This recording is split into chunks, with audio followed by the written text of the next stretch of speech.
A Bride of the Plains. Page 9. Chapter 1. God bless them all, they are good lads.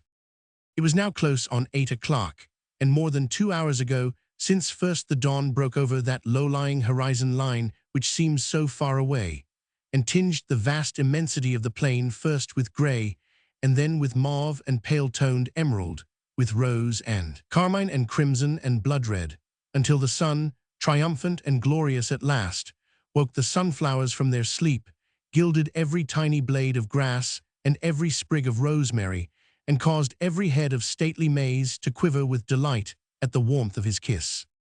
The plain stretched its limitless expanse as far as human eye can reach, a sea of tall straight stems, with waves of brilliant green and plume-crowned crests shimmering like foam in the sunlight. As far as human eye can see, and further, much further still, the sea of maize, countless upright stems, hundreds of thousands of emerald green sheaths crowned with flaxen tendrils like a maiden's hair.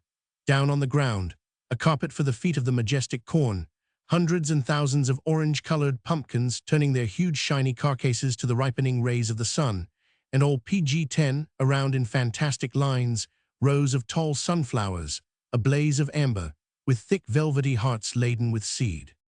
And all of it stretching out apparently to infinity beyond that horizon line which is still hidden by a silvery haze, impalpable womb that cradles the life-giving heat. Stately stems of maize, countless as the pebbles on a beach, as the specks of foam upon the crest of a wave, limitless as the sea and like the sea mutable, ever-changing, restless, bending to every breath of the summer breeze, full of strange, sweet sounds, of moanings and of sighs, as the emerald sheaths tremble in the wind, or down below the bright yellow carcasses of the pumpkins crack and shiver in the growing heat. An ocean of tall maize and gaily colored pumpkins as far as the eye can reach, and long, dividing lines of amber-colored sunflowers, vivid and riotous, flaunting their crude coloring in the glowing sunlight. Here and there the dull, dark green of hemp breaks the unvarying stretches of maize, and far away there is a Tanya cottage, with a group of stunted acacias near it, and a well whose tall, gaunt arm stretches weirdly up to the sky, whilst to the south the sluggish Marrows winds its slow course lazily toward the parent stream. An ocean of maize and of pumpkins and of sunflowers, with here and there the tall, crested stems of hemp, and above it the sky, blue and already glowing through the filmy mist, which every minute grows more ethereal and more impalpable as veil upon veil of heat-holding vapors are drawn from before its face. A beautiful morning in mid-September, and yet in all this vast immensity of fertile land and ripening fruit, there is no sign of human toil, no sound of beast or creaking wagon, no sign of human life around that distant Tanya. PG-11, the tiny lizard in his comfortable position on the summit of a gigantic pumpkin, can continue his matutinal sleep in peace. The stork can continue undisturbed his preparations for his impending long voyage overseas. Man has not yet thought to break by travail or by song the peaceful silence of the plain. And yet the village lies not very far away, close to the Marrows. The small, low, hemp-thatched houses scarcely peep above the sea of tall-stemmed maize. Only the whitewashed tower of the church, with its red-painted roof, stands out clear and abrupt against the sky. And now the sharp, cracked sound of the elevation bell breaks the silence of the summer's morning. The good Pater Bonifacius is saying Mass. He, at any rate, is astir and busy with his day's work and obligations. Surely it is strange that at so late an hour in mid-September, with the maize waiting to be gathered in, the population of Marasfalva should still be absent from the fields.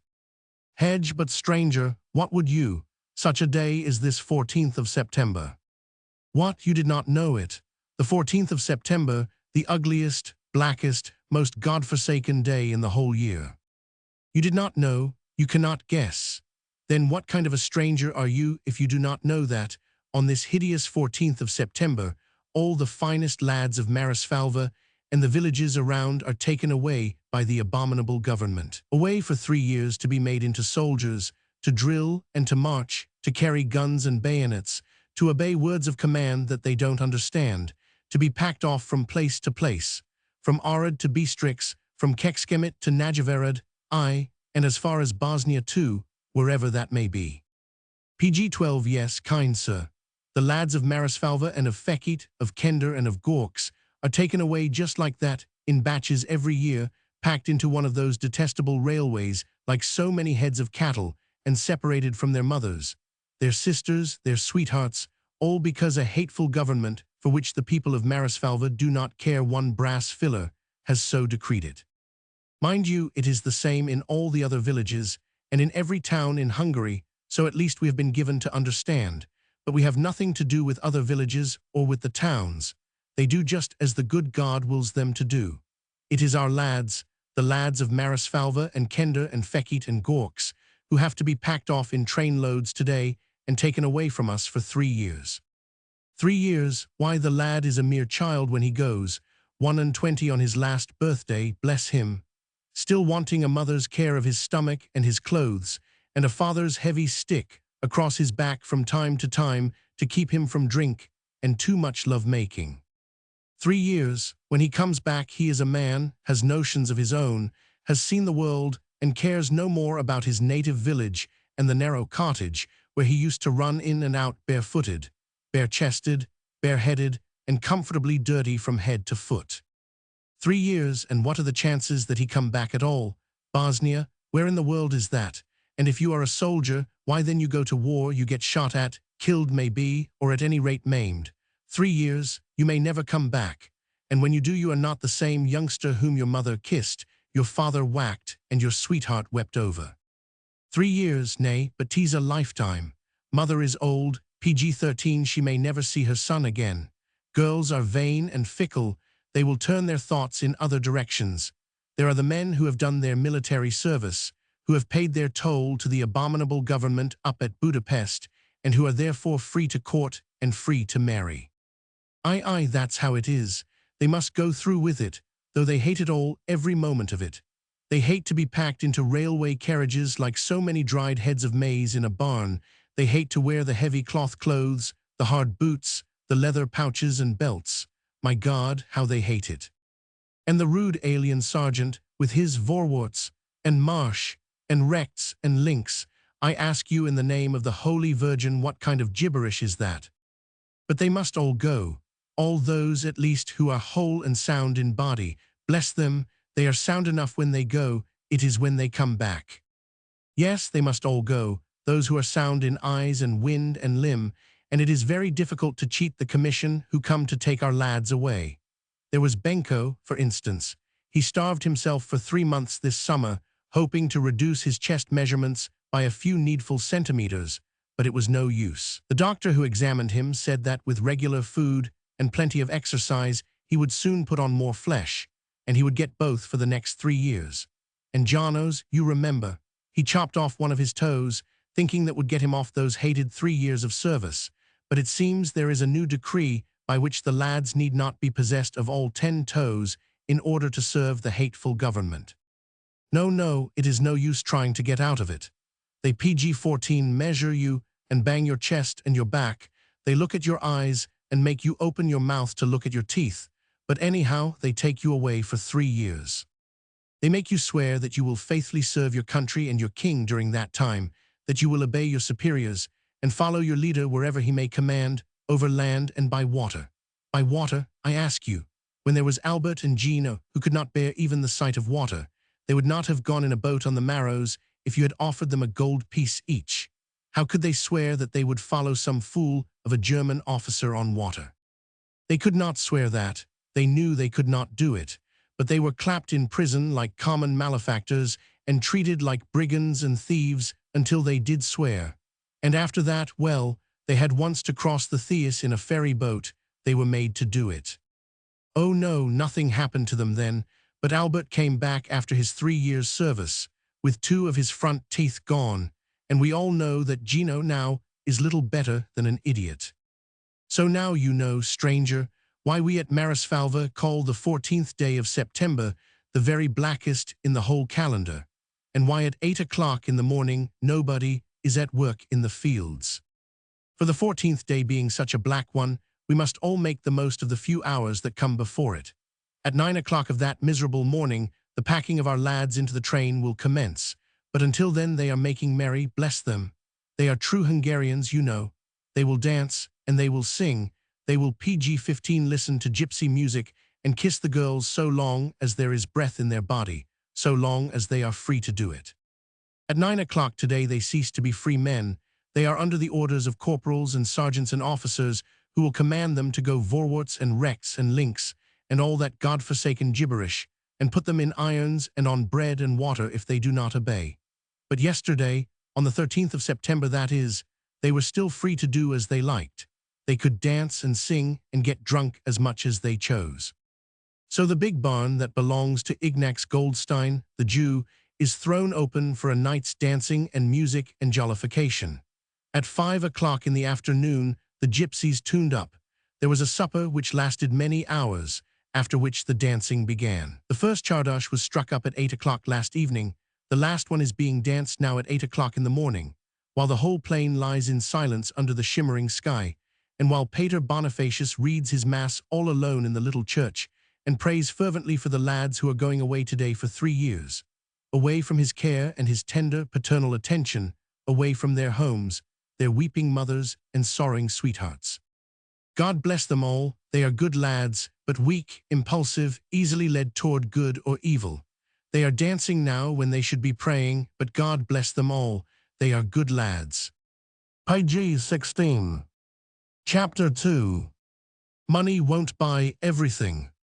Inside the barn, the guttering candles were burning low.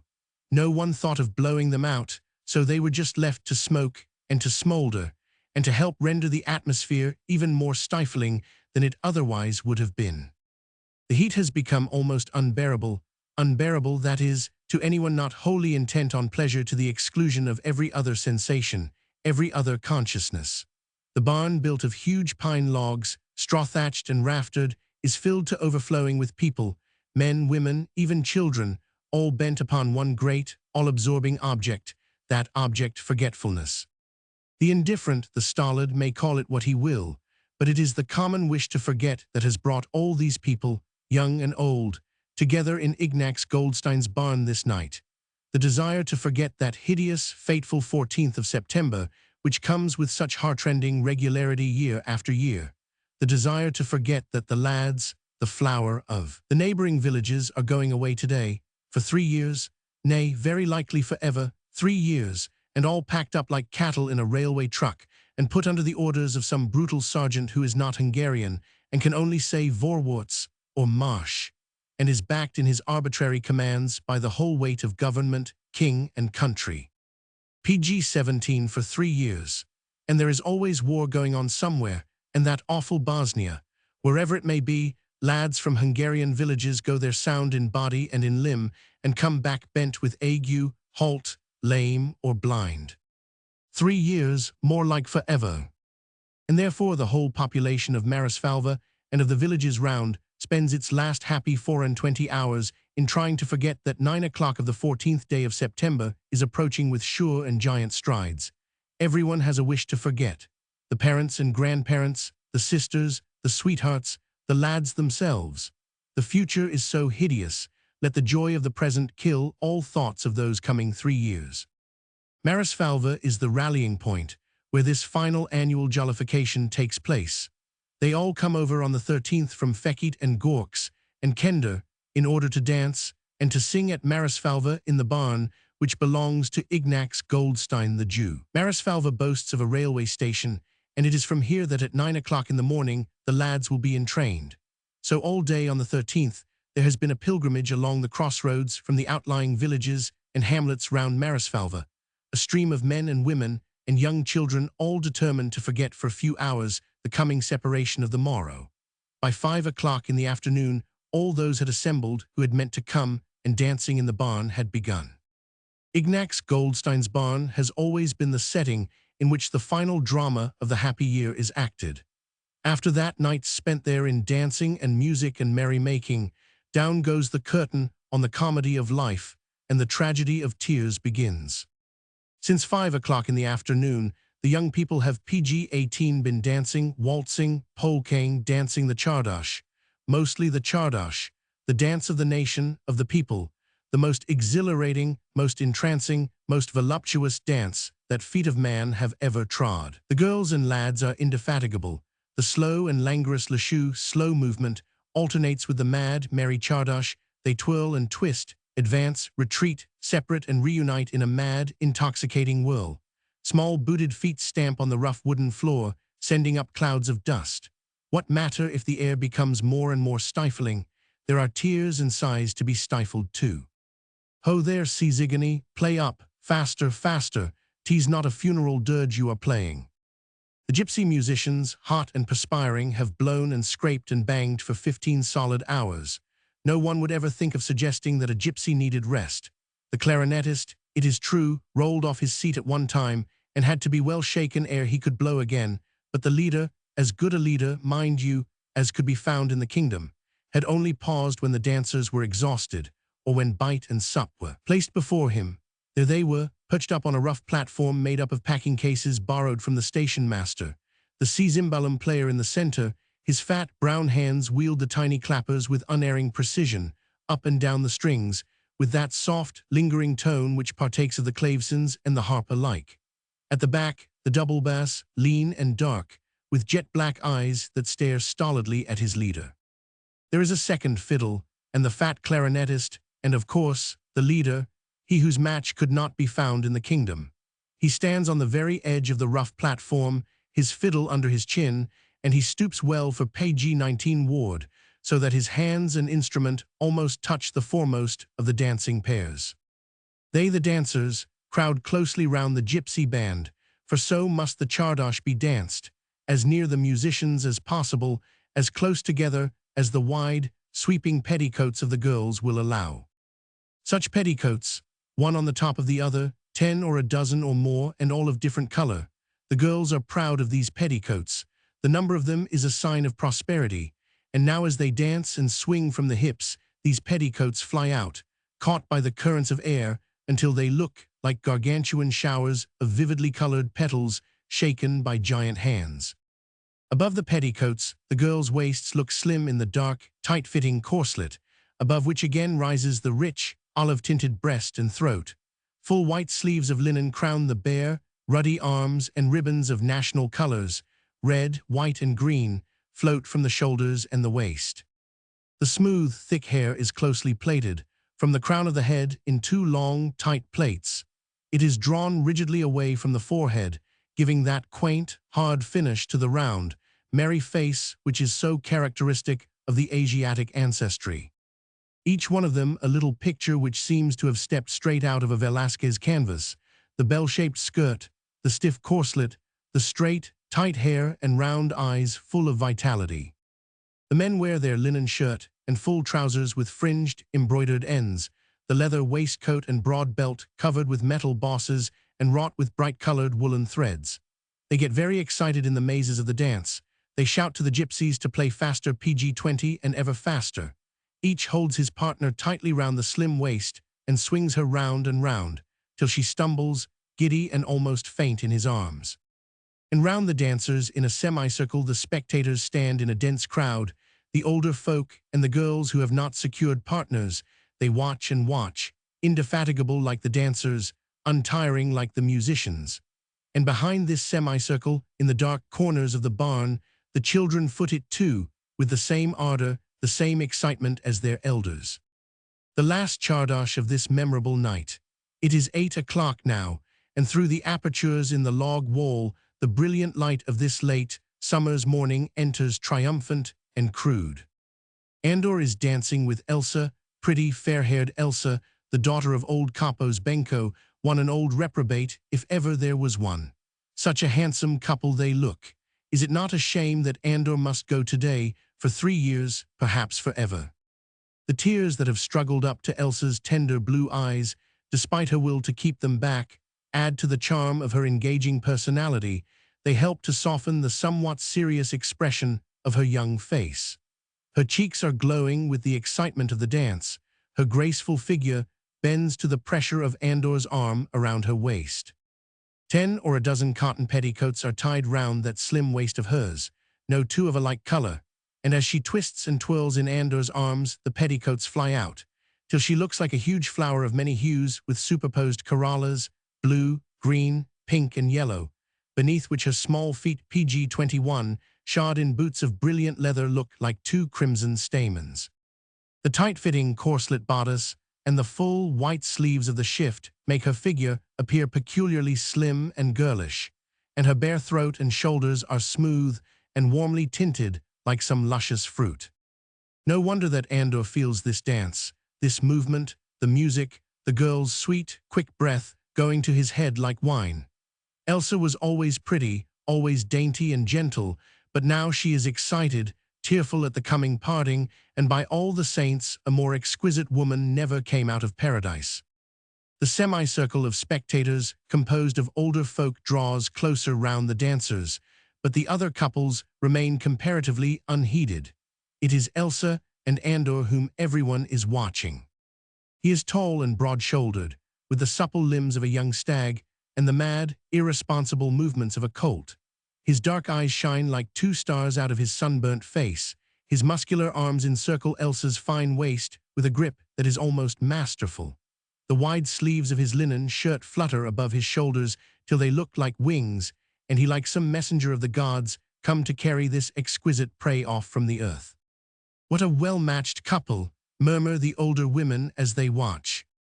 "Elsa will be the beauty of the village within the next year, mark what I say," added a kindly old soul, turning to her neighbor, a slatternly, ill-kempt, middle-aged woman, who was casting looks on Andor and Elsa that were none too kind. Retorted the latter with sour mien. "Then, 'tis PG-22, as well that good-for-nothing will be safely out of the way." "I would not call Andor good-for-nothing, Irma Nenny, too," said one of the men who stood close by. "He has not had much chance to do anything for himself yet." "And he never will," snapped the woman, with a click of her thin jaws. "I know the sort, always going to do wonderful things in a future which never comes. Well, at any rate, while he is a soldier, they will teach him that he is no better than other lads that come from the same village, and not even as good, seeing that he has never any money in his wallet." "Andor will be rich some day," suggested the kindly old soul who had first spoken. "Don't you forget it, Irma Nenny." "I have no special wish to remember it, my good catty," retorted Irma dryly. "I thought," murmured the other, "seeing that Andor has really courted Elsa this summer, that, perhaps—" "My daughter has plenty of admirers," said Irma, in her bitter-toned, snappish way, "and has no reason to wait for one who only may be rich some day. Bah, Lacato's pal cannot live forever. Andor will have every filler of his money when he dies, and pal will cut up very well." "Lacato's pal is a youngish man, not 50, I imagine," concluded Irma with a sneer. "He may live another 30 years, and Elsa would be an old woman herself by then." PG-23, the other woman said nothing more after that. It was no use arguing the point. Irma was the wife of old capos, both of them as shiftless, thriftless, ill-conditioned a pair as ever stole the daylight from God in order to waste it in idleness. How they came to be blessed with such a pretty, winning daughter as Elsa, an all-too-indulgent God, only knew. What, however, was well known throughout the village was that as Capos and his wife never had a crown to bless themselves with, and had never saved enough to earn a rest for themselves in their old age, they had long ago determined that their daughter should be the means of bringing prosperity to them as soon as she was old enough for the marriage market. Elsa was beautiful, thank the good God for that. Capos had never saved enough to give her a marriage portion either, and had she been ugly or only moderately pretty, it would have been practically impossible to find a husband for her. But if she became the beauty of Marisfalva, as indeed she was already, there would be plenty of rich men who would be willing to waive the question of the marriage portion for the sake of the glory of having captured the loveliest matrimonial prize in the whole countryside. "Leave Irma Nenny alone, mother," said the man who had first taken up the cudgels in favor of Andor. "We all know that she has very ambitious views for Elsa. Please God, she may not be disappointed." From more than one group of spectators came similar or other comments on pretty Elsa and her partner. The general consensus of opinion seemed to be that it was as well Andor was going away for 3 years. Old Capos and his wife would never allow their daughter to marry page 24, a man with pockets as empty as their own, and it was no use waiting for dead men's shoes. László's pal, the rich uncle, from whom Andor was bound to inherit some day, was little past the prime of life.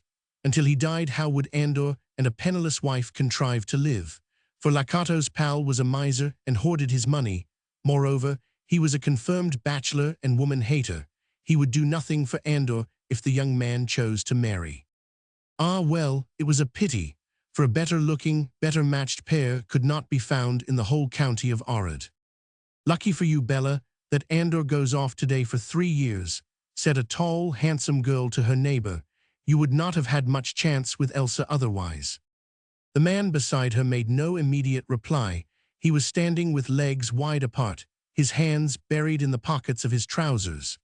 At the girl's words, which were accompanied by a provocative glance from her large, dark eyes, he merely shrugged his wide shoulders and jingled some money in his pockets. The girl laughed. "Money won't buy everything, you know, my good Bella," she said. "It will buy most things," he retorted. "The consent of Irma Nenny, for instance," she suggested. "And a girl's willingness to exchange the squalor of a mud hut for comfort, luxury, civilization."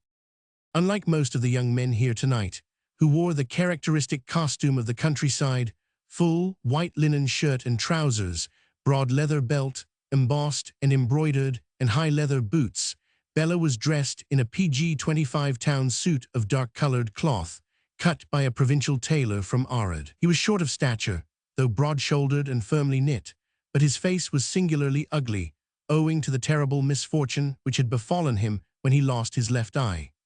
The scar and hollow which were now where the eye had once been gave the whole face a sinister expression, which was further accentuated by the irregular line of the eyebrows and the sneer which habitually hovered round the full, hard lips. Bella was not good to look on, and this is a serious defect in a young man in Hungary, but he was well endowed with other attributes which made him very attractive to the girls. He had a fine and lucrative position, seeing that he was his lordship's bailiff, and had an excellent salary, a good house and piece of land of his own, as well as the means of adding considerably to his income, since his lordship left him to conclude many a bargain over corn and plums, and horses and pigs. Eros Bella was rich and influential. He lived in a stone-built house, which had a garden round it, and at least 5 rooms inside, with a separate kitchen and a separate living room. Therefore he was a very eligible young man, and one greatly favored by mothers of penniless girls.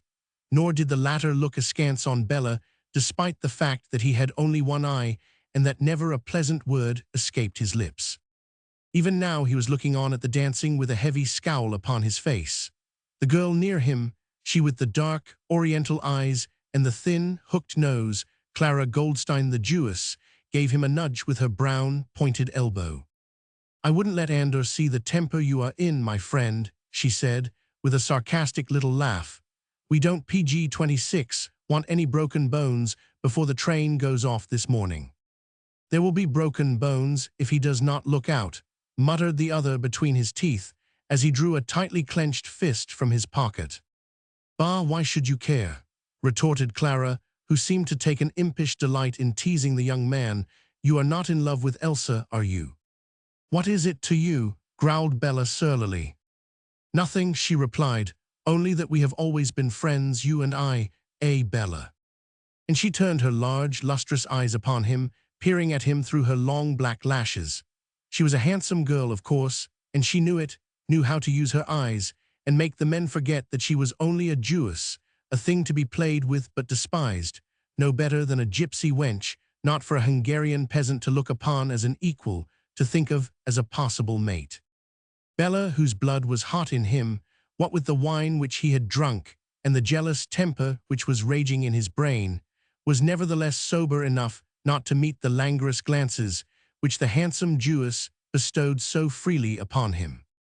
"We are still friends, are we not, Bella?" she reiterated slowly. "Of course, why not?" he grunted. "What has our friendship to do with Andor and Elsa?" "Only this, that I don't like to see a friend of mine make a fool of himself over a girl who does not care one hairpin for him." Bella smothered a curse. How do you know that? He asked. Page 27. Everyone knows that Elsa is over head and ears in love with Andor, and just won't look at anyone else. Oh ho, he sneered. Everyone knows that, do they? Well, you can tell that busybody everyone from me that before the year is out Capo's Elsa will be token to me, and that when Andor comes back from having marched and drilled and paced the barricade he will find that Capo's Elsa is Capo's no longer, but Eros, the wife of Eros Bella, the mother of his firstborn. To this I have made up my mind, and when I make up my mind to anything, neither God nor the devil dares to stand in my way. Hush, hush, in heaven's name, she protested quickly, the neighbors will hear you.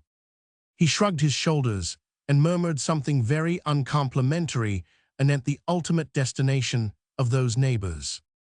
Some of them certainly had heard what he said, for he had not been at pains to lower his voice. His riches and his position had made him something of an oracle in Marisfalva, and he held all the peasantry in such contempt that he cared little what everyone thought of him. He therefore remained indifferent and sulky now, whilst many glances of good-humoured mockery were levelled upon him. No one, of course, thought any the worse of Eros Bella for desiring the beauty of the village for himself. He was rich and could marry whom he pleased, and that he should loudly and openly proclaim his determination to possess himself of the beautiful prize was only in accordance with the impulsive, hot-headed, somewhat bombastic temperament of the Magyars themselves. Fortunately, those chiefly concerned in Eros Bella's loudly spoken determination had heard nothing of the colloquy between him and the Jewess. The wild, loud PG-28 music of the Chardash, their own gyrations and excitement, shut them out entirely from their surroundings. Their stamping, tripping, twirling feet had carried them into another world altogether. Ignaz Goldstein's barn had become a fairy bower. They themselves were spirits living in that realm of bliss. There was no longer any impending separation, no military service, no blank and desolate 3 years. Andor, his arm tightly clasped round Elsa's waist, his head bowed till his lips touched her bare shoulder, contrived to whisper magic words in her ear. Magic words, simple, commonplace words, spoken by myriads of men before and since into myriads of willing ears, in every tongue this earth hath ever known. But to Elsa it seemed as if the Magyar tongue had never before sounded so exquisite. To her the words were magic because they wrought a miracle in her. She had been a girl, a child ere those words were spoken. She liked Andor, she liked her father and her mother, little Emma over the way, Mari Nenny, who was always kind. She had loved them all, been pleased when she saw them, glad to give them an affectionate kiss. But now, since that last Chardash had begun, a strange and mysterious current had gone from Andor's arm right through her heart. Something had happened, which caused her cheeks to glow with a fire other than that produced by the heat of the dance, and made her own hands tremble when they rested on Andor's shoulder. And there was that in his look which made her eyes burn and fill with tears. "You are beautiful, Elsa. I love you." She could not answer him, of course. How could she, when she felt that her throat was choked with sobs? Yet she felt so happy that never since the day of her PG-29 First Communion, when Pater Bonifacius had blessed her and assured her that her soul was as white as that of an angel, never since then had she known such perfect, such absolute happiness. She could not speak. She almost thought once that she was going to faint. So strange was the thrill of joy which went right through her when Andor's lips rested for one brief, sweet moment upon her shoulder. And now the lights are burning low. The gypsies scrape their fiddles with a kind of wild enthusiasm, which pervades them just as much as the dancers. Round and round in a mad twirl now, the men hold the girls with both hands by the waist. The girls put a hand on each of their partner's shoulders. Thus they spin round and round, petticoats flying, booted feet stamping the ground. The young faces are all hot and streaming, quick breaths come in short, panting gasps from these young chests. The spectators join in the excitement, the men stamp and clap their heels to the rhythm of the dance. The women beat their hands one against the other to that same wild, syncopated measure.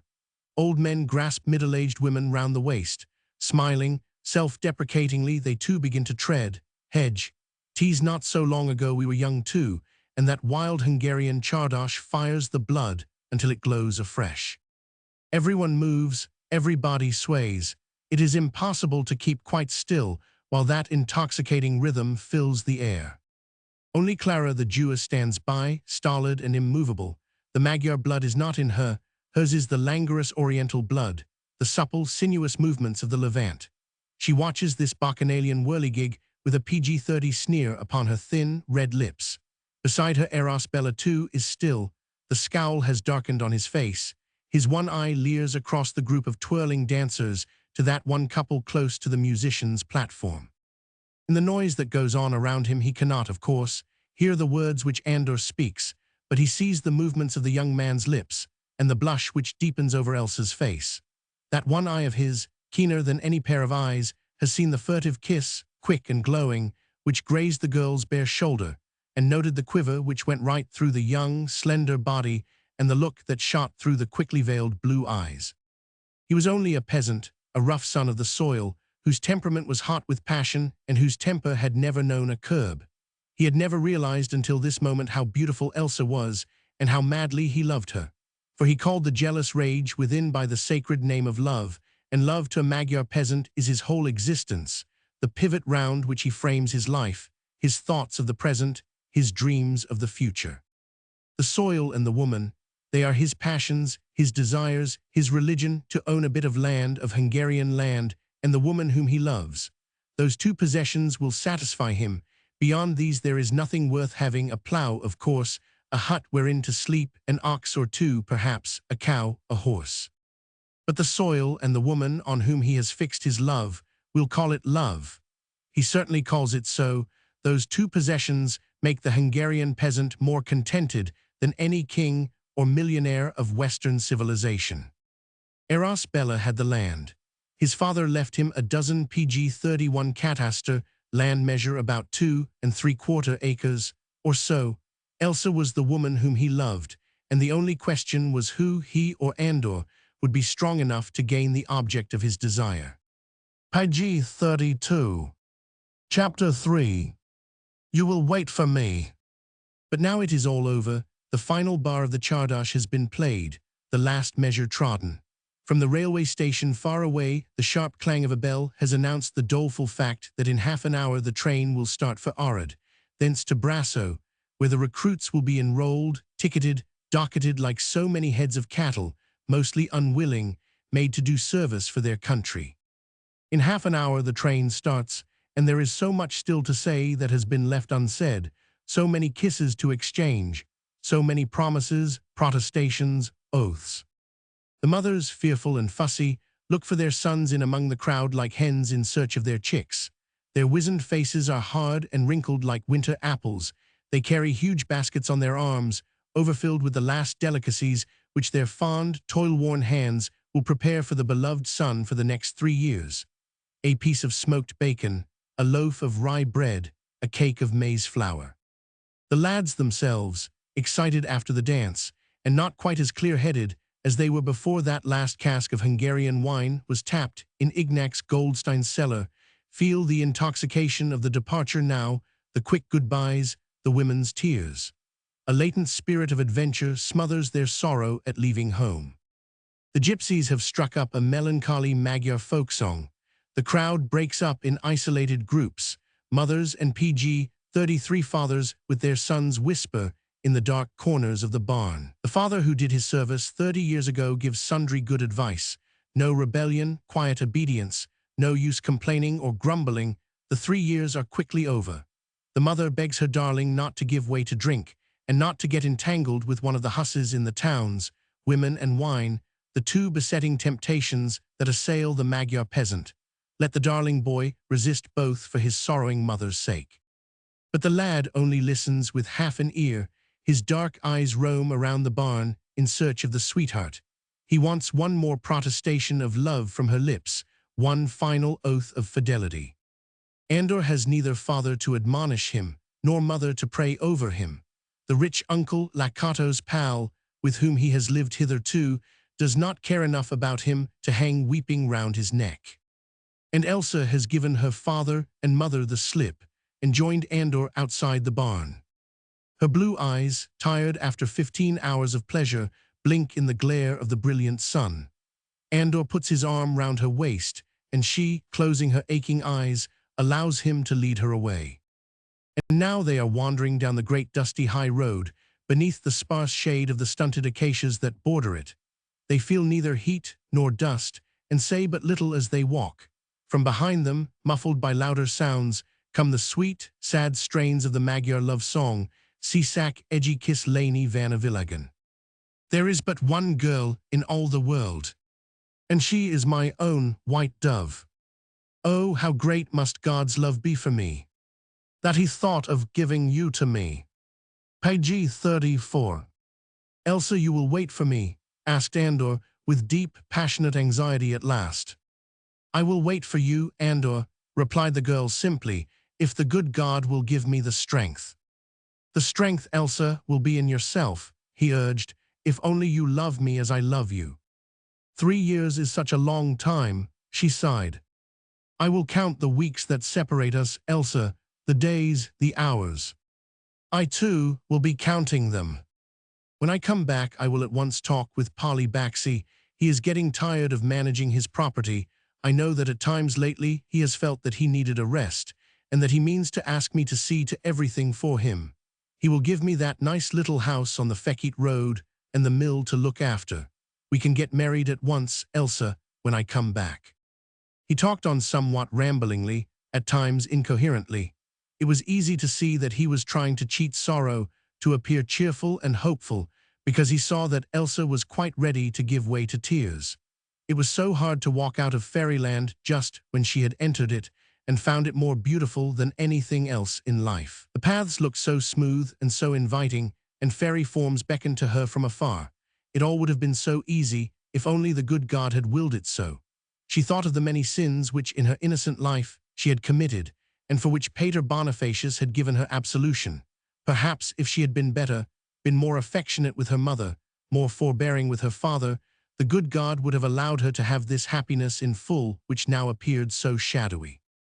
She fell to wishing that Andor had not been quite so PG-35 fine and quite so strong, that his chest had been narrower or his eyesight less keen. Womanlike, she felt that she would have loved him just as much and more if he were less vigorous, less powerful, and in that case, the wicked government would not want him. He could stay at home and help Polly Baxi to look after his lands and his mills, and she could marry him before the spring. Then the pressure of his arm round her waist recalled her to herself. She turned and met his glowing, compelling eyes. She felt that wonderful vitality in him which made him what he was, strong in body and strong in soul. His love was strong because his body was strong, as was his soul, his spirit and his limbs, and she no longer wished him to be weak and delicate, for then it would no longer be Andor, the Andor whom she loved. The clang of the distant bell chased away Elsa's last hovering dreams. Andor did not hear it. He was pressing the girl closer and closer to him, unmindful of his surroundings, unmindful that he was on the high road, and that frequently ox carts went by laden with people, and that passers-by were hurrying now toward the railway station. True that no one took any notice of this young man and maid. Everyone was either too much absorbed in the business of the morning, or too much accustomed to these final scenes of farewell and tenderness, ere the lads went off for their 3 years' service, to throw more than a cursory glance on these two. I love you, Elsa, my dove, my rose, Andor reiterated over and over again. You will wait for my return, will you not? I will wait, Andor, replied the girl through her sobs.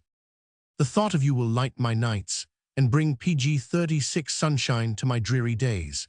Every morning and every evening when I say my prayers, I shall ask my guardian angel to fly over to yours, and to tell him to whisper in your ear that I love you beyond all else on earth. We must part now, Andor, she said earnestly. The second bell has gone long ago. Not yet, Elsa, not yet, he pleaded. Just walk as far as that next acacia tree. There no one will see us, and I want one more kiss before I go. She never thought to resist him, since her own heart was at one with his wish, and he was going away so soon and for so long. So they walked as far as the next acacia tree, and there he took her in his arms and kissed her on the cheeks, the eyes, the lips. God alone knows, Elsa, he said, and now his own voice was choked with sobs, what it means to me to leave you. You are the one woman in the world for me, and I will thank the good God on my knees every day of my life for the priceless blessing of your love. After that, they walked back hand in hand. They had wandered far, and in a quarter of an hour, the train would be starting. It meant a week in prison in Orczy for any recruit to miss the train, and Andor did mean to be brave and straight, and to avoid prison during the 3 years. The gypsy musicians had carried their instruments over to the railway station. Here they had ensconced themselves in full view of the train, and were playing one after the other the favorite songs of those who were going away. When Andor and Elsa reached the station, the crowd in and around it was dense, noisy, and full of animation and color. A large batch of recruits, who had come by the same train from more distant villages, had alighted PG-37 at Marisfalva and joined in the bustle and the singing. They had got over the pang of departure from home half an hour or an hour ago. They had already left the weeping mothers and sweethearts behind, so now they set to, with a will in true Hungarian fashion, to drown regrets and stifle unmanly tears by singing their favorite songs at the top of their rough voices and ogling those girls of Marisfalva who happened to be unattached. The captain in command, with his lieutenant, was pacing up and down the station platform. He now gave a command to a couple of sergeants, and the entraining began. Helter-skelter now, for it was no use losing a good seat whilst indulging in a final kiss or tear. There was a general stampede for the carriages and trucks. The recruits on ahead, behind them the trail of women, the mothers with their dark handkerchiefs tied round their heads, the girls with pale, tear-stained faces, their petticoats of many colors swinging round their shapely hips as they run, the fathers, the brothers. Here comes Pater Bonifacius, who has finished saying his mass just in time to see the last of his lads. He has tucked his soutane well up under his sash, and he is running across the platform, his rubicund, kindly face streaming with excitement. "Pater, Pater, here!" A score of voices cry to him from different carriages, and he hurries on, grasping each rough, hot hand as it is extended out to him. "Bless you, my children," he cries, and the large red cotton handkerchief wanders surreptitiously from his nose to his eyes. "Bless you and keep you. Be good lads," he admonishes earnestly. "Remember your confession and the holy sacraments. No drinking." PG-38, "Oh, Pater," comes in protesting accents all around him. "Well, not more than is good for you. Abstinence on Fridays, a regular confession and Holy Communion and Holy Mass on Sundays will help to keep you straight before the good God. There's the last bell, clang, clang. In 2 minutes comes the horn, and then we are off. The gypsies are playing the saddest of sad songs. It seems as if one's heartstrings were being wrenched out of one's body. There is but one girl in all the world. For each lad only one girl, and she is there at the foot of the carriage steps, a corner of her ribbon or handkerchief or cotton petticoat stuffed into her mouth to keep her from bursting into sobs.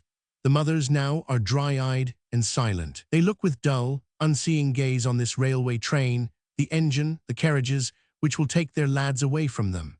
Many have climbed up on the steps of the carriages, hanging on to the handrails, so as to be near the lads as long as possible. Their position is a perilous one.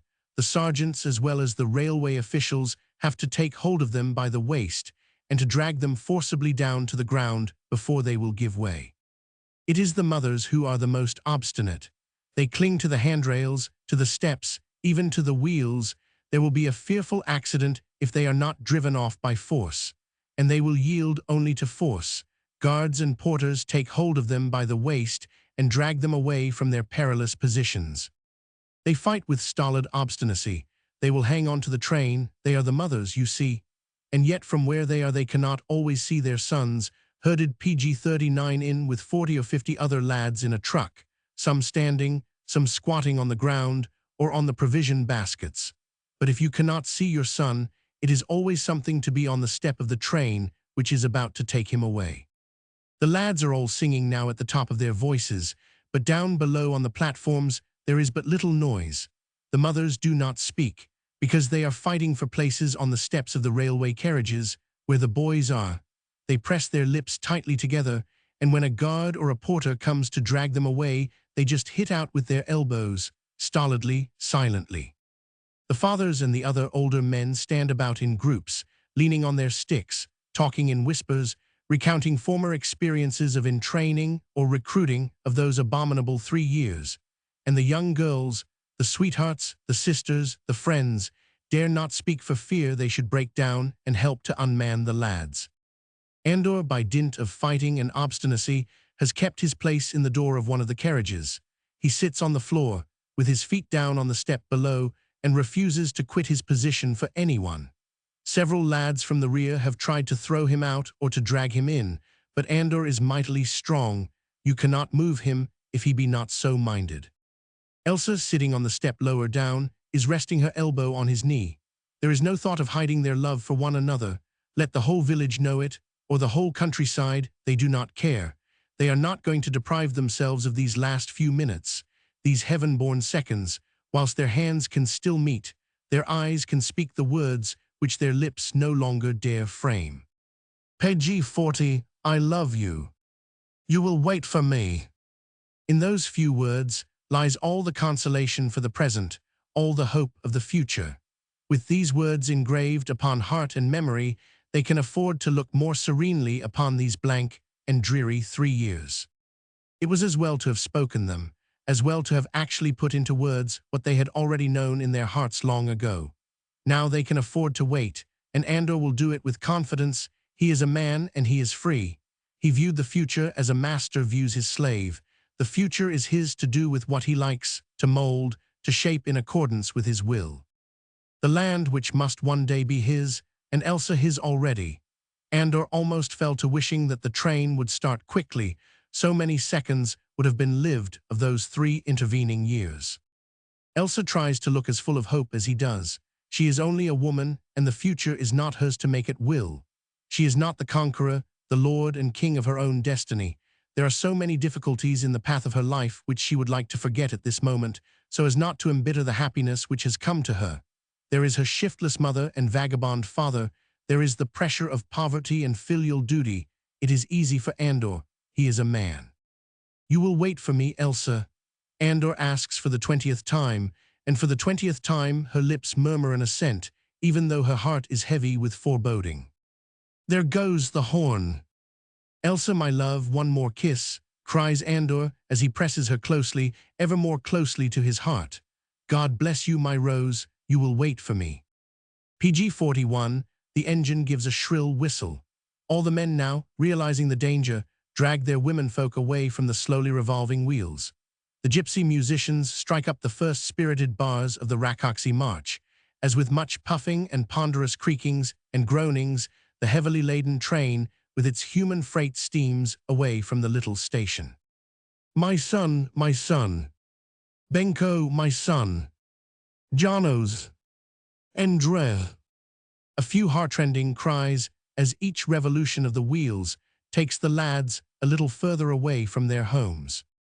Elsa, you will wait for me, comes as a final, appealing cry from Andor. He stands in the door of the carriage, which he holds wide open, and through a mist of tears which he no longer tries to suppress, he sees Elsa standing there, quite still, a small image of beauty and of sorrow. The sun glints upon her hair, it shines and sparkles like living gold.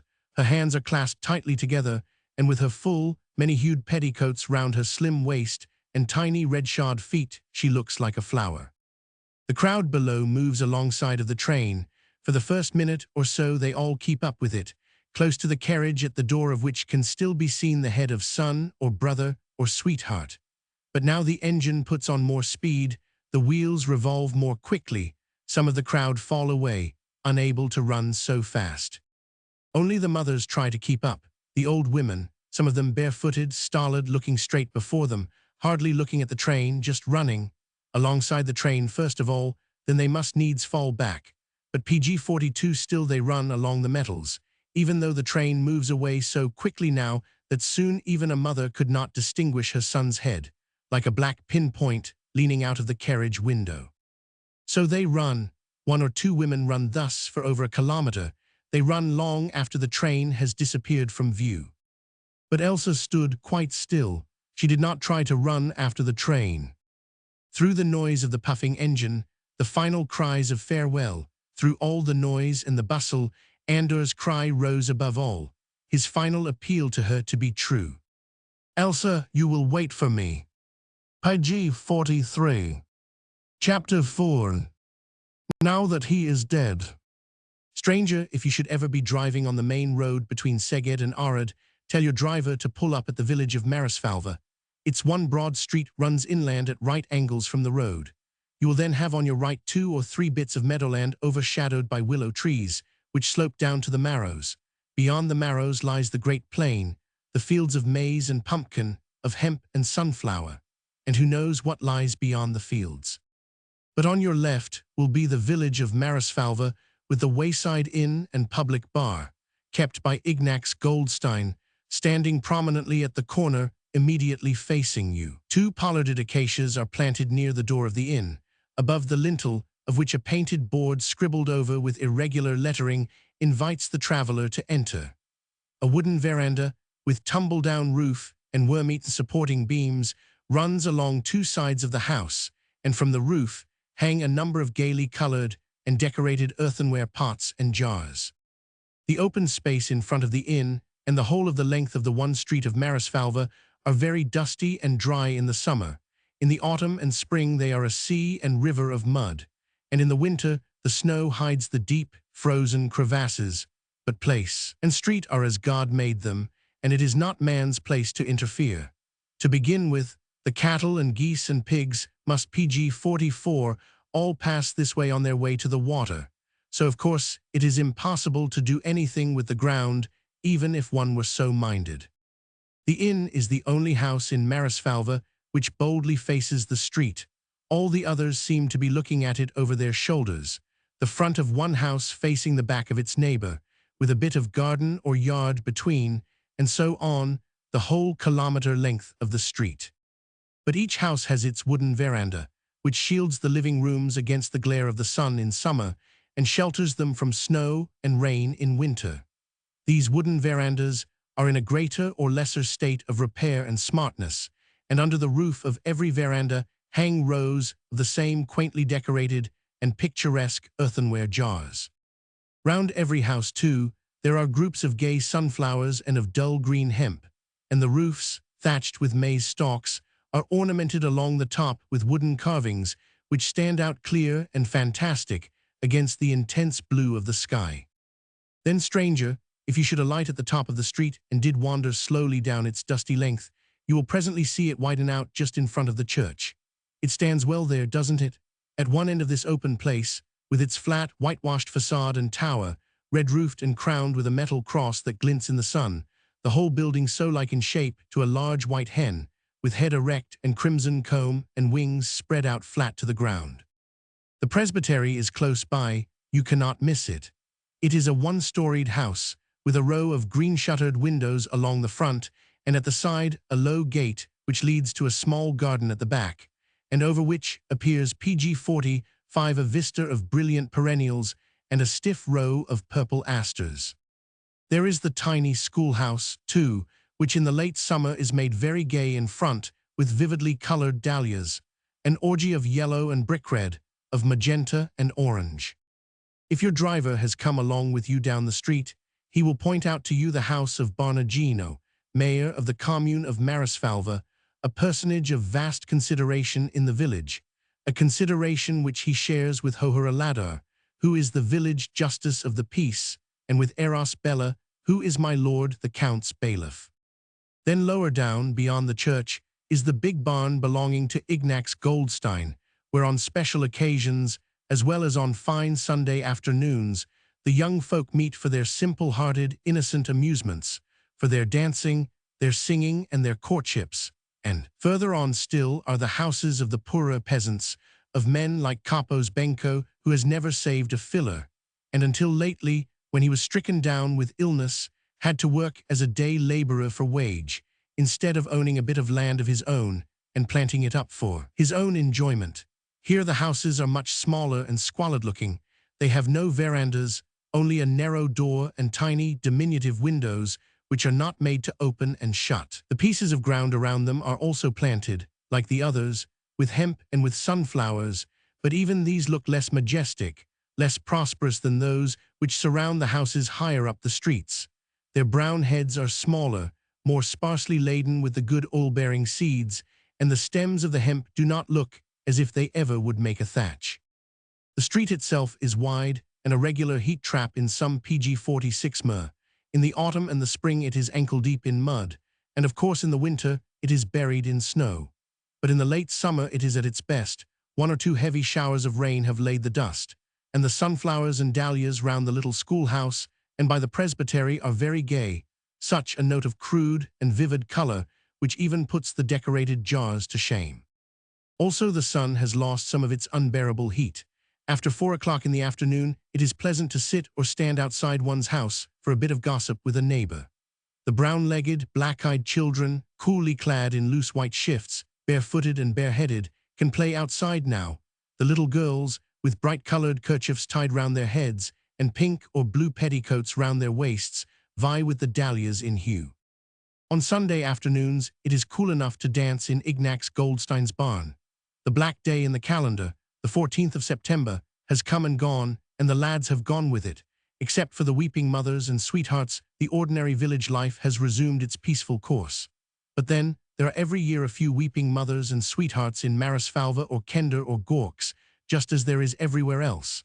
The lads have to go and do their military service as soon as they come of age. And then others come back about this time, those who have completed their 3 years, and they must be made welcome with dancing and music, the things which a Hungarian peasant loves best in all the world. And as the days are still long and the evenings warm, there are the strolls hand in hand, arm in arm, after the dancing, up the village street, as far as the slowly flowing Marrows. 1 or 2 of the lads who have come home after PG-47 3 years have found their sweethearts waiting for them, but only 1 or 2. 3 years is a long, long time. Girls cannot afford to wait for husbands while their youth and good looks fly away so quickly. And the lads, too, are fickle. Some of them have apparently forgotten amongst the more showy, more lively beauties of garrison towns, the doe-eyed girl to whom they had promised faith. They are ready as soon as they come back for new courtships, fresh love-making, another girl, with blue eyes this time and fair hair instead of brown. Then, of course, there are those who never will come back. That awful, mysterious place called Bosnia has swallowed them up. There was fighting, it seems, in Bosnia, and many were killed. 2 lads from Marisfalva, 1 from Fekete, and 2 from Kender. Bosnia must belong to the Crown of Hungary, whatever that may mean. The politicians say so anyhow, and in order that the Crown of Hungary should have what rightly belongs to it, the lads from our villages have to fight and get killed. Is that just, I ask you? So the mothers argue. The sweethearts weep for a while and then cast about for fresh fish out of the waters of life. Sometimes there are mistakes. Lads who have been reported killed turn up at the village on the appointed day, either hale and hearty or maimed and crippled. In either case, they are welcome. But at times the mistake is the other way. No black report has come. The mothers, the fathers, the sweethearts expect the young soldier home. He does not come. The others return on a given day. They arrive by train. Laxi or Benko or Pal is not amongst them. Where is he? Well, they were not all in the same regiment. They have PG-48 seen little or nothing of one another during these 3 years. The anxious mothers rush to Barnagino, the mayor, and he drafts a letter of inquiry which is duly sent off to the proper authorities at Budapest. In the course of time, not very promptly, the reply comes. A letter of condolence, curtly worded. The name of Laxi or Benko or Pal, as the case may be, was inadvertently omitted from the list of killed after the skirmish near Banja Luka. Sometimes also the young soldier, having received his discharge, does not care to return to his native village. He has lost his taste for pigs and geese, for digging and sowing. He has had a glimpse of life and wants to see some more. The emigration agents at Budapest are active and persuasive. America is a land of gold, they say. No further trouble but to stoop and pick up the gold just where it lies. And the lad listens and ponders. He will not go home, for he is afraid that his mother's tears will deter him from his purpose. He follows the advice of the emigration agent, expends his last filler, sells his spare shirt, and takes passage at Fiume on a big ship, which conveys him to the land of riches. Oh, those lads who go away like that come back sure enough, broken in health and spirits, dying of that relentless and mysterious disease called homesickness, they drift back after a few years to their villages, having amassed a little money perhaps, but having lost that vitality, that love of life and of enjoyment which is the characteristic of these sons of Hungary, the land of warmth and of sunshine, of generous wines and luscious corn. PG 49 and Eros Bella, walking arm-in-arm with Capo's Elsa on that warm Sunday afternoon, had talked much of Andor and of his untoward fate. The two young people had met outside the church after benediction. They had strolled down as far as the Marrows and back again into the village. The warm late September sunshine shed a golden glow upon the thatched roofs of the cottages and made every bright-colored pot that hung under the verandas gleam with many-hued and dazzling reflections. It touched the red roof of the little church with an additional coat of glittering crimson and caused the metal cross upon the spire to throw out vivid sparks of light. The festive air of a Sunday afternoon hung upon the village street. Men and maids walked by arm-in-arm, the girls in their finery with cotton petticoats swinging out and high-heeled boots clinking as they walked, the men with round felt hats tilted rakishly over one eye, their bronzed faces suffused in smiles, the song never for long absent from their lips. From the top of the street, a flock of geese in charge of a diminutive maiden of 10 was slowly waddling down toward the stream, shaking their gray and white feathers under the hot kiss of the sun, and behind them, in slow majesty, a herd of cows and oxen, snow-white, with graceful, tall horns, lyre-shaped and slender, ambled lazily along. Elsa and Bella had paused outside the house of Ilona, who was the village justice of the peace and husband to Ilona, Bella's only sister. A mightily rich man was Ilona, and Ilona was noted for being the most thrifty housewife in a country PG 50 where most housewives are thrifty, and for being a model cook in a land where good cooks abound. Her house was a pattern of orderliness and cleanliness, always immaculately whitewashed outside, and the little shutters painted a vivid green. It literally shone with dazzling brightness on these hot summer afternoons. The woodwork of the veranda was elaborately carved. The pots that hung from the roof had not a chip or crack in them. No wonder that Eros Bella was proud of these housewifely qualities in his only sister, and that he loved to make a display of them before his fiancée, whose own mother was so sadly lacking in them. Now he pushed open the front door and stood aside to allow Elsa to enter, and as she did so, the sweet scent of rosemary and lavender greeted her nostrils. She looked round her with unfeigned appreciation, and a little sigh, hardly of envy but wholly wistful, escaped her lips. The room was small and raftered and low, but little light came through the two small windows, built one on each side of the front door, but even in the dim light, the furniture shone with polish, and the wooden floor bore every sign of persistent and vigorous scrubbing. There was a cloth of colored linen upon the center table, beautifully woven in a chessboard pattern of red and blue by Ilona's deft hands. The pewter and copper cooking utensils on and about the huge earthenware stove were resplendently bright, and the carved oak dower chest, with open lid, displayed a dazzling wealth of snow-white linen, hand-woven and hand-embroidered, towels, sheets, pillow-cases, all lying in beautiful bundles, neatly tied with red ribbons and bows. Again Elsa sighed, in that quaint, wistful little way PG 51 of hers. If her mother had been as thrifty and as orderly as Ilona, then mayhap her own marriage with Eros Bella need never have come about. She could have mourned for Andor quietly by herself, and the necessity of a wealthy son-in-law would probably never have presented itself before her mother's mind. But now she followed Ilona into the best bedroom, the sanctum sanctorum of every Hungarian peasant home, the room that bears most distinctly the impress of the housewifely character that presides over it. And as Elsa stood upon the threshold of her future sister-in-law's precious domain, she forgot her momentary sadness in the hope of a brighter future, when she, too, would make her new home orderly and sweet-scented, with beautifully polished furniture and floors radiant with cleanliness. The thought of what her own best bedroom would be like delighted her fancy. It was a lovely room, for Bella's house was larger by far than his sister's. The rooms were wider and more lofty, and the windows had large, clear panes of glass in them. She would have two beautiful bedsteads in the room, and the bedspreads would be piled up to the ceiling with down pillows and duvets covered in scarlet twill. She would have 2 beautiful spreads of crochet work, a washstand with marble top and white crockery, and there would be a stenciling of rose garlands on the color-washed walls. So now her habitual little sigh was not quite so wistful as it had been before. The future need not after all be quite so black as she sometimes feared, and surely the good God would be kind to her in her married life, seeing that she obeyed his commandment and honored her mother by doing what her mother wished. Ilona in the best bedroom was busy as usual with duster PG-52 and brush. She did not altogether approve of Bella's choice of a wife, and her greetings of Elsa were always of a lukewarm character, and were usually accompanied by lengthy lectures on housewifery and the general management of a kitchen. Elsa always listened deferentially to these lectures, with eyes downcast and an attitude of meekness, but in her own heart she was thankful that her future home would lie some distance out of the village, and that Ilona would probably have but little time to walk out there very often.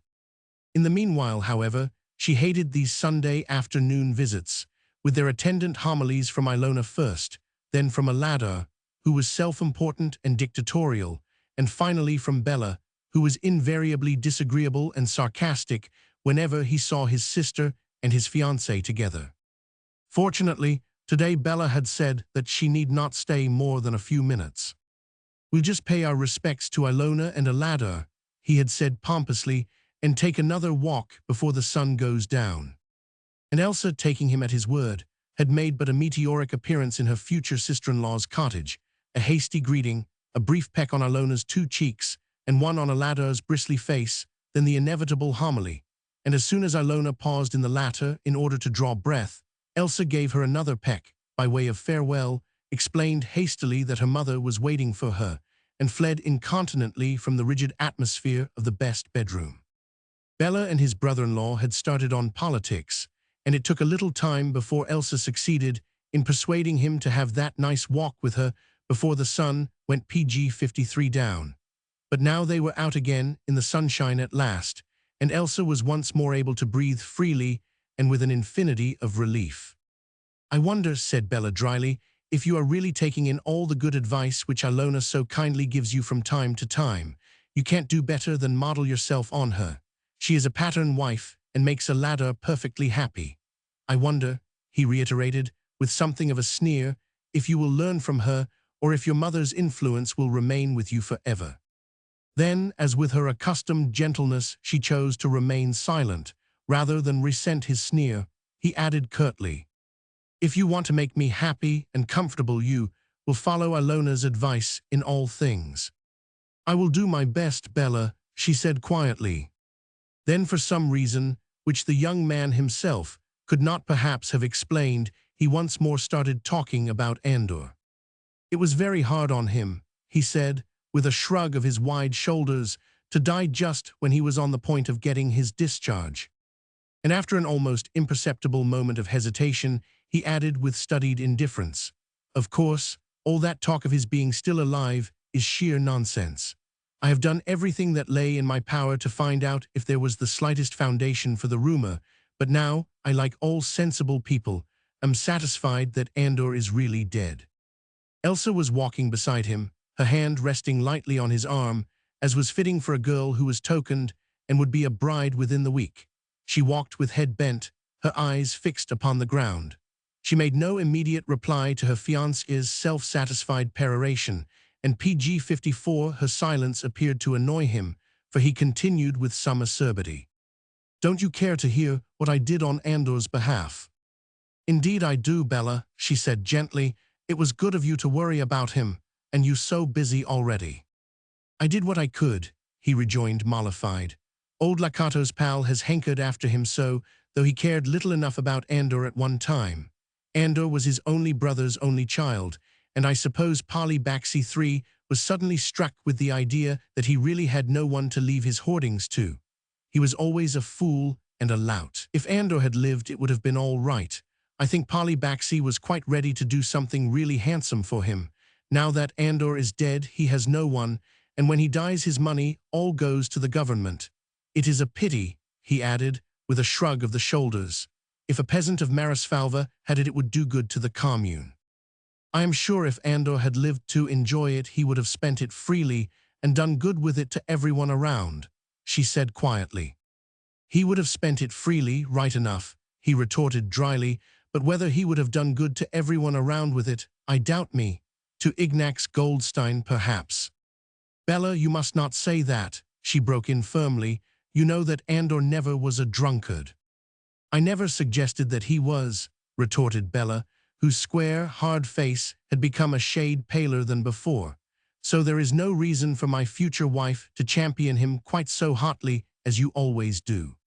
I only spoke the truth. PG 55. If someone else spoke of me 100 times more disparagingly than I ever do of Andor, would you defend me as warmly, I wonder, as you do him? Don't let us quarrel about Andor, she rejoined gently. It does not seem right now that he is dead. PG 56. Chapter 5. Love will follow. They had reached the small cottage where old Capos and his wife and Elsa lived. It stood at the furthest end of the village, away from the main road and the cool meadows beside the Marrows, away from the church and the barn and all the brightest spots of Marisfalva. Built of laths and mud, it had long ago quarreled with the whitewash which had originally covered it and had forcibly ejected it, showing deep gaps and fissures in its walls. The pots and jars which hung from the overhanging thatch were all discolored and broken, and the hemp which hung in bundles beside them looked uneven and dark in color, obviously beaten with a slipshod, careless hand. Such a contrast to the house of Hohura, the rich justice of the peace, and of Ilona his wife. Elsa knew and expected that the usual homily on the subject would not fail to be forthcoming as it did on every Sunday afternoon. She only wondered what particular form it would take today, whether Bella would sneer at her and her mother for the tumble-down look of the veranda, for the bad state of the hemp, or the coating of dirt upon the earthenware pots. But it was the hemp today. Why don't you look after it, Elsa? Said Bella roughly, as he pointed to the tangled mass of stuff above him. Your mother ruins even the sparse crop which she has. I can't do everything, said Elsa, in that same gentle, PG-57 even voice, which held in its tones all the gamut of hopeless discouragement. Since father has been stricken, he wants constant attention. Mother won't give it him, so I have to be at his beck and call. Then there is the washing. I know, broke in Bella with a sneer. You need not always remind me that my future wife, the bride of my lord the Count's own bailiff, does menial work for a village schoolmistress and a snuffy old priest. Elsa made no reply. She pushed open the door of the cottage and went in. Bella followed her, muttering between his teeth. The interior of Capos Benko's home was as squalid, as forlorn-looking as its approach. Everywhere the hand of the thriftless housewife was painfully apparent, in the blackened crockery upon the hearth, in the dull, grimy look of the furniture, once so highly polished, in the tattered tablecloth, the stains upon the floor and the walls, but above all was it apparent in the dower chest, that inalienable pride of every thrifty Hungarian housewife. Dower chest, which in Ilona's cottage was such a marvel of polish outside, and so glittering in its rich contents of exquisite linen. But here it bore relentless if mute testimony to the shiftless, untidy, disorderly ways of the Capos household. For instead of the neat piles of snow-white linen, it was filled with rubbish, with husks of maize and mouldy cabbage stalks, thrown in higgledy-piggledy, with bundles of clothes and rags of every sort and kind. It stood close to the stove, the smoke of which had long ago covered the wood with soot. The lid was thrown open and hung crooked upon a broken hinge. When Elsa entered the cottage with Eros Bella, her mother was busy with some cooking near the hearth, and PG-58 smoke and the odor of gulia's meat stew filled the place. Close to the fire, in an armchair of polished wood, sat old Capos Benko, now a hopeless cripple. The fate which lies in wait in these hot countries for the dissolute and the drunkard had already overtaken him. He had had a stroke a couple of years ago, and then another last summer. Now he could not move hand or foot, his tongue refused him service, he could only see and hear and eat. Otherwise he was like a log, carried from his palliasse on which he slept at night to the armchair in which he sat all day. Elsa's strong young arms carried him thus backwards and forwards, She ministered to him, nursed him, did what cheering she could to brighten his days that were an almost perpetual night. At sight of Elsa, his wrinkled face, which was so like that of a corpse, brightened visibly. She ran to him and said something in his ear which caused his dulled eyes to gleam with momentary pleasure. "What did you bring Bella home with you for?" said the mother ungraciously, speaking to her daughter and rudely ignoring the young man, who had thrown his hat down and drawn one of the chairs close to the table. At Capo's Irma's inhospitable words, he merely laughed and shrugged his shoulders. "Well, Irma Nenny," he said, "this is the last Sunday, anyhow, that you will be troubled with my presence. After Wednesday, as I shall have Elsa in my own home, I shall not need to come and visit here." "No," retorted Irma, with a snap of her lean jaws. "You will take good care to alienate her from her duty to her father and to her mother, won't you?" Then, in answer to a further sneer from him, she added, PG-59 more viciously, "You will teach her to be purse-proud like yourself, vain and disdainful of her old home." Bella's one eye, under the distorted brow, wandered with a sullen expression of contempt over every individual piece of furniture in the room. "It's not a home to be proud of anyway," he said dryly, "is it, Irma Nenny?" "You chose your future wife out of it," retorted Irma, "and tease from here that you will have to fetch her on Wednesday, my friend." She was always ready to quarrel with Bella, whose sneering ways she resented, all the more that she knew they were well-deserved. But her last words had apparently poured oil over the already troubled waters of the young man's wrath, for now his sullen expression vanished, and a light of satisfaction and of pride lit up his ungainly face.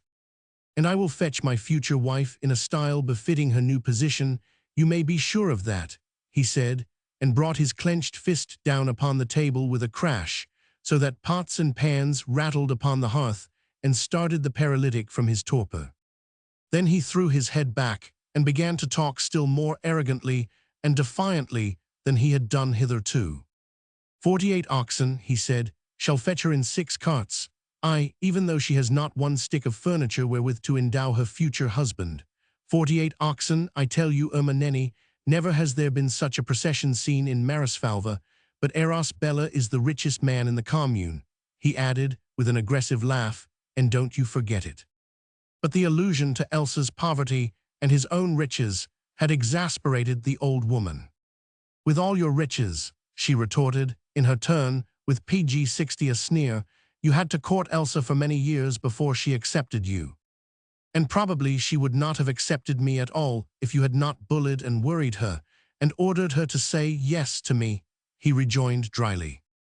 "Children must obey their parents," she said. "It is the law of God. A law which you, for one, apply to your own advantage, Irma Nenny. Have you any cause for complaint?" "Oh no, Elsa's obedience has served me well, and though I dare say," he added, suddenly casting a sullen look upon the young girl, "she has not much love for me now, she will do her duty by me as my wife, and love will follow in the natural course of things." Elsa had taken no part in this wordy warfare between her mother and her future husband. It seemed almost as if she had not heard a word of it. No doubt her ears were trained by now no longer to heed these squabbles. She had drawn a low stool close to the invalid's chair, and sitting near him with her hand resting on his knee, she was whispering and talking animatedly to him, telling him all the gossip of the village, recounting to him every small event of the afternoon and of the morning, Pater Bonifacius' sermon, the behavior of the choir boys, Patco's Emma's new kerchief. When the stock of gossip gave out, she began to sing to him, in a low, sweet voice, one of those innumerable folk songs so dear to every Hungarian peasant's heart. Irma intercepted the look which Bella cast upon his fiancé. She, too, turned and looked at her daughter, and seeing her there, sitting at the feet of that miserable wreck of humanity whom she called father, ministering to him, PG-61, for all the world like the angels around the dying saints, a swift look of pity softened for a moment the mother's hard and pinched face. "You cannot expect the girl to have much love for you now," she said, once more turning a vicious glance upon her future son-in-law. "Your mode of courtship was not very tender, you will admit." "I don't believe in all that silly love-making," he rejoined roughly. It is good enough for the loutish peasants of the ill-fold lowlands. They are sentimental and stupid. An educated man does not make use of a lot of twaddle when he woos the woman of his choice. All men act very much in the same way when they are in love, said Irma sententiously, but I don't believe that you are really in love with Elsa. He shrugged his shoulders and laughed, a short, sarcastic, almost cruel laugh. Perhaps not, he said, but I want her for my wife all the same. Only because she is the noted beauty of the countryside, and because half the village wanted her. Precisely, he said with a sneer. There was a good deal of bidding for Elsa, Irma Nenny, so you elected to give her to the highest bidder. You had been courting her longer than anybody, rejoined Irma, who this time chose to ignore his taunt. And I would have won her sooner, on my own, even without your help, if it had not been for that accursed Andor. Well, he is dead now anyway. All doubts, I suppose, are at rest on that point. There are a few fools still left in the village who maintain that he will turn up someday. PG 62, we all hope he will, because of Laccato's pal. The poor man is fretting himself into his grave since he has realized that, when he dies, his money and land must all go to the government. He can sell his land and distribute his money while he lives, retorted Bella, but you won't catch him doing that, the old miser. Can't anything more be done, about Andor, I mean? Of course not, he said impatiently. Everything that could be done has been done. It's no use going on having rows by post with the War Office about the proofs of a man's death who has been food for worms these past 2 years. Well, you know, Bella, people here are not satisfied about those proofs. I, for one, never held with those who would not believe in Andor's death. There are plenty of folk in the village, and Pater Bonifacius is one of them, who swear that he will come home one of these days, perhaps when Polly Baxi is dead. And then he would find himself the richest man in the commune, she added, not without a point of malice, richer even than you, my good Bella. Hold your tongue, you old fool, broke in Bella savagely, as once more the sinister leer which hovered round his sightless eye was turned toward Elsa. Didn't I say that I, for one, never believed that rubbish? Retorted Irma sullenly, and haven't I preached to her about it these past 2 years? But you needn't be afraid, she added, as she turned once more to her stewing pot. She didn't hear what I said. When she talks or sings to her father, you might shoot off a cannon, she wouldn't hear it. You may say what you like just now, Bella, she'll not listen. PG 63 Oho, said Bella, even as a curious expression of obstinacy, not unmixed with cruelty, crept into his colorless face. You seem to forget, Irma Nenny, that the rest of Elsa's life will have to be spent in listening to me. We'll soon see about that. Elsa, he called peremptorily. Then, as indeed the girl appeared not to hear, but went on softly crooning and singing to the helpless invalid like a mother to its babe, the young man worked himself up into a passion of fury. The veins in his pale forehead and temples swelled up visibly, the glitter in his one eye became more cruel and more menacing. Finally, he brought his clenched fist once more crashing down upon the table, even while he rose to his feet, as if to give fuller meaning to his future marital authority. Elsa, he shouted once more hoarsely, Elsa, do you hear what I say? Page 64. Chapter 6. I don't wish to marry, not yet. The girl thus roughly apostrophized turned slowly round. She seemed neither hurt nor even surprised at the young man's exhibition of temper. In her blue eyes there was a strange look, one which had lately been habitual to her, but which neither her mother nor Bella were able to interpret. It was a look which conveyed the thought of resignation or indifference or both, but also one which was peculiarly lifeless, as of a soul who had touched the cold hand of despair. Far be it from me to seek complexity in so simple a soul, as was that of this young Hungarian peasant girl. Elsa Kapos had no thought of self-analysis. Complicated sex and soul problems did not exist for her. She would never have dreamed of searching the deep-down emotions of her heart and of dragging them out for her mind to scrutinize. The morbid modern craze for intricate and composite emotions was not likely to reach an out-of-the-way Hungarian village that slept peacefully on the banks of the sluggish Maros, cradled in the immensity of the plain. Elsa had loved Laccato's Andor, the handsome, ardent young lover whose impetuous courtship of her 5 years ago had carried her on the wings of Icarus to a region so full of brightness and of sunlight that it was no wonder that the wings, which had appeared godlike, turned out to be ephemeral and brittle after all, and that she was PG-65 soon precipitated back and down into the ordinary sea of everyday life. Elsa had never heard of Icarus, but she had felt herself soaring upwards on heavenly wings when Andor, his lips touching her neck, had whispered with passionate ardor, "Elsa, I love you." She had never heard of Icarus' fall, but she had experienced her own from the giddy heights of heavenly happiness down to the depths of dull, aching despair. The fall had been very gradual. There had been nothing grand or heroic or soul-stirring about it. Andor had gone away, having told her that he loved her and adjured her to wait for him. She had waited for 3 years, patiently, quietly, obstinately, despite the many and varied sieges laid to her heart and her imagination by the inflammable, eligible youth of the countryside. Elsa Capos, the far-famed beauty of half the county, counted her suitors by the score. Patiently, quietly, obstinately she kept every suitor at bay, even though many were rich and some in high positions, even though her mother, with the same patience, the same quietude, and the same obstinacy worked hard to break her daughter's will. But Andor was coming back. Andor had adjured her to wait for him, and Elsa was still young, just 16 when Andor went away. She was in no hurry to get married. No one, of course, guessed the reason of her obstinate refusal of all the best matrimonial prizes in the county. No one guessed her secret, the depth of her love for Andor, her promise to wait for him. Her mother guessed it least of all.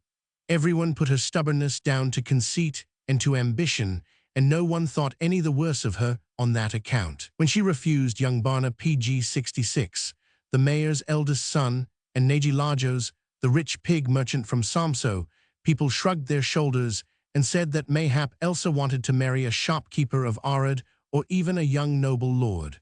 Irma Nenni said nothing for the first year, and even for 2. She saw Neji Lajos go away, and young Barna court another girl. That was perhaps as it should be. Elsa was growing more beautiful every year, and there was a noble lord who owned a fine estate and a castle close by, who had taken lately to riding over on Sunday afternoons to Marisfalva and paid marked attention to Elsa. Noble lords had been known to marry peasant girls, at least in books, so Irma Nenni had been told, and of course, one never knows. God's ways were wonderful sometimes. But when 2 years had gone by, when a rich shopkeeper from Arad had come and courted and been refused, and when the noble lord had suddenly ceased his Sunday afternoon visits to Marisfalva, Irma became more anxious. She had a long and serious talk with her daughter, which led to no good. To all her mother's wise counsels and sound arguments, Elsa had opposed the simple statement of facts. "I do not wish to marry, mother dear, not just yet." This, of course, would never do. Irma realized that she had allowed her ambition for her daughter to run away with her common sense. Elsa must have got some queer notion or other in her head. That intimacy with the schoolmistress, who came from Budapest and talked a vast amount of sentimental stuff which she had imbibed out of books, must be stopped at once, and Elsa be taken in hand by her own mother. To aim high was quite one thing, but to let every chance, PG-67 however splendid, slip through one's fingers was the work of a fool. The work of taking Elsa in hand was thus promptly undertaken. Fate favored the mother's intentions. Old Capos was stricken with paralysis, and Elsa had, from that hour forth, to spend most of her time with her father in the house, and immediately under her mother's eye. Though young Barna was married by now, and the pig merchant, the noble lord and the rich shopkeeper all gone to seek a sweetheart elsewhere, there were still plenty of suitors dangling round the beauty of the countryside. In fact, her well-known pride and aloofness had brought a surfeit of competitors in the lists. Foremost among these was Eros Bella, who was not only young and in a high position as my lord the Count's chief bailiff, but was also reputed to be the richest man for miles around. Eros Bella had long ago made public his determination to win Elsa for wife, and he had carried his courtship unostentatiously but persistently all along, despite the many rivals in the field. Elsa never disliked him. She accepted his attentions just as she did those of everyone else. Periodically, Bella would make a formal proposal of marriage, which Irma Nenni, in her own name and that of Elsa's paralytic father, invariably accepted. But to his sober and well-worded proposals, Elsa gave the same replies that she gave to her more impetuous adorers. "I don't want to marry, not yet." When the work of taking Elsa in hand began in earnest, Irma used Eros Bella as her chief weapon of attack. He was very rich, young enough to marry. My lord the Count looked upon him as his right hand. Moreover, Bella had made Irma Nenni a solemn promise that if Elsa became his wife, his father and mother-in-law should receive that fine PG 68 house in the Kender Road to live in, with a nice piece of garden, 3 cows and 5 pigs, and a little maid-of-all-work to wait upon them. Backed with such a bargain, Bella's suit was bound to prosper. And yet, for another whole year, Elsa was obstinate. Irma had to resort to sterner measures, and in a country like Hungary, where much of the patriarchal feeling toward parents still exists, a mother's stern measures become very drastic indeed. A child is a child while she is under her parents' roof. If she be 40, she still owes implicit obedience, unbounded respect to them.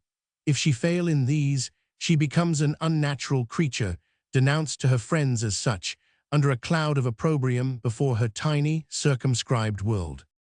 Capo's Irma brought out the whole armory of her parental authority, her parental power, and her methods could be severe when she chose. I will not say that she ill-treated the girl, though it was more than once that Elsa's right cheek and ear were crimson when the left were quite pale, and that often, on the hot Sundays in July and August, when the girls go in low-necked corslets and shifts to church, Elsa wrapped a kerchief over her shoulders. The neighbors said in order to hide the corrections dealt by Irma Nenni's vigorous hand, but it was morally that her mother's authority weighed most heavily upon the girl. Her commands became more defined and presently more peremptory. Elsa was soon placed in the terrible alternative of either being faithless to Andor or disobedient to her mother. And it is characteristic of that part of the world that of the two sins thus in prospect, the latter seemed by far the more heinous. PG 69, yet Andor was due back at the end of the summer. The 14th of September came and went, and the new recruits went with it, another week, and those who had completed their 3 years would be coming home. Andor would, of course, be among them. There had come no adverse report about him, and no news during those 3 years is always counted to be good news. No letters or sign of life had come from him, but then many of the lads never wrote home while they did their 3 years, and Andor had no one to write to. He would not be allowed to write to Elsa, or rather, Elsa would never be allowed to receive letters from him, and his uncle Lacato's pal, the old miser, would only be furious with him for spending his few fillers on note paper and stamps. But Elsa had waited patiently during 3 years, knowing that though she had no news of him, he would not forget her. She never mistrusted him, she never doubted him. She waited for him, and he did not return. At first, his non-appearance excited neither surprise nor comment in the village. Andor had no relations except his uncle Lacato's pal, who did not care one brass filler about him. There had been no one to count the years, the months, the days when he would return. There was only Elsa who cared, and she dared not say anything at first, for fear of making her mother angry.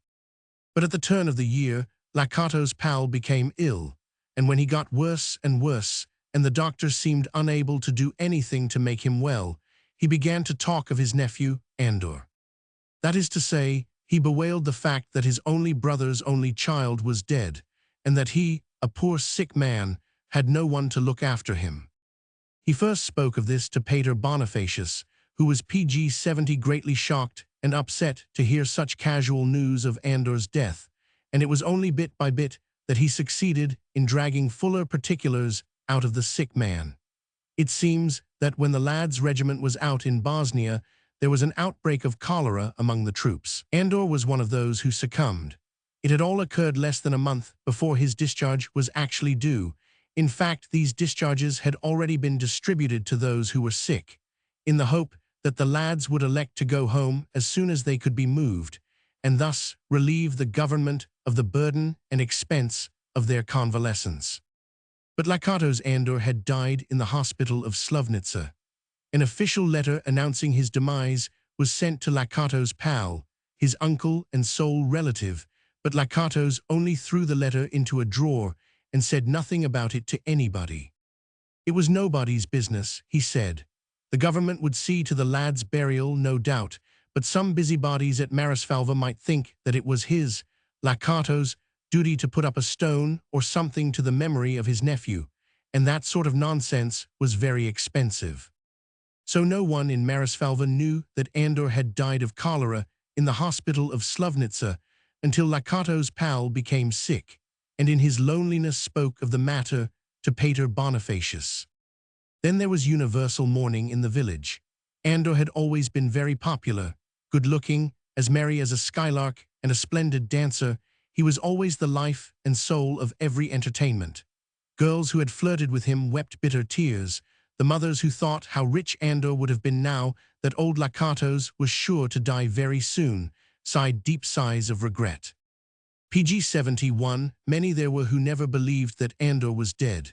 He was not the lad to die of cholera. He might break his neck one day, riding or driving, for he was always daring and reckless, but to lie sick of cholera and to die in a hospital, no, that did not seem like Andor. Presently it became known that the official letter announcing the death had not been quite in order. It was only a rumor, but the rumor quickly gained credence. It fitted in with popular sentiment. Pater Bonifacius himself, who had seen the letter, declared that the wording of it was very curt and vague, much more curt and vague than such letters usually were. It seems that there were a great many cases of cholera in the isolation hospital at Slavnica, and lists were sent up daily from there to Budapest of new cases, of severe cases, of discharges, and of deaths.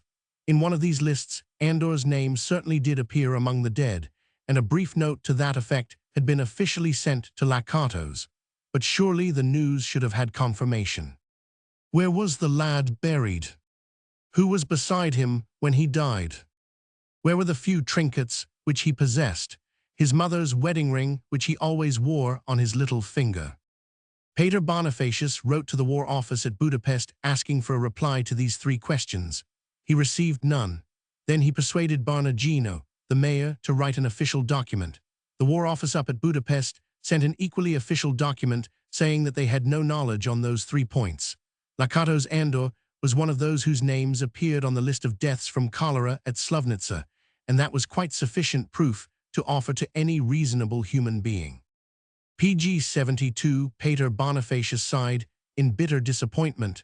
Lakatos' pal continued to bemoan his loneliness until he succeeded in persuading himself that he had always loved Andor as his own son, and that the lad's supposed death would presently cause his own. And the neighbors, especially the women, held on to the belief that Andor was not dead. They declared that he would return one day to enjoy the goodwill of his rich uncle now, to marry a girl of Marisfalva, and to look forward to a goodly legacy from Pali Baxi by and by. PG-73. Chapter 7. They are Jews, and we are Hungarians. But what of Elsa during this time? What of the sorrow, the alternating hope and despair of those weary, weary months? She did not say much, she hardly ever cried, but even her mother, hard and unemotional as she was, respected the girl's secret for a while, after the news was brought into the cottage that Andor was really dead. Bella had brought the news, and Elsa, on hearing it thus blurted out in Bella's rough, cruel fashion, had turned deathly pale, ere she contrived to run out of the room and hide herself away in a corner, where she had cried till she had made herself sick and faint. "Have you been blind all these years, Irma Nenny?" Bella had said with his habitual sneer, when Irma threw up her bony hands in hopeless puzzlement at her daughter's behavior.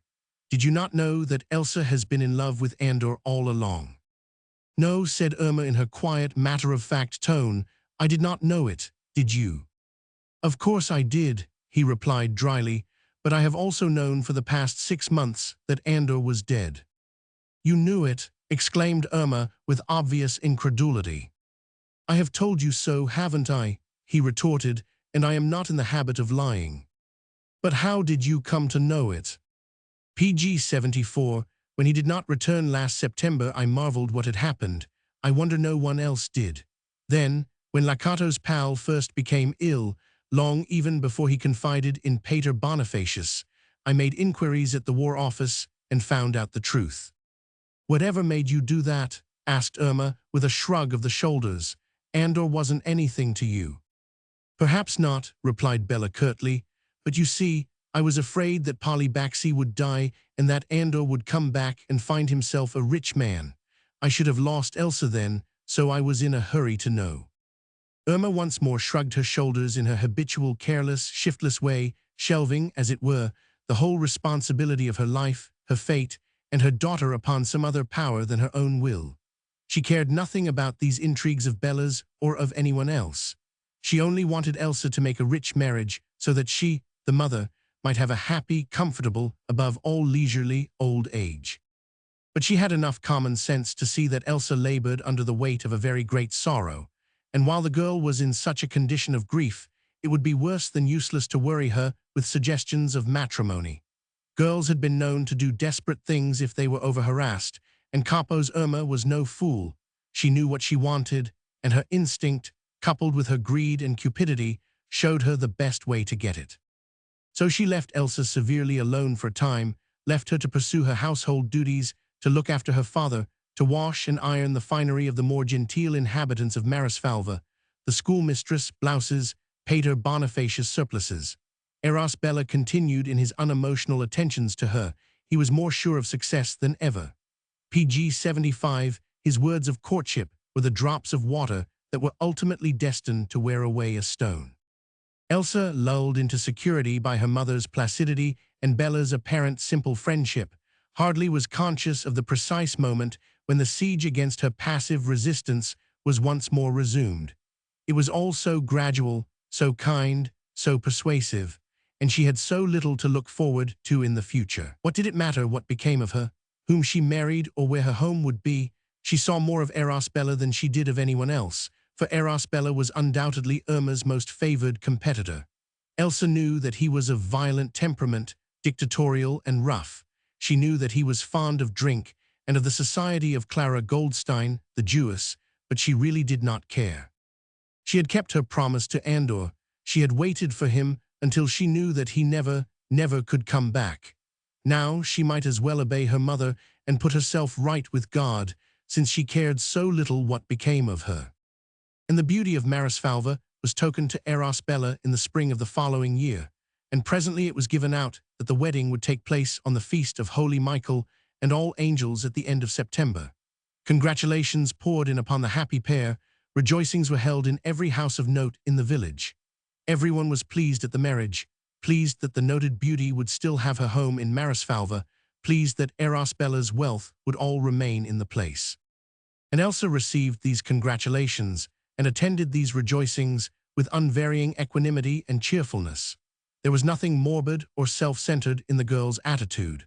People who did not know, and no one PG 76 really did, and who saw her at Mass on Sundays or walking arm-in-arm with Bella in the afternoons, would say that she was perfectly happy. Not a radiant bride, certainly, not a typical Hungarian maniac whose laughter echoes from end to end of the village, whose merry voice rings all the day, and whose pretty bare feet trot briskly up and down from her cottage to the river, or to the church, or to a neighbor's house, but an equable, contented bride, a fitting wife for a person of such high consideration as was Eros Bella.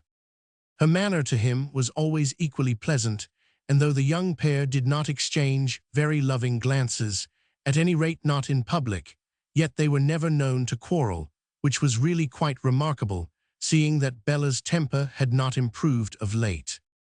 He was giving way to drink more than he used to, and there were some ugly rumors about my lord the Count's dissatisfaction with his erstwhile highly valued bailiff. Many people said that Bella would get his dismissal presently if he did not mend his ways. But then he very likely wouldn't care if he did get dismissed. He was a rich man and could give his full time to cultivating his own land. This afternoon, while he was talking with Irma and sullenly watching his future wife, he appeared to be quite sober, until a moment ago when unreasoning rage seized hold of him and he shouted to Elsa in a rough and peremptory manner. After that, his face, which usually was quite pallid, became hotly flushed, and his one-seeing eye had a restless, quivering look in it. Nor did Elsa's placid gentleness help to cool his temper. When he shouted to her, she turned and faced him and said with a pleasant, if somewhat vague smile. "Yes, Bella, what is it you want?" "PG-77, what is it I want?" he muttered, as he sank back into his chair, and resting his elbows on the table, he buried his chin in his hands and looked across at the girl with a glowering and sullen look. "What is it I want?" he reiterated roughly. "I want to know what has been the matter with you these last 2 days." "Nothing has been the matter with me," she replied quietly. "Nothing unusual, certainly. Why do you ask?" "Because for the last 2 days you have been going about with a face on you fit for a funeral rather than for a wedding. What is it? Let's have it." "Nothing, Bella. What should it be?" "I tell you there is something," he rejoined obstinately, "and what's more, I can make a pretty shrewd guess what it is, eh?" "I don't know what you mean," she said simply. "I mean that the noted beauty of Marisfalva does me the honor of being jealous. Isn't that it now? Oh, I know well enough. You needn't be ashamed of it. Jealousy does your love for me credit, and flatters me, I assure you." "I don't know what you mean, Bella," she reiterated more firmly. "I am neither jealous nor ashamed." "Not ashamed?" he jeered. "Oh ho, look at your flaming cheeks. Irma Nenny, haven't you a mirror? Let her see how she is blushing." "I don't see why she should be jealous," interposed Irma crossly, "nor why you should be forever teasing her. I am sure she has no cause to be ashamed of anything or of being jealous of anyone." "But I tell you that she is jealous of Clara Goldstein," he maintained. "What nonsense!" protested the mother, while the blush PG-78 quickly fled from the young girl's cheeks, leaving them clear and bloodless. "I tell you she is," he persisted, with wrathful doggedness. "She has been sullen and moody these last 2 days, ever since I insisted that Clara Goldstein shall be asked tomorrow to the farewell banquet and the dance." "Well, I didn't see myself why you wanted that Jewess to come," said Irma dryly. "That's nobody's business," he retorted. "I pay for the entertainment, don't I?" "You certainly do," she rejoined calmly. "We couldn't possibly afford to give Elsa her maiden's farewell, and if you didn't pay for the supper and the gypsies and the hire of the schoolroom, why then, you and Elsa would have to be married without a proper send-off, that's all. And a nice thing it would have been. Whoever heard of a girl on this side of the Marrows being married without her farewell to maidenhood? I am paying for the supper and for everything because I want my bride's farewell to be finer and grander than anything that has ever been seen for many kilometers round. I have stinted nothing, begrudged nothing. I have given an ox, 2 pigs, and a calf to be slaughtered for the occasion. I have given chickens and sausages and some of the finest flour the countryside can produce. As for the wine, well, all I can say is that there is none better in my lord's own cellar. I have given all that willingly. I did it because I liked it. But," he added, and once again the look of self-satisfaction and sufficiency gave way to his more habitual sinister expression, "if I pay for the feast, I decide who shall be invited to eat it." Irma apparently had nothing to say in response. She shrugged her shoulders and continued to stir the stew PG-79 in her pot. Elsa said nothing either. Obedient to the command of her future lord, she had faced him and listened to him attentively and respectfully all the while that he spoke, nor did her face betray anything of what went on within her soul, anything of its revolt or of its wounded pride, while the storm of wrath and of sneers thus passed unheeded over her head. But Bella, having worked himself up into a fit of obstinate rage, was not content with Elsa's passive obedience. There had from the first crept into his half-educated, but untutored and undisciplined mind the knowledge that though Elsa was token to him, though she was submissive and gentle and even-tempered, her heart did not belong to him. He knew but little about love, believed in it still less. In that part of the world, a good many men are still saturated with the Oriental conception of a woman's place in the world, and even in the innermost recesses of their mind with the Oriental disbelief in a woman's soul. But in common with all such men, he had a burning desire to possess every aspiration and to know every thought of the woman whom he had chosen for his wife. Therefore now, when in response to his rage and to his bombast Elsa had only silence for him, a silence which he knew must hide her real thoughts, he suddenly lost all sense of proportion and of prudence. For the moment he felt as if he could hate this woman whom he had wooed and won despite her resistance, and in the teeth of strenuous rivalry, he was seized with a purely savage desire to wound her, to see her cry, to make her unhappy, anything, in fact, to rouse her from this irritating apathy. I suppose, he said at last, making a great effort to recover his outward self-control. I suppose that you are PG-80 object to my asking Clara Goldstein to come to your farewell feast. Thus directly appealed to by her lover, Elsa gave a direct reply. Yes, I do, she said. May I ask why? A girl's farewell on the eve of her wedding day, she replied quietly, is intended to be a farewell to her girl friends. Clara Goldstein was never a friend of mine. She belongs to this village anyway, doesn't she? He queried, still trying to speak calmly. He had risen to his feet and stood with squared shoulders, legs wide apart, and hands buried in the pockets of his tightly fitting trousers. An ugly, ill-tempered, masterful man who showed in every line of his attitude that he meant to be supreme lord in his own household. Clara Goldstein belongs to this village, he reiterated with forced suavity. She is my friend, is she not? She may be your friend, Bella, rejoined Elsa gently, and she certainly belongs to this village, but she is not one of us. She is a Jewess, not a Hungarian, like we all are. What has her religion to do with it? He retorted.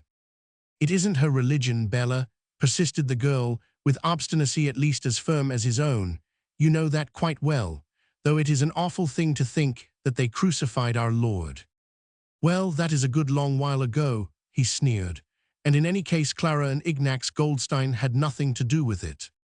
No, I know, therefore I said that religion had nothing to do with it. I can't explain it exactly, Bella, but don't we all feel alike about that? Hungarians are Hungarians, PG-81, and Jews are Jews, and there's no getting away from that.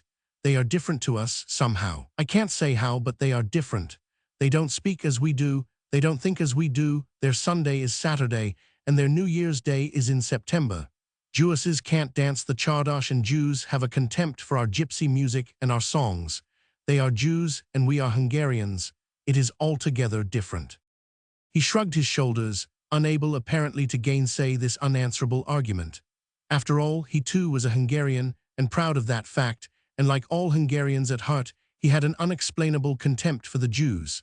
But all the same, he was not going to give in to a woman in any kind of disagreement, least of all on a point on which he had set his heart. So now he shifted his ground back to his original dictum. You may talk as much as you like, Elsa, he said doggedly, but Clara Goldstein is my friend, and I will have her asked to the banquet first and the dance afterwards, or I'll not appear at it myself. That's clear, I hope, he added roughly, as Elsa, in her habitual pace-loving way, had made no comment on that final threat. It is quite clear, Bella, she now said passively. Of course the girl shall be asked, Bella, here interposed Irma Nenny, who had no intention of quarreling with her wealthy son-in-law. I'll see to it, and don't you lose your temper about it. Here, sit down again. Elsa, bring your father's chair round for supper. Bella, do sit down and have a bite. I declare you two might be married already, so much quarreling do you manage to get through. But Bella, as sulky now as a bear with a sore head, refused to stay for supper. PG-82, I can't bear sullen faces and dark looks, he said savagely. I'll go where I can see pleasant smiles and have some fun. I must say, Irma Nenny, he added by way of a parting shot as he picked up his hat and made for the door, that I do not admire the way you have brought up your daughter. A woman's place is not only to obey her husband, but to look cheerful about it. However, he added, with a dry laugh, we'll soon put that right after tomorrow, my dove. And with a perfunctory attempt at a more lover-like attitude, he turned to Elsa, who already had jumped to her feet, and with a pleasant smile was holding up her sweet face to her future lord for a kiss. She looked so exquisitely pretty then, standing in the gloomy half-light of this squalid room, with the slanting golden sunshine which peeped in through the tiny west window, outlining her delicate silhouette and touching her smooth fair hair with gold. Vanity, self-satisfaction, and mayhap something a little more tender, a little more selfless, stirred in the young man's heart.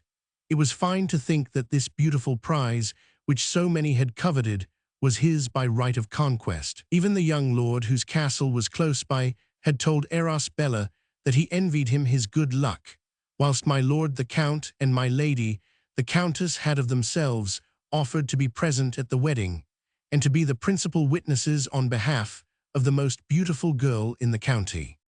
These pleasant thoughts softened Bella's mood, and he drew his fiancée quite tenderly to him.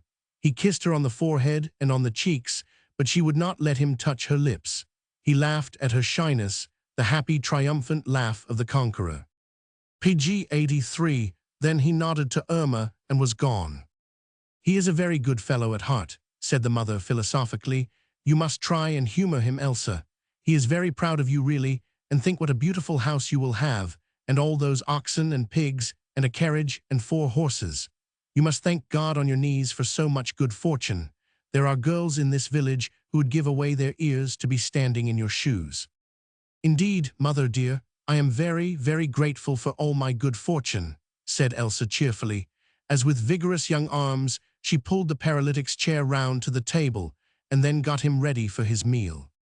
After which there was a moment's silence. Elsa and her mother each stood behind her own chair. The young girl's clear voice was raised to say a simple grace before a simple meal. The stew had not been put on the table since Bella did not stay for supper. It would do for tomorrow's dinner, and for tonight maize porridge and rye bread would be quite sufficient. Elsa looked after her father and herself ate with a hearty, youthful appetite. Her mother could not help but be satisfied that the child was happy. The philosophy of life had taught Capo's Irma a good many lessons. Foremost among these was the one which defined the exact relationship between the want of money and all other earthly ills. Certainly, the want of money was the father of them all. Elsa in future would never feel it, therefore all other earthly ills would fall away from her for lack of support. It was as well to think that the child realized this and was grateful for her own happiness. Page 84. Chapter 8. I put the bunda away somewhere. Capo's Irma went out after supper to hold a final consultation with the more influential matrons of Marisfalva over the arrangements for tomorrow's feast. Old Capos had been put to bed on his pallas in the next room, and Elsa was all alone in the small living room. She had washed up the crockery and swept up the hearth for the night. Cloth in hand, she was giving the miserable bits of furniture something of a rub-down and general furbishing up, a thing she could only do when her mother was away, for Irma hated her to do things which appeared like a comment on her own dirty, slatternly ways. Cleanliness, order, and a love of dainty tidiness in the home are marked characteristics of the true Hungarian peasantry. The cottages, for the most part, are miracles of brightness, brightly polished floors, brightly polished pewter, brightly covered feather pillows. Capo's Irma was a notable exception to the rule, and Elsa had often shed bitter tears of shame when one or other of her many admirers followed her into her home and saw the squalor which reigned in it, the dirt and untidiness. She was most ashamed when Bella was here, for he made sneering remarks about it all, and seemed to take it for granted that she was as untidy, as slovenly as her mother. He read her long lectures about his sister's fine qualities and about the manner in which he would expect his own wife to keep her future home, and made it an excuse for some of his PG 85 most dictatorial pronouncements and rough, masterful ways. But tonight even this had not mattered. Though he had spoken very cruelly about the hemp, nothing now mattered any more. Today she had been called for the 3rd time in church. Tomorrow evening she would say goodbye to her maidenhood and take her place for the last time among her girl friends. After tomorrow's feast she would be a matron, her place would be a different one. And on Tuesday would come the wedding, and she would be Eros Bella's wedded wife. So what did anything matter any more? After Tuesday she would not even be allowed to think of Andor, to dream that he had come back, and that the past 2 dreadful years had only been an ugly nightmare. Once she was Eros Bella's wedded wife, it would be no longer right to think of that last morning 5 years ago, of that final chardash, and the words which Andor had whispered. Above all, it would no longer be right to remember that kiss, his warm lips upon her bare shoulder, and later on, out under the acacia tree, that last kiss upon her lips. She closed her eyes for a moment. A sigh of infinite regret escaped through her parted lips. It would have been so beautiful if only it could have come true, if only something had been left to her of those enchanted hours, something more tangible than just a memory. Resolutely now she went back to her work. For the past 2 years She had found that she could imagine herself to be quite moderately happy if only she had plenty to do, and she did hope that Bella would allow her to work in her new home and not to lead a life of idleness, waited on by paid servants. She had thrown the door wide open, and every now PG-86 and then, when she paused in her work, she could go and stand for a moment under its narrow lintel, and from this position, looking out toward the west, she could see the sunset far away beyond where the plain ended, where began another world. The plumed heads of the maize were tipped with gold, and in the sky myriads and myriads of tiny clouds lay like a gigantic and fleecy comet stretching right over the dome of heaven above the plain to that distant horizon far, far away.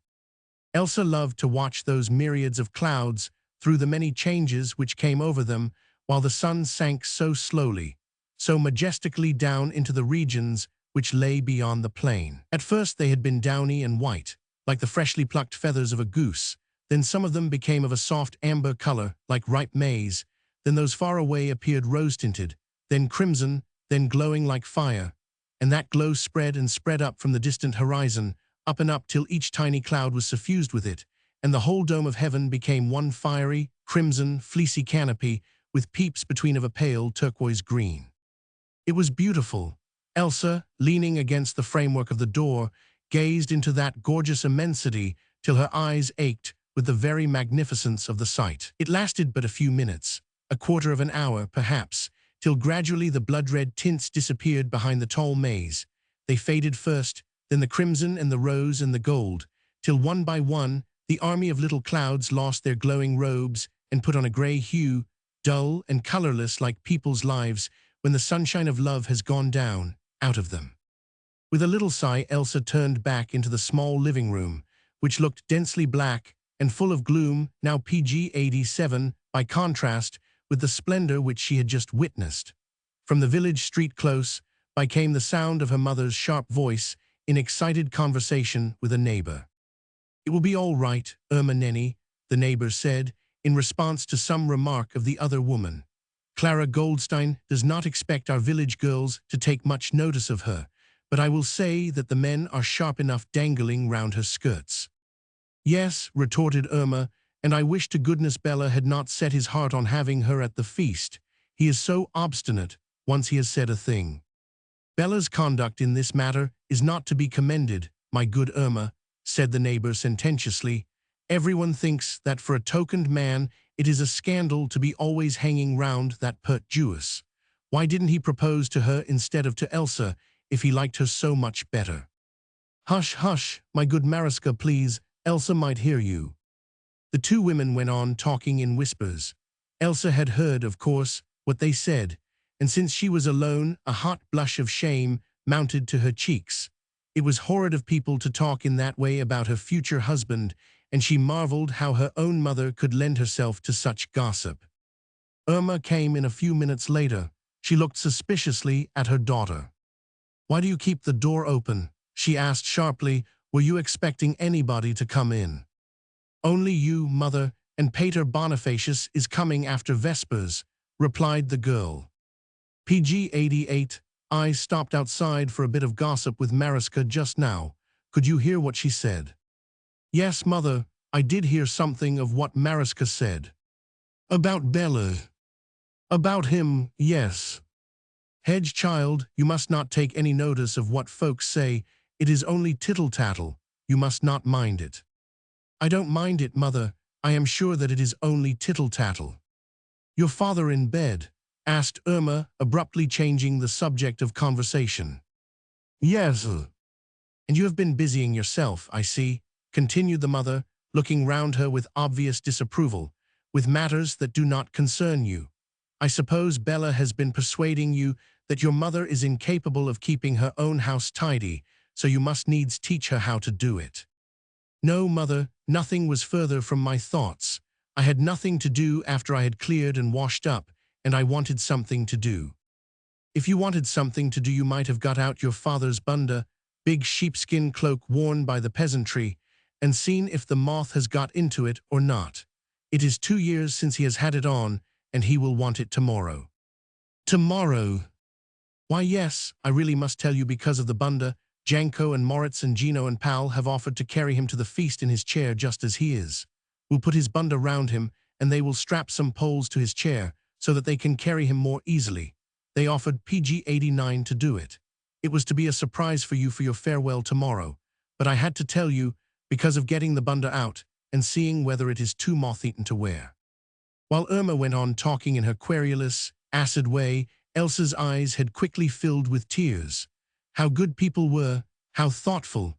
Was it not kind of Moritz and Gino and the others to have thought of giving her this great pleasure? To have her poor old father near her, after all, when she was saying farewell to all her maidenhood's friends. And what a joy it would be to him, one that would brighten him through many days to come. Oh, people were good.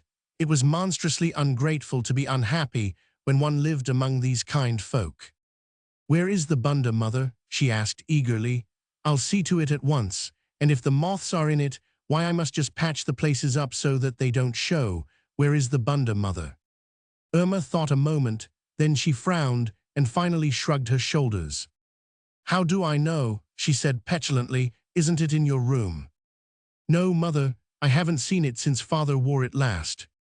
And that was 2 years ago, almost to a day. I remember it quite well. It was quite chilly, and your father put on his bunda to go down the street as far as the Jew's house. It was after sunset, I remember. He came home and went to bed. The next morning he was stricken, and I put the bunda away somewhere. Now wherever did I put it?" She stood pondering for a moment. PG-90 under his palas, she murmured to herself, "No, in the cupboard, no." "In the dower chest, mother," suggested Elsa, who knew of old that that article of furniture was the receptacle for everything that hadn't a proper place. "Yes, look at the bottom," said Irma placidly. "It might be there." It was getting dark now. Through the open door and the tiny hermetically closed windows, the grey twilight peeped in shyly. The more distant corner of the little living room, that which embraced the hearth and the dower chest, was already wrapped in gloom. Elsa bent over the worm-eaten piece of furniture, her hands plunged in the midst of maize husks and dirty linen, of cabbage stalks and sunflower seeds, till presently they encountered something soft and woolly. "Here is the bunda, mother," she said. "Ah well, get it out now and lay it over a chair. You can have a look at it tomorrow. There will be plenty of time before you need begin to dress," said Irma, who held the theory that it was never any use doing today what could conveniently be put off until tomorrow. "Mayn't I have a look at it now, mother?" asked Elsa, as she struggled with the heavy sheepskin mantle and drew it out of the surrounding rubbish. "The light will hold out for another half-hour at least, and tomorrow morning I shall have such a lot to do." "You may do what you like while the light lasts, my girl, but I won't have you waste the candle over this stupid business. Candle is very dear, and your father will never wear his bunda again after tomorrow." "I won't waste the candle, mother, but Pater Bonifacius is coming in to see me after Vespers." PG-91, what does he want to come at an hour when all sensible folk are in bed? Queried Irma petulantly. "He couldn't come earlier, mother dear. You know how busy he is always on Sundays. Benediction, then christenings, then Vespers. He said he would be here about 8 o'clock. 8 o'clock, exclaimed the woman. Who ever heard of such a ridiculous hour? And candles are so dear, there's only a few centimeters of it in the house. I'll only light the candle, mother, when the pater comes, said Elsa, with imperturbable cheerfulness. I'll just sit by the open door now and put a stitch or two in father's bunda while the light lasts, and when I can't see any longer I'll just sit quietly in the dark till the pater comes. I shall be quite happy, she added, with a quaint little sigh. I have such a lot to think about. So have I, retorted Irma, and I shall go and do my thinking in bed. I shall have to be up by 6 o'clock in the morning, I expect, and anyhow I hate sitting up in the dark. She turned to go into the inner room, but Elsa, moved by a sudden impulse, ran after her and put her arms round her mother's neck. Won't you kiss me, mother? She said wistfully. You won't do it many more times in my old home. A home you have often been ashamed of, my child, the mother said sullenly. But she kissed the girl, if not with tenderness, at any rate with a curious feeling of pity which she herself could not have defined. Good night, my girl, she said, with more gentleness than was her wont. Sleep well for the last time in your PG-92 old bed. I doubt if tomorrow you'll get into it at all, and don't let the pater stay too long and waste the candle. I promise, mother, said Elsa with a smile. Good night. PG-93. Chapter 9. Then, as now, may God protect you. The bunda was very heavy. Elsa dragged it over her knee and sat down on a low stool in the open doorway. She had pulled the table a little closer, and on it were her scissors, needles, and cotton, as well as the box of matches and the candle which she would be allowed to light presently when Pater Bonifacius came. The moth certainly had caused many ravages in the sheepskin cloak. There were tiny holes everywhere, and the fur when you touched it came out in handfuls. But as the fur would be turned inwards, that wouldn't matter so much. The bunda was quite wearable. There was just a bad tear in the leather close to the pocket, which might show and which must be mended. Elsa threaded her needle and began to hum her favorite song under her breath. Ninkson Annie Tenger Sisilug Azegen. Mint a Hanasser Vagi Esem Tinacum. There are not so many myriads of stars in the sky as the number of times that my thoughts fly to thee. She was determined not to think any more of the past. In a few hours now, that chapter in her life would be closed, and it was useless and wicked to be always thinking of the might have been. Rather did she set herself resolutely to think of the future, of that part of it, at any rate, PG-94, which was bright. There would be her mother installed in that comfortable house on the Kender Road, and with a nice bit of land and garden round in which to grow vegetables and keep some poultry. There would be her 3 cows and the pigs which Bella was giving her, and which he would graze on his own land. Above all, there would be the comfortable bed and armchair for the sick man, and the little maid to wait upon him. There was so much to be thankful for, and since God chose to take Andor away, what else was there to live for, save to see her mother and father contented?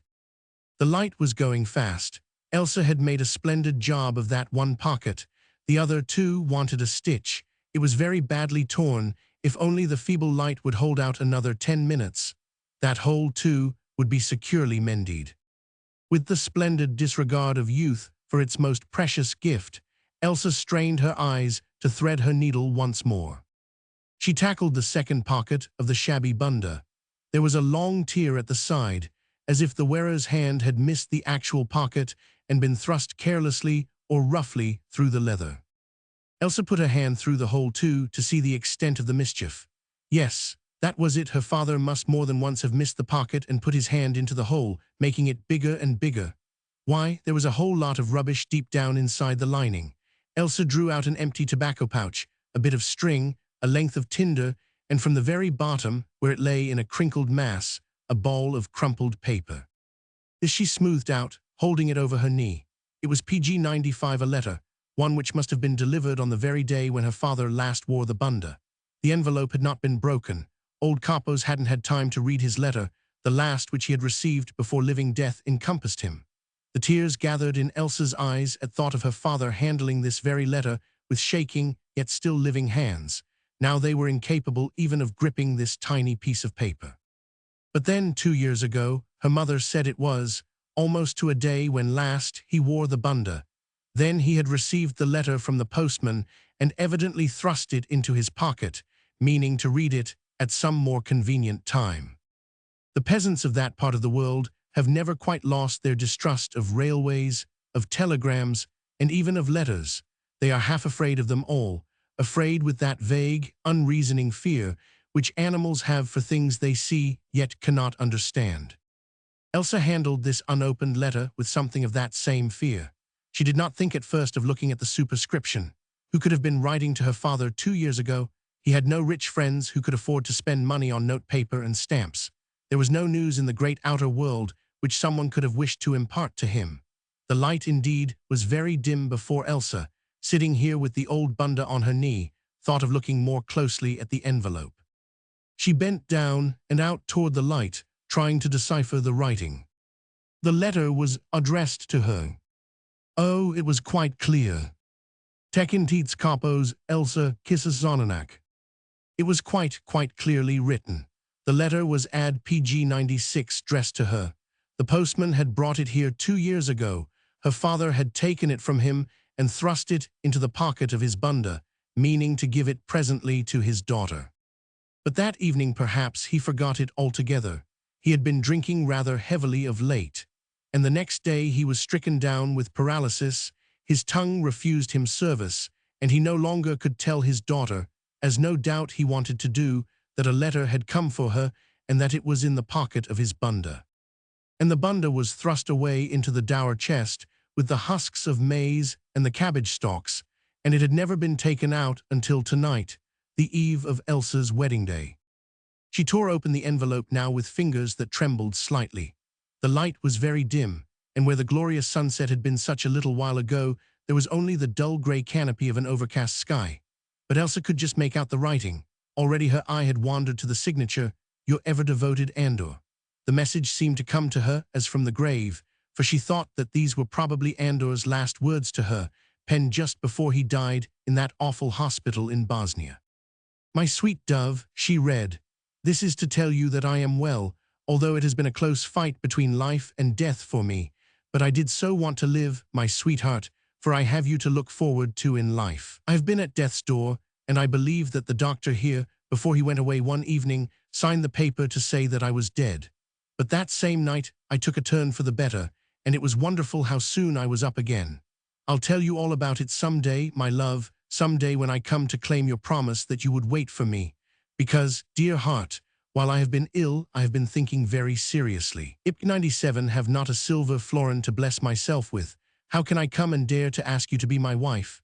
Your father and mother would kick me out of their house. They would forbid me to see you. They would part you from me, my dear, beautiful angel, and I should feel that it was just. I a good-for-nothing, penniless lout, daring to approach the Queen of Beauty, the most exquisite girl on God's earth. I have thought it all over, dear heart, and all will be well if you will be true to me, if you will wait for me another 2 years. Oh, I do not ask you to do it. I am not worthy of your love. Who am I that you should keep yourself from me? But I will pray to God night and day that he may not take away your love from me. I am going to America, dear heart, with an English gentleman who has been very kind to me. He was the English consul at Cetinge, and when there were so many of us, Hungarian lads, lying sick of that awful cholera in the hospital at Slovnica, his wife, a sweet, kind lady, used to come and visit us and cheer us up. She was very ugly and had big teeth and no waist, but she was an angel of goodness. She took some interest in me, and once when I was still very weak and ill, I told her about you, about our love, and what little hope I had of ever winning you, seeing that I was penniless. She was greatly interested, and when I was finally allowed to leave the hospital, she told me to come and see her husband, the English consul. Well, dear heart, this kind gentleman is sending me out to a farm which he possesses in a place called Australia. I think that it is somewhere in America, but I am not sure. When I get there, I shall receive more wage in 1 week than our old laborers get in 3 months, and it will all be good money, of which I can save every filler, because my food and housing will be given to me free, and the kind English lady, may the Virgin protect her, despite her large teeth and flat chest, gave me a whole lot of clothes to take with me. So every filler which I earn I can save, and I reckon that in 2 years I shall have saved 2,000 florins, about £160, and then I shall come home. If I still find you free, my dove, which I pray to God I may do, we can get married at once. Then we'll rent the Lepk farm from Polly Baxi, as I shall have plenty of money for the necessary security, and if we cannot make that pay and become rich folk within 3 years, then I am not the man whom I believe myself to be. PG 98, but my darling love, do not think for a moment that I want to bind you to me against your will. God only knows how deeply I love you. During the last 3 years, the thought of you has been the sunshine of my days, the light of my nights. If when you have received and pondered over this letter, you send me a reply to say that you still love me, that you will be true to me and will wait for my return, then you will change my world into a paradise. No work will be too hard, no difficulty too great to surmount, if it will help me the sooner to come back to you. But if, on the other hand, you tell me or leave me to guess that I am a fool for thinking that you would waste your beauty and your sweetness on waiting for a good-for-nothing scamp like me, why then I shall understand. I shall go out to America, or wherever that place called Australia may be, but maybe I shall never come back. But I should never curse you, dear heart. I should never cease to love you. I should quite understand. I have got one of the nurses at the hospital to write this letter for me, to put my rough words into good Hungarian, and to write down my thoughts in a good, clear hand. That is how it comes to be so well written. You know, I was never much of a hand with a pen and paper, but I do love you, my dove. My God, how I love you. The nurse says that Australia is not in America at all, that it is a different place altogether. Well, I do not care where it is. I am going there because there I can earn 100 florins a month and save enough in 2 years to marry you and keep you in comfort. But I shall not see you, my dove, before I go. If I saw you again, if I saw Hungary again, our village, our old fold, heaven help me. But I don't think I would have the heart to go away again. Farewell, dear heart, I go away full of hope. We go off next week in a big, big ship from here. I go full of sadness, but if you do want me to come back, just write me a little letter with the one word, yes, and address it as above. Then will my sadness be changed to heavenly joy and hope. But if it is to be no, then tell me so quite truly, and I will understand. Then, as now, may God protect you, my dove, my heart. Your ever devoted Andor. PG 99, the letter fell out of Elsa's hands onto her knee. She took no heed of it. She was staring out into the immensity far away, into the fast-gathering gloom. 2 years ago, 2 years of sorrow and vain regrets which never need have been. One word from her father or from the postman, the feel of crisp paper in her father's bunda when it was put away 2 years ago, and the whole course of her life would have been changed. The village street behind her was silent now. Even the footsteps of belated folk, hurrying to their homes, sent up no echo from the soft, sandy ground. And before her, the fast-gathering night was slowly wrapping the plain in its peace-giving shroud. Inside the cottage all was still. Mother and father lay either asleep or awake thinking of the morrow. A great heavy sob shook the young girl's vigorous young frame. It seemed too wantonly cruel, this decree of fate which had withheld from her the light of her life. How easy it would have been to wait. How swiftly these 2 years would have flown past. Her heart would have kept young, waiting for Andor and for happiness, whereas now it was numb and unsentient, save for a feeling of obedience and of filial duty, of pity for her mother and father, and of resignation to her future state. Indeed, fate was being wantonly cruel to her to the last in thus putting before her eyes a picture of the might-have-been just when it was too late. In a few hours from now the great vow would be spoken, the irrevocable knot tied which bound her to another man. Her troth was already plighted, her confession made to Pater Bonifacius. In a few hours from now she would be Bella's wife, and if Andor did come back now, she must be as nothing to him, he as a mere distant friend. PG 100, but probably he never would come back. He received no reply to his fond letter of farewell, not one word from her to cheer him on his way. No doubt by now he had made a home for himself in that far distant land. Another woman, a stranger, reveled in the sunshine of his love, while Elsa, whose whole life had been wrapped up in him, was left desolate. For a moment a wild spirit of revolt rose in her. Was it too late after all? Was any moment in life too late to snatch at fleeing happiness? Why shouldn't she run away tonight, now? Find that unknown country, that unknown spot where Andor was. Surely God would give her strength. God could not be so unjust and so cruel as men and fate had been. Pater Bonifacius, turning from the street round the angle of the cottage, found her in this mood, squatting on the low stool, her elbows on her knees, her face buried in her hands. He came up to her quite gently, for though his was a simple soul, it was full of tenderness and of compassion for the children of these plains whom God had committed into his charge. "Elsa, my girl," he asked softly, "what is it?" PG 101. Chapter 10. The best way of all. Pater Bonifacius had placed his kindly hand on the girl's hunched-up shoulders, and there was something in his touch which seemed to soothe the wild paroxysm of her grief. She raised her tear-stained face to his, and without a word, for her lips were shaking, and she could not have spoken then, she handed him Andor's letter. "May I go in," he asked, "and light the candle? It is too dark now to read." She rose quickly, and with an instinctive sense of respect for the parish priest, she made hasty efforts to smooth her hair and to wipe her face with her apron. Then she turned into the room, and though her hand still trembled slightly, she contrived to light the candle. The old priest adjusted his horn-rimmed spectacles on his nose and drew a chair close to the light. He sat down and read Andor's letter through very slowly. When he had finished, he handed it back to Elsa. "God's ways, my child, are mysterious," he said with a short sigh. "It is not for us to question them." "Mysterious," exclaimed the girl with passionate wrath. "I call them cruel and unjust. Pater, what have I done that he should have done this to me? Andor loved me and I loved him. He wrote me a letter full of love, begging for a word from me to assure him that I would always love him and that I would wait for him. Why was that letter kept from me? Why was I not allowed to PG 102 reply to it?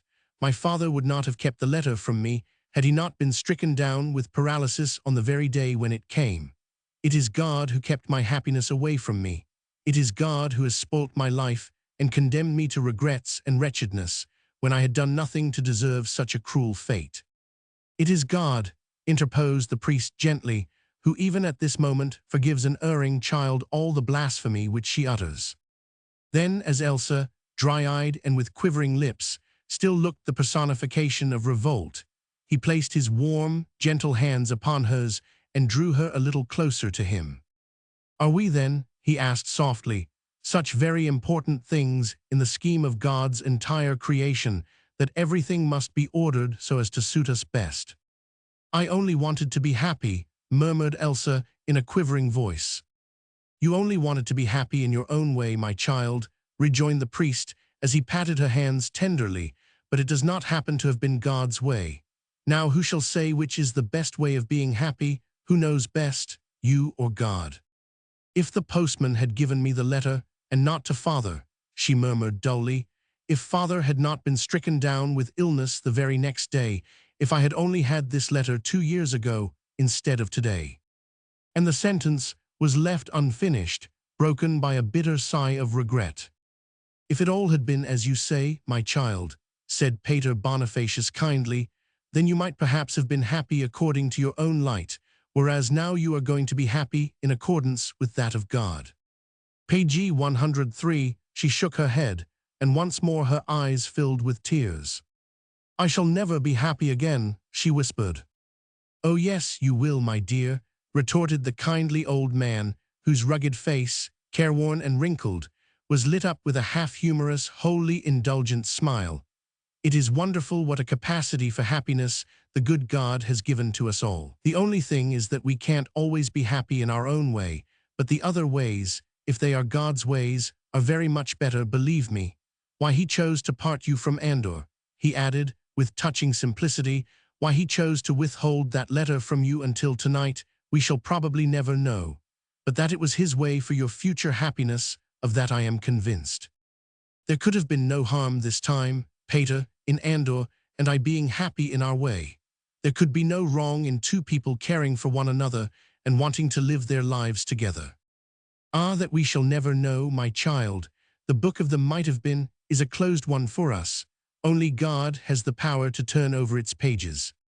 Andor and I would have been so happy," she reiterated with the obstinacy of a vain regret, "and life would have been an earthly paradise. And perhaps you would have forgotten heaven in that earthly paradise. Who knows, your happiness might have drawn you away from God, you might have spent your life in earthly joys, you might have danced and sung and thought more and more of pleasure and less of God. Who knows? Whereas now you are just going to be happy in God's way. You are going to do your duty by your mother and your father, and above all, by your PG 104 husband. You are going to fill your life by thoughts of God first and then of others, instead of filling it with purely selfish joys. You are going to walk up the road of life, my child, with duty to guide you over the roughnesses and hard stones that will bestrew your path, and every roughness which is surmounted, every hardship which is endured, every sacrifice of self which is offered up to one who made the greatest possible sacrifice for us all, will leave you happier than before, happier in God's way, the best way of all. He talked on for a long while in this gentle, heartfelt way, and gradually, as the old man spoke, the bitterness and revolt died out of the simple-minded child's heart.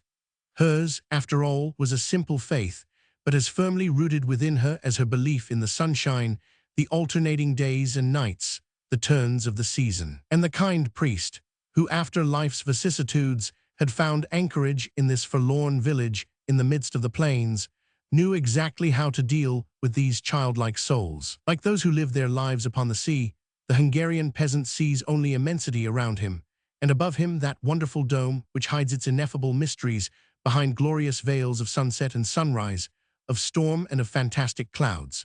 The plain stretches its apparently limitless expanse to a distance which he, its child, has never reached. Untutored and unlearned, he does not know what lies beyond that low-lying horizon into whose arms the sun sinks at evening in a pool of fire. Everything around him is so great, so vast, so wonderful, the rising and setting of the sun, the stars and moon at nights, the gathering storms, the rainfalls, the sowing of the maize and the corn, the travail of the earth and the growing and developing of the stately heads of maize PG 105 from one tiny, dried, yellow grain, that he has no inclination for petty casuistry, for arguments or philosophy. God's work is all that he ever sees, the book of life and death, the only one he reads. And because of that simple faith, that sublime ignorance, Elsa found comfort and peace in what Pater Bonifacius said. I will not say that she ceased to regret, nor that the grief of her heart was laid low, but her heart was soothed, and to her already heavy sorrow there was no longer laid the additional burden of a bitter resentment. Then for a while, after he had spoken, the priest was silent. No one knew better than he did the exact value of silence, whilst words had time to sink in.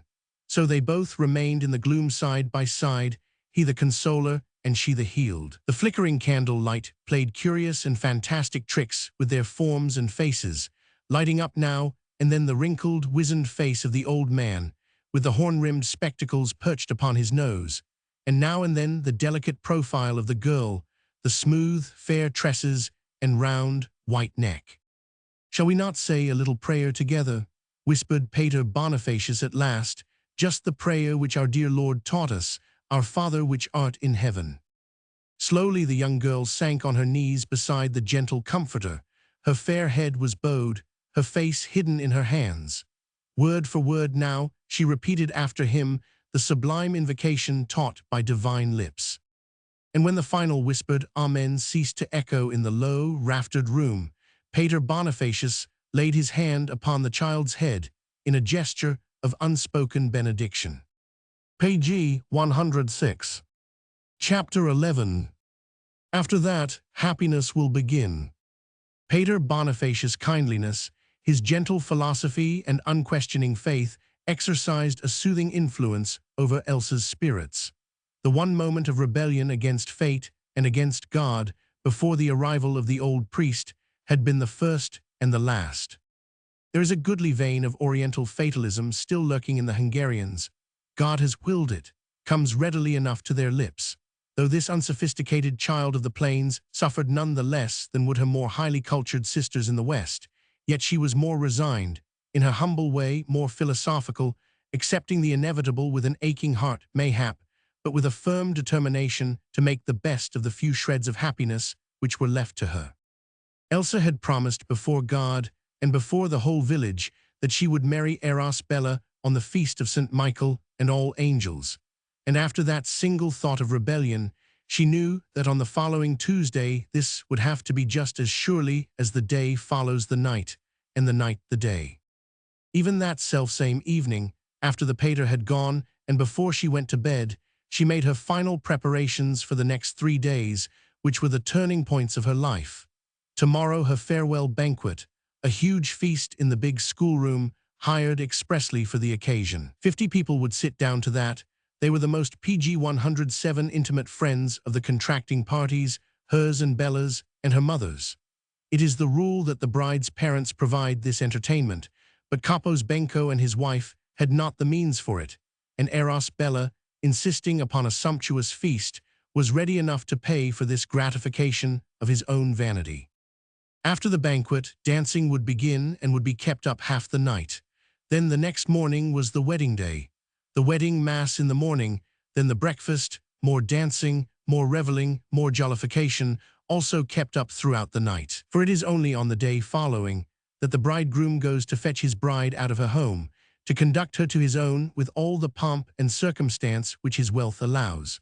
So many carts, so many oxen, so many friends in the carts, and so many gypsies to make music while the procession slowly passes up the village street.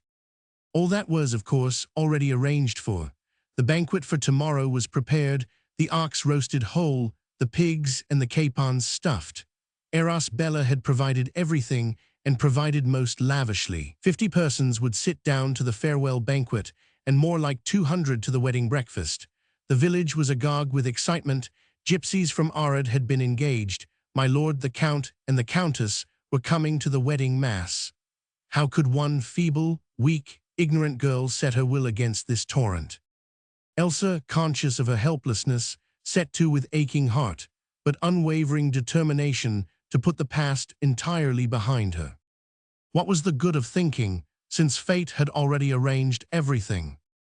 She went to bed directly after the pater went away, PG 108, because there was no more candle in the house, and because her mother kept calling querulously to her, and having stretched her young limbs out upon the hard palus, she slept quite peacefully, because she was young and healthy and did not suffer from nerves, and because sorrow had made her very weary.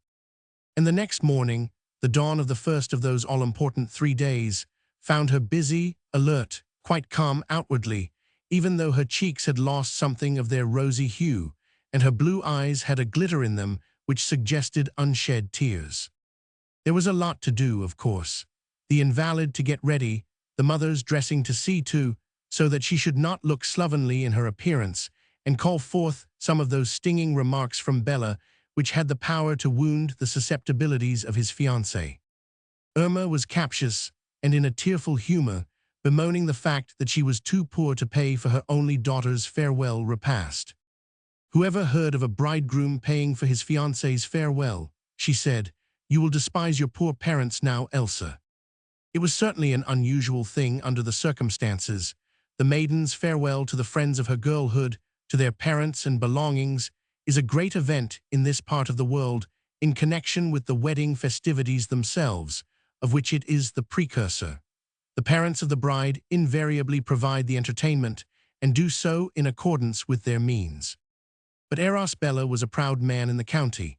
He would not hear of any festival attendant upon his marriage being less than gorgeous and dazzling before the eyes of the whole countryside. He chose to pay the piper so that he PG 109 might call the tune, and though Elsa, wounded in her own pride, did her best to protest, she was overruled by her mother, who was only too thankful to see this expensive burden taken from off her shoulders. Capo's Irma was a proud mother today, for as Elsa finally stood before her, arrayed in all her finery for the coming feast, she fully justified her right to be styled the beauty of the county.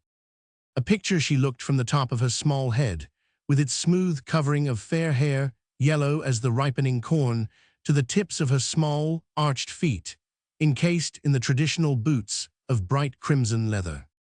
Her fair hair was plaited closely from the crown of her head and tied up with strands of red, white, and green ribbons, nor did the hard line of the hair drawn tightly away from the face mar the charm of its round girlishness.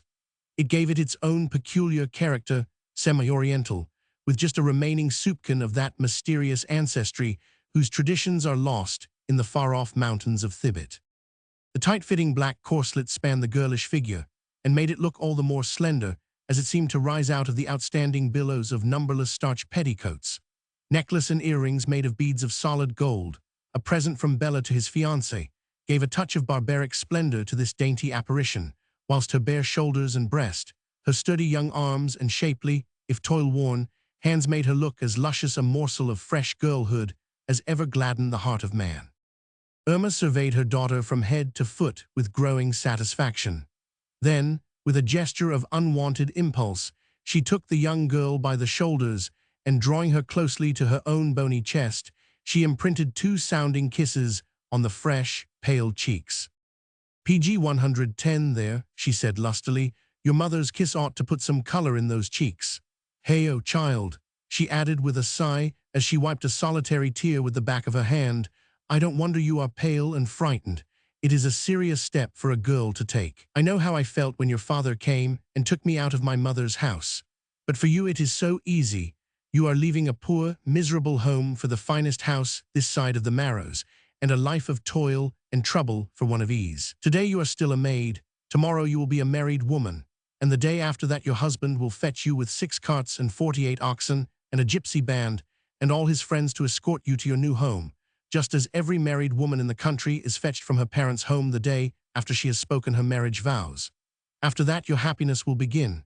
You will soon forget the wretched life you have had to lead for years, helping me to put maize into a helpless invalid's mouth.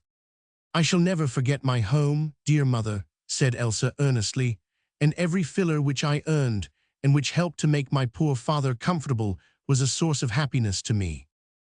Grunted the mother dryly. You have not looked these past 2 years as if those sources of happiness agreed with you. I shall look quite happy in the future, mother, retorted Elsa cheerily, especially when I have seen you and father installed in that nice house in the Kender Road, with your garden and your cows and your pigs and a maid to wait on you. Yes, said Irma naively, Bella promised me all that if I gave you to him, and I think that he is honest and will keep to his promise. PG 111 then, as Elsa was silent, she continued fussily. There now, I think I had better go over to the schoolroom and see that everything is going on all right. I don't altogether trust Ilona and her parsimonious ways. Such airs she gives herself too. I must go and show her that, whatever Bella may have told her, I am the hostess at the banquet today and mean to have things done as I like and not as she may choose to direct. Now mind you don't allow your father to disarrange his clothes. Moritz and the others will be here by about 11, and then you can arrange the bunda round him after they have fixed the carrying poles to his chair. We sit down to eat at 12 o'clock, and I will come back to fetch you a quarter of an hour before that, so that you may walk down the street and enter the banqueting place in the company of your mother, as it is fitting that you should do. And don't let anyone see you before then, for that is not proper. When you fix the bunda round your father's shoulders, make all the men go out of the house before you enter the room. Do you understand? Yes, mother. You know how particular Bella is that everything should be done in orderly and customary style, don't you? Yes, mother, replied Elsa, without the slightest touch of irony. I know how much he always talks about propriety. Though you are not his wife, continued Irma volubly, and won't be until tomorrow, you must begin today to obey him in all things. And you must try and be civil to Clara Goldstein, and not make Bella angry by putting on grand, stiff airs with the woman. I will do my best, mother dear, said Elsa, with a quick short sigh. PG 112, goodbye then, concluded Irma, as she finally turned toward the door. Don't crumple your petticoats when you sit down, and don't go too near the hearth. There is some grease upon it from this morning's breakfast. Don't let anyone see you, and wait quietly for my return. Having delivered herself of these admonitions, which she felt were incumbent upon her in her interesting capacity as the mother of an important bride, Irma at last sailed out of the door. Elsa, obedient to her mother and to convention, did not remain standing beneath the lintel as she would have loved to do on this beautiful summer morning, but drew back into the stuffy room, lest prying eyes should catch sight of the heroine of the day before her state entry into the banqueting hall.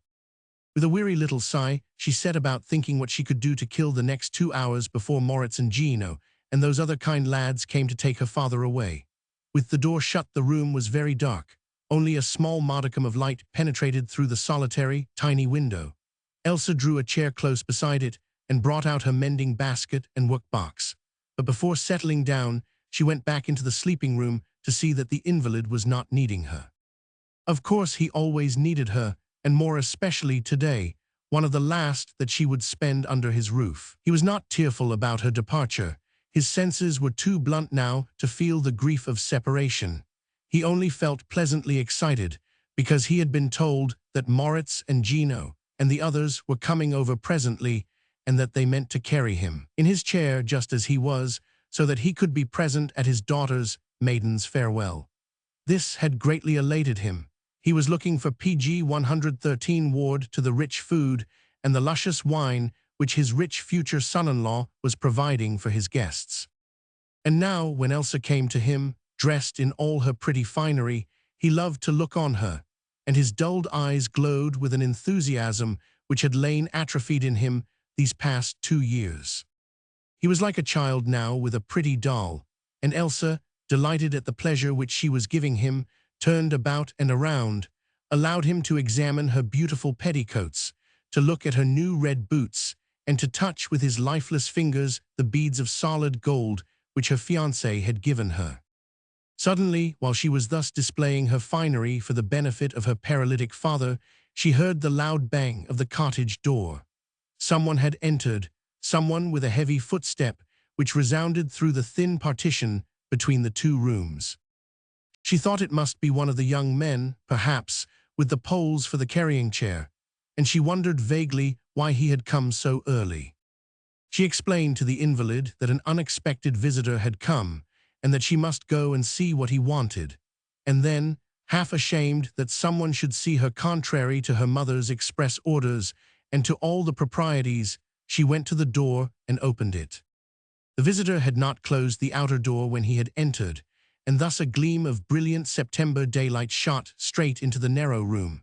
It revealed the tall figure of a man dressed in town clothes, who stood there for all the world as if he had a perfect right to do so, and who looked straight on Elsa as she appeared before him in the narrow frame of the inner door.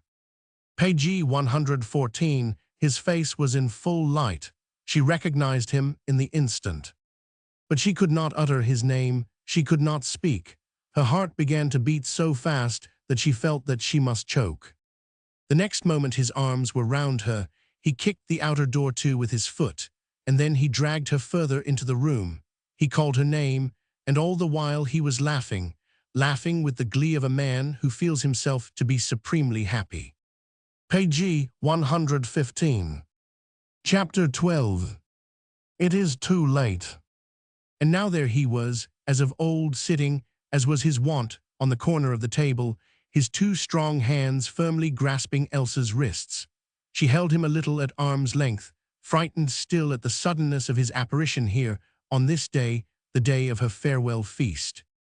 When first he drew her to him, she had breathed his name, softly panting with excitement, Andor. The blood had rushed to her cheeks, and then flowed back to her heart, leaving her pale as a lily. She did not look at him any more after that first glance, but held her head bent, and her eyes fixed to the ground. Slowly, the tears trickled down her cheeks one by one. But he did not take his glowing, laughing eyes away from her, though he, too, was speechless after that first cry of joy. Elsa! He held her wrists, and in a happy, irresponsible way was swinging her arms out and in, all the while that he was drinking in the joy of seeing her again. Surely she was even more beautiful than she had ever been before. He did not notice that she was dressed as for a feast. He did not heed that she held her head down and that heavy tears fell from her eyes. He had caught the one swift look from her blue eyes when she first recognized him. He had seen the blush upon her cheeks then. The look and the blush had told him all that he wanted to PG 116 know, for they had revealed her soul to him. Manlike, he looked no further. Happiness is such a natural thing for wretched humanity to desire, that it is so much easier to believe in it than in misery when it comes. At last he contrived to say a few words. "Elsa, how are you, my dove?" he said naively. "I am quite well, thank you, Andor," she murmured through her tears. Then she tried to draw her wrists out of his tenacious clutch. "May I not kiss you, Elsa?" he asked, with a light, happy laugh, the laugh of a man sure of himself and sure of the love which will yield him the kiss. "If you like, Andor," she replied. She could not have denied him the kiss, not just then, at any rate, not even though every time that his warm lips found her eyes, her cheeks, her neck, she felt such a pain in her heart that surely she thought that she must die of it.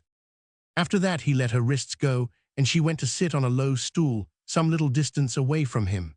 Her cheeks were glowing now, and it was no use trying to disguise her tears. Andor saw them, of course, but he did not seem upset by them. He knew that girls were so different to men, so much more sensitive and tender, and so now he was only chiding himself for his roughness. "I ought to have prepared you for my coming, Elsa," he said. "I am afraid it has upset you." "No, no, Andor, it's nothing," she protested. "I did want to surprise you," he continued naively. "Not that I ever really doubted you, Elsa, even though you never wrote to me. I thought letters do get astray some PG 117 times, and I was not going to let any accursed post spoil my happiness. No, of course not, Andor.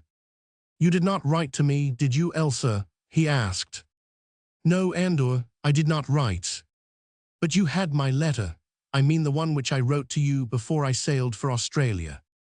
The postman, she murmured, gave it to Father when it came. Then the next day Father was stricken with paralysis. He never gave it to me, only last night. My God, he broke in excitedly, and yet you remained true to me all this while, even though you did not know if I was alive or dead. Holy Mother of God, what have I done to deserve such happiness? Then, as she did not speak, for indeed the words in her throat were choked by her tears, he continued talking volubly, like a man who is intoxicated with the wine of joy. Oh, I never doubted you, Elsa, but I had planned my homecoming to be a surprise to you. It was not a question of keeping faith, of course, because you were never token to me. Therefore, I just wanted to read in your dear eyes exactly what would come into them in the first moment of surprise, whether it would be joy or annoyance, love or indifference. And I was not deceived, Elsa, for when you first saw me such a look came into your eyes, as I would not exchange for all the angels' glances in paradise. Elsa sighed heavily. She felt so oppressed that she thought her heart must burst. Andor's happiness, his confidence made the hideous truth itself so much more terrible to reveal. And now he went on in the same merry, voluble way. PG 118, I went first to Goldstein's this morning. I thought Clara would tell me some of the village gossip to while away the time before I dared present myself here. I didn't want Polly Baxi or anybody to see me before I had come to you. I didn't want anybody to speak to me before I had kissed you. The Jews I didn't mind, of course. So I got Clara to walk with me by a roundabout way through the fields as far as this house. Then I lay in wait for a while until I saw Irma Nenny go out. I wanted you all to myself at once, with no one by to intercept the look which you would give me when first you recognized me. And did Clara tell you anything? She murmured under her breath. She told me of Uncle Polly's illness, he said more quietly, and how he seemed to have fretted about me lately, and that everyone here thought that I was dead. Yes, what else? Nothing else much, he replied, for you may be sure I would not do more than just mention your sweet name before that Jewess. And when you mentioned my name, did she say anything? No, she laughed rather funnily, I thought, but of course I would not take any notice. She had always been rather jealous of you, and now that I am a rich man. Yes, Andor. When I say a rich man, he said, with a careless shrug of his broad shoulders, I only mean comparatively, of course. I have saved 3,000 crowns, about 120, not quite as much as I should have liked, but things are dear out there, and there was my passage home and clothes to pay for. Still, 3,000 crowns are PG 119 enough to pay down as a guarantee for a really good farm, and if Clara Goldstein spoke the truth, and Polly Baxi is really so well disposed toward me, why I need not be altogether ashamed to present myself before your parents. Need I, my dove? Before my parents, she murmured. Why yes, he said, as he rose from the table now and came up quite close to her, looking down with earnest, love-filled eyes on the stooping figure of this young girl, who held all his earthly happiness in her keeping. You knew what I meant, Elsa, did you not, when I came back to you the moment that I could, after all these years? It was only my own poverty which kept me from your side all this long while. But you did not think that I had forgotten you, did you, Elsa? You could not think that. How could a man forget you who has once held you in his arms and kissed those sweet lips of yours? Why, there has not been a day or night that I did not think of you. Night and day while I worked in that land which seemed so far away from home. Homesick I was very often, and though we all earned good money out there, the work was hard and heavy, but I didn't mind that, for I was making money, and every florin which I put by was like a step which brought me nearer to you. Andor. The poor girl was almost moaning now, for every word which he spoke was like a knife thrust straight into her heart. Being so far away from home, he continued, speaking slowly and very earnestly now, in a voice that quivered and shook with the depth of the sentiment within him, being so far away from home would have been like hell to me at times. I don't know what there is, Elsa, about PG 120, this land of Hungary, how it holds and enchains us, but at times I felt that I must lie down and die if I did not see our maize fields bordered with the tall sunflowers, our distant, low-lying horizon on which the rising and the setting sun paint such glowing colors. This land of Australia was beautiful too. There were fine fields of corn and vast lands stretching out as far as the eye could reach, but it was not Hungary. There were no white oxen with long, slender horns toiling patiently up the dusty high roads. The storks did not build their nests in the tall acacia trees, nor did the arms of distant wells stretch up toward the sky. It was not Hungary, Elsa, and it would have been hell but for thinking of you. The life of an exile takes all the life out of one. I have heard of some of our Hungarian lads out in America who get so ill with homesickness that they either die or become vicious. But then, he added, with a quick, characteristic return to his habitual light-hearted gaiety, it isn't everyone who is far from home who has such a bright star as I had to gaze at in my mind, when it came night time and the lights were put out. Andor, she pleaded. But he would not let her speak just then. He had not yet told her all that there was to say, and perhaps the innate good-heartedness in him suggested that she was discomposed, that she would prefer to sit quietly and listen whilst she collected her thoughts and got over the surprise of his sudden arrival. "Do you know, Elsa," he now said gaily, "I chalked up the days, made marks, I mean, in a book which I bought in Fiume the day before we sailed. 730 days, for I never meant to stay away more than 2 years, and every evening in my bunk on board ship and afterwards in the farm where I lodged, I scratched PG 121 out one of the marks and seemed to feel myself getting a little bit nearer and then nearer to you. By the saints, my dove," he added with a merry laugh, "but you should have seen me the time I got cheated out of one of those scratches. I had forgotten that accursed 29th of February last year. I don't think that I have ever sworn so wickedly in my life before. I had to go to Melbourne pretty soon, I tell you, and make confession of it to the kind pater there. And then—" He paused abruptly. The laughter died upon his lips and the look of gaiety out of his eyes, for Elsa sat more huddled up in herself than before. He could no longer see her face, for that was hidden in her hands. He only saw her bowed shoulders, and that they were shaking as if the girl had yielded at last to a paroxysm of weeping. "Elsa," he said quietly, as a puzzled frown appeared between his brows, "Elsa, you don't say anything. You. He passed his rough hand across his forehead, on which rose heavy beads of perspiration. For the first time in the midst of his joy and of his happiness, a hideous doubt had begun to assail him. A hideous, horrible, poison-giving doubt. "Elsa," he pleaded, and his voice grew more intense, as if behind it there was an undercurrent of broken sobs. "Elsa, what is the matter? You are not going to turn your back on me, are you? Look at me, Elsa, look at me. You wouldn't do it, would you? You wouldn't do it. The Lord forgive me, but I love you, Elsa. I love you fit to kill." He was babbling like a child, and now he fell on his knees beside that low stool on which she sat hunched up, a miserable bundle of suffering womanhood. He hid his PG 122 face in her petticoats, those beautiful, starched petticoats that were not to be crumpled, and all at once his manliness broke down in the face of this awful, awful doubt, and he sobbed as if his heart would break.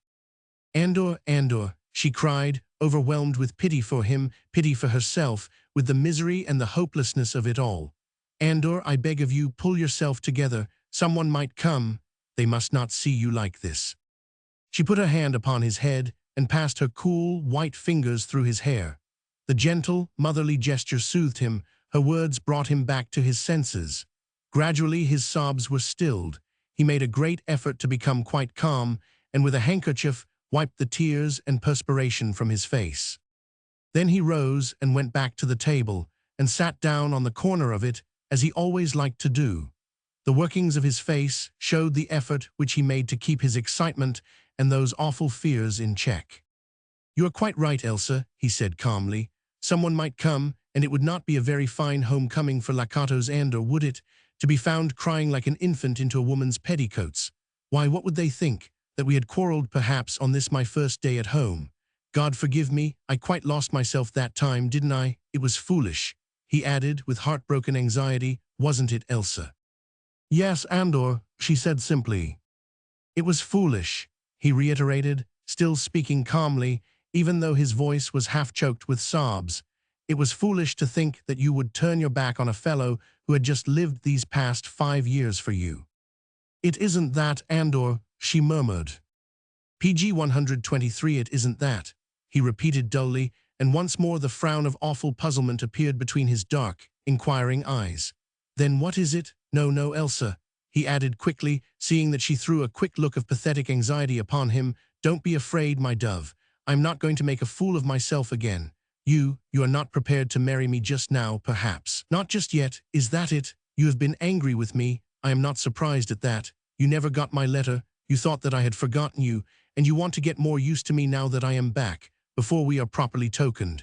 Is that it, Elsa? I'll have to wait, till the spring, perhaps, till we have known one another better again. Then, perhaps. He was speaking jerkily, and always with that burning anxiety lurking in the tone of his voice. But now he suddenly cried out like a poor creature in pain, vehemently, appealingly, longing for one word of comfort, one brief respite from this intolerable misery. But you don't speak, Elsa, you don't speak. My God, why don't you speak?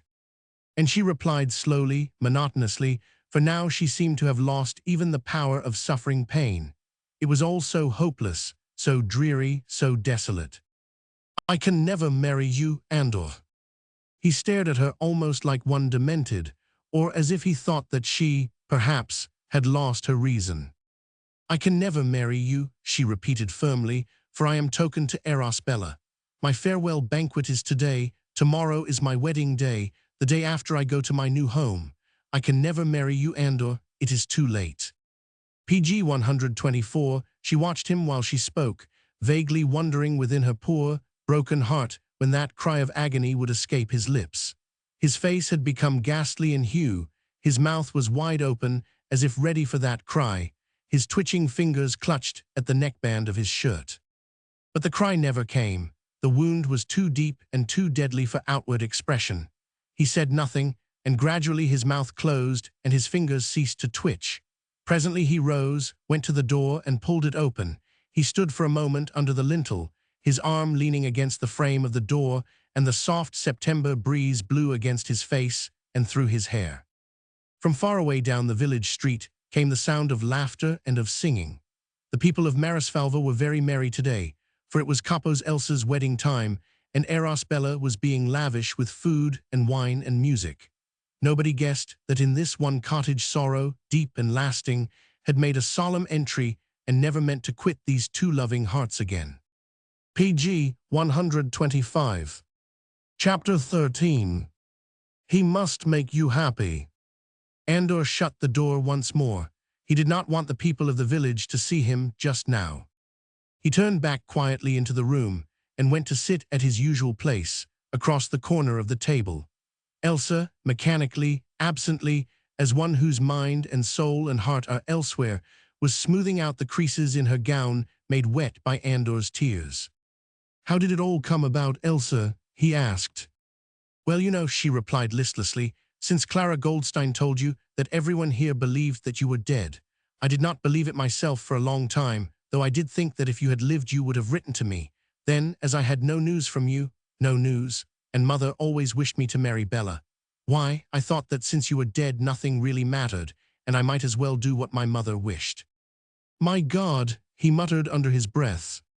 We were so poor at home, she continued, in that same listless, apathetic voice, for indeed she seemed to have lost all capacity even for suffering, and Father was so ill. He wanted comfort and good food, and Mother and I could earn so very little. Bella promised Mother that nice house in the Kender Road. He promised to give her cows and pigs and chickens. What could I do? It is sinful not to obey your parents. And it seemed so selfish of me, PG 126, to nurse thoughts of one whom I thought dead, when I could give my own mother and father all the comforts they wanted just by doing what they wished. I had to think of father and mother, Andor. What could I do?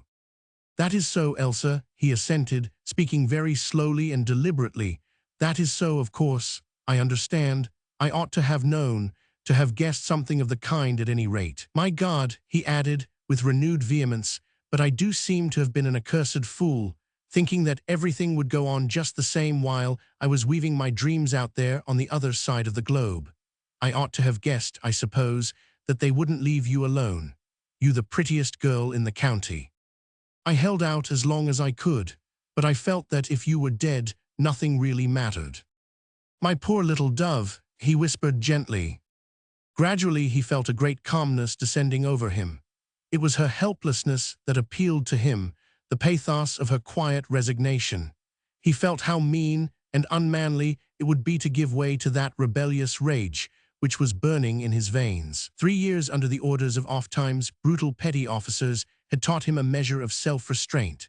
The 2 further years of hard, unceasing toil under foreign climes, the patient amassing of florin upon florin to enable him to come back and claim the girl whom he loved, had completed the work of changing an irresponsible, untrammeled child of these Hungarian plains into a strong, well-balanced, well-controlled man of a wider world. His first instinct, when the terrible blow had been struck to all his hopes and all his happiness, had been the wild, unreasoning desire to strike back and to kill. Had he been left to himself just then, and then found himself PG 127 face to face with the man who had robbed him of Elsa, the semi-civilization of the past 5 years would have fallen away from him. He would once more have relapsed into the primeval, unfettered state of his earlier manhood. The crude passions of these sons of the soil are only feebly held in check by the laws of their land. At times they break through their fetters, and then they are a law unto themselves. But Andor loved Elsa with a gentler and purer love than usually dwells in the heart of a man of his stamp. He had proved this during the past 5 years spent in daily, hourly thoughts of her. Now that he found her in trouble, he would not add to her burden by parading his own before her. Manlike, his first thought had been to kill, his second to seize his love with both arms and to carry her away with him, away from this village, from this land, if need be. After all, she was not yet a wife, and the promise of marriage is not so sacred nor yet so binding as a marriage vow. He could carry her away, leaving the scandalmongers to work their way with her and him. He could carry her to that far-off land which he knew already, where work was hard and money plentiful, and no one would have the right to look down on her for what she had done. But seeing her there, looking so helpless and so pathetic, he knew, by that unerring intuition which only comes to a man at such times as this, that such a dream could never be fulfilled. The future was as it was, as no doubt it had been preordained by God and by fate. Nothing that he could do or say now would have the power to alter it. Tradition, filial duty, and perhaps a certain amount of womanly weakness too, were all ranged up against him. But filial PG 128 duty would fight harder than anything else, and would remain the conqueror in the end. The relentless hand of the inevitable was already upon him, and because of it, because of that vein of Oriental fatalism which survives in every Hungarian peasant, the tumult in his soul had already subsided, and he was able to speak to Elsa now with absolute gentleness. "So today is your maiden's farewell, is it?" he asked after a while. "Yes, it must be getting late," she said, as she rose from the low stool and shook out her many starched skirts. "Mother will be back directly to fetch me for the feast." "It will be in the schoolroom, I suppose," he said indifferently. "Yes, and some of the lads are coming over presently to fetch father. They have arranged to carry him all the way. Isn't it good of them?" "To carry him all the way?" he asked, puzzled. "Father has not moved for 2 years," she said simply. "He was stricken with paralysis, you know." "Ah, yes, Clara told me something about that." "So in order to give me the pleasure of having father near me at my farewell feast, Moritz and Gino and Imre and Janko are going to fasten long poles to his chair and carry him to the schoolroom and back. Isn't it good of them? And I think they mean to do the same thing tomorrow and carry him to church. We are going to put his bunda round his shoulders. He has not worn his bunda for 2 years. It was yesterday, when I took it out in order to mend it, that I found the letter which you wrote me from Fiume. It had slipped between the pocket and the lining and... Page 129, and are you happy, Elsa? He broke in abruptly. She hesitated almost imperceptibly for a moment, then she said quietly, "Yes, Andor, I am fairly happy." "Bella," he asked again, "is he fond of you?" "I think so." "You are not sure?" "Oh yes," she said more firmly, "I am quite sure." "He hasn't taken to drinking, has he?" He was a little inclined that way at one time. "Oh," she said, with a shrug of her shoulders, "I don't think that he drinks more than other fellows of his age." She went over to the window and somewhat ostentatiously, he thought, began turning over the contents of her workbox. There was something in her attitude now which worried him, and she seemed more determined than ever not to look him straight in the face. "Elsa, I shall think the worst if you tell me nothing," he said firmly. "There is nothing to tell, Andor." "Yes, there is," he persisted. "There is something about Bella which makes you unhappy and which you won't tell me. Now, listen to me, Elsa, for I mean every word which I am going to say. I can bring myself to the point of seeing you married to another man and happy in your new home, even though my own heart will break in the process. But what I could never stand would be to see you married to another man and made unhappy by him. So, if you won't tell me what is on your mind with regard to Bella, I will pick a quarrel with him this afternoon and kill him if I can."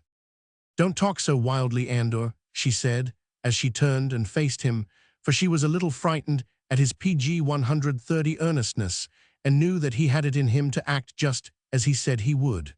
"The whole thing is only foolishness on my part, I know." "Then there is something," he persisted obstinately. "Well," she said, after a little more hesitation, "it's only that he will go hanging about at the Goldsteins all the time." "Oh, it's Clara, is it?" "I can't bear that girl," said Elsa, with sudden vehemence. He looked at her keenly. "You are jealous, Elsa," he said. "Is it because you love Bella?" "I don't like his hanging round Clara," she replied evasively. He rose from the table, drawing in his breath as he did so, with a curious hissing sound.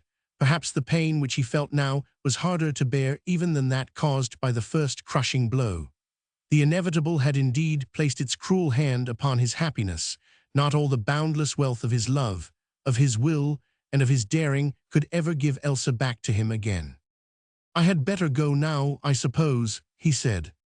"Mother will be here directly," she replied. "Won't you see her?" "Not just yet, I think. I thought of asking Pater Bonifacius if he could give me a bed for a night. Polly Baxi might not be ready for me yet." "But you will come to my farewell feast?" asked Elsa, with that unconscious cruelty of which good women are so often capable.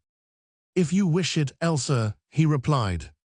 "I do wish it," she said, "and everyone will be so happy PG 131 to see you. They would think it strange if you did not come, for everyone will know by then that you have returned." "Then I will come," he concluded. He went up to her and held out his hand. She put her own upon it. Of course he did not ask for a kiss. He had no longer a right to that. Somehow, in the last few moments, a barrier seemed to have sprung up between him and her which had obliterated all the past. He was a stranger now to her and she to him. That day 5 years ago was as if it had never been. Bella and her plighted troth to him stood now between Andor and that past which he must forget. But as he stood now holding her hand, he looked at her earnestly, and her blue eyes, dimmed but serene, met his own gaze without flinching. "The past, Elsa," he said, "is done with. Henceforth we shall be nothing to one another. You will forget me easily enough. I wish that I had never come back to disturb the peace which I see is rapidly spreading over your life. My only wish now is that with you it should be peace. My heart has already given you up to Bella, but not unconditionally, mind. He must make you happy. I tell you that he must," he reiterated almost fiercely. "If he does not, he will have to reckon with me. Heaven help him, I say, if he is ever unkind to you. I shall see it, I shall know it. I shall not leave this village till I am assured that he means to be kind, that he is kind to you, even though my heart should break in remaining a witness to your happiness." He stooped, and with the innate chivalry peculiar to the Hungarian peasantry, he kissed the small, cold hand which trembled in his grasp. He kissed it as a noble lord would PG 132 kiss the hand of a princess. Then, without looking on her again, he walked quietly out of the house, and Elsa was alone with yet another bittersweet memory to add to her store of regrets. Page 133. Chapter 14. It is true. By the time that Andor turned the corner of the house into the street, he found that the news of his arrival had already spread through the village like wildfire. Clara Goldstein's ready tongue had been at work this past hour. She had quickly disseminated the news that the wanderer had come home. She did not say that the malice and love of mischief in her had caused her to say nothing to Andor about Elsa's coming wedding. She merely told the first neighbor whom she came across that Lakato's Andor had come back, just as she, for one, had always declared that he would. Andor's friends had assembled in the street in a trice. Here was too glorious an opportunity to shout and to sing and to make merry, to be lightly missed. And Andor had always been popular before. He was doubly so now that he had come back from America or wherever he may have been and had made a fortune there. He shook 150 hands before he could walk as far as the presbytery. The gypsies who had just arrived by train from Orczy were not allowed to proceed straight to the schoolroom. They were made to pause in the great open place before the church, made to unpack their instruments then and there, and to strike up the Rákóczi march without more ado, in honor of the finest son of Marasfalva, who had been thought dead by some, and had returned safe and sound to his native corner of the earth. Page 134. It was with much difficulty that at last Andor succeeded in effecting his escape, and running away from the series of ovations which greeted him when and wherever he was recognized. The women embraced him without further ado. The men worried him to tell them some of his adventures then and there. Above all, everyone wanted to hear how very much more wretched, uncomfortable, and God-forsaken the rest of the wide world was in comparison with Hungary in general and the village of Marasfalva in particular. The heartfelt, if noisy, greetings of his old friends had the effect of soothing Andor's aching heart. The sight of his native village, the scent of the air, the dust of the road acted as a slight compensation for the heavy load of sorrow which otherwise would hopelessly have weighed him down. With a final wave of his hat, he disappeared from the enraptured gaze of his friends into the cool quietude of the presbytery garden. He stood still for a moment behind a huge clump of tall sunflowers and gaudy dahlias to recover his breath and rearrange his coat, which had been mishandled quite a good deal by his friends in the excess of their joy. From the other side of the low gate came the buzz of animated talk, his own name oft repeated, cries of surprise and of pleasure when the news reached some late comers, and through it all the soft, pathetic murmur of the gypsies' fiddles. They had lapsed from the inspiriting strains of the Rákóczi march to one of the dreamy Magyar love songs which suited their own languid oriental temperament far better than the martial music. But here in the small presbytery garden, the world seemed to have slipped back 100 years or more. PG 135 perfect peace, the drowsing of flies and wasps, the call of thrushes, the crackling of tiny twigs in the branches of the old acacia tree in the corner. Only the flies and the birds and the flowers seemed to live, and the air was heavy with the pungent odor of the sunflowers. Andor drew a long breath. He seemed suddenly to wake from a long, long dream. It was just over 5 years ago that he had stood one morning just like this in this little garden. The late roses had not then ceased to bloom. It was the day before he had to leave Marasfalva in order to become a soldier, and he had come after Mass to say a private goodbye to the kind priest. Now it seemed as if those 5 years were just one long dream. The soldiering, the voyage across the sea, the 2 years in a strange, strange land, all culminating in that awful cataclysm which had forever robbed him of happiness. It seemed as if it could not all be true, as if Elsa was even now waiting for him to go out for a walk under the acacia trees as she had done on that morning 5 years ago. Even now he pulled the bell as he had done then, and now, as then, Pater Bonifacius himself came to the door. His old housekeeper had already brought the news to the presbytery of Andor's homecoming, and the old pater was overjoyed at seeing the lad, now become so strong and so manly. He took Andor to his heart, chiefly because he would not have the lad see the tears which had so quickly come to his eyes. "It is true then, Pater," said Andor, when he had followed the old man into the little parlor all littered with papers and books. "It is true, or you would not have cried when first you embraced me." PG 136. "What is true, my son?" asked the pater. "That Elsa is to marry Eros Bella tomorrow." "Yes, my son, that is true," said the priest simply. And thus Andor knew that, at any rate, the hideous present was not a dream. Page 137. Chapter 15. That is fair, I think. An hour later, Andor was in the street with the rest of the village folk, watching Elsa as she walked up toward the schoolroom in the company of her mother. Her fair hair shone like the gold beads round her neck, and her starched petticoats swung out from her hips as she walked. She held her head a little downcast. People thought this most becoming in a young bride, but Andor, who stood in the forefront of the spectators as she passed, saw that she held her head down because her cheeks were pale and her eyes swollen with tears. Irma Nenny walked beside her daughter with the proud air of a queen, and on ahead Barna Moritz, the mayor's second son, Ferhugino, whose father worked the watermill on the Marrows, and two other sturdy fellows were carrying the bride's paralyzed father's shoulder high in his chair. Just as the little procession halted for a moment before entering the whitewashed schoolhouse, Eros Bella, the bridegroom and hero of the hour, appeared, coming from the opposite direction, and with Clara Goldstein, the Jewess, upon his arm. Clara, arrayed in fashionable town garments, with a huge hat covered in feathers, a tight modern skirt that forced her to walk with mincing steps, high-heeled shoes, openwork stockings and gloves reaching to the elbow, was indeed a curious apparition in amongst these peasant PG 138 girls, with their bare heads and high red leather boots and petticoats standing round them like balloons. Andor frowned heavily when he caught sight of her. He had seen that Elsa's pale cheeks had become almost livid in hue and that her parted lips trembled as if she were ready to cry. The looks that were cast by the village folk upon the Jewess were none too kindly, and there were audible mutterings of disapproval at Eros Bella's conduct. But neither looks nor mutterings disconcerted Clara Goldstein in the least. She knew well enough that envy of her fashionable attire bore a large share in the ill-will which was displayed against her, and the handsome Jewess, who so often had to bear the contempt and the sneers of these Magyar peasants whom she despised, was delighted that Eros Bella's admiration for her had induced him to give her an opportunity of queening it for once amongst them all. She felt that she shone in her splendor in comparison with the pale-faced bride in all her village finery.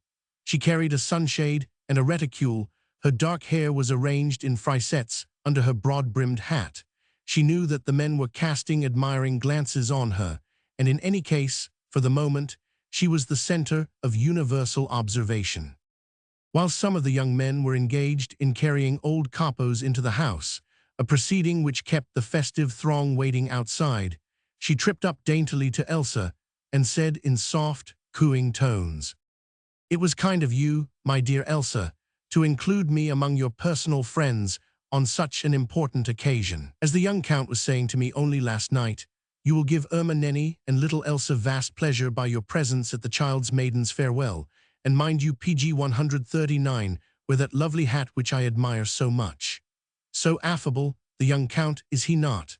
He told me that nothing would do, but when I get married, he must come himself to every feast in connection with my wedding."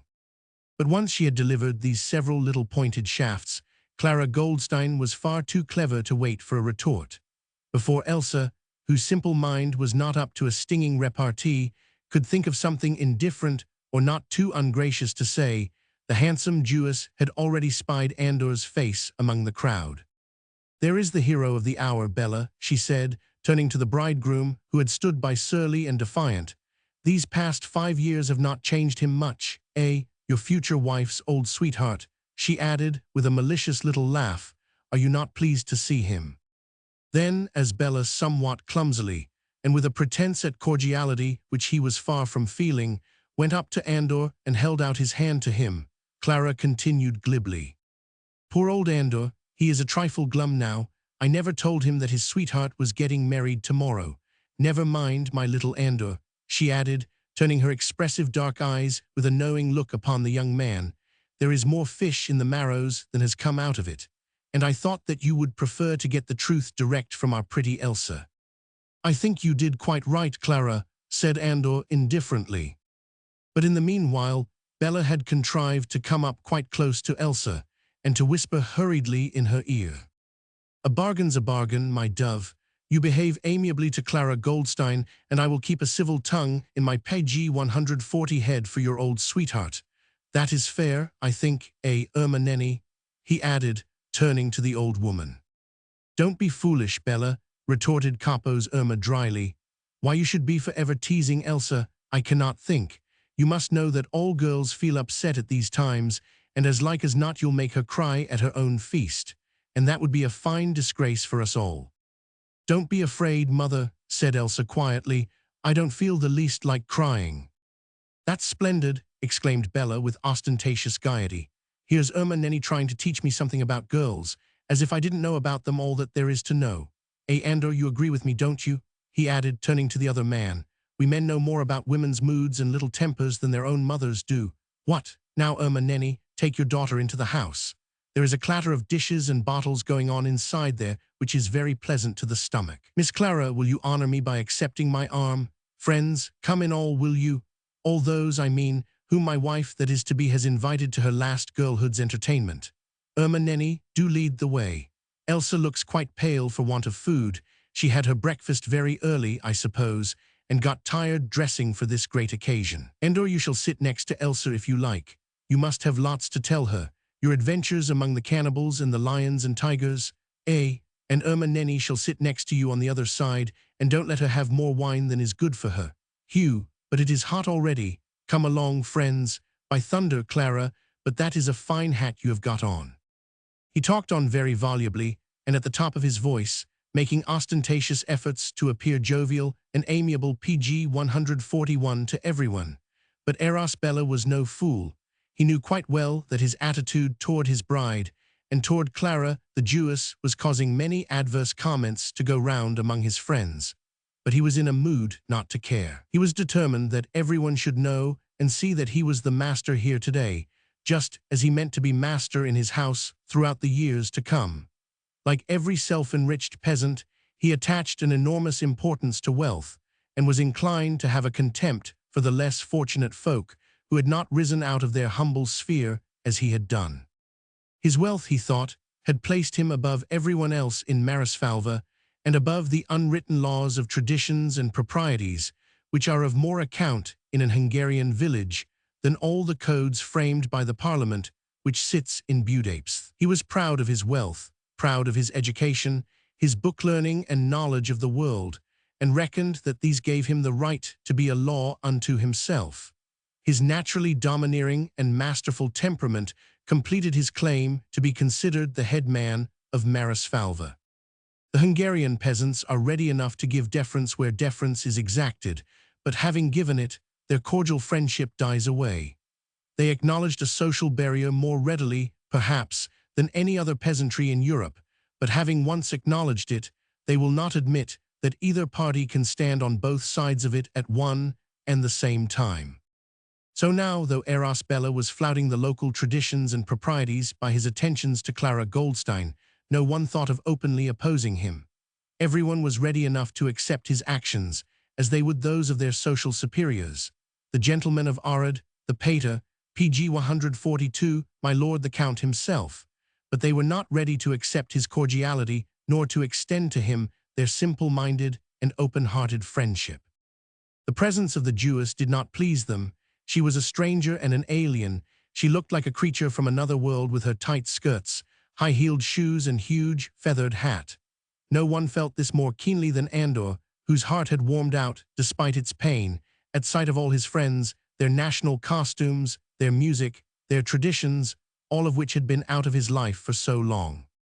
He felt that Clara's presence on this occasion was in itself an outrage upon Elsa, even without Bella's conspicuously unworthy conduct. Elsa, with her tightly plaited hair, her balloon skirts, and bare neck and arms, looked ashamed beside this fashionable apparition, all made up of billowy lace and clinging materials.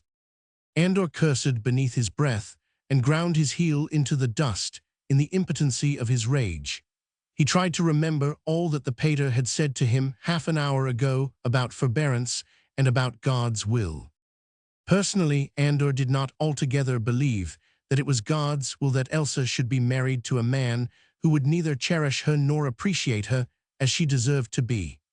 And it was with a heart weighed down with foreboding as well as with sorrow, that he followed the wedding party into the schoolhouse. Page 143. Chapter 16. The waters of the Marrows flow sluggishly. But even the bridegroom's unconventional and reprehensible conduct had not the power to damp for long the spirits of the guests. By the time the soup had been eaten and the glasses filled with wine, the noise in the schoolroom had already become deafening, and no person of moderate vocal caliber could have heard himself speak. The time had come for everyone to talk at the top of his or her voice, for no one to listen, and for laughter, irresponsible, immoderate laughter, to ring from end to end of the room. The gypsies were scraping their fiddles, blowing their clarionets, and banging their cymbalum with all the vigor of which they were capable. They, at any rate, were determined to be heard above the din. The leader, with his violin under his chin, had already begun his round of the two huge tables, pausing for a while behind every chair, just long enough to play into the ear of every single guest his or her favorite song. For thus custom demands it. There are hundreds and hundreds of Hungarian folk songs, and to a stranger's ear no doubt these have a great similarity among themselves, but to a Hungarian there is a world of difference in each, for to him it is the words that have a meaning. The songs are, for the most part, love songs, and all are written in that quaint, symbolic page 144 style, full of poetic imagery, which is peculiar to the Magyar language. When we remember that in the terrible Revolution of '48, when these same Hungarian peasant lads, who composed the bulk of Kossuth's followers, fought against the Austrian army, and subsequently against the combined armies of Russia and of Austria, when we remember that throughout that terrible campaign they were always accompanied by their gypsy bands, we begin to realize how great a part national music plays in the national spirit of Hungary. The sweet, sad folk songs rang in the fighting lads' ears when they fell in their hundreds before the superior arms and numbers of their powerful neighbors. They inspired them and urged them. They helped them to win while they could, and to yield only when overwhelming numbers finally crushed their powers of resistance.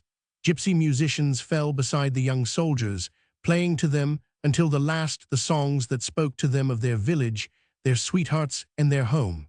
And the sweet, sad strains rang in the ears of the lads when they closed their eyes in death. And now when Andor, face to face with the first great sorrow of his life, felt as if his heart must break under it, he loved to hear the gypsy musician softly caressing the strings of his violin as he played close to his ear the sweetest, saddest melody among all the sweet, sad melodies in the Magyar tongue. It begins thus. A Marrows vies folic si sendesen. The waters of the Marrows flow sluggishly. And it speaks of a broken-hearted lover whose sweetheart belongs to another. Andor had never cared for it before. PG 145, he used to think it too sad, but now he understood it. It was attuned to his mood, and the soft sound of the instrument helped him to keep his ever-growing wrath in check, even while he was watching Elsa's pale, tearful face. She had made pathetic efforts to remain cheerful and not to listen to Clara's strident voice and loud, continuous laughter. Bella had practically confined his attentions to the Jewess, and Elsa tried not to show how ashamed she was at being so openly neglected on this occasion. She should have been the queen of the feast, of course. The bridegroom's thoughts should have been only for her. Everyone's eyes should have been turned on her, instead of which she seemed of less consequence almost than anyone else here. If it had not been for Andor, who sat next to her and who saw to her having something to eat and drink, it was little enough, God knows. She might have sat here like a wooden doll. Something of the respect which Eros Bella demanded as his own right encompassed her too already. The cordiality of the past seemed to have vanished.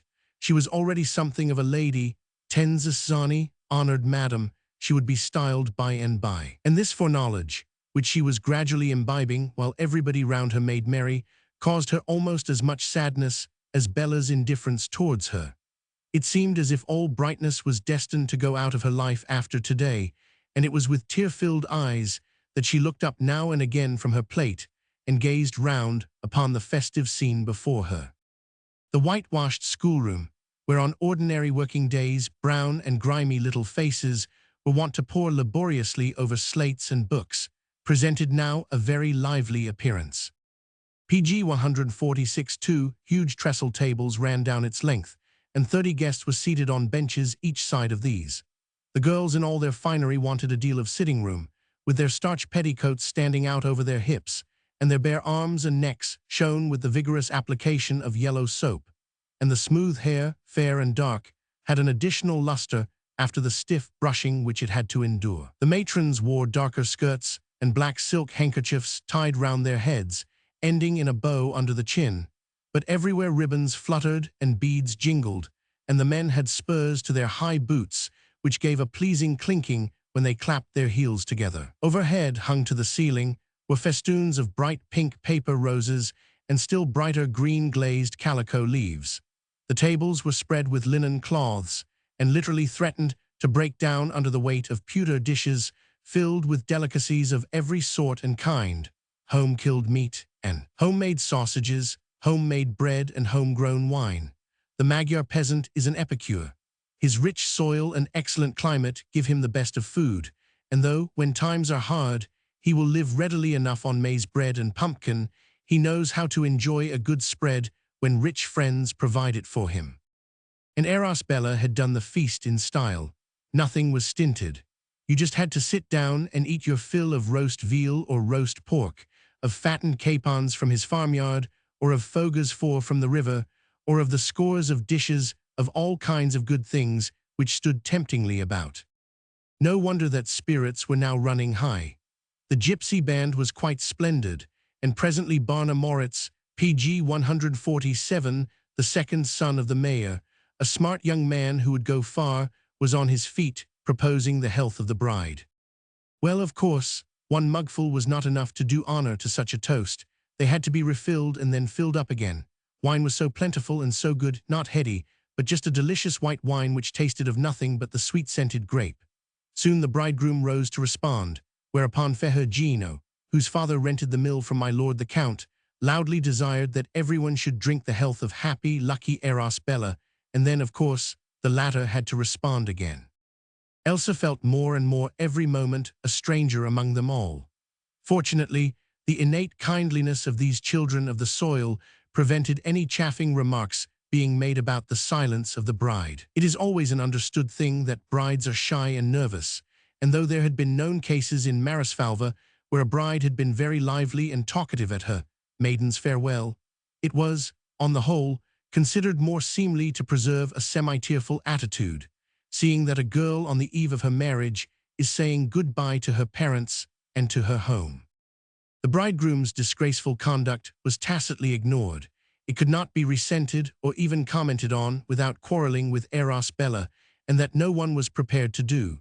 You could not eat a man's salt and drink his wine and then knock him on the head, which it seemed more than one lad, who had fancied himself in love with beautiful Capo's Elsa, was sorely inclined to do. Capo's Benko, in his invalid's chair, sat some distance away from his daughter, the other side of Clara Goldstein. Elsa could not even exchange glances with him or see PG 148 whether he had everything he wanted. Thus she seemed cut off from everyone she cared for. Only Andor was near her, and of Andor she must not even think. She tried not to meet his gaze, tried hard not to feel a thrill of pleasure every time that she became actively conscious of his presence beside her. And yet it was good to feel that he was there. She had a sense that she was being protected, that things could not go very wrong while he was near. PG 149. Chapter 17. I am here to see that you be kind to her. Pater Bonifacius came in at about 4 o'clock to remind all these children of their duty to God. Today was the vigil of St. Michael and all angels. There would be vespers at 4:30, and the bride and bridegroom should certainly find the time to go to church for half an hour and thank the good God for all his gifts. The company soon made ready to go after that. Everyone there intended to go to church, and in the meanwhile the gypsies would have the remnants of the feast, after which they would install themselves in the big barn and dancing could begin by about 6. Bride and bridegroom stood side by side, close to the door, as the guests filed out both singly and in pairs, and as they did so they shook each one by the hand, wished them good health after the repast, and begged their company for the dancing presently and the wedding feast on the morrow. Once more the invalid father, hoisted up on the shoulders of the same sturdy lads, led the procession out of the schoolhouse. Then followed all the guests, helter-skelter, young men and maids, old men and matrons. The wide petticoats got in the way. The men were overbold in squeezing the girls' waists in the general scramble. There was a deal of laughing and plenty of shouting as hot, perspiring hands were held out one by one to Elsa and to Bella, and voices, hoarse with merriment, proffered the traditional edgesedger, "Your very good health," and PG 150 then, like so many birds let out of a cage, streamed out of the narrow door into the sunlit street. Andor had acquitted himself of the same duty, and Elsa's cool little hand had rested for a few seconds longer than was necessary in his own brown one. She had murmured the necessary words of invitation for the ceremonies on the morrow, and he was still standing in the doorway when Clara Goldstein was about to take her leave. Clara had stayed very ostentatiously to the last, just as if she were the most intimate friend or an actual member of the family. She had stood beside Bella during the general exodus, her small, dark head, crowned with the gorgeous picture hat, held a little on one side, her two gloved hands resting upon the handle of her parasol, her foot in its dainty shoe impatiently tapping the ground. As the crowd passed by, scrambling in their excitement, starched petticoats crumpled, many a white shirt stained with wine, hot, perspiring and panting, a contemptuous smile lingered round her thin lips, and from time to time she made a remark to Bella, always in German so that the village folk could not understand. But Andor, who had learned more than his native Hungarian during his wanderings abroad, heard these sneering remarks, and hated the girl for speaking them, and Bella for the loud laugh with which he greeted each sally. Now she held out her small, thin hand to Elsa.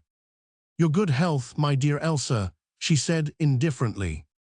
After an obvious moment of hesitation, Elsa put her toil-worn, shapely little hand into the gloved one for an instant and quickly withdrew it again.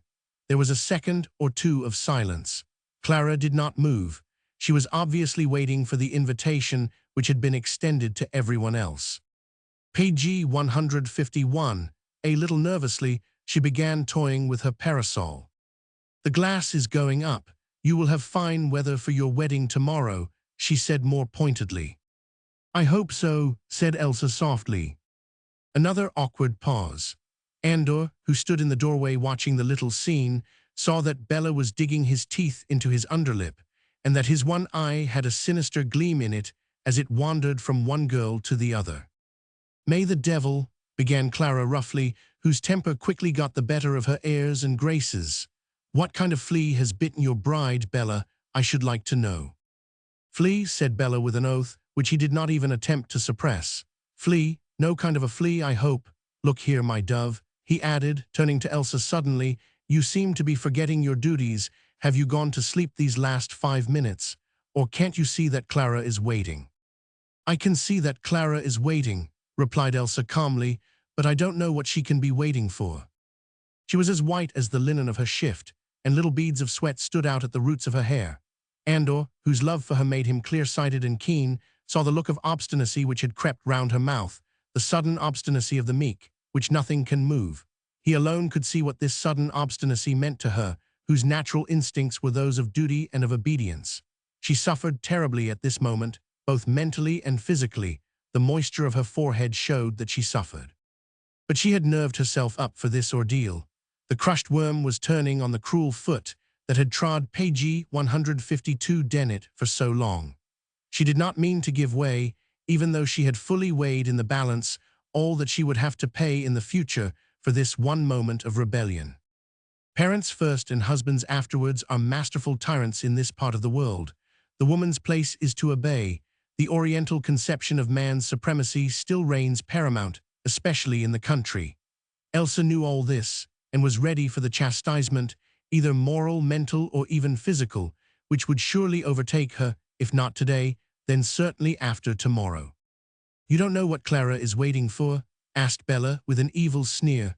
"Why, my dove, you must be dreaming. Clara won't come to our church, of course, but she would like to come to the ball presently, and tomorrow to our wedding feast." A second or perhaps less went by while Elsa passed her tongue over her parched lips. Then she said slowly, "Since Clara does not go to our church, Bella, I don't think that she can possibly want to come to our wedding feast." Bella swore a loud and angry oath, and Andor, who was closely watching each player in this moving little drama, saw that Clara's olive skin had taken on a greenish hue, and that her gloved hands fastened almost convulsively over the handle of her parasol. "But I tell you," began Bella, who was now livid with rage, and turned with a menacing gesture upon his fiancée, "I tell you that." Already Andor had interposed. He, too, was pale and menacing, but he did not raise his voice nor did he swear. He only asked very quietly, "What will you tell your fiancée, man? Come, what PG 153 is it that you want to tell her on the eve of her wedding day?" "What's that to you?" retorted Bella. In this land where tempers run high and blood courses hotly through the veins, a quarrel swiftly begun like this more often than not ends in tragedy. On Andor's face, in his menacing eyes, was writ the determination to kill if need be. In that of Bella, there was the vicious snarl of an infuriated dog. Clara Goldstein was far too shrewd and prudent to allow her name to be mixed up in this kind of quarrel. Her reputation in the village was not an altogether unblemished one. By a scandal such as would result from a fight between these two men, and for such a cause she might hopelessly jeopardize her chances in life, even with her own people. Her own common sense, too, of which she had a goodly share, told her at the same time that the game was not worth the candle.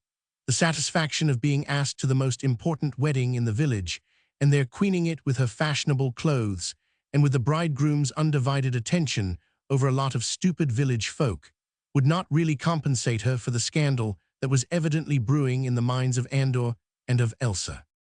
So she preferred for the nonce to play the part of outraged innocence, a part which she further emphasized by the display of easygoing kindliness. She placed one of her daintily gloved hands on Bella's arm. She threw him a look of understanding and of indulgence. She cast a provoking glance on Andor and one of good-humored contempt on Elsa. Then she said lightly, "Never mind, Bella. I can see that our little Elsa is a trifle nervy today. She does me more honor than I deserve by resenting your great kindness to me. But bless PG 150 for you, my good Bella, I don't mind. I am used to jealousies. The petty ones of my own sex are quite endurable. It is when you men are jealous that we poor women often have to suffer. Leopold Hirsch, who is courting me, you know, is so madly jealous at times. He scarce can bear anyone to look at me, as if I could help not being plain, eh?" Then she turned with a smile to Elsa.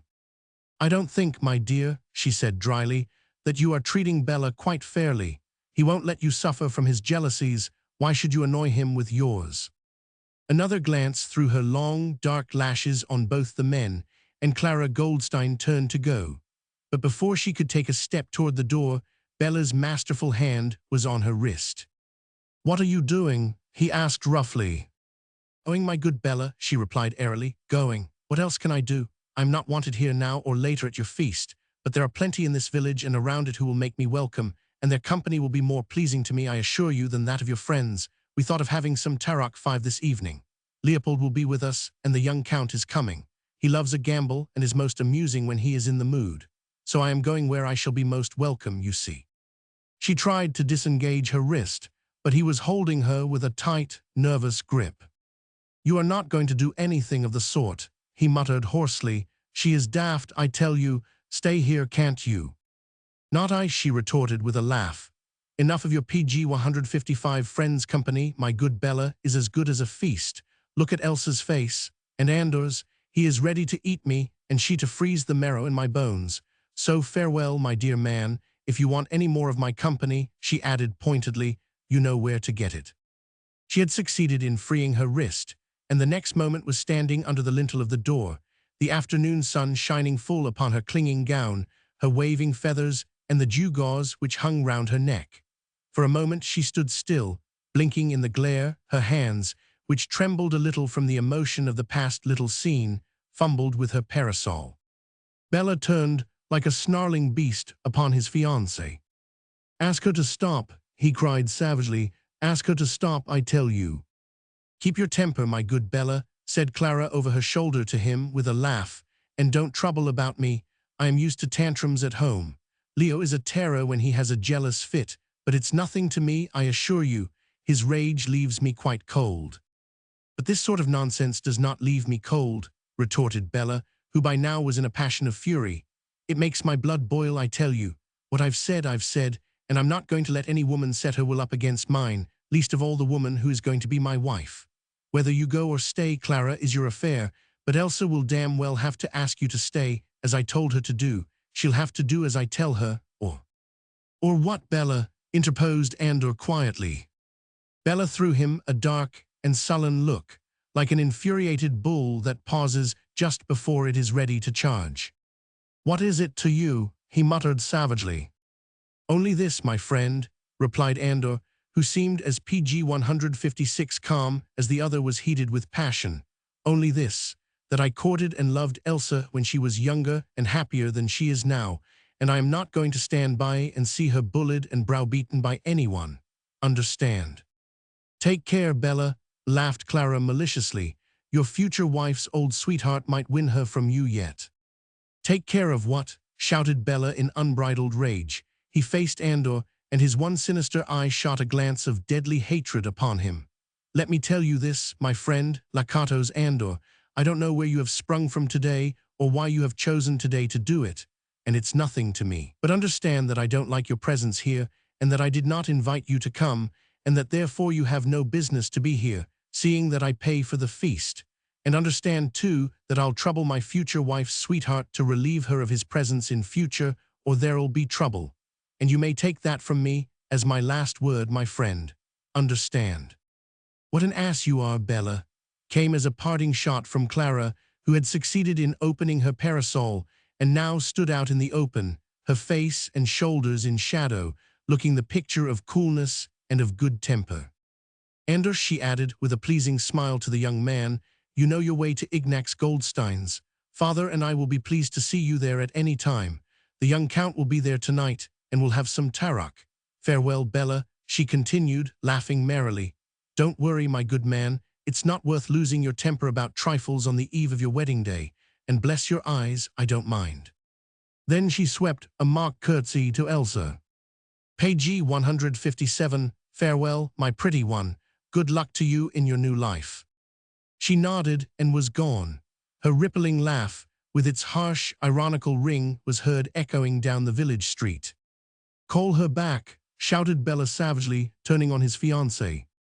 She looked him straight in that one eye which was so full of menace, and said with meek but firm obstinacy, "I will not." "Call her back," he exclaimed, "you." He was almost choking with rage, and now he raised his clenched fist and brandished it in her face. "Call her back, or I'll—" But already Andor was upon him, had seized him by collar and wrist. He was as livid as the other man was crimson, but his eyes glowed with a fury at least as passionate. "And I tell you," he said, speaking almost in a whisper, very slowly and very calmly, but with such compelling power of determination that Bella, taken unawares, half choked with the grip on his throat, and in agonized pain with the rough turn on his wrist, was forced to cower before him. "I tell you that if you dare touch her— Look here, my friend," he continued more loudly, "just now you said that you didn't know where I'd sprung from today, or why I chose today in which to do it. Well, let me tell you then. God in heaven sent me, do you see? He sent me to be here so as to see that no harm come to Elsa through marrying a brute like you. You have shown me the door, and I don't want to eat your salt again and to take your hospitality, for it would choke me, I know. But let me tell you this much, that if you pay G158 bully Elsa, if you don't make her happy, if you are not kind to her, I'll make you regret it to your dying day." He had gradually relaxed his hold on Bella's throat and wrist, and now the latter was able to free himself altogether and to readjust his collar and the set of his coat. For a moment, it almost seemed as if he felt ashamed and repentant, but his obstinate and domineering temper quickly got the better of this softened mood. "You'll make me regret it, will you?" he retorted sullenly. "You think that you will be allowed to play the guardian angel here, eh, with all your fine talk of God in heaven, which I am inclined to think even the pater would call blasphemy. I know what's at the back of your mind, my friend, don't you make any mistake about that." "You know what's at the back of my mind?" queried Andor with a puzzled frown, What do you mean?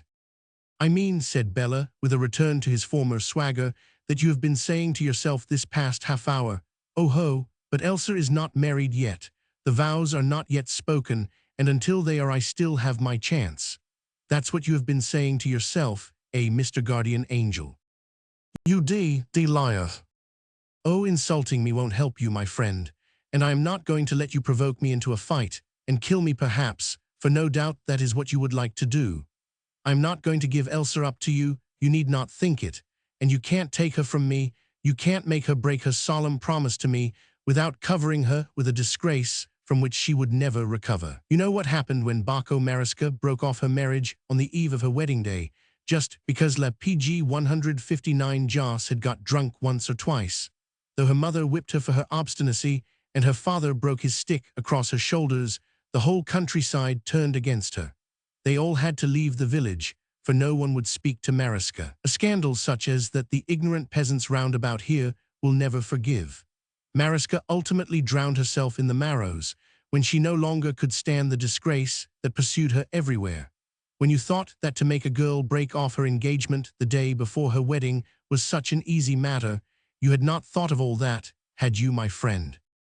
And when you thought of frightening me by all that nonsensical talk, retorted Andor quietly, you had not thought perhaps that there are other lands in the world besides Hungary, and that I am not quite such an ignorant peasant as those whom you choose to despise. But you have been wasting your breath and your temper.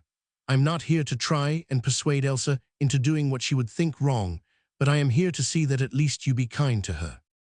Pshaw, ejaculated Bella, with a contemptuous snap of his fingers. Oh, you need not imagine that I wouldn't know how you treated her. I would know soon enough. I tell you, he continued, with slow and deliberate emphasis, that what you do to her I shall know.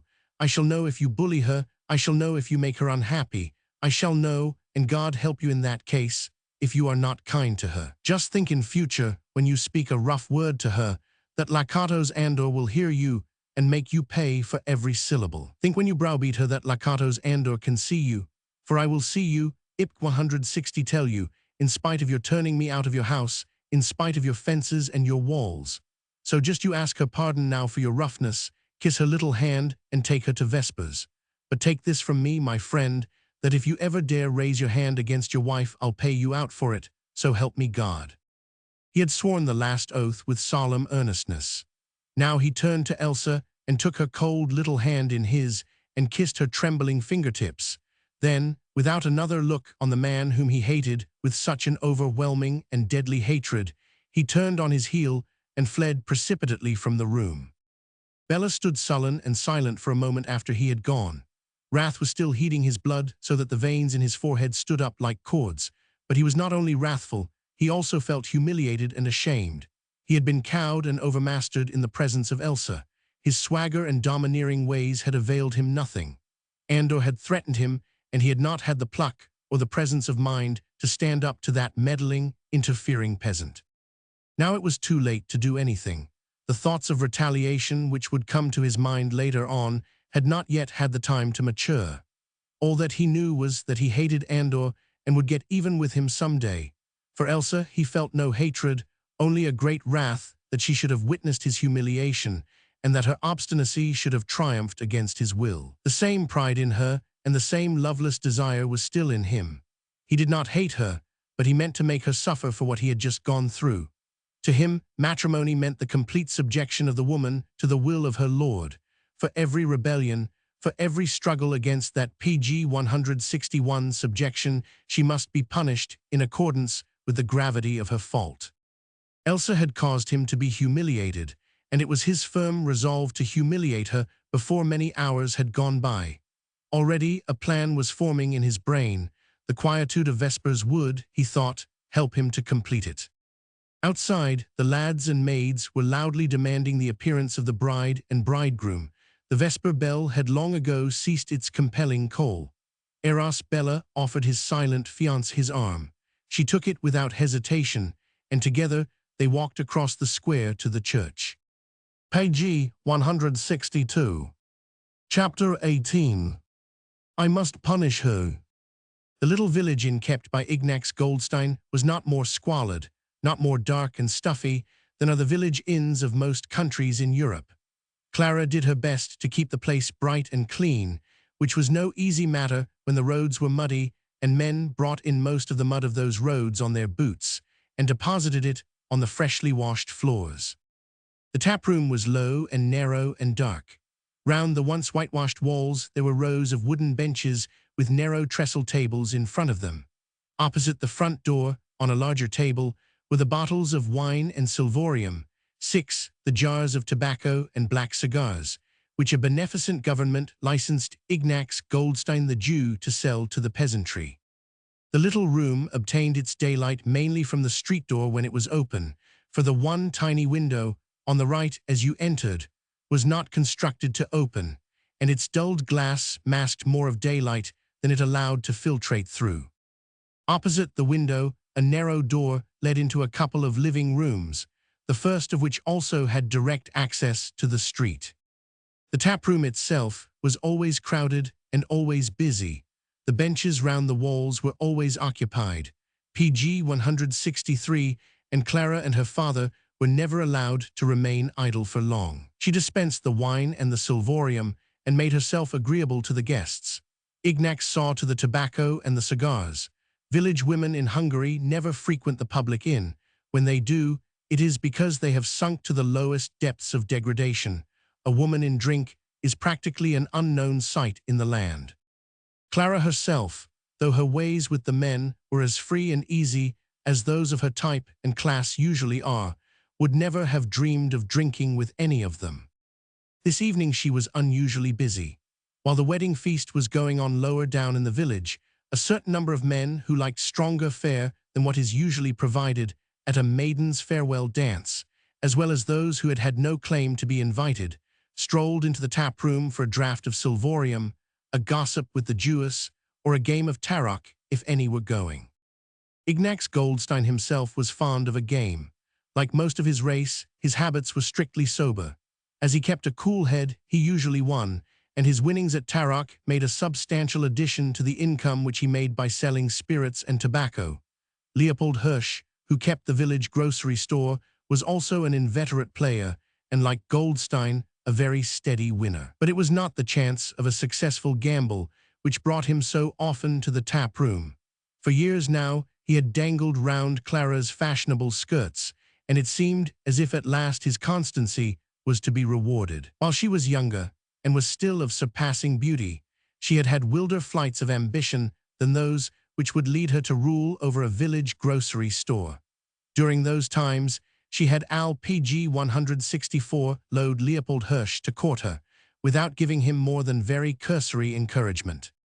As the years went on, however, and her various admirers from Orczy proved undesirous to go to the length of matrimony, she felt more kindly disposed toward Leo, who periodically offered her his heart and hand and the joint ownership of the village grocery store. She had looked into her little piece of mirror rather more closely of late than she had done hitherto, and had discovered 2 or 3 ominous lines round her fine, almond-shaped eyes, and noted that her nose showed of late a more marked tendency to make close acquaintance with her chin. Then she began to ponder, and to give the future more serious consideration than she had ever done before. She ticked off on her long, pointed fingers the last bevy of her admirers on whom she might reasonably count: the son of the chemist over in Orczy, the tenant of the Kender Road farm, the proprietor of the station cabs, and there were 2 or 3 others, but they were certainly falling away, and she had added no new ones to her list these past 6 months. Eros Bella's formerly declared engagement to Capo's Elsa had been a very severe blow. She had really reckoned on Bella. He was educated and unconventional, and though he professed the usual anti-Semitic views peculiar to his kind, Clara did not believe that these were very genuine. At any rate, she had reckoned that her fine eyes and provocative ways would tilt successfully against the man's racial prejudices. Eros Bella was rich and certainly, up to a point, in love with her. Clara was congratulating herself on the way she was playing her matrimonial cards when all her hopes were so suddenly dashed to the ground. PG 165 Bella was going to marry that silly, ignorant peasant girl, and she, Clara, would be left to marry Leopold after all. Her anger and humiliation had been very great, and she had battled very persistently and very ably to regain the prize which she had lost. She knew quite well that, but for the fact that she belonged to the alien and despised race, Eros Bella would have been only too happy to marry her. His vanity alone had made him choose Capo's Elsa.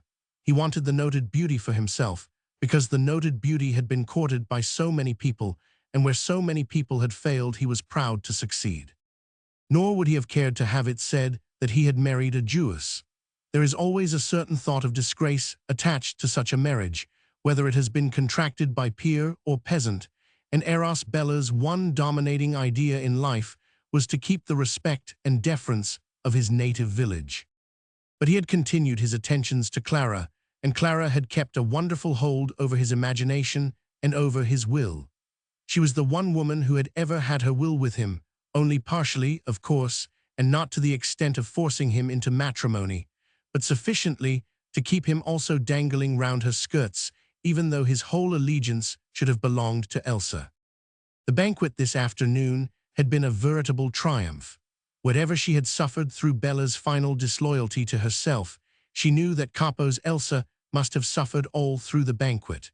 The humiliation of seeing one's bridegroom openly flaunting his admiration for another woman must have been indeed very bitter to bear. Not for a moment did Clara Goldstein doubt that the subsequent scene was an act of vengeance against herself on Elsa's part. She judged other women by her own stand PG 166 ard, discounted other women's emotions, thoughts, feelings by her own. She thought it quite natural that Elsa should wish to be revenged, just as she was quite sure that Bella was already meditating some kind of retaliation for the shame which Andor had put upon him, and for Elsa's obstinacy and share in the matter. She had not spoken to anyone of the little scene which had occurred between the four walls of the little schoolroom. On the contrary, she had spoken loudly of both the bridegroom's and the bride's cordiality to her during the banquet.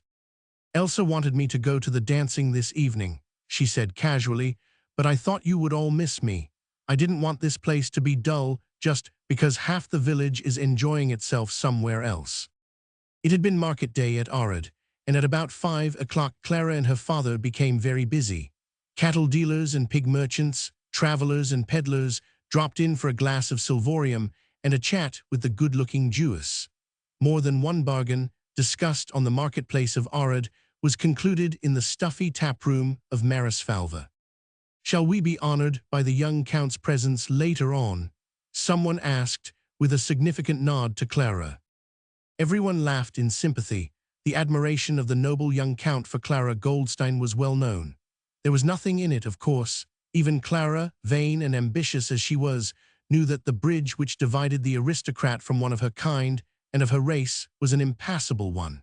But she liked the young Count's attentions, she liked the presents he brought her from time to time, and relished the notoriety which this flirtation gave her. Page 167. She also loved to tease poor Leopold Hirsch. Leo had been passionately in love with her for years. What he must have endured in moral and mental torture during that time through his jealousy and often groundless suspicions, no one who did not know him intimately could ever have guessed. These tortures which Clara wantonly inflicted upon the wretched young man had been a constant source of amusement to her. Even now she was delighted because, as luck would have it, he entered the tap-room at the very moment when everyone was chaffing her about the young Count. Leopold Hirsch cast a quick, suspicious glance upon the girl, and his dull olive skin assumed an almost greenish hue. He was not of prepossessing appearance. This he knew himself, and the knowledge helped to keep his jealousy and his suspicion aflame. He was short and lean of stature, and his head, with its large, bony features, seemed too big for his narrow shoulders to carry. His ginger-colored hair was lank and scanty. He wore it, after the manner of those of his race in that part of the world, in corkscrew ringlets down each side of his narrow, cadaverous-looking face. His eyes were pale and shifty, but every now and then there shot into them a curious gleam of unbridled passion, love, hate, or revenge, and then the whole face would light up and compel attention by the revelation of latent power. This had happened now when a fellow who sat in the corner by the window made some rough jest about the young Count. Leopold made his way to Clara's side. his thin lips were tightly pressed together, and he had buried his hands in the pockets of his ill-fitting trousers. If that accursed aristocrat comes hanging round here, page 168, much more, Clara, he muttered between set teeth, I'll kill him one of these days. What a fool you are, Leopold, she said. Why, yesterday it was Bella you objected to. And I do still, he retorted. I heard of your conduct at the banquet today. It is the talk of the village. One by one these loutish peasants have come into my shop and told me the tale, curse them, of how the bridegroom had eyes and ears only for you. You seem to forget, Clara, he added, while a thought of menace crept into his voice, that you are token to me now. So don't try and make a fool of me, or... The Lord bless you, my good man, she retorted with a laugh. I won't try, I promise you. I wouldn't like to compete with the Almighty, who has done that for you already. Clara, he exclaimed. Oh, be quiet now, Leo, she said impatiently. Can't you see that my hands are as full as I can manage without my having to bother about you and your jealous tempers? She elbowed him aside and went to the counter to serve a customer who had just arrived, and more than a quarter of an hour went by before Leopold had the chance of another word with her. You might have a kind word for me tonight, Clara, he said ruefully, as soon as a brief lull in business enabled him to approach the girl. Why specially tonight? She asked indifferently. Your father must go by the night train to Kexkemet, he said, with seeming irrelevance. There is that business about the plums. The plums? She asked with a frown of puzzlement. What plums? PG 169, the fruit he bought near Kexkemet. They start gathering at sunrise tomorrow. He must be there the first hour, else he'd get shamefully robbed. He must travel by night. I knew nothing about it, rejoined Clara, with an indifferent shrug of the shoulders. Father never tells me when he is going to be away from home. No, retorted Leopold, with a sneer. He knows better than to give all your gallants such a brilliant opportunity. Don't be a fool, Leo, she reiterated with a laugh. I don't give any of them an opportunity either, resumed the young man, while a curious look of almost animal ferocity crept into his pale face. Whenever your father has to be away from home during the night, I take up my position outside this house and watch over you until daylight comes and people begin to come and go. Very thoughtful of you, my good Leo, she rejoined drily, but you need not give yourself the trouble. I am well able to look after myself. If any man molested you, continued Leopold, speaking very calmly, I would kill him. Who should molest me, you silly fool? And anyhow, I won't have you spying upon me like that. You must not call it spying, Clara. I love to stand outside this house in the peace and darkness of the night, and to think of you quietly sleeping whilst I am keeping watch over you. You wouldn't call a watchdog a spy, would you? I know that tonight I shan't sleep a wink, she retorted crossly. Once father has gone, I shall always be thinking of you out there in the dark, watching this house. It will make me nervous. Tonight, he began, and then abruptly checked PG 170 himself. Once more that quick flash of passion shot through his pale, deep-set eyes. It seemed as if he meant to tell her something, which on second thoughts he decided to keep to himself. Her keen, dark eyes searched his face for a moment or two. She wondered what it was that lurked behind that high, smooth forehead of his, and within the depths of that curiously perverted brain. Before she had time, however, to question him, Bella made noisy irruption into the room. He was greeted with a storm of cheers. Hello, Bella. Not the bridegroom, surely. Who would have thought of seeing you here? While Leopold Hirsch muttered audibly, What devil's mischief has brought this fellow here today, I wonder? Bella seemed in boisterous good humor. With somewhat ostentatious hilarity, he greeted all his friends, and then ordered some of Ignaz Goldstein's best wine for everybody all round. Bravo, Bella, came from every side, together with loud applause at this unexpected liberality. It is nice of you not to forget old friends, Clara whispered in his ear as soon as he succeeded in reaching her side. Hugh, he ejaculated with a sneer, you have no idea, my good Clara, how I've been boring myself these past 2 hours. Those loutish peasants have no idea of enjoyment save their eternal gypsy music, and their interminable chardash. For a man of your education, Bella, said Clara, with an insinuating smile, it must be odiously dull. You would far rather have had a game of cards, wouldn't you now? PG 171, I would far rather have had you at that infernal dance, so as to have had somebody to talk to, he retorted savagely. Oh, she said demurely, that would never have done. Elsa must have such a lot to say to you herself. It would not be seemly for me to stand in the way. Elsa, as you know, has that silly chardash on the brain. She has been dancing ever since 6 o'clock and has only given me about 10 minutes of her company. She seems to belong tonight to every young fool that can dance, rather than to me. Ah well, when you are married you can stop all that, my good Bella. You can forbid your wife to dance the chardash, you know. I know many men who do it. Then Elsa will learn to appreciate the pleasure of your conversation. Though she is no longer very young, she is still very ignorant. You will have to educate her, bring her up to your own level of intelligence and of learning.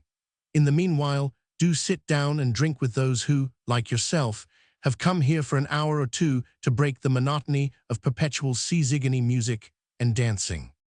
She busied herself with drawing the corks of a number of bottles, which she then transferred from the end of the room where she stood to the tables at which sat her customers. She also brought out some fresh glasses. Bella watched her for a moment or two in silence, unconscious of the fact that he, too, was being watched by a pair of pale eyes in which lurked a gleam of jealousy and of hate. Suddenly, as Clara brushed past him carrying bottles and glasses, he took hold of her by the elbow and drew her close to him. PG 172, these louts won't stay late tonight, will they? He whispered in her ear. No, not late, she replied. They will go on to the barn in time for the supper, you may be sure of that. Why do you ask? I will have the supper served at 10 o'clock, he continued to whisper, but I'll not sit down to it, not without you. Don't be foolish, Bella, she retorted. But even as he spoke, a little gleam of satisfaction, of gratified vanity, of anticipatory revenge, shot through her velvety dark eyes. I warned Elsa, he continued sullenly. I told her that if you were not at the feast, I should not be there either. She has disobeyed me, I must punish her. So, she rejoined, with an acid smile, it is only in order to punish Elsa that you want to sup with me. Don't be stupid, Clara, he retorted. I'll come at 10 o'clock. Will you have some supper ready for me then? I have 2 or 3 bottles of French champagne over at my house. I'll bring them along. Will you be ready for me? Be silent, Bella, she broke in hurriedly. Can't you see that that fool Leo is watching us all the time? Curse him, what have I got to do with him? Muttered Bella savagely. You will be ready for me, Clara. No, she said decisively. Better make your peace with Elsa. I'll have none of her leavings. I've had all I wanted out of you today, the banquet first, and now you're coming here. It'll be all over the village presently, and that's all I care about. Have a drink now, she added good-humoredly, and then go and make your peace with Elsa, if you can. PG 173, she turned abruptly away from him, leaving him to murmur curses under his breath, and went on attending to her customers. Nor did he get for the moment another opportunity of speaking with her, for Leopold Hirsch hovered round her for some considerable time after that, and presently, with much noise and pomp and circumstance, no less a personage than the noble young Count himself graced the premises of Ignaz Goldstein the Jew with his august presence. Page 174. Chapter 19. Now go and fetch the key. He belonged to the ancient family of Rákóczi, who had owned property on both banks of the Maros for the past 8 centuries, and Fairy Rákóczi, the 20th century representative of his medieval forebears, was a good-looking young fellow of the type so often met with among the upper classes in Hungary, quite something English in appearance, well set up, well-dressed, well-groomed from the top of his smooth brown hair to the tips of his immaculately shod feet. In the eyes, an expression of habitual boredom, further accentuated by the slight, affected stoop of the shoulders and a few premature lines round the nose and mouth, and about his whole personality that air of high breeding and of good, pure blood, which is one of the chief characteristics of the true Hungarian aristocracy. He did little more than acknowledge the respectful salutations which greeted him from every corner of the little room as he entered, but he nodded to Arabella and smiled all over his good-looking face at Clara, who, in her turn, welcomed him with a profusion of smiles, which brought a volley of muttered curses to Leopold Hirsch's lips. While he held her one hand rather longer than was necessary, she, with the other, took his hat from him, and then, laughing coquettishly, she pointed to a parcel which was causing the pocket of his well-cut Norfolk jacket to bulge immoderately. "PG 175, is that something for me?" she asked. "Of course it is," he replied lightly. "I bought it at the fair in Orczy for you today." "How thoughtful of you," she said, with a little sigh of pleasure. "Thoughtful," he retorted, laughing pleasantly. "My good Clara, if I hadn't thought of you, I would have died of boredom this afternoon. Here, give me a glass of your father's best wine, and I'll tell you." He sat down with easy familiarity on the corner of the table which served as a counter. Clara, after this, had eyes and ears only for him. How could it be otherwise, seeing that it was not often a noble lord graced a village tap-room with his presence? Conversations round the room were now carried on in whispers. Tarot cards were produced and here and there a game was in progress. Those who had drunk overmuch made themselves as inconspicuous as they could, drawing themselves closely against the wall or frankly reclining across the table, with arms outstretched and heads buried between them out of sight. An atmosphere of subdued animation and decorum reigned in the place. Not a few men, oppressed by their sense of respect for my lord, had effected a quiet exit through the door, preferring the jovial atmosphere of the barn, from whence came, during certain hushed moments, the sounds of music and of laughter. The young man, whose presence caused all this revulsion in the usually noisy atmosphere of the tap-room, took no heed whatever of anything that went on around him. He seemed unconscious alike of the deference of the peasants, as of the dark, menacing scowl with which Leopold Hirsch regarded him. He certainly did not bestow a single glance on Eros Bella, who, at my lord's appearance, PG 176, had retreated into the very darkest corner of the room. Bella did not care to encounter the young count's sneering remarks just now, and these would of a certainty have been leveled against the bridegroom who was sitting in a tap-room when he should have been in attendance on his bride. But indeed, my lord never saw him. To this young scion of a noble race, which had owned land and serfs for centuries past, these peasants here were of no more account than his oxen or his sheep, nor was the owner of a village shop of any more consequence in my lord's eyes. He came here because there was a good-looking Jewess in the tap-room whose conversation amused him, and whose dark, velvety eyes, fringed with long lashes, and mouth with full, red lips, stirred his jaded senses in a more pleasant and more decided way than did the eyes and lips of the demure, well-bred young countesses and baronesses who formed his usual social circle. Whether his flirtation with Clara, the Jewess, annoyed the girl's Jew lover or not, did not matter to him one jot. On the contrary, the jealousy of that dirty lout Hirsch enhanced his amusement to a considerable extent. Therefore he did not take the trouble to lower his voice now when he talked to Clara, and it was quite openly that he put his arm round her waist while he held his glass to her lips. "To sweeten your father's vinegar," he said with a laugh. "You know, my pretty Clara," he said gaily, "that I was half afraid I shouldn't see you today at all." "No?" she asked coquettishly. "No, by gad. My father was so soft-hearted to allow Eros a day off for his wedding or something, and so, if you please, I had to go to Orczy with him, as he had to PG 177C about a sale of clover. I thought we should never get back. The roads were abominable." "I hardly expected your lordship," she said demurely. To punish her for that little lie, he tweaked her small ear till it became a bright crimson. "That is to punish you for telling such a lie," he said gaily. "You know that I meant to come and say goodbye." "Your lordship goes tomorrow?" she asked with a sigh. "To shoot bears, my pretty Clara," he replied. "I don't want to go. I would rather stay another week here for you to amuse me, you know." "I am proud," she whispered. "So much do you amuse me that I have brought you a present, just to show you that I thought of you today, and because I want you not to forget me during the 3 months that I shall be gone." He drew the parcel out of his pocket, and turning his back to the rest of the room, he cut the string and undid the paper that wrapped it. The contents of the parcel proved to be a morocco case, which flew open at a touch and displayed a gold curb chain bracelet, the dream of Clara Goldstein's desires. "For me," she said, with a gasp of delight. "For your pretty arm, yes," he replied. "Shall I put it on?" She cast a swift, apprehensive glance round the room over his shoulder. "No, no, not now," she said quickly. "Why not?" "Father mightn't like it. I'd have to ask him." And your father. And that fool, Leopold, is so insanely jealous.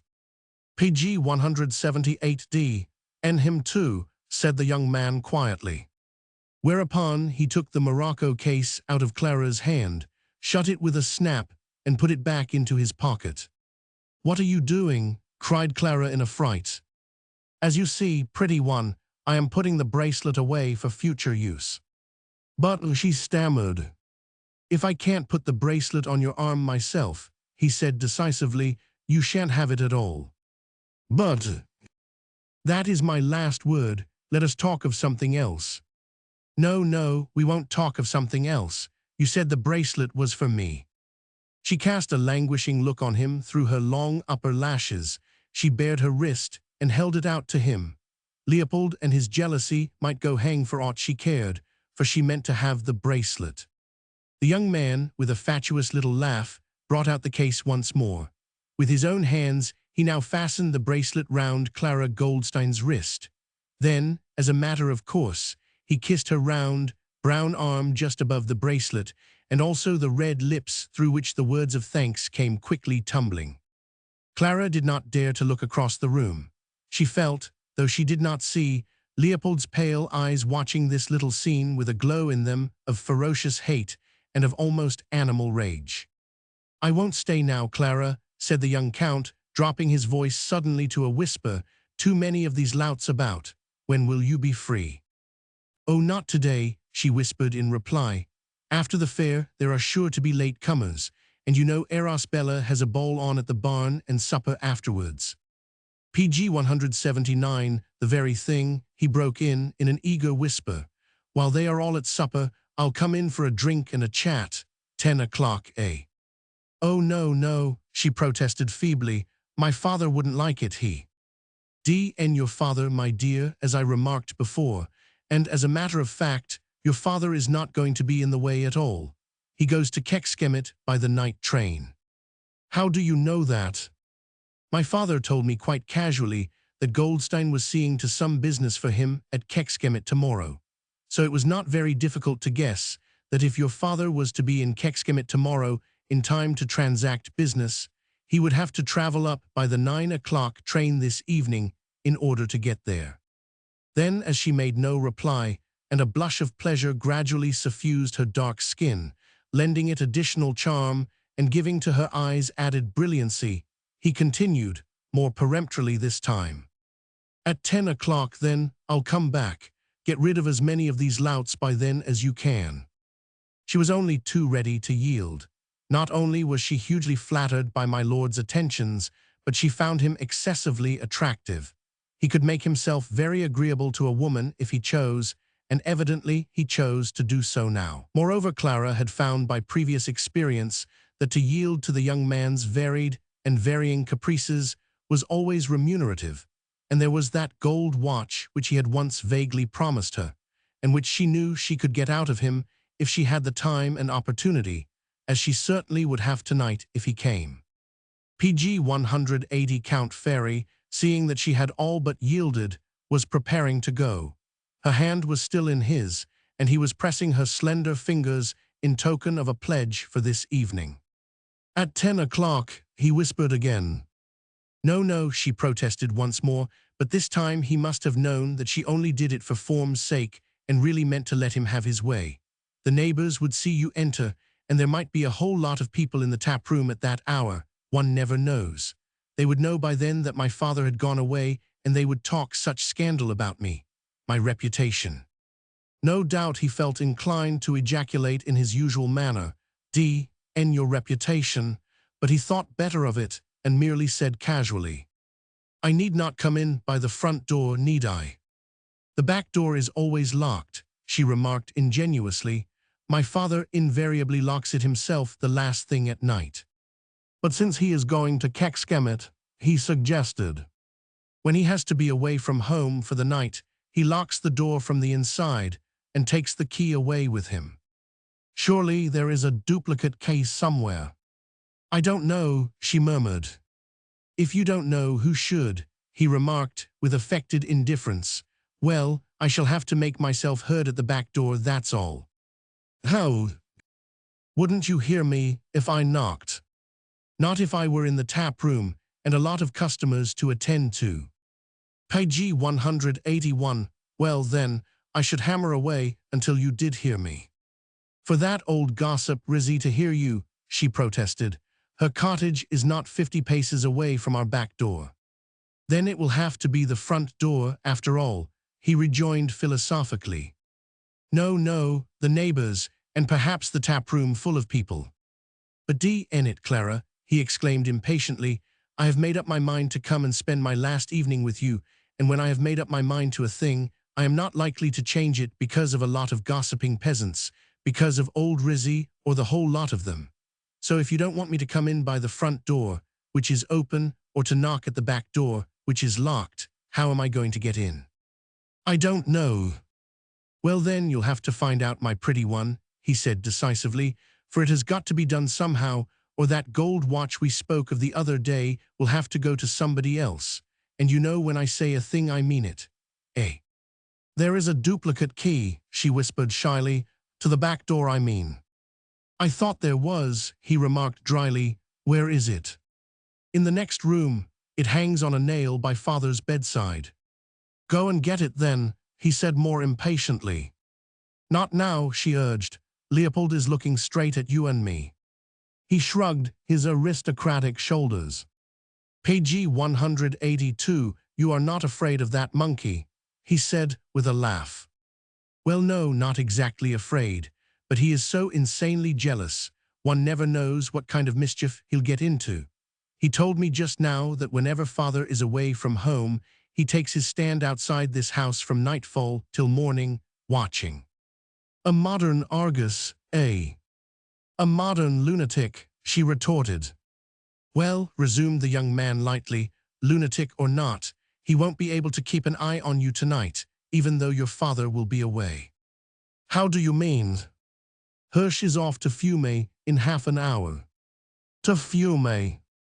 Yes, you know he has a brother coming home from America. I know that.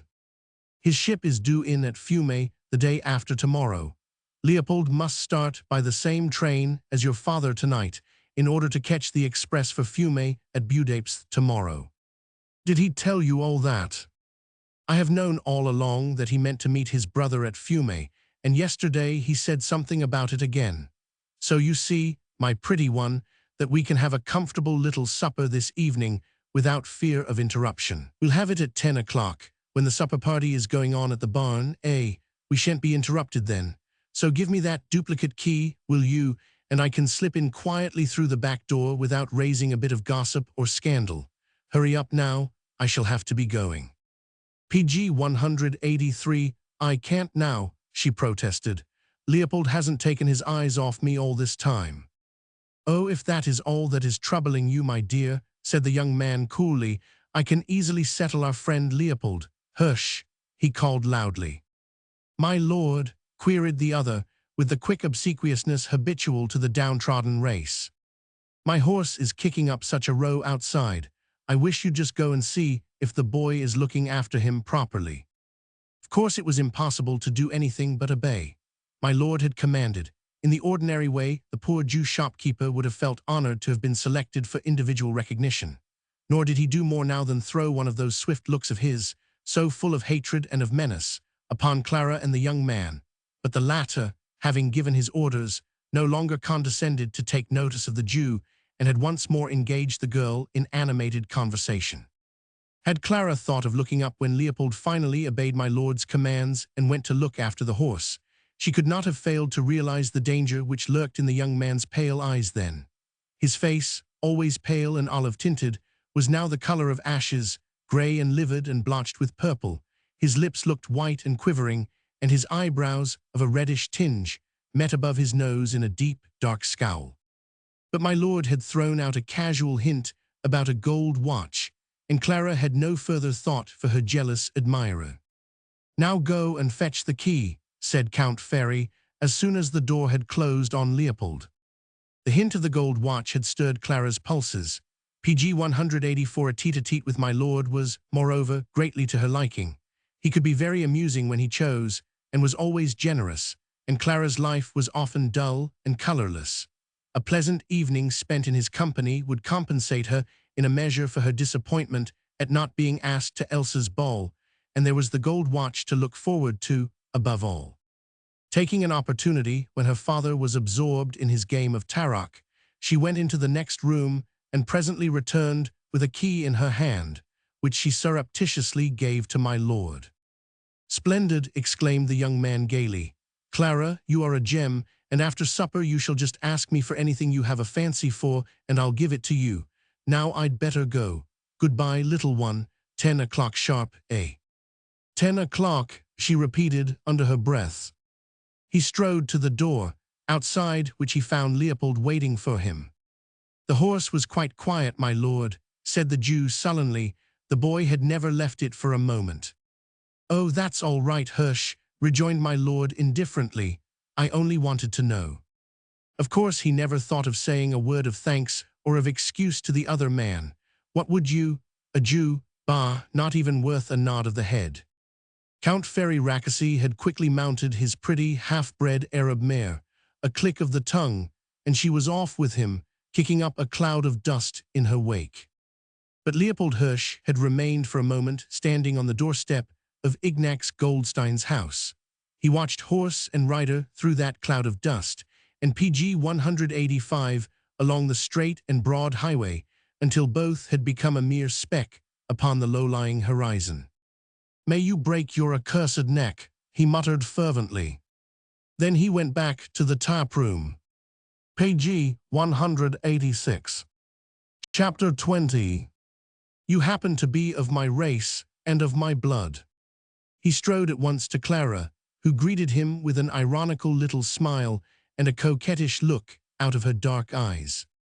"You never told me that you were going away tonight, my dear Leopold," she said suavely. "Who told you that I was?" he retorted savagely. "It seems to be pretty well known about the place. You seem to have been talking about it pretty freely, that you are going to Fiume to meet your brother when the ship he is on comes in. I meant to tell you just now, only his lordship's arrival interrupted me," he said more quietly. "And since then, you have been busy making a fool of yourself before my lord, eh?" she asked. "Both. And compromising me into the bargain, what? But let me tell you this, my good Leopold, before we go any further, that I am not married to you yet, and that I don't like your airs of proprietorship, Sabe." He could not say anything more just then, for customers were departing, and she had to attend to them. He did not try to approach her while she was thus engaged, but presently, when her back was turned, he contrived to work his way across to the door which gave on the inner room, and to push it slightly open with his hand. Until PG 187, he could peep through the aperture and take a quick survey of the room beyond. Clara had not seen this maneuver of his, although she had cast more than one rapid and furtive glance upon him while she attended to her customers. She was thankful that he was going away for a few days. In his present mood, he was positively dangerous. She had lighted the oil lamp, which hung from the center of the low, raftered ceiling. The hour was getting late. Customers were all leaving now one by one. Eros Bella was one of the last to go. He had drunk rather more silvorium than was good for him. He knew quite well that by absenting himself from the prenuptial festivals, he had behaved in a disgraceful and unjustifiable manner, which would surely be resented throughout the village. And though he was quite sure that he did not care one brass filler what all those ignorant peasants thought of him, yet he felt it incumbent upon him to brace up his courage now, before meeting the hostile fusillade of eyes which would be sure to greet him on his return to the barn. He meant to put in a short appearance there, and then to finish his evening here in Clara's company. He felt that his dignity demanded that he should absent himself at any rate from the supper, seeing that Elsa had so grossly defied him. "At 10 o'clock I'll be back, Clara," he whispered in the girl's ear as he was about to take his departure along with some of his friends, who also intended to go on to the dance in the barn. "Indeed you won't," she retorted decisively. "I have no use for you, my good Bella. You are almost a married man now, remember," she added with a laugh. "PG 188, I'll bring those bottles of champagne," he urged. "Don't be hard on me, Clara. I'll give you a good time tonight, and a nice present into the bargain. And ruin my reputation forever, by walking into the tap room when it's full of people and carrying 2 bottles of champagne under your arm, or staying on ostentatiously after everyone has gone and for everyone to gossip. No, thank you. I've already told you that I am not going to lend myself to your little games of vengeance. It isn't me you want, it's petty revenge upon Elsa. To that I say no, thank you, my good man." "Clara," he pleaded. "No," she said, and unceremoniously turned her back on him. He went off, sullen and morose, and not a little chaffed for his moroseness by his friends. The taproom was almost deserted for the moment. In 1 or 2 corners, only a few stragglers lingered. They were sprawling across the tables with arms outstretched. Ignac's Goldstein Silvorium had proved too potent and too plentiful.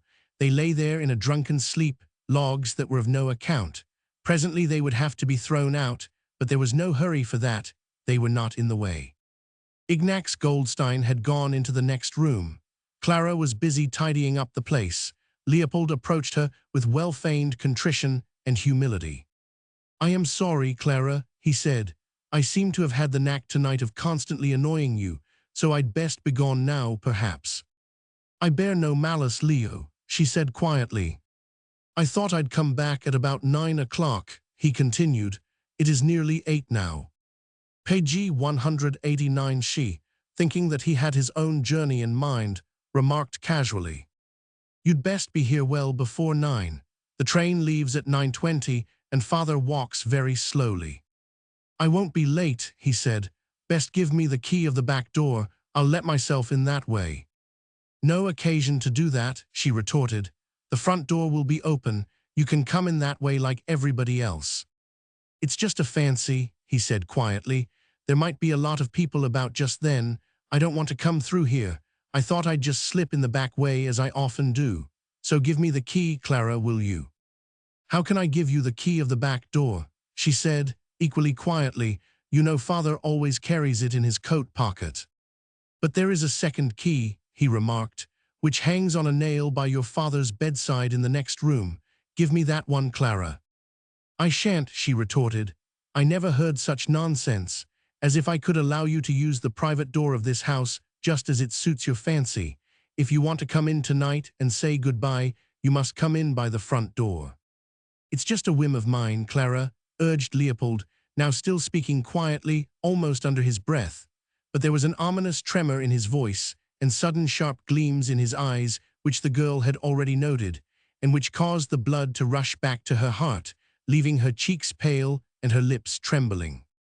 "Nonsense," she contrived to say with an indifferent shrug of the shoulders.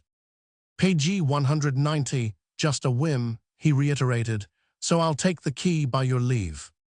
He turned to the door of the inner room and pushed it open, just as he had done a while ago, and now, as then, he cast a rapid glance round the room.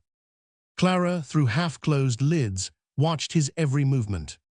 "Why," he exclaimed, turning back to her, and with a look of well-feigned surprise, "the key is not in its place." "I know it isn't," she retorted curtly. "Then where is it?" "I have put it away." "When?" "It was hanging on its usual nail when I first came here this afternoon. I remember the door being open and my glancing into the room casually. I am sure it was there then." "It may have been, but I put it away after that." "Why should you have done that?" "I don't know, and, anyhow, it's no business of yours, is it?" "Give me that back door key, Clara," insisted the young man in a tone of savage command. "No," she replied, slowly and decisively. There was silence in the little, low-raftered room after that, a silence only broken by the buzzing of flies against the white globe of the lamp, and by the snores of the sleepers who sprawled across the tables. Leopold Hirsch had drawn in his breath with a low, hissing sound. His face, by the yellow light of the lamp, looked ghastly in color, and his hands were twitching convulsively as the trembling fingers clenched and opened with a monotonous, jerky movement of attempted self-control. PG 191, Clara had not failed to notice these symptoms of an agony of mind which the young man was so vainly trying to hide from her. For the moment, she almost felt sorry for him, sorry and slightly remorseful. After all, Leo's frame of mind, the agony which he endured, came from the strength of his love for her. Neither Eros Bella, nor the young count, nor the many admirers who had hung round her in the past, until such time as their fancy found more permanent anchorage elsewhere, would have suffered tortures of soul and of heart, because she had indulged in a mild flirtation with a rival. Eros Bella would have stormed and cursed.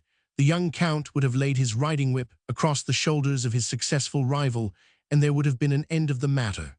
Leopold Hirsch would go down to hell and endure the torments of the damned, then return to heaven at a smile from her, and go back to hell again and glory in his misery.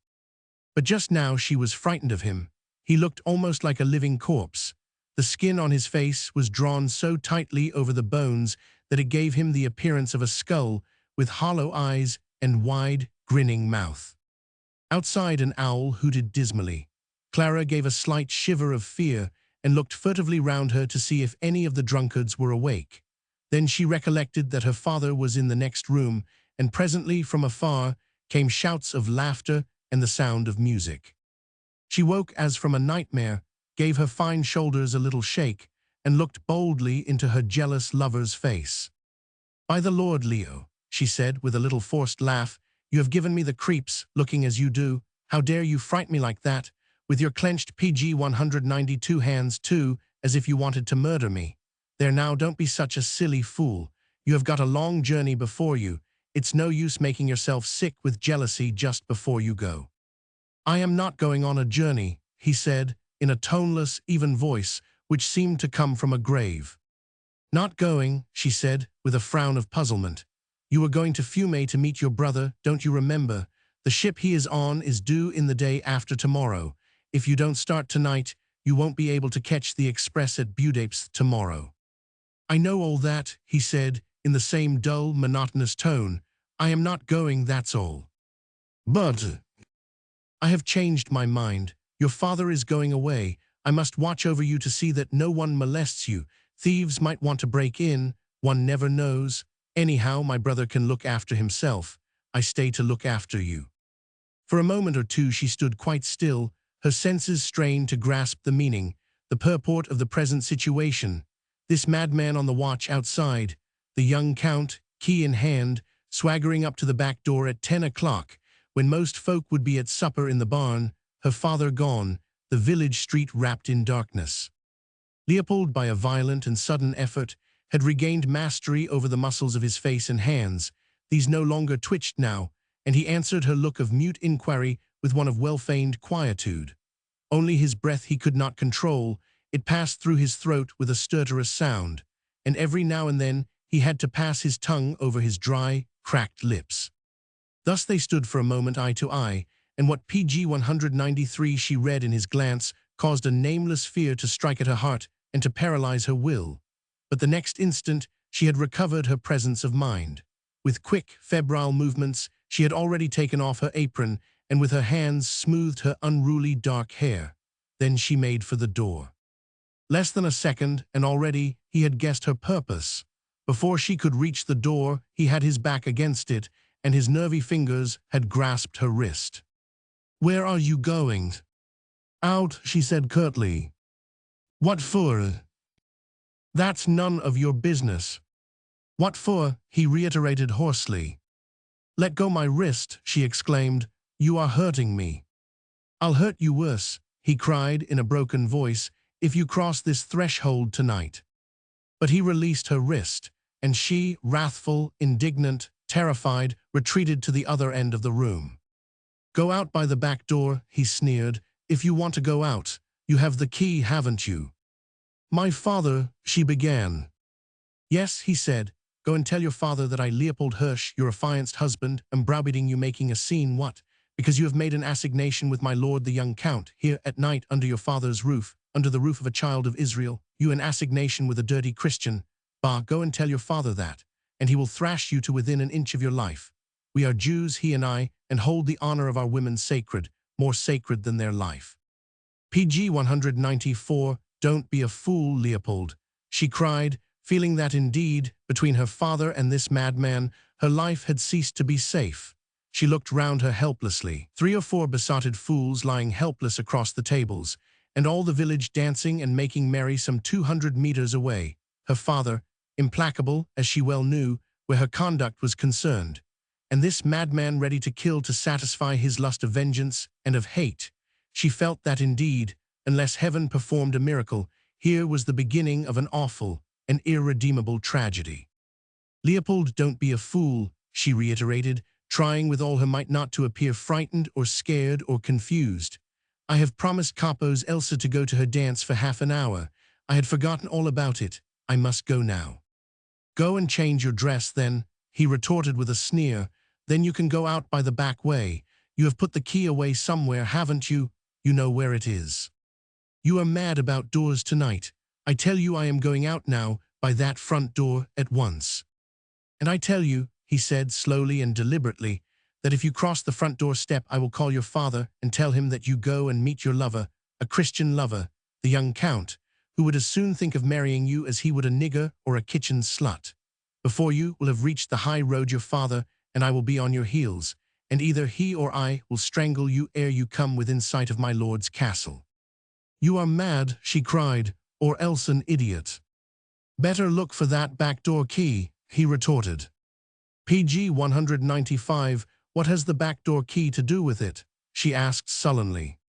Only this, he replied, that while that monkey-faced dog of a Christian was whispering to you just now, I know that the key was hanging on its usual peg, but I heard something about supper and about 10 o'clock. May he break his neck, I say, and save me the job. Then he ordered me out of the room. Oh, I guessed I am no fool, you know. When I came back I looked into your father's room. The key was gone and I knew. And what I say is, why can't he come in by the front door like a man, if he has nothing to hide? Why must you let him come in like a thief by a back door, if you have nothing to be ashamed of? The tap room is open to anybody. Anybody can walk in and get a drink if they want to. Then why this whispering and this sneaking? He was working himself up to a greater and ever greater passion of fury. He kept his voice low because he didn't want Ignaz Goldstein to hear, not just yet, at any rate, for Ignaz was a hard man and a stern father, and God only knew what he might not do if he was roused.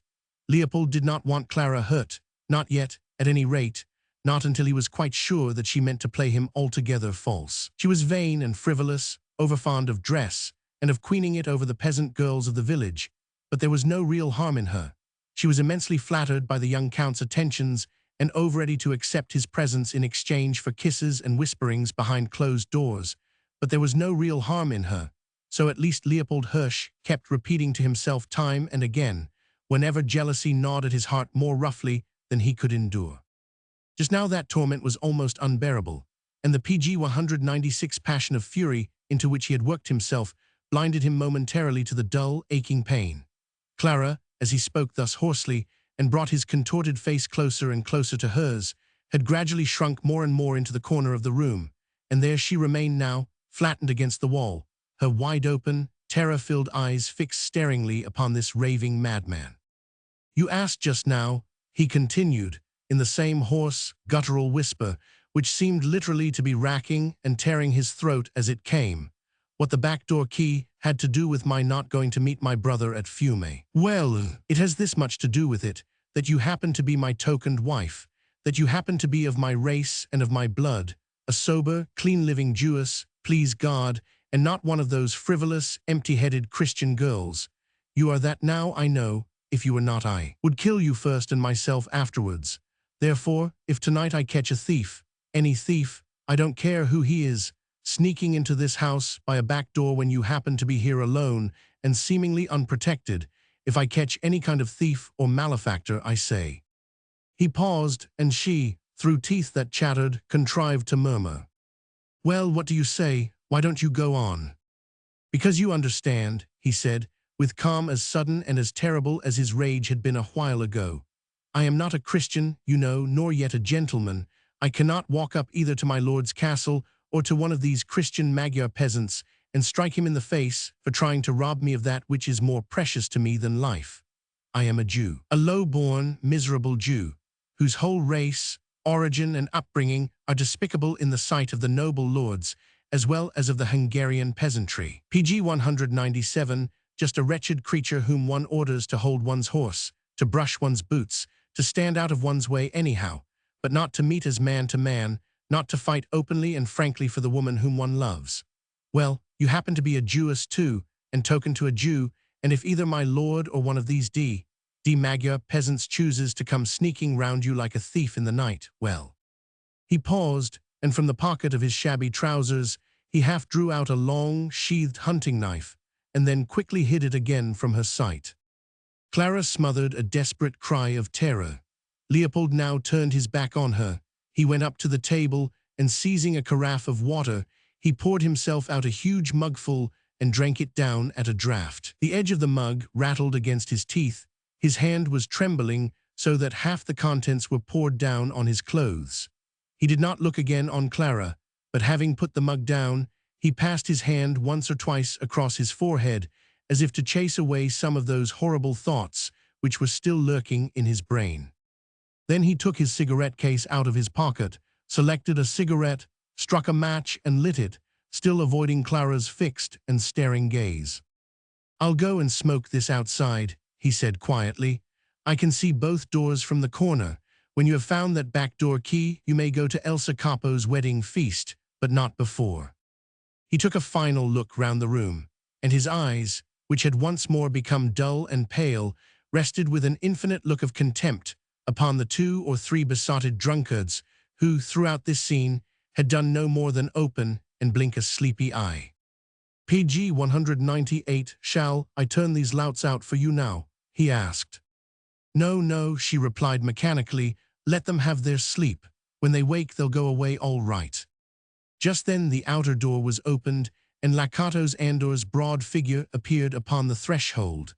Leopold Hirsch gave him a nod, and without another look on Clara, he strode out into the night. PG 199. Chapter 21. Jealous like a madman. "I came to see if Bella was still here," said Andor, as soon as the door had closed on Leopold Hirsch. "1 or 2 chaps whom I met a while ago told me that he had not been seen in the barn this hour past, and that there was a lot of talk about it. I thought that if he were here, I could persuade you."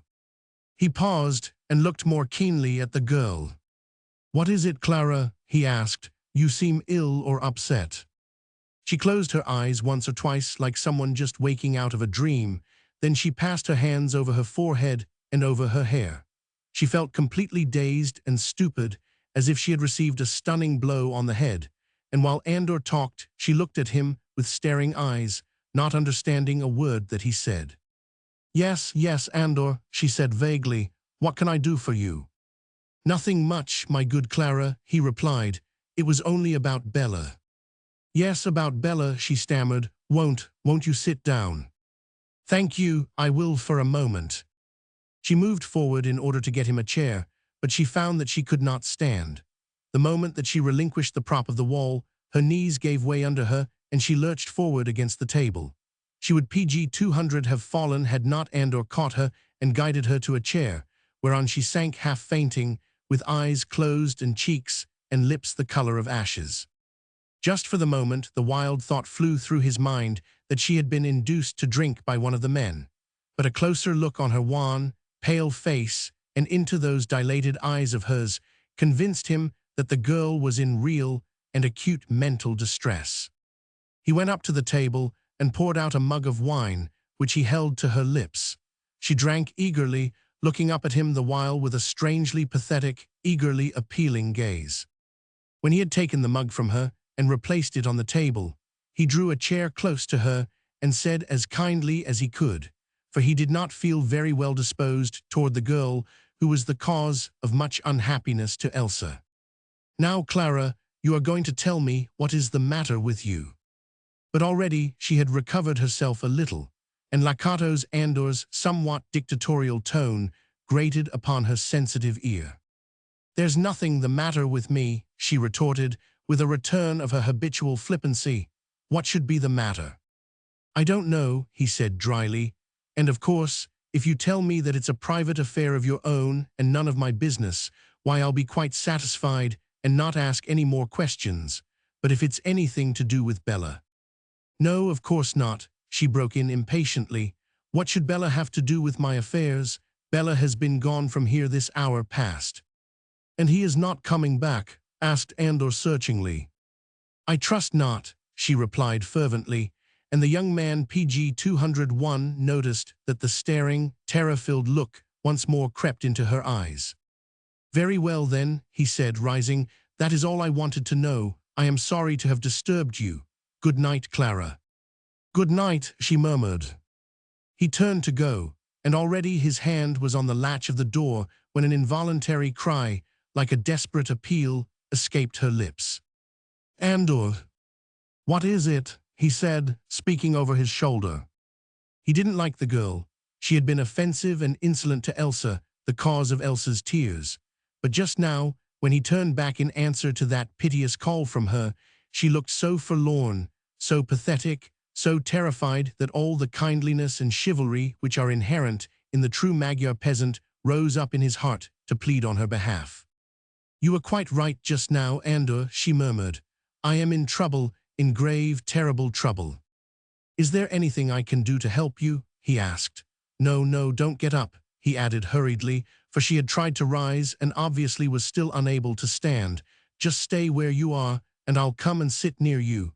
Is there anything I can do to help you?" "Yes," she whispered under her breath. "What is it?"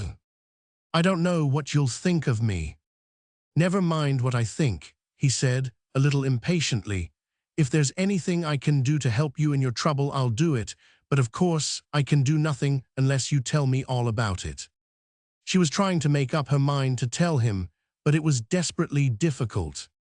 PG 202, she had always been so careful of her reputation, so careful that not a breath of real scandal should fall on her. She, of the downtrodden race, the Jewess whom even the meanest of the peasant girls thought it her right to despise, had been doubly careful not to give any loophole for gossip. She flirted with all the men, of course, openly and sometimes injudiciously, as in the case of Eros Bella on the eve of his wedding day. But up to now, she had never given any cause for scandal, nor anyone the right to look down on her for any other reason but that of her race and blood, which she could not help. It was hard, therefore, to have to own to something that distinctly savored of intrigue, and this to a man who she felt had no cause to be her friend. But the situation was desperate. There was that madman outside. God only knew of what he would be capable if he found that his jealous suspicions had some measure of foundation. And the young count, ready to walk presently, without thought of coming danger, into the very clutches of that lunatic. That, of course, was unthinkable. There had been murder in Leo's pale eyes when he fingered that awful-looking knife. The girl felt that such a risk could not be run. Even the good opinion of the entire village became as nothing in her mind. And of course, there was the hope and chance that Andor would be chivalrous enough to hold his tongue. The young man's keen eyes had watched every phase of the conflict, which was so distinctly reflected in the Jewess's mobile face. He waited patiently until he saw determination gradually asserting its sway over her hesitation. The girl interested him, and she was evidently in great trouble.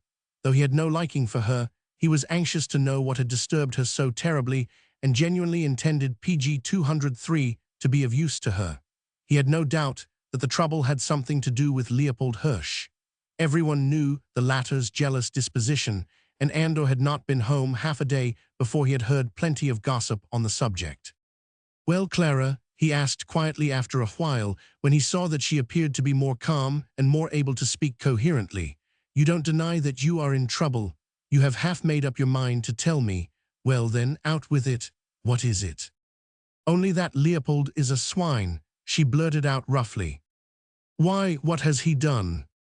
"Jealous," she said, "like a madman." "Oh, and I'm at my wit's end, Andor," she moaned appealingly. I don't know what to do. Hadn't you better tell me then? She threw back her head and looked him squarely in the face with a sudden determination to end the present agonizing suspense at all costs.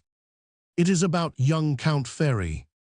My lord, he exclaimed, for indeed, up to this last moment, he had been quite sure in his mind that her trouble had to do with Eros Bella and with her impudent flirtation of this afternoon. Yes, she said sullenly, he's a little sweet on me, you know, he admires me and thinks me amusing. He likes to come here sometimes, when he gets tired of starchy countesses and baronesses over at his castle. He means no harm, she added fiercely, and if Leo wasn't such a beast.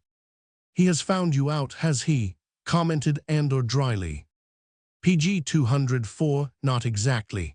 There was nothing to find out, but Count Ferry wanted to come and see me this evening to say goodbye, as he is off tomorrow for some weeks to shoot bears. He couldn't come till about 10 o'clock, and didn't want to be seen walking into the tap room at that hour of the night. There is the back door, you know, she continued, talking a little excitedly and volubly, which my father always keeps locked, and the key in his pocket, and Count Ferry wanted me to give him the duplicate key so that he could slip in that way unobserved. Mused Andor, what would your father have said to that? Father is going to Kexkemet presently by the 9 o'clock train. And Leopold? Leopold was going with him.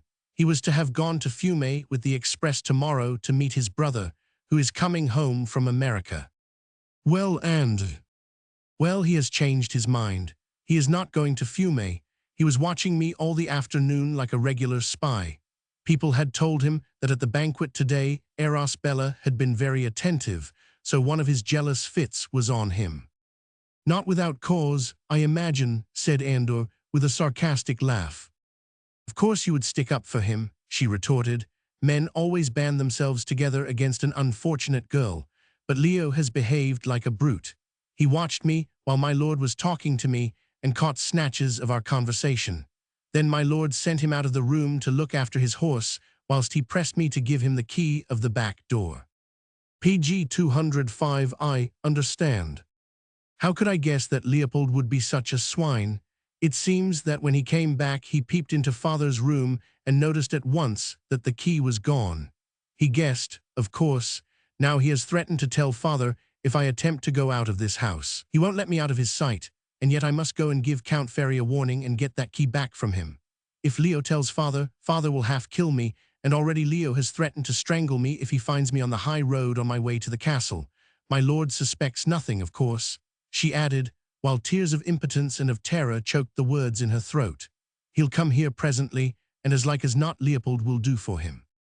She burst into a passionate fit of weeping. Andor waited quietly until the first paroxysm of sobs had subsided, and she could hear what he said. Then he remarked quite quietly, "As like as not, as you say." "But I won't have him hurt," she murmured through her tears. "Leo would kill him for sure. You don't know, Andor, what Leopold is like when the jealous rage is in him. He is outside this house now watching, and there he will stand and wait and watch, and he will waylay Count Ferry when he comes and stab him with a hideous knife which he always carries in his pocket. Oh, it's horrible," she moaned. "Horrible, I don't know what to do. What can I do? Andor, tell me, what can I do?" "What would you like to do?" he asked more gently, for indeed the girl's grief and terror were pitiable to behold. "Run over to the castle," she replied, "and get the key back from Count Ferry and tell him on no account to come PG 206 tonight. It is only a step. I could be back here in half an hour, and father is asleep in the next room. I should be back before he needs start for the station. But Leopold is watching outside. He declared that he would strangle me or else tell father if I set foot outside this house. He is a brute, isn't he? Well, you see, my dear Clara, I understand that you are token to Leopold now, and a man has a way of thinking that his affianced wife is his own, and not for other men to hang round her and make a fool of him. Curse him, she muttered savagely. I'll never marry him after this. Oh yes, you will, he retorted, with a light laugh. You'll like him all the better presently for these outbursts of jealousy. A woman often gets fondest of the man she fears the most. But in the meanwhile you are at your wits' ends, my pretty Clara? You can't think of any way out of your present difficulty, what? And tonight at 10 o'clock there will be an awful scandal and worse, murder perhaps. And where will you be after that, my pretty Clara? Even if your father does not break his stick over your shoulders, you'll have anyhow to leave this village, for the village will be too hot to hold you. And as your father does mighty good business at Marisfalva, he will not look too kindly on the daughter who, by her scandalous conduct, has driven him to seek a precarious fortune elsewhere. The situation certainly is a desperate one for you, my pretty one. What? You need not tell me all that, Andor, she said sullenly. Don't I know it? It seems to me, he continued, slowly and deliberately, that there never was a woman before quite so desperately in need of a friend as you are, Clara. PG 207, I have no friend, she murmured. A friend, I mean, who would go and do your errand for you over at the castle, what? And warn his young and noble lordship not to show his aristocratic face in Marisfalva tonight. I haven't such a friend, Andor, unless you. Well, you don't want me to go out and kill Leopold Hirsch, do you? He said dryly. Of course not. Or engage him in a brawl while you run round to the castle. It would be no good. He'd only tell father, she said, while a shiver ran through her body, and they would kill me on my return.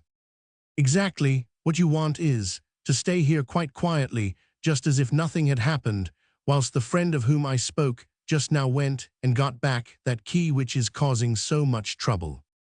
Yes, yes, that's what I want, Andor, she cried eagerly, and if you… Stop a bit, he broke in quietly. I didn't say that I was that friend, did I? Then you are only tormenting me. It isn't kind when I'm in such trouble. I didn't mean to torment you, Clara, he said more softly. I will even go so far as to say that I might be that useful friend, you understand. Yes, you'll make conditions for doing that friendly act for me. I understand well enough, she said, still speaking with fierce sullenness. What are your conditions? She asked. Look here, Clara, he replied earnestly. A bargain is a bargain, isn't it? I will get you out of this trouble, and PG 208 what's more, I'll hold my tongue about it. But you leave Eros Bella alone, understand? What do you mean?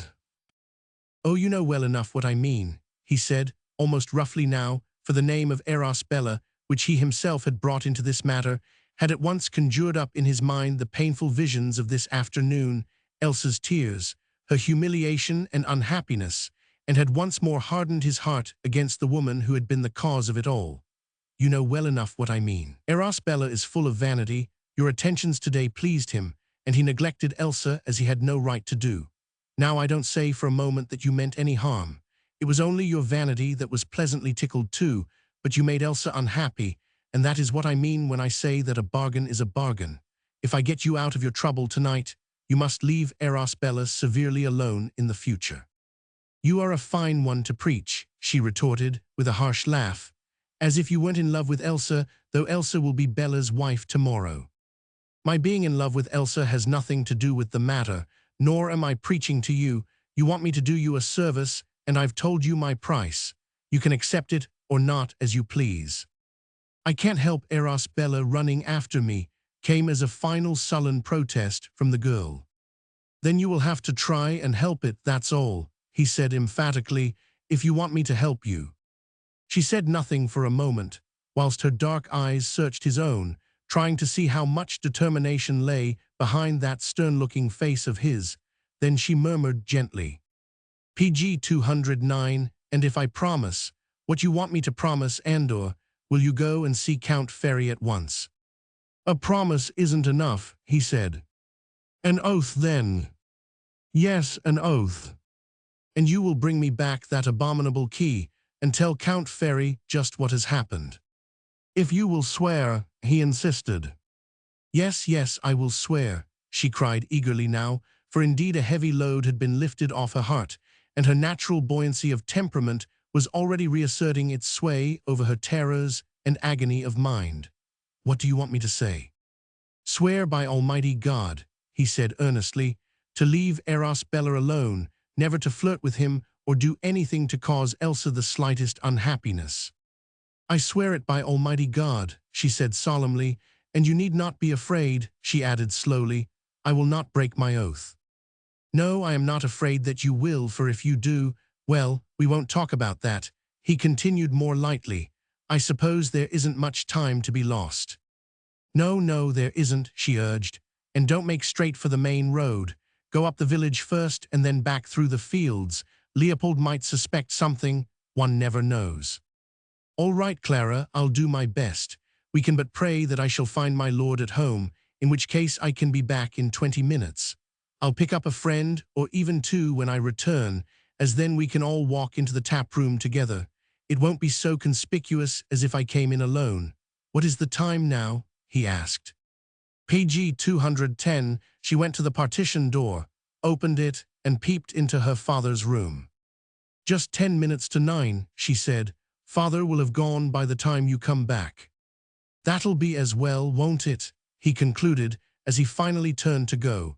If you are not in the tap room when I come back, what shall I do with the key? She pointed to a small brass tray which stood on the table in among the litter of bottles, glasses, mugs, and tobacco jars. Just on there, she said. Then if I come into the room later, I can see it there at a glance, and oh, what a relief it will be. The color had come back to her cheeks. Indeed, she felt marvelously cheerful now and reassured. She knew that Andor would fulfill his share of the bargain, and the heavy cloud of trouble and of terror would be permanently lifted from her within the next half hour. In her usual light-hearted, frivolous way, she blew a kiss to Andor. But the young man, without looking again on her, had already opened the door, and the next moment he had gone out into the dark night on his errand of friendship. PG 211. Chapter 22. I go where I shall be more welcome. In the meanwhile, in the barn time had been flying along on the wings of enjoyment. Ever since 6 o'clock, when vespers were well over and the gypsies had struck up the first czardas, merry feet had been tripping it almost incessantly. It is amazing what a capacity the young Hungarian peasant, man or woman, has for footing the national dance. With intervals of singing and of gossiping, these young folk in the barn had been going on for over 3 hours.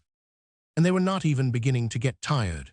To the Hungarian peasants, be it remembered, the czardas is not merely a dance, though they enjoy the movement, of course, the exhilaration and the excitement of the music, just as all healthy young animals would enjoy gambling on a meadow. There is a deeper meaning to these children of the plains in the sweet, sad strains of their songs and in the mazes and intricacies of their dance. They put their whole life, their entire sentiment for country and sweetheart, in the music and in the dance, and the music and the dance give outward expression to their feelings, speak in the language of poetry which they feel well enough, but which their untutored tongue cannot frame. A Hungarian peasant in sorrow or distress will probably, like his Western prototype, seek to drown his grief in drink.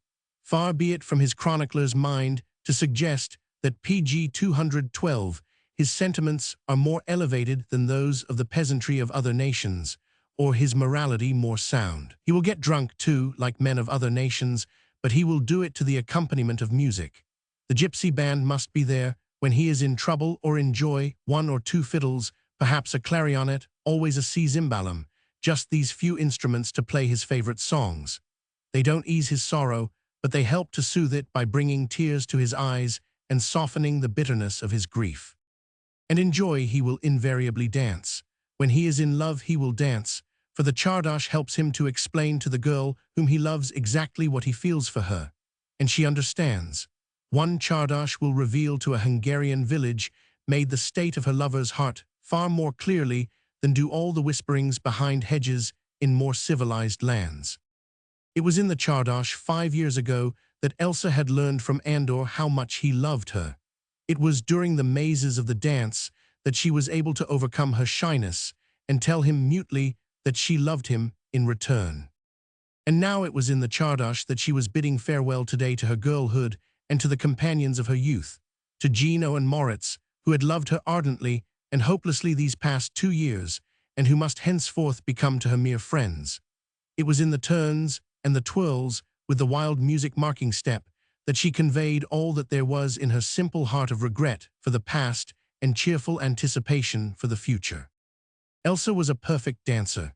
It was a joy to have her for a partner, and she was indefatigable this afternoon. It seemed as if living fire was in her blood, her cheeks glowed, her eyes shone like dark blue stars. She gave herself neither rest nor respite. Determined to enjoy every minute of the PG 213 day, she had forcibly put behind her the sorrowful incidents of the afternoon. She would not remember, and she would not think. Andor was not here, and as the spirit of music and of dancing crept more and more into her brain, she almost got to the stage of believing that his appearance today had only been a dream. Nor would she look to see if Eros Bella were here. She knew that he had gone off soon after dancing began. He had slipped away quietly, and at first no one had noticed his absence. He had always professed a lofty contempt for gypsy music and for the czardas, a contempt which has of late come into fashion in Hungary among the upper classes, and has unfortunately been aped by those whose so-called education has only succeeded in obliterating the fine national spirit of the past, without having the power to graft more modern Western culture into this Oriental race. Eros Bella belonged to this same supercilious set, and had made many enemies by his sarcastic denunciations of things that were almost thought sacred in Marisfalva. It was therefore quite an understood thing that the moment a czardas was struck up, Eros Bella at once went to seek amusement elsewhere. Of course, today was a very different occasion to the more usual village entertainments. Today he should have thought of nothing but his fiancée's pleasure. She was overfond of dancing and looked a picture when she danced. It was clearly a bridegroom's duty, under these circumstances, to stand by and watch his fiancée with all the admiration that should be filling his heart. After the wedding, if he disapproved of the czardas, why, of course, he could forbid his wife to dance it, and PG 214, there would be an end of the matter. Today he was still the groom, the servant of his fiancée. Tomorrow only would he become her master. But everyone was so intent upon enjoyment that a long time went by before gossip occupied itself exclusively with Eros Bella's absence from his prenuptial feast. When once it began, it raged with unusual bitterness. The scandal during the banquet was being repeated now. Bella was obviously sitting in the tap-room of the inn, flirting with the Jewess, when he should have been in attendance on his bride. Elsa could not help but hear the comments that were being made by all the mothers and fathers and older people who were not dancing, and who, therefore, had plenty of leisure for talk.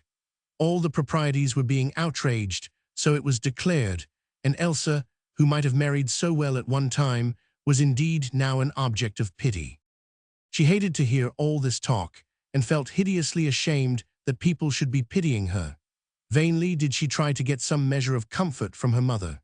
Capo's Irma, irritated by the looks of commiseration which were being leveled at her daughter, dubbed the latter a fool for not having the sense to know how to keep her bridegroom by her side. It was past 8 o'clock before Bella put in an appearance at all. A czardas was in full swing. The compact group of dancers was crowded round the musicians' platform, for the czardas can only be properly danced under the very bow, as it were, of the gypsy leader. The barn looked gaily lighted up with oil lamps swinging down from the rafters above, and it had been most splendidly decorated for the occasion with festoons of paper flowers and tri-PG 215 color flags. Petticoats and ribbons were flying, little feet in red leather boots were kicking up clouds of dust. There was no moon tonight, the sky was heavy with clouds, so the village street had been very dark. Eros Bella blinked as he entered the barn, so dazzling did the picture present itself to his gaze. And there was such an atmosphere of merriment and of animation about the place that instinctively Bella's thoughts flew back to the dismal and dingy little tap-room whence he had just come, with a few drunken fellows sprawling in corners and Leopold Hirsch's ugly face leering out of the shadows. Here everyone was gay and good-tempered. The gypsies scraped their fiddles till one would have thought their arms would break. The young people danced, the men shouted and sang. It was a pandemonium of giddiness and music and laughter. And Bella, as he blinked and looked upon the scene, remembered that he had paid for it all. He had paid for the hire of the barn, the music, and the lighting. He had paid for the lavish supper which would be served presently. And as he had had more silvorium to drink in the tap-room than was altogether good for the clearness of his brain, he fell to thinking that he ought now to be received and welcomed with all the deference which his lavishness deserved. He thought that the young people should have left off dancing when he appeared, and should have greeted him, as they would undoubtedly have greeted my lord the Count, had the latter deigned to come. And what, after all, was my lord on such an occasion in comparison with the donor of the feast? Even Elsa, though she must of course have seen him, did not stop in her senseless gyrations. She was dancing PG 216 with Barna Moritz, the mayor's youngest son and a splendid dancer, and the two young people went on twirling and twisting and flirting and laughing just as if he, the real host, had not been there. Enraged at all this indifference, this want of recognition of his dignity, he elbowed his way through the dense group of spectators which formed a phalanx round the dancers. The wide and voluminous petticoats of the women formed a veritable hedge through which he had to scramble and to push. As the people recognized him, they gave him pleasant greetings, for the Hungarian peasant is by nature kindly and something of an opportunist. There was no occasion to quarrel openly with Eros Bella, who was rich and influential. But he paid no heed either to the greetings or to the whispered comments that followed in their wake. He just felt that he was the master of this place, and he meant everyone else to know and acknowledge this fact. So he strode up to the Szigany and ordered them peremptorily to draw this interminable czardas to an end. It had lasted quite long enough, he said, and the girls looked a sight with their crimson, perspiring faces. He was not going to have such vulgar goings-on at any of his wedding feasts. The gypsy leader never thought of disobeying, of course. It was the Tekintits honored gentleman who was paying them for their work, and they had to do as they were told. Despite loud protests from the dancers, the czardas was brought to a lovely and whirling close. Panting, hot and beaming, the dancers now mingled with the rest of the throng, and a pandemonium of laughter and chatter soon filled the barn from end to end. Elsa, in accordance with the custom which holds sway PG 217 even at village dances, was even now turning to walk away with her partner, whose duty it was to conduct her to her mother's side. She felt wrathful with Bella, as wrathful, at least, as so gentle a creature could be. She was ashamed of his behavior, ashamed for herself as well as for him, and she didn't want to speak with him just now. But he, still feeling dictatorial and despotic, had not yet finished asserting his authority. He called to her loudly and peremptorily. "Elsa, I want a word with you." "I'll come directly, Bella," she replied, speaking over her shoulder. "I want to speak to Mother for a minute." "You can speak to her later," he rejoined roughly. "I want a word with you now." And without more ado, he pushed his way up close to Elsa's side, elbowing Barna Moritz with scant ceremony. An angry word rose to the younger man's lips, and a sudden quarrel was only averted by a pleading look from Elsa's blue eyes. It would have been very unseemly, of course, to quarrel with one's host on such an occasion. Moritz, swallowing his wrath, withdrew without a word, even though he cursed Bella for a brute under his breath. Bella took Elsa's arm and led her aside out of the crowd. "You know," he said roughly, "how I hate you to mix with that rowdy lot like you do, and you know that I look on the czardas as indecent and vulgar. Why do you do it?"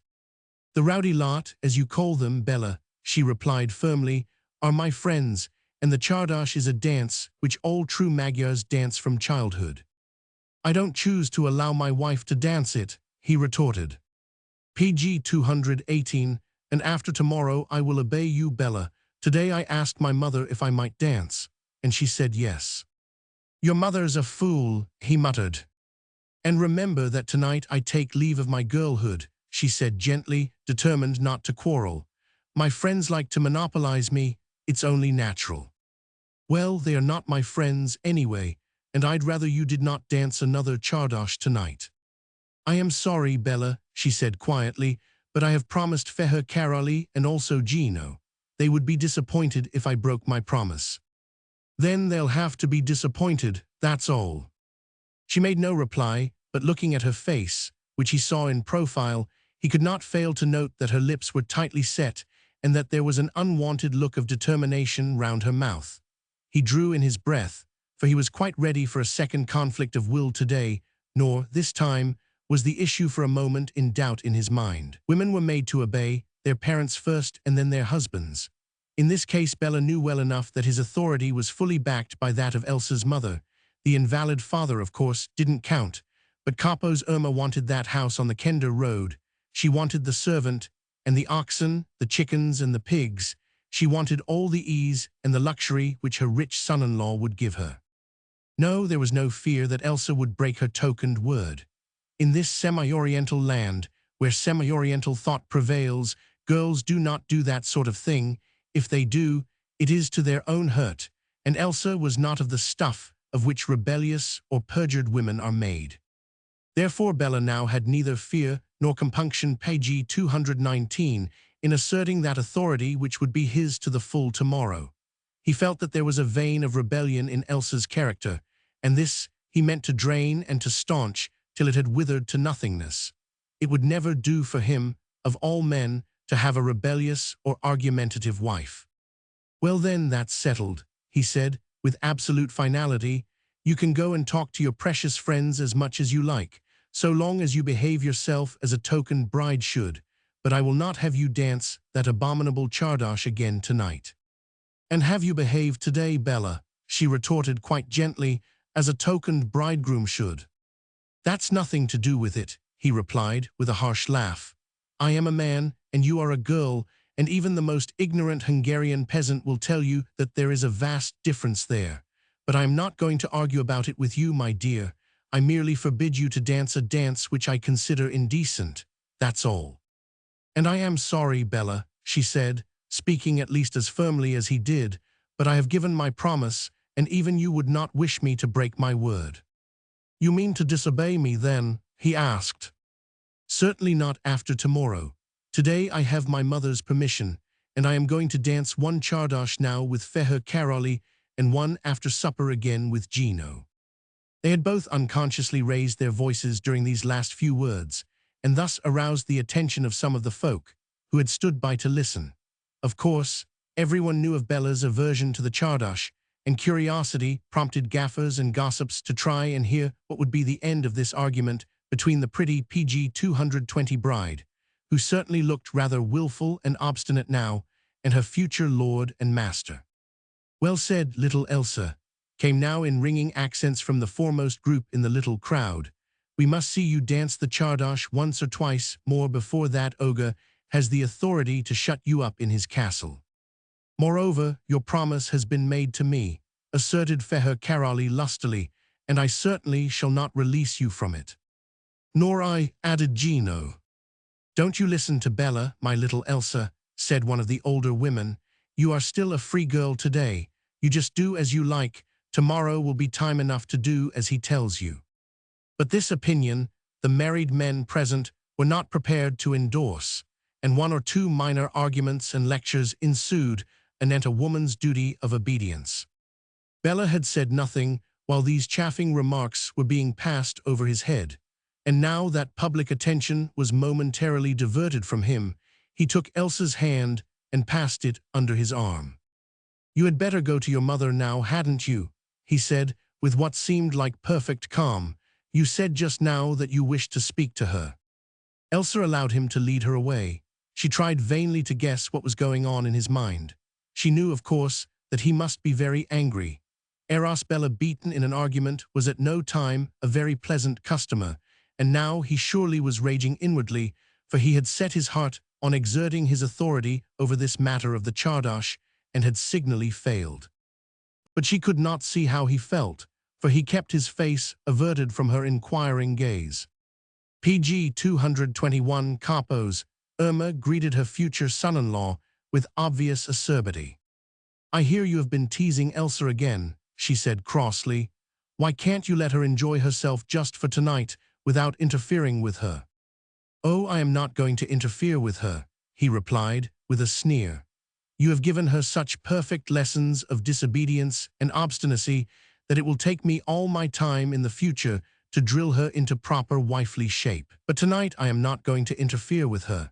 She has told me plainly that she means to do just as she likes, and that you have given her leave to defy me. Public opinion, it seems, is all in her favor too, so I have just brought your dutiful daughter back to you, and now I am free to make myself scarce." "To make yourself scarce," exclaimed Irma, What do you mean? Just what I say. I'm not going to stay here, where I am jeered at by a lot of loutish, common peasants who seem to have forgotten that I am paying for their enjoyment and for all the food and drink which they will consume presently. However, that's neither here nor there. Everyone seems to look upon this entertainment as Elsa's feast, and upon Elsa as the hostess and the queen. I am so obviously in the way and of no consequence. I go where I shall be more welcome. He had dropped Elsa's arm and was turning to go, but Irma had caught hold of his coat. "Where are you going?" she gasped. "That's nothing to do with you, is it, Irma Nenny?" he replied dryly. "Indeed it is," she retorted. "Why, you can't go away PG 222 like that, not before supper. You can't for Elsa's sake. What would everybody say?" "I don't care one brass filler what anybody says, Irma Nenny, and you know it. As for Elsa, why should I consider her? She has plenty of friends to stand by her, it seems, in her disobedience to my wishes. She has openly defied me and made me look a fool. I'm not going to stand that, so I go elsewhere, or I might do or say something which I might be sorry for later on. See." He tried to speak quietly and not to raise his voice, but it was also obvious that self-control was costing him a mightily vigorous effort, for the veins in his temples were standing up like cords, and his one eye literally shone with a sinister and almost cruel glow. Capo's Irma turned to her daughter. "Elsa," she said fretfully, "don't be such a goose. I won't have you quarreling with Bella like this just before your wedding. Just you kiss him now and tell him you didn't mean to vex him.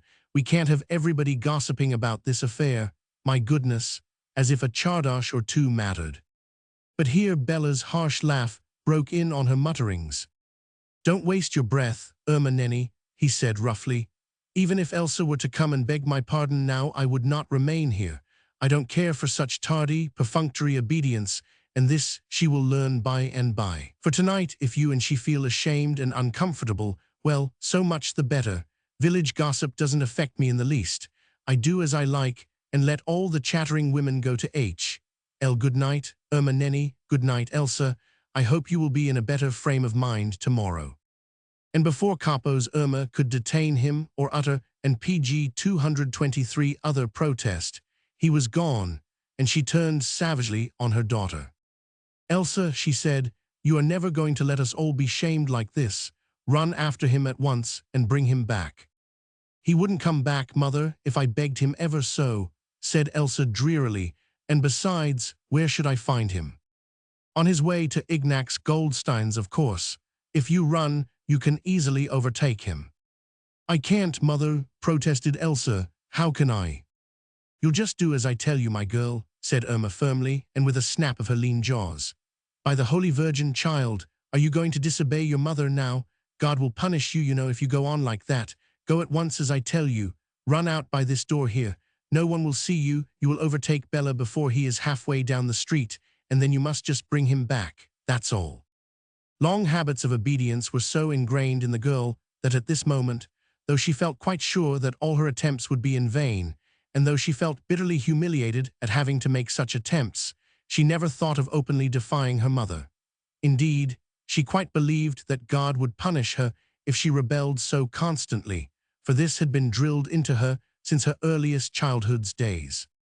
Fortunately for the moment, everyone's attention was concentrated on a table of liquid refreshments in a remote corner of the barn, and Elsa and her mother were practically isolated here, and the last little scene had gone by unobserved.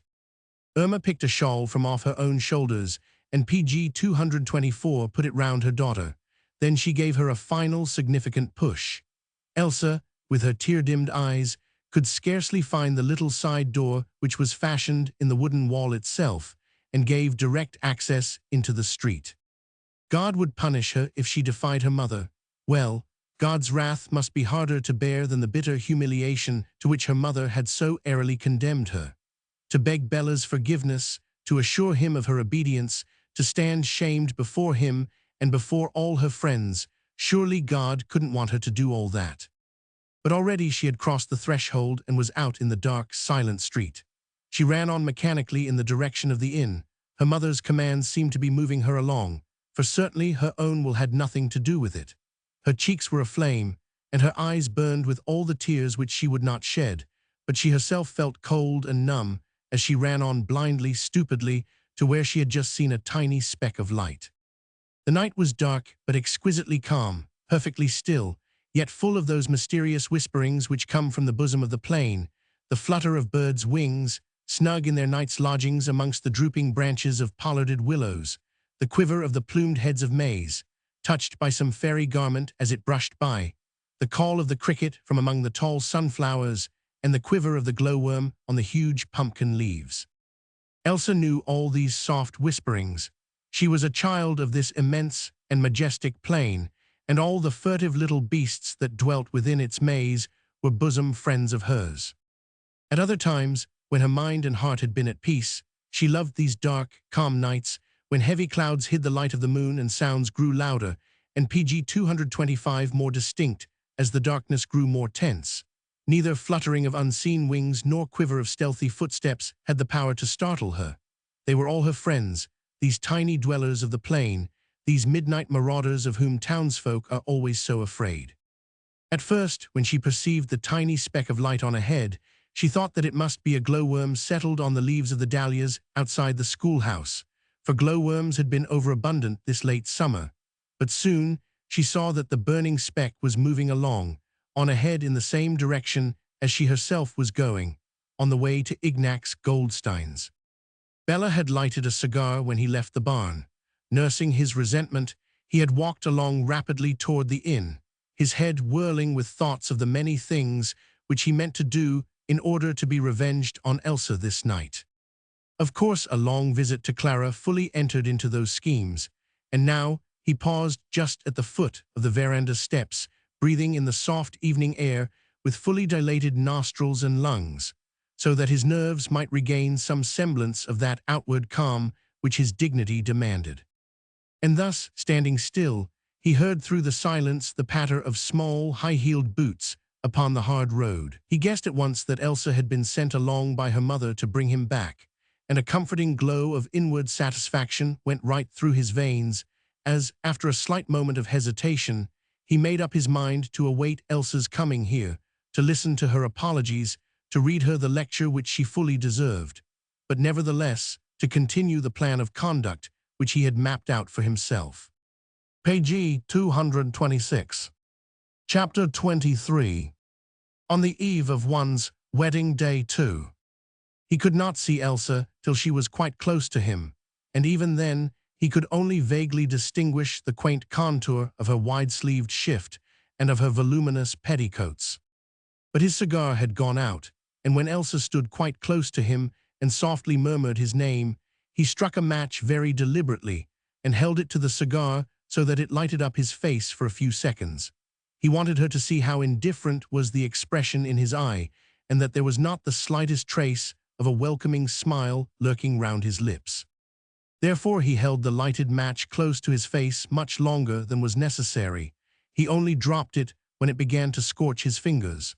Then he blew a big cloud of smoke out of his cigar straight into her face, and only after that did he say, speaking very roughly, "What do you want?" "Mother sent me, Bella," she said timidly as she placed a trembling little hand on his coat sleeve.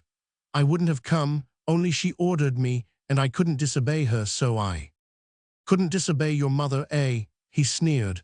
"You couldn't defy her as you did me, what?" "I didn't mean to defy you, Bella," she said, striving with all her might to keep back the rebellious words which surged out of her overburdened heart to her quivering lips. PG 227, "I couldn't be unkind to Gino and Carolee and all my old friends just this last evening, when I am still a girl amongst them. You preferred being obstinate and willful toward me, I suppose." "Don't let us quarrel, Bella," she pleaded. "I am not quarreling," he retorted.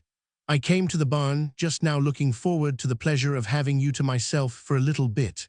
There was a lot I wanted to say to you, just quietly, in a corner by our two selves. And how did I find you? Hot and panting, after an hour's gyrations, hardly able to stand, and certainly not able to speak. And at my simple request that you should give up a dance of which I wholeheartedly disapprove, you turned on me with impudence and obstinacy. I suppose you felt yourself backed up by your former sweetheart, and thought you could just treat me like the dirt under your feet. He certainly had proved himself a good advocate in his own cause. The case, thus put succinctly and clearly before her, appeared very black to Elsa against herself. Ever ready for self-deprecation, she began to think that indeed she had behaved in a very ugly, unwomanly, and aggressive manner, and her meekness cost her no effort now when she said gently, "I am sorry, Bella. I seem to have been all queer the whole of today. It is a very upsetting time for any girl, you must remember. But Pater Bonifacius said that if any sin lay on my conscience since my last confession, I could always find him in church at 7 o'clock tomorrow morning, before our wedding mass, so as to be quite clear of sin before Holy Communion." "That's all right then," he said with a hard laugh.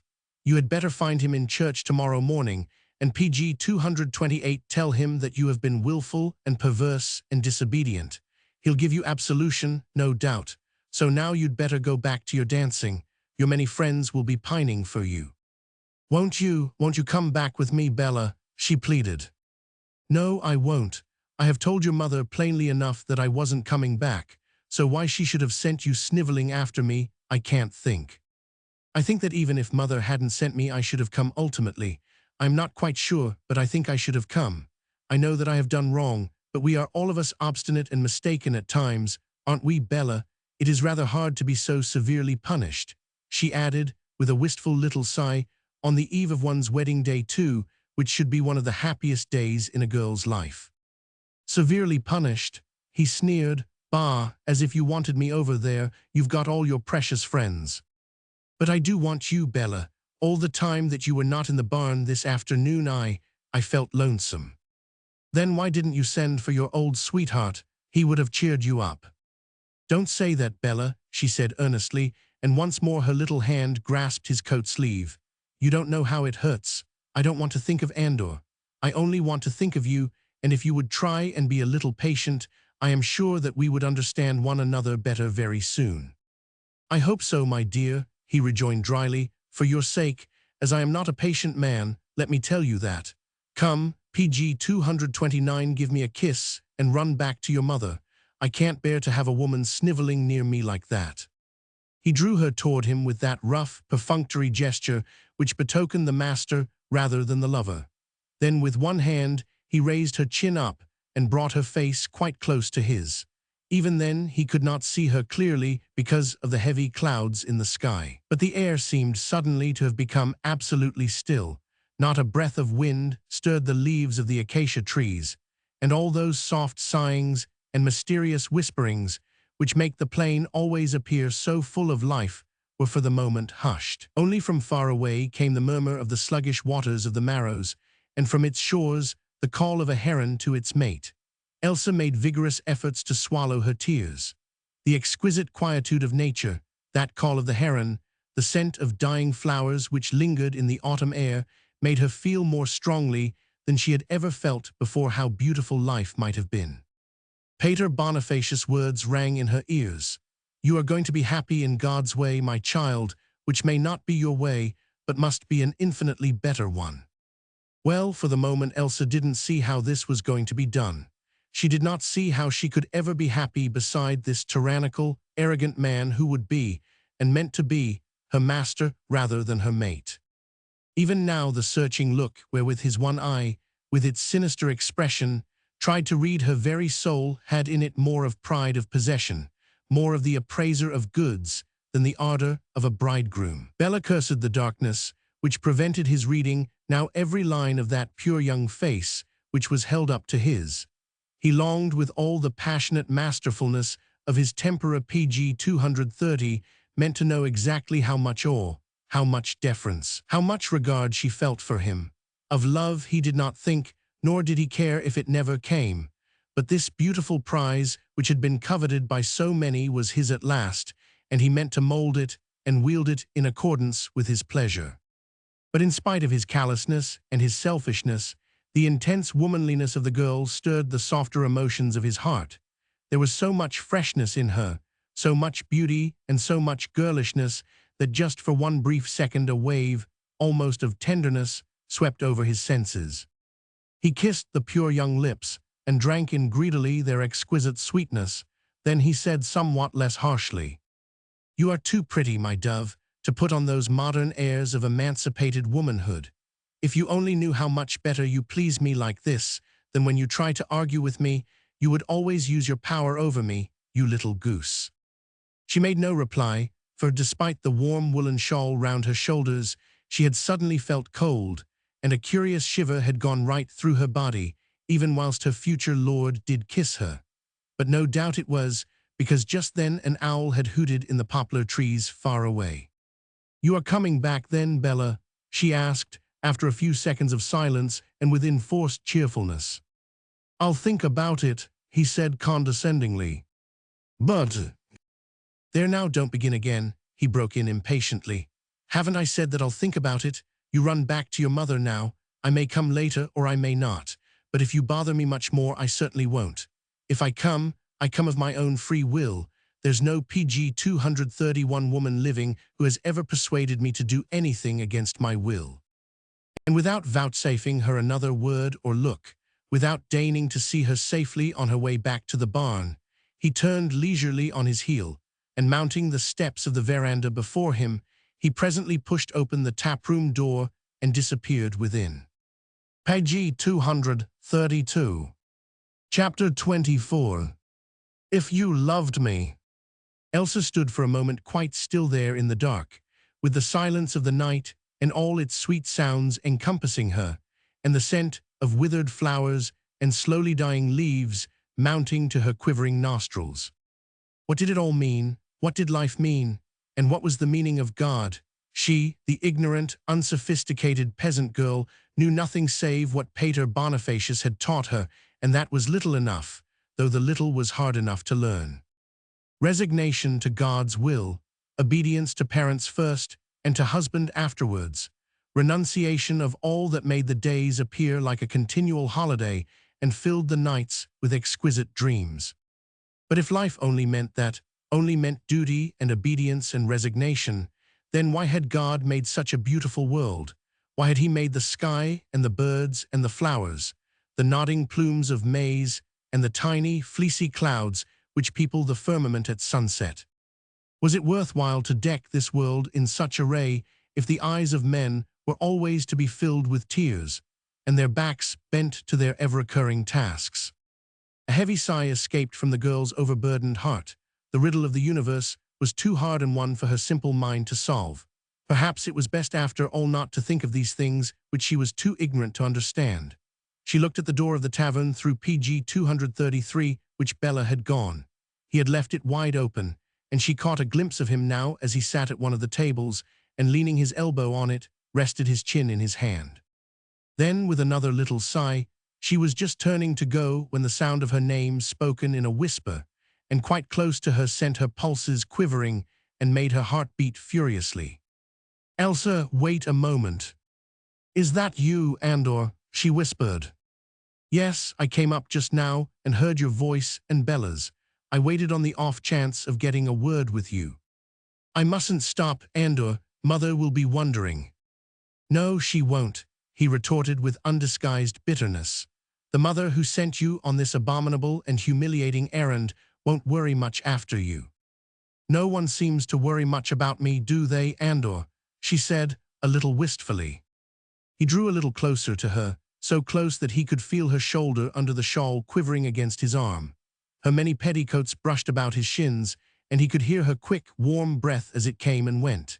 He bent his head quite close to her, as he had done that day, 5 years ago, in the mazes of the Chardash, and now, as then, his lips almost touched her soft young neck. "Then why should you worry about them, Elsa?" he whispered slowly in her ear. "Why shouldn't you let them all be?" "Let them all be," she said, "but everyone will be wondering if I don't go back, at least for supper." "I don't mean about the dance and the supper, Elsa," he continued, still speaking in a whisper and striving to subdue the hoarseness in his voice, which was engendered by PG 230 for the passion which burned in his veins. "I don't only mean tonight. I mean for good." "For good," she repeated slowly. "Let me take you away, Elsa," he entreated, "away from here. Leave all these rough, indifferent, and selfish folk. Come out with me to Australia and let all these people be." At first, of course, she didn't understand him, but gradually his meaning became clear, and she gave one long, horrified gasp. "Andor, how can you? It has been borne upon me, Elsa, these hours past, that I am a coward and a villain to let you go on with this miserable life. Nay, it's worse than that, for your future life with that bully, that brute, will be far more wretched than you have any idea now. He doesn't care for you, Elsa, not really, not as I care for you, not as you, the sweetest, gentlest, purest woman in the world, should be cared for and cherished. He doesn't love you, Elsa, he doesn't even really want you, not as I want you, I, who would give my life, every drop of my blood, to have you for myself alone." Gradually, as he spoke, his arms had clasped round her, his passionate whispers came in short gasps to her ear. Gently now, she disengaged herself. "But I am token to Bella, Andor," she said gently. "Tomorrow is my wedding day. I have made my confession. Pater Bonifacius has prepared me for Holy Communion. My word is pledged to Bella. He doesn't love you, Elsa, and he is not your husband yet. Your pledged word does not bind you before God. Today you are still free. You are free until you have sworn before the altar of God. Elsa, Bella doesn't want PG 235 you, he doesn't love you. And I love you and want you with my whole heart and soul." "Don't speak like that, Andor, don't," she almost pleaded. "You must know how wrong it is for you to speak and for me to listen." "But I must speak, Elsa," he urged, "and you have got to listen. We could get away now, Elsa, tonight by the 9:20 train. Over at the barn no one would know that you had gone until it got too late to run after you. Never mind about your clothes. I have plenty of money in my pocket, and tomorrow when we get to Budapest, we can get what you want. By the next day we should be in Fiume, and then we would embark on the first ship that is outward bound. I know just how to manage, Elsa. You would have nothing to do, nothing to think of, but just give yourself over into my keeping. You are a free woman, Elsa, bound to no one, and the first opportunity we had we would get married. Out there in Australia I can get plenty of work and good pay. We shouldn't be rich, Elsa, not as rich as you would be if you married Eros Bella, but by God I swear that we would be happy, for every minute of my life would be devoted to your happiness." All the while that he spoke, she had made persistent efforts to disengage herself from his grasp. She felt that she must get away from him, away from his insinuating voice, from the ardor of those whispered words which seemed to burn into her very soul. The very night seemed to be in league with him, the darkness and the silence, and all those soft sounds of gently murmuring river and calls of birds and beasts, and the fragrance of dying flowers which numbed the senses and obliterated the thought of God, of duty, and of parents. "PG 236, no, Andor," she murmured feebly. "You have no right to speak like that. I am token to Bella. I have sworn that I would be his wife. My hand was in his and the Pater blessed us, and it was after Holy Communion and when Christ himself was in my heart. And there is mother too and father, the house which Bella promised them, the oxen and the pigs, a maid to look after father. Mother would curse me if I cheated her of all that now. When we are settled in Australia," he pleaded earnestly, "we will write to your parents and send them money to come out and join us. Father is paralyzed, how could he come? And mother would curse me, and a mother's curse, Andor, is registered by God. Elsa, if you loved me, you would leave father and mother and come with me." "Then perhaps I do not love you, Andor," she said slowly, "for I could not bear my mother's curse. I could not break the pledge which I swore after Holy Communion. I could not commit so great a sin, Andor, not even for your sake, for if I did, remorse would break my heart, and all your love for me would not compensate me for the sin." And before he could say another word, before his arms could once more close round her or his trembling hands clutch at her fluttering petticoats, she was gone, vanished out of his grasp and into the darkness, and only the patter of her little feet broke the silence of the night. Page 237. Chapter 25. In any case, Elsa is not for you. Andor, with a sigh of heartbroken disappointment, now turned to go into the inn. He had the key in his hand, which my lord the young count had given him with a careless laugh, and a condescending nod of acknowledgment for the service thus rendered to him and to Clara. The door of the tap-room was still wide open. A narrow, wedge-shaped light filtrated through onto the beams and floor of the veranda, making the surrounding blackness seem yet more impenetrable. Andor entered the tap room and walked straight up to the center table, and he placed the key upon the small tray which Clara had pointed out to him. Then he turned and looked around him. Clara was not there, and the room was quite deserted. Apparently the sleepers of a while ago had been roused from their slumbers and had departed one by one. For a moment Andor paused, wondering if he should tell Clara that he had been successful in his errand. He could hear the murmur of the girl's voice in the next room talking to her father. No, on the whole he preferred not to meet her again. He didn't like the woman, and still felt very wrathful against her for the impudent part she had played at the feast this afternoon.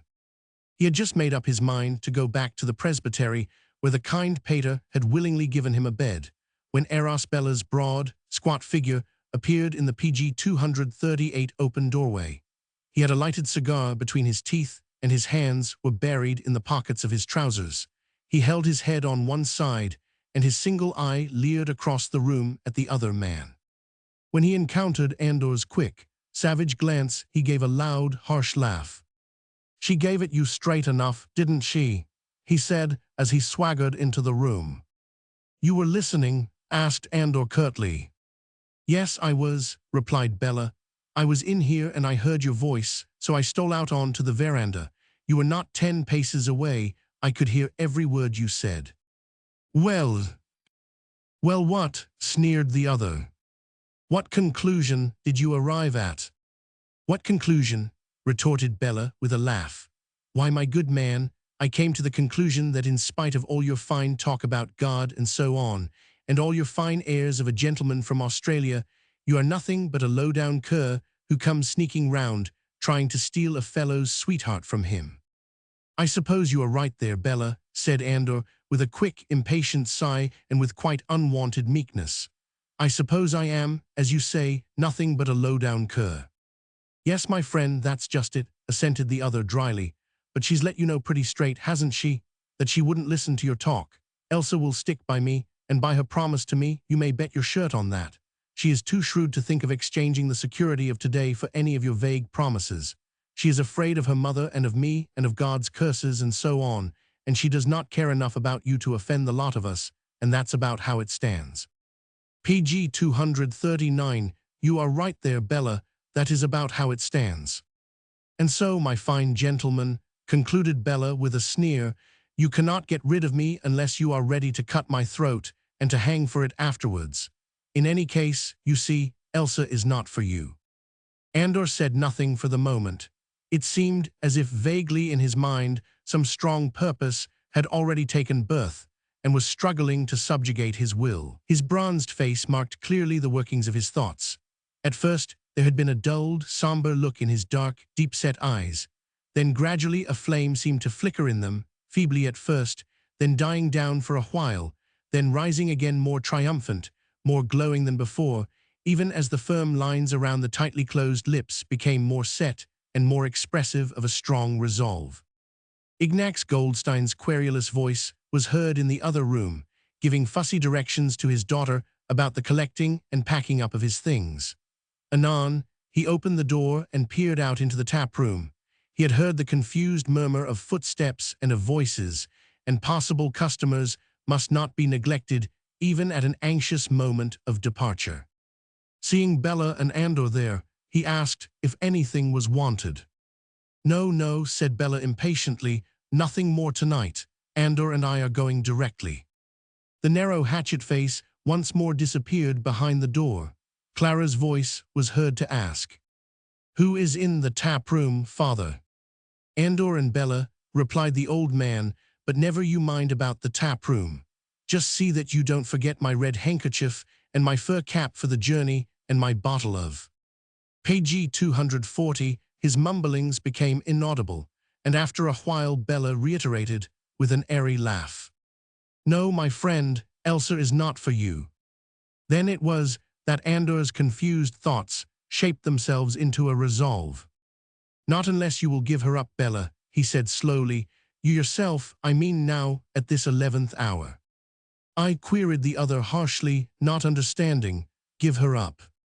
"Yes, tell her that you have thought the whole matter over, that you have realized that nothing but unhappiness can come from your union together, She would feel a little humiliated at first, perhaps, but she would come to me if you would let her go. I can deal with Irma Nenny after that. If you will release Elsa yourself of her promise, she would come to me, I know." Bella looked for a while in silence at the earnest face of the other man. Then he burst into a loud, mocking laugh. "You are mad," he said, "or else drunk." "I am neither," rejoined the other calmly. "It is all perfectly feasible if only you will release Elsa. You have so often asserted that you don't care one brass filler for the opinion of village folk." "And I don't."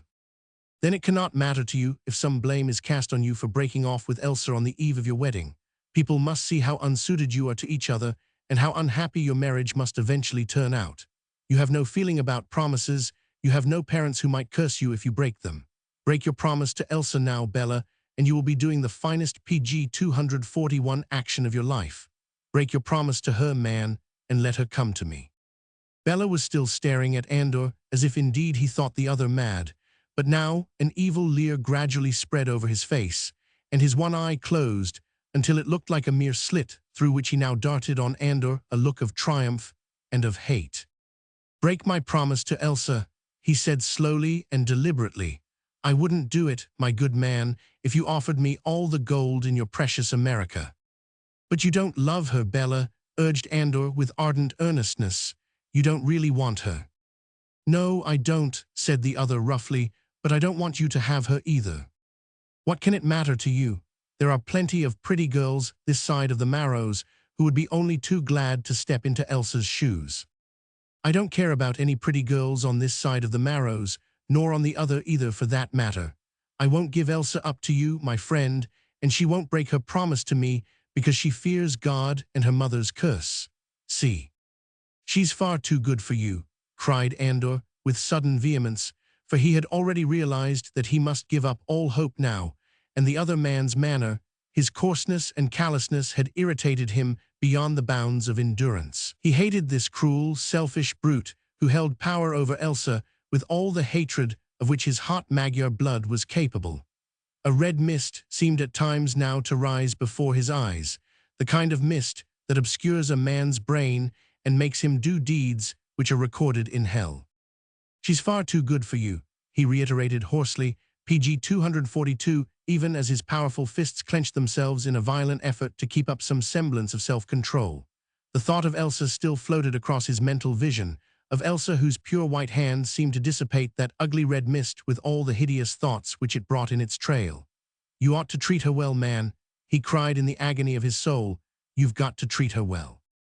The other looked him up and down like a man does an enemy whom he believes to be powerless to do him any harm. Then he said with a sneer through which, however, now there was apparent an undercurrent of boiling wrath, "I'll treat her just as I choose, and you, my friend, had best in the future try to attend to your own business." But Andor, obsessed by the one idea, feeling his own helplessness in the matter, would not let the matter drop. "How you can look at another woman," he said somberly, "while Elsa is near you I cannot imagine." He looked round him vaguely, as if he wanted all the dumb, inanimate things around him to bear witness to this monstrous idea. Elsa flouted for another woman. Elsa, the most beautiful woman on God's earth, the purest, the best, flouted. And for whom, for what? Other girls, women who were not worthy to walk in the same street as Elsa. The thought made Andor giddy. His glance became more wandering, less comprehending.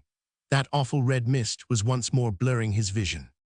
And as he looked round him, ununderstanding and wretched, his glance fell upon the key which he himself had placed upon the brass tray a few moments ago, and the key brought back to his mind the recollection of Clara the Jewess, her domination over Bella, her triumph over Elsa, and also the terrible plight in which she had found herself when she had begged Andor for friendly help, and PG 243 given him in exchange the solemn promise which he had exacted from her.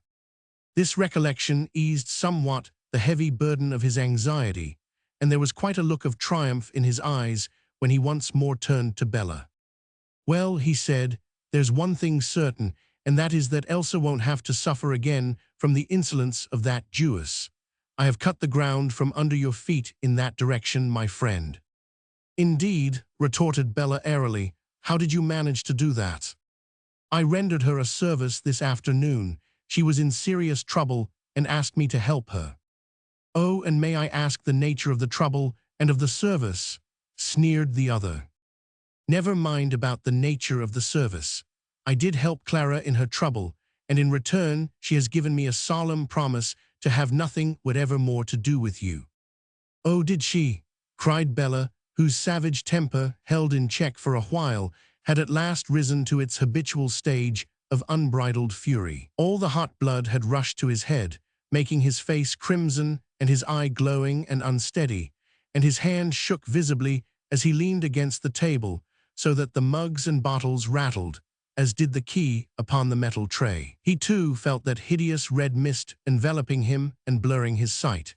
He hated Andor with all his might, and would have strangled him if he had felt that he had the physical power to do it as well as the moral strength.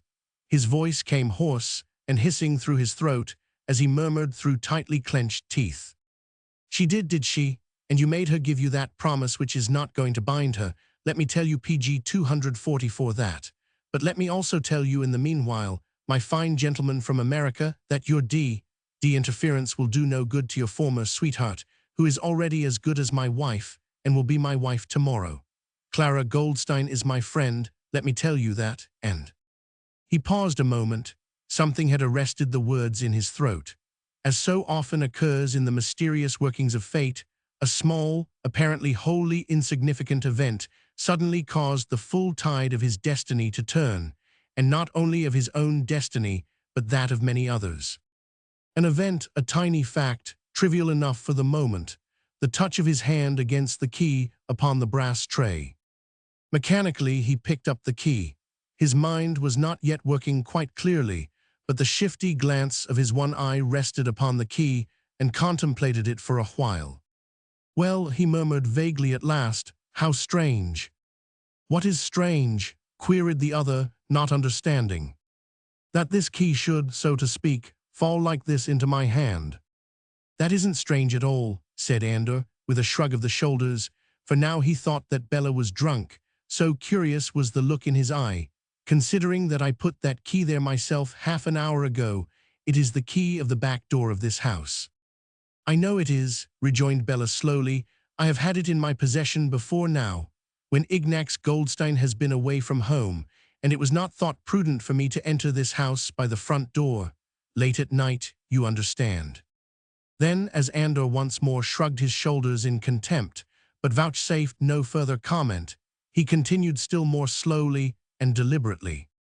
PG 245, isn't it strange that just as you were trying to interfere in my affairs, this key should, so to speak, fall into my hand? Fate plays some funny little pranks sometimes, Mr. Guardian Angel. What has fate got to do with it? Queried Andor roughly. You don't see it. No. Then perhaps you are not aware of the fact, said Bella blandly, as he toyed with the key, that Papa Goldstein is going off to Kexkemet tonight. Yes, replied Andor slowly, I did know that, but you didn't know, perhaps, that pretty Clara likes a little jollification and a bit of fun sometimes, and that Papa Goldstein is a very strict parent and mightily particular about the proprieties. It is a way those cursed Jews have, you know. Yes, said Andor again, I did know that too. He was speaking in a curious, dazed kind of way now. He suddenly felt as if the whole world had ceased to be, and as if he was wandering quite alone in a land of dreams. Before him, far away, was that red misty veil, and on ahead he could dimly see Bella, with a hideous grin on his face, brandishing that key, whilst somehow or other the face of Leopold Hirsch, distorted with passion and with jealousy, appeared to beckon to him from behind that distant crimson veil. Well, you see, continued Bella, in the same suave and unctuous tones which he had suddenly assumed, since pretty Clara is fond of jollification and a bit of fun, and her father is over-particular, why, that's where this nice little key comes in. For presently Papa will be gone, and the house worthily and properly shut up, and the PG 246 keys in Papa Goldstein's pocket, who will be speeding off to Kexkemet. But with the help of this little key, which is a duplicate one, I, who am a great friend of pretty Clara, can just slip into the house quietly for a comfortable little supper and just a bit of fun, and no one need be any the wiser, for I shall make no noise, and the back door of this house is well screened from prying eyes. Have you any further suggestion to make, my fine gentleman from America? Only this, man, said Andor somberly, that it is you who are mad or drunk. Oh, not mad. What harm is there in it? You chose to interfere between Clara and me, and I only want to show you that I am the master of my own affairs. But it'll get known. Old Rizzy's cottage is not far, and she is a terrible gossip. Backdoor or no backdoor, someone will see you sneaking in or out. And if they do, have you any objection, my dear friend? It'll be all over the village. Elsa will hear of it. And if she does, retorted Bella, with a sudden return to his savage mood, she will have to put up with it, that's all. She has already learned today that I do as I choose to do, and that she must do as I tell her. But a further confirmation of this excellent lesson will not come amiss, at the 11th hour, my dear friend. You wouldn't do such a thing, Bella. You wouldn't put such an insult on Elsa. You wouldn't. I wouldn't what, my fine gentleman, who tried to sneak another fellow's sweetheart, sneered Bella as he drew a step or two nearer to Andor. I wouldn't what? Come here and have supper with Clara while Elsa's precious friends are eating the fare I've provided for them, and PG 247 abusing me behind my back. Yes, I would. And I'll stay just as long as I like, and let anyone see me who likes. And Elsa may go to the devil with jealousy for aught I care. He was quite close to Andor now, but being half a head shorter, he had to look up in order to see the other eye to eye. Thus for a moment the two men were silent, measuring one another like two primitive creatures of these plains who have been accustomed for generations past to satisfy all quarrels with the shedding of blood. And in truth, never had man so desperate a longing to kill as Andor had at this moment. The red mist enveloped him entirely now. He could see nothing round him but the hideous face of this coarse brute with its one leering eye and cruel, sensuous lips. The vision of Elsa had quite faded from before his gaze. Her snow-white hands no longer tried to dissipate that hideous blood-red veil. Only from behind Eros Bella's shoulder he saw peering at him through the mist the pale eyes of Leopold Hirsch. But on them he would not look, for he felt that that way lay madness. What the next moment would have brought the fates who weave the destinies of mankind could alone have told. Bella, unconscious or indifferent to the menace, which was glowing in Lakatos Andor's eyes, never departed for a moment from his attitude of swaggering insolence, and even now with an ostentatious gesture, he thrust the key into his waistcoat pocket. Andor gave a hoarse and quickly smothered cry like that of a beast about to spring. "You cur," he muttered through his teeth, "you cur." His hands were raised, ready to fasten themselves on PG 248, the other man's throat, when the door of the inner room was suddenly thrown open, and Ignax Goldstein's querulous voice broke the spell that hung over the two men. "Now then, my friends, now then," he said fussily as he shuffled into the room. "It is time that this respectable house should be shut up for the night. I am just off to catch the slow train to Kexkemet. After you, my friends, after you, please." He made a gesture toward the open door and then went up to the table and poured himself out a final stirrup cup. He was wrapped from head to foot in a threadbare cloth coat lined with shaggy fur. A fur-edged bonnet was on his head, and he carried a stout stick to which was attached a large bundle done up in a red cotton handkerchief. This now he slung over his shoulder. "Clara, my girl," he called. "Yes, father," came Clara's voice from the inner room. "I didn't see the back door key, the duplicate one I mean, hanging in its usual place." "No, father, I know," she replied. "It's all right, I have it in my pocket. I'll hang it up on the peg in a minute." "Right, girl," he said as he smacked his lips after the long draught of wine. "You are quite sure Leopold changed his mind about coming with me?" "Quite sure, father." "I wonder, then, he didn't wait to say goodbye to me. Perhaps he'll meet you at the station." "Perhaps he will. Now then, gentlemen," added the old Jew as he once more turned to the two men. Indeed, Andor felt that the spell had been lifted from him. He was quite calm now, and that feeling of being PG 249 in dreamland had descended still more forcibly upon his mind. "You have nothing more to say to me, have you, my good Andor?" said Bella, with a final look of insolent swagger directed at his rival. "No," replied Andor slowly and deliberately, Nothing. Then good night, my friend, concluded the other with a sarcastic laugh. Why not go to the barn and dance with Elsa and sup at my expense like the others do? You'll be made royally welcome there, I assure you. Thank you, I am going home. Well, as you like. I shall just look in there myself now for half an hour, but I am engaged later on for supper elsewhere, you know. So I understand. Gentlemen, my dear friends, I shall miss my train, pleaded old Ignaz Goldstein querulously. He maneuvered the two men toward the door, and then prepared to follow them. Clara, he called again. Coming, father, she replied. She came running out of the room, and as she reached the door she called to Andor. Andor, you have not said good night, she said significantly. Never mind about that now, said Ignaz Goldstein fretfully. I shall miss my train. He kissed his daughter perfunctorily, then said, There's no one in the tap room now, is there? I didn't notice. No, she replied, no one just now. Then I'd keep the door shut, if I were you. I'd rather PG 250, those fellows back from Orczy didn't come in tonight. The open door would attract them. A closed one might have the effect of speeding them on their way. Very well, father, she said indifferently, I'll keep the door closed. And mind you push all the bolts home to both the doors, he added sternly. A girl alone in a house cannot be too careful. All right, father, she rejoined impatiently, I'll see to everything. Haven't I been alone like this before? The other two men were going down the veranda steps. Goldstein went out too now and slammed the door behind him. And Clara found herself alone in the house. Page 251. Chapter 26. What had Andor done? She waited for a moment with her ear glued to the front door until the last echo of the men's footsteps had completely died away in the distance.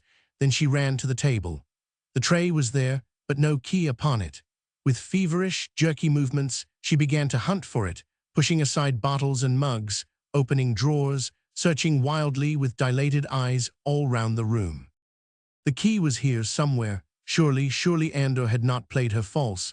He would not play her false. He was not that sort. Surely he was not that sort. He had come back from his errand. Of course she had seen him just now, and he had said nothing certainly, but...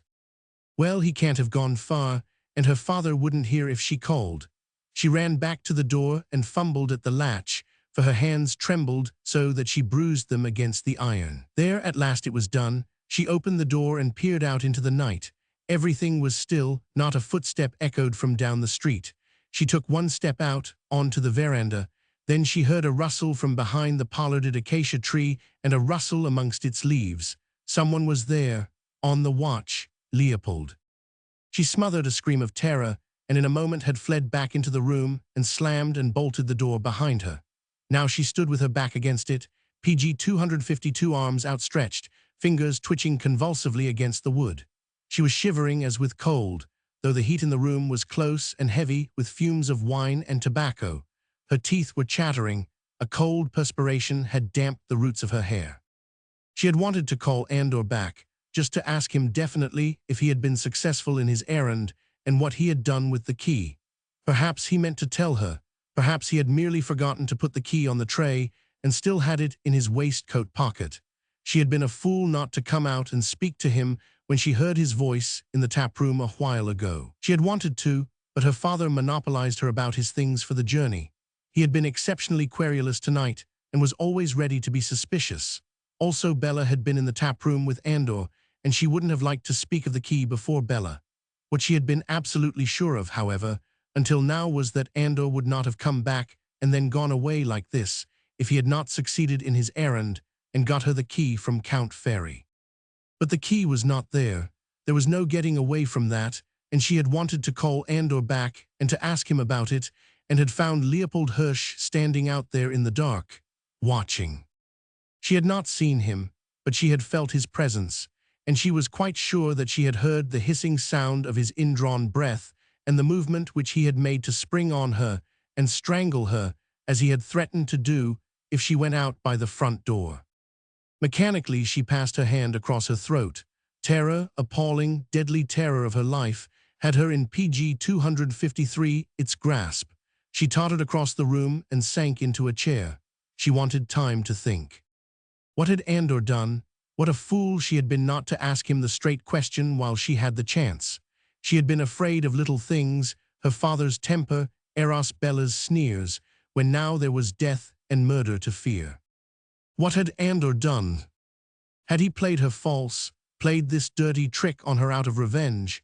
He certainly, now she came to think of it, had avoided meeting her glance when he went away just now. Had he played her false?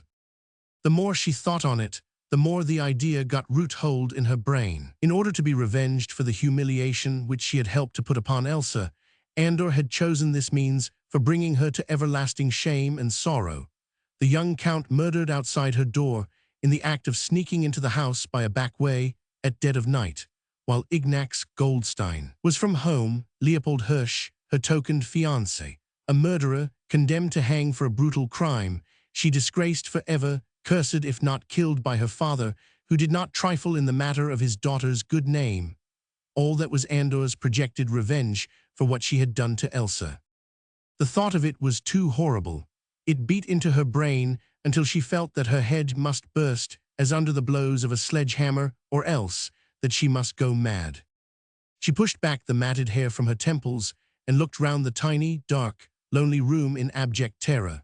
From far away came the shrill whistle of the engine which bore her father away to Kexkemet. It must be nearly 9:30, then, and close on half an hour since she PG 254 had been left here alone with her terrors. Yet another half hour and... No, this she felt that she could not endure, not another half hour of this awful death-dealing suspense. Anything would be better than that, death at Leopold's hands, a quick gasp, a final agony. Yes, that would be briefer and better, and perhaps Leo's heart would misgive him, perhaps. But in any case, anything must be better than this suspense. She struggled to her feet, her knees shook under her. For the moment she could not have moved if her very life had depended on it. So she stood still, propped against the table, her hands clutching convulsively at its edge for support, and her eyes dilated and staring, still searching round the room wildly for the key. At last she felt that she could walk. She tottered back across the room, back to the door, and her twitching fingers were once more fumbling with the bolts. The house was so still, and the air was so oppressive. When she paused in her fumbling, since her fingers refused her service, she could almost hear that movement again behind the acacia tree outside, and that rustling among the leaves. She gave a wild gasp of terror and ran back to the chair, like a frightened feline creature, swift and silent, and sank into it, still gasping, her whole body shaken now as with fever, her teeth chattering, her limbs numb. Death had been so near. She had felt an icy breath across her throat. She was frightened, hideously, abjectly, miserably frightened. Death lurked for her, there outside in the dark, from behind the acacia tree. Death in the guise of a jealous madman, whose hate had PG 255 been whetted by an hour's lonely watch in the dark, lonely but for his thoughts. Tears of self-pity as well as of fear rose to the unfortunate girl's eyes. Convulsive sobs shook her shoulders and tore at her heart till she felt that she must choke. She threw out her arms across the table and buried her face in them and lay there, sobbing and moaning in her terror and in her misery. How long she remained thus, crying and half inert with mental anguish and pain, she could not afterwards have told. Nor did she know what it was that roused her from this torpor and caused her suddenly to sit up in her chair, upright, wide awake, her every sense on the alert. Surely she could not have heard the fall of footsteps at the back of the house. There was the whole width of the inner room and two closed doors between her and the yard at the back, and the ground there was soft and muddy. No footstep, however firm, could raise echoes there. And yet she had heard. Of that she felt quite sure, heard with that sixth sense of which she, in her ignorance, knew nothing, but which, nevertheless, now had roused her from that coma-like state into which terror had thrown her, and set every one of her nerves tingling once more and pulsating with life and the power to feel. For the moment all her faculties seemed merged into that of hearing. With that same sixth sense, she heard the stealthy footsteps coming nearer and nearer. They had not approached from the village, but from the fields at the back, and along the little path which led through the unfenced yard straight to the back door.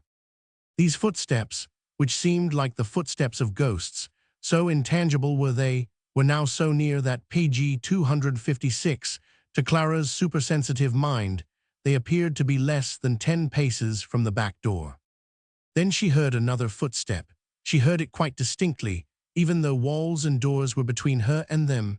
She heard the movement from behind the acacia tree, the one that stands at the corner of the house, in full view of both the doors. She heard the rustle among its low-hanging branches and that hissing sound as of an indrawn breath. She shot up from her chair like an automaton, rigid and upright, her mouth opened as for a wild shriek, but all power of sound was choked in her throat. She ran into the inner room like one possessed, her mouth still wide open for the frantic shriek which would not come, for that agonizing call for help. She fell up against the back door. Her hands tore at the lock, at the woodwork, at the plaster around. She bruised her hands and cut her fingers to the bone, but still that call would not come to her throat, not even now, when she heard on the other side of the door, less than 5 paces from where she lay, frantic with horror, a groan, a smothered cry, a thud, then swiftly hurrying footsteps flying away in the night. Then nothing more, for she was lying now in a huddled mass, half unconscious on the floor. Page 257. Chapter 27. The shadow that fell from the tall sunflowers. How Clara Goldstein spent that terrible night she never fully realized. After half an hour or so, she dragged herself up from the floor. Full consciousness had returned to her, and with it the power to feel, to understand, and to fear. A hideous, awful terror was upon her which seemed to freeze her through and through. A cold sweat broke out all over her body, and she was trembling from head to foot. She crawled as far as the narrow little bed which was in a corner of the room, and just managed to throw herself upon it, on her back, and there to remain inert, perished with cold, racked with shivers, her eyes staring upwards into the darkness, her ears strained to listen to every sound that came from the other side of the door. But gradually, as she lay, her senses became more alive. The power to think coherently, to reason with her fears, asserted itself more and more over those insane terrors which had paralyzed her will and her heart. She did begin to think, not only of herself and of her miserable position, but of the man who lay outside, dying or dead. Yes, that soon became the most insistent thought. Leopold Hirsch, having done the awful deed, had fled, of course, but his victim might not be dead. He might be only wounded and dying for want of succor. Clara, closing her eyes, could almost picture him, groaning, and page 258, perhaps trying to drag himself up in a vain endeavor to get help. Then she rose, wretched, broken, terrified, but nevertheless resolved to put all selfish fears aside and to ascertain the full extent of the tragedy which had been enacted outside her door. She lit the storm lantern, then, with it in her hand, she went through the tap room and opened the front door. She knew well the risks which she was running, going out like this into the night and alone. Any passerby might see her, ask questions, suspect her of connivance when she told what it was that she had come out to seek in the darkness behind her own back door. But to this knowledge and this small additional fear she resolutely closed her mind. Drawing the door to behind her, she stepped out onto the veranda and thence down the few steps into the road below. A slight breeze had sprung up within the last half hour, and had succeeded in chasing away the heavy banks of cloud which had hung over the sky earlier in the evening. Even as Clara paused at the foot of the veranda steps in order to steady herself on her feet, the last filmy veil that hid the face of the moon glided ethereally by. The moon was on the wane, golden and mysterious, and now, as she appeared high in the heaven, surrounded by a halo of prismatic light, she threw a cold radiance on everything around, picking out every tree and cottage with unfailing sharpness, and casting black, impenetrable shadows which made the light, by contrast, appear yet more vivid and more clear. All around leaves and branches rustled with a soft, swishing sound, like the whisperings of ghosts, and from the plains beyond came that long-drawn-out murmur of page 259 myriads of plume-crowned maize as they bent, in recurring unison, to the caress of the wind. Clara's eyes peered anxiously round. Quickly she extinguished her lantern and then remained for a while clinging to the wooden balusters of the veranda, eyes and ears on the alert, like a hunted beast. Two belated Sisicos 7 from a neighboring village were passing down the main road, singing at the top of their voices, their spurred boots clinking as they walked. Clara did not move till the murmur of the voices and the clinking of metal had died away, and no other sound of human creature moving or breathing close by broke the slumbering echoes of the village. Only in the barn, far away, people were singing and laughing and making merry. Clara could hear the gypsy band, the scraping of the fiddles and banging of the cimbalum, followed now and then by one of those outbursts of jollity, of clapping of mugs on wooden tables, of banging of feet and shouts of laughter which characterize all festive gatherings in Hungary.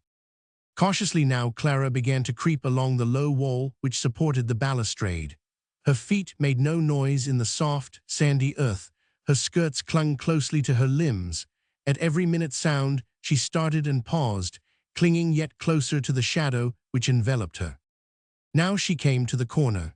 There just in front of her was the pollarded acacia, behind which the murderer had cowered for an hour, on the watch. The slowly withering leaves trembled in the breeze, and their soughing sounded eerie in the night, like the sighs of a departing soul. Further on, some 20 paces away, was old Rizzy's cottage. All was dark and still in and around it. Clara PG 260 had just a sufficient power of consciousness left to note this fact with an involuntary little sigh of relief. The murderer had done his work quickly and silently. His victim had uttered no cry that would rouse the old gossip from her sleep. When Clara at last rounded the second corner of the house and came in full view of the unfenced yard in the rear, she saw that it was flooded with moonlight. For a moment she closed her eyes, for already she had perceived that a dark and compact mass lay on the ground within a few feet of the back door.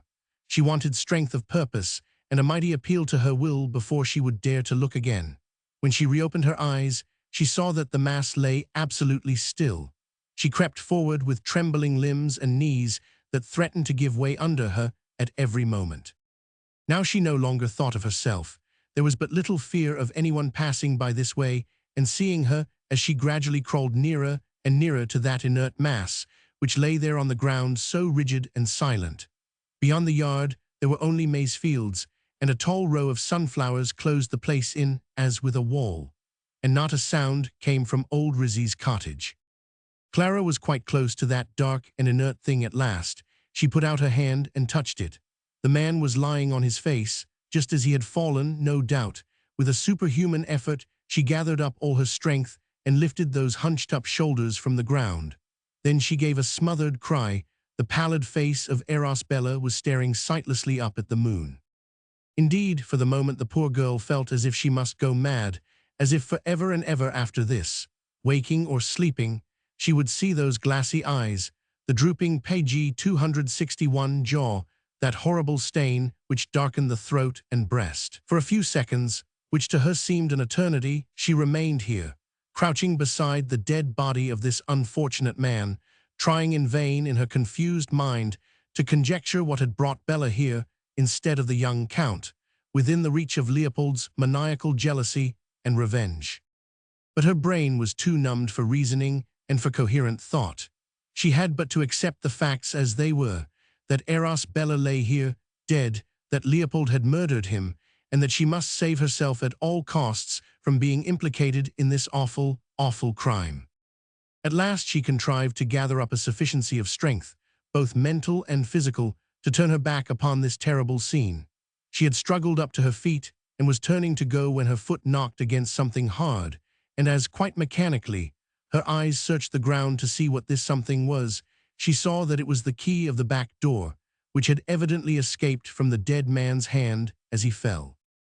To stoop for it and pick it up, to run for the back door, which was so close by, to unlock and open it, and then to slip through it into the house was but the work of a few seconds. And now here she was once again in her room, like the hunted beast back in its lair, panting, quivering, ready to fall, but safe at all events. No one had seen her, of that she felt sure, and now she knew, or thought she knew, exactly what had happened. Lakatos Andor had been to the castle. He had seen my lord and got the key away from him. He wanted to ingratiate himself with my lord and to be able to boast in the future that he had saved my lord's life. But evidently, he did mean to have his revenge not only on herself, PG 262, Clara, but also on Eros Bella for the humiliation which they had put upon Elsa. It was a cruel and a dastardly trick of revenge, and in her heart, Clara had vague hopes already of getting even with Andor one day. But that would come by and by, at some future time, when all this terrible tragedy would have been forgot. For the present, she must once more think of herself. The key was now a precious possession. She went to hang it up on its accustomed peg. Even Leopold, if he stayed in the village to brazen the whole thing out, could not prove anything with regard to that key. Eros Bella might have been a casual passerby, strolling about among the maize fields, not necessarily intent on visiting Clara at dead of night. The key was now safely on its peg. Who would dare swear that Eros Bella or anyone else ever had it in his possession? In fact, the secret rested between 5 people, of which she, Clara, was one and the dead man another. Well, the latter could tell no tales, and she, of course, would say nothing. Already she had determined, even though her mind was still confused and her faculties still numb, that ignorance would be the safest stronghold behind which she could entrench herself. There remained Leo himself, the young count, and of course Andor. Which of these 3 would she have the greatest cause to fear? There was Leo, mad with jealousy, the young count indifferent, and Andor with curious and tortuous motives in his heart, which surely he would not wish to disclose. She had a sufficiency of presence of mind to go out and fetch the storm lantern from where she had left it at the foot of the veranda steps. A passerby who saw her in the act wished her a merry good night, to which she PG 263 responded in a steady voice. Then she carefully locked the front door and finally undressed and went to bed. There was no knowing whether some belated wayfarer might not presently come on the dead man lying there in the yard, and having roused the neighbors, the latter might think of calling on Ignax Goldstein for spirit or what not. It was not generally known that Ignax Goldstein was from home, and if people thumped loudly and long at her door, she must appear as if she had just been roused from peaceful sleep. She felt much more calm and fully alive, above all, to her own danger. That kind of superstitious, unreasoning terror which had assailed her a while ago had almost entirely left her. She seemed more composed, more sure of herself, now that she had been out in the yard and seen the whole mise en scene of the tragedy, which before that she had only vaguely imagined. But what she felt that she could not do was to lie here alone in the dark, with only the silvery light of the moon creeping in weirdly through the dulled panes of the tiny window. So she picked up her black skirt and stuffed it into the narrow window embrasure, until not a ray of light from within could be seen to peep through on the other side. She had placed the storm lantern in the corner, and this she left alight. It threw a feeble, yellowish glimmer round the room. After a few moments, when her eyes were accustomed to this semi-gloom, she found that she could see every familiar object quite distinctly. Even the shadows did not seem impenetrable, nor could ghosts lurk in the unseen portions of the tiny room. Of course, there was no hope of sleep. Clara knew well the moment that she looked on the dead man's face, that she would always see it before her to the end of her days. She saw it now quite distinctly, especially when PG 264 she closed her eyes. The moonlit yard, the shadow that fell from the tall sunflowers, and the huddled dark mass on the ground, with the turned-up face and the sightless eyes. But she was not afraid. She only felt bitterly resentful against Andor, who, she firmly believed, had played her an odious trick. She almost felt sorry for Leopold, who had only sinned because of his great love for her. PG 265. Chapter 28. We shall hear of another tragedy by and by. And so in Marisfalva there was no wedding on the festival day of S. Michael and All Angels. Instead of that, on the day following, there was a solemn mass for the dead in the small village church, which was full to overflowing on that great occasion. Eros Bella had been found, out in the open, murdered by an unknown hand. Feher Karoli and his brother, who lived down the Fekit road, had taken a cut across the last maize field, the one situated immediately behind the inn kept by Ignax Goldstein, and they had come across Bella's body, lying in the yard, with face upturned and eyes staring up sightlessly at the brilliant blue sky overhead. It was then close on 8 o'clock in the morning. The dancing in the barn had been kept up till then, even though the two most important personages of the festive gathering were not there to join in the fun. The bridegroom had not been seen since his brief appearance an hour or two before supper, and Elsa had only just sat through the meal, trying to seem cheerful, but obviously hardly able to restrain her tears. After supper, when her partner sought her for the czardas, she was nowhere to be found. Capo's Irma, appealed to, said that the girl was fussy and full of nerves, for all the world like a born lady. She certainly wasn't very well, had complained of headache, and been allowed by her mother to go home quietly and turn into bed. PG 266, she has another 2 jolly days to look forward to, Irma Nenny had added complacently. Perhaps it is as well that she should get some rest tonight. Ah well, it was a queer wedding, and no mistake, the queerest that had ever been in Marisfalva within memory of man. A bride more prone to tears than to laughter. A bridegroom surly, discontented, and paying marked attentions to the low-down Jewess over at the inn under his future wife's very nose. It was quite one thing for a man to assert his own independence, and to show his bride at the outset on whose feet the highest-heeled boots would be, but quite another to flout the customs of the countryside and all its proprieties. When after supper, good and abundant wine had loosened all tongues, adverse comments on the absent bridegroom flowed pretty freely.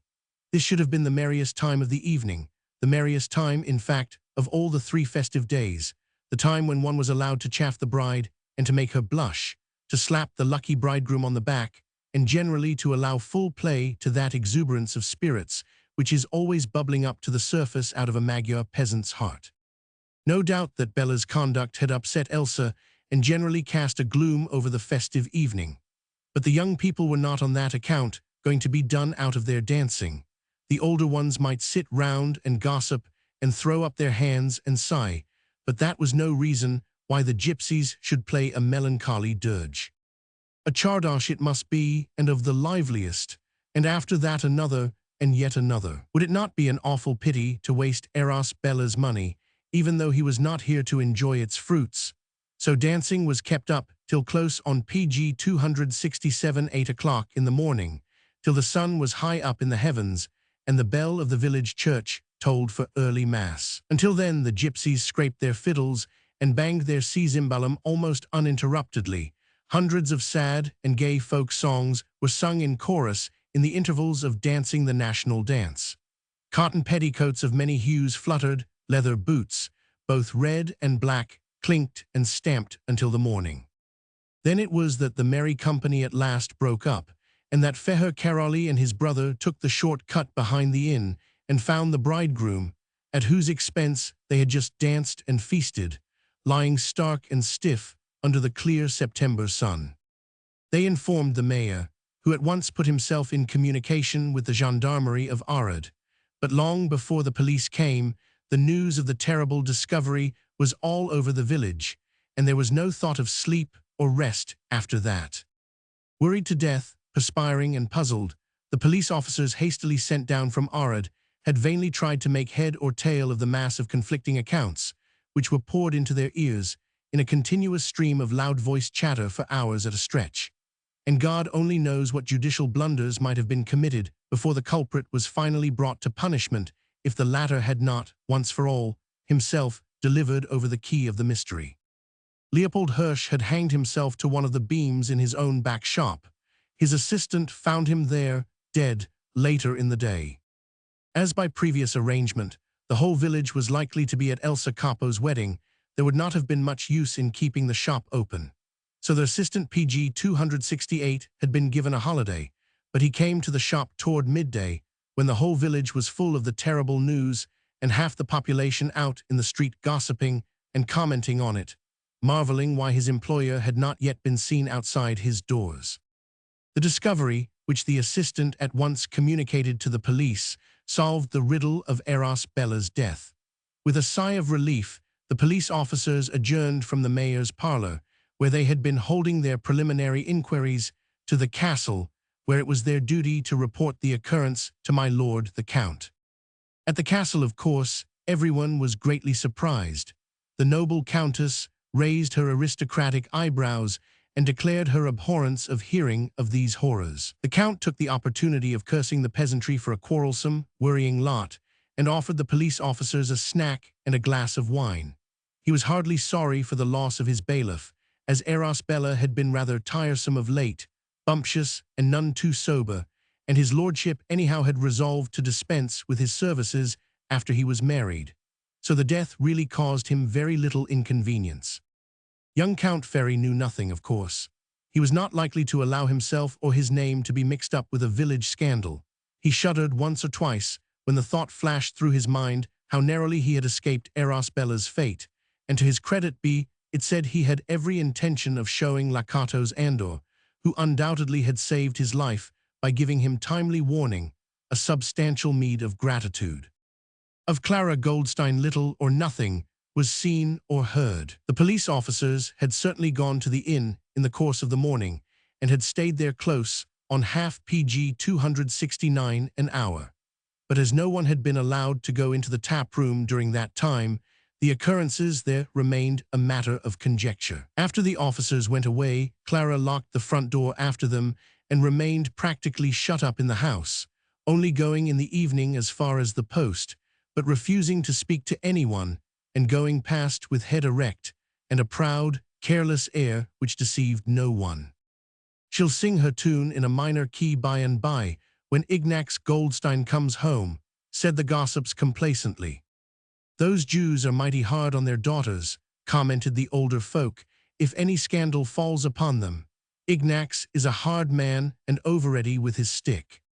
"I shouldn't be surprised," was the universal conclusion, "if we should hear of another tragedy by and by.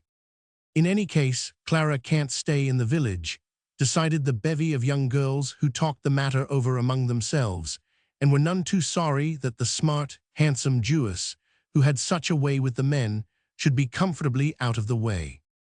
But everyone went to the Mass for the dead on the day following that which should have been such a merry wedding feast, and everyone joined in the requiem and prayed fervently for the repose of the soul of the murdered man. He lay in state in the center of the aisle, with 4 tall candles at each corner of the draped catafalque. A few bunches of white and purple asters, clumsily tied together by inexperienced hands, were laid upon the coffin. Pater Bonifacius preached a beautiful sermon about the swift and unexpected approach of death when he is least expected. He also said some very nice things about the PG 270 dead man, and there was hardly a dry eye in the church while he spoke. In the remote corner of a pew, squeezed between a pillar and her mother, Elsa knelt and prayed. Those who watched her, and there were many, declared that not only did she never stop crying for a moment during Mass, but that her eyes were swollen and her cheeks puffy from having cried all the night and all the day before. After Mass, she must have slipped out by the little door which gave on the presbytery garden. It was quite close to the pillar against which she had been leaning, and no doubt the pater had given her permission to go out that way. From the presbytery garden, she could skirt the fields and round the top of the village, and thus get home and give all her friends the slip. This, no doubt, she had done, for no one saw her the whole of that day, nor the next, which was the day of the funeral, and an occasion of wonderful pomp and ceremony. Bella's brother had arrived in the meanwhile from Arad, where he was the manager of an important grain store, and he it was who gave all directions and all the money necessary that his brother should have obsequies befitting his rank and wealth. The church was beautifully decorated. There were huge bunches of white flowers upon the altar, and 8 village lads carried the dead man to his last resting place, and no less than 30 masses were ordered to be said within the next year for the repose of the soul of one who in life had enjoyed so much prosperity and consideration. And in the tiny graveyard situated among the maize fields to the north of Marisfalva, and which is the local Jewish burial ground, the suicide was quietly laid to rest. There was no religious service, for there was no minister PG 271 of his religion present. An undertaker came down from Arad and saw to it all. There was no concourse of people, no singing, no flowers. Ignaz Goldstein, home the day before from Kexkemet, alone followed the plain deal coffin on its lonely journey from the village to the field. It was the shop assistant who had seen to it all. He had gone up to Orczy and seen a married sister of his late master's, Sarah Rosen, whose husband kept a second-hand clothes shop there, and who gave full instructions to an undertaker whilst declaring herself unable, owing to delicate health, to attend the funeral herself. The undertaker had provided a cart and a couple of oxen and 2 men to lift the coffin in and out. They came late on the Thursday evening, at about 8 o'clock, and drew up at the back of the late Leopold Hirsch's shop. No one was about, and the night was dark. Slowly the cart, creaking on its wheels and axles, wound its way through some maize stubble, up a soft, sandy road to the enclosed little bit of ground which the local Jews have reserved for themselves. And the mysterious veil which divides the present from the past fell quickly over this act of the village tragedy, as it had done with pomp and circumstance after the banquet which followed the laying to rest of the murdered man. Page 272. Chapter 29. Someday. A week went by after the funeral before Elsa saw Andor again. She had not purposely avoided him, any more than she had avoided everyone else. But unlike most girls of her class and of her nationality, she had felt a great desire to be alone during the most acute period of this life's crisis through which she was passing just now. At first, on that never-to-be-forgotten morning when she woke to her wedding day, her white veil and wreath of artificial white roses lying conspicuously on the top of the chest of drawers, so that her eyes were bound to alight on them the moment they opened, and saw her mother standing beside her bed, disheveled, pale, and obviously laboring under some terrible excitement. She had been conscious as of an awful blow on the head, a physical sensation of numbness and of pain. Even before she had had time to formulate a question, she knew that some terrible calamity had occurred. In jerky phrases, broken by moans and interjections, the mother had blurted out the news. Eros Bella was dead. He had been found just now, murdered outside Clara Goldstein's door. There would be no wedding. Elsa was a widow before she had been a bride. Half the village was inclined to believe that Ignaz Goldstein had done the deed in a moment of angry passion, finding Bella sneaking round his daughter's door when he himself was going away from home. Others boldly accused Andor. PG 273, Elsa had said nothing at the time. That same imagined blow on the head had also deprived her of the power of speech. Fortunately, Irma talked so loudly and so long that she paid no attention to her daughter's silence and presently ran out into the village to gather more news. And Elsa remained alone in the house, save for the helpless invalid in the next room. She washed and dressed herself quickly and mechanically, then sat down on her favorite low chair, close beside her crippled father's knee, cowering there like some little field mouse, attentive, alert, rigidly still, for very fear of what was to come. Irma did not come back for 2 or 3 hours. When she did, it was to bring the exciting news that Leopold Hirsch had been found hanging to a beam in his back shop, with the knife wherewith he had killed Eros Bella lying conspicuously on a table close by. Elsa felt as if the weight of the world had been lifted from off her brain. All through these hours the thought of Andor having committed such an abominable crime never once entered her mind, but nevertheless, when her mother told the news about Leopold Hirsch, and that the police officers had already left the village, she was conscious of an overwhelming sense of relief. Fortunately, her mother was busy all day gossiping with her cronies, and Elsa was allowed the luxury of sitting alone most of the day, silent and absorbed, doing the usual work of the house in the morning, and in the afternoon busying herself with carefully putting away the wedding dress, the veil, the wreath, which would not be wanted now. Late in the evening, when there was a chance of finding the street deserted, she ran out as far as the presbytery. Fortunately, the night was dark. A thin drizzle was falling, PG 274, and it spread a misty veil all down the village street. Elsa had tied one of her mother's dark-colored handkerchiefs over her head and put her darkest-colored petticoat on the top of all the others. She had also wrapped her mother's dark shawl round her shoulders, and thus muffled up, she was able to flit unperceived down the street, a swift little dark figure undistinguishable from the surrounding darkness of the night. Fortunately, the pater was at home and ready to see her. She heaved a sigh of relief as she entered the bare, narrow little hall which led on the right to the pater's parlor. She had been able to tell Pater Bonifacius exactly what was troubling her, that sense of peace, almost of relief, which had descended into her soul when she heard that she never need be Eros Bella's wife. Since this morning, when first she had heard the terrible news, she had not thought of his death, that awful fate which had so unexpectedly overtaken him. She had only thought of her own freedom, the peace which henceforth would be hers. That was very wrong, of course. A grievous sin, no doubt the pater would call it.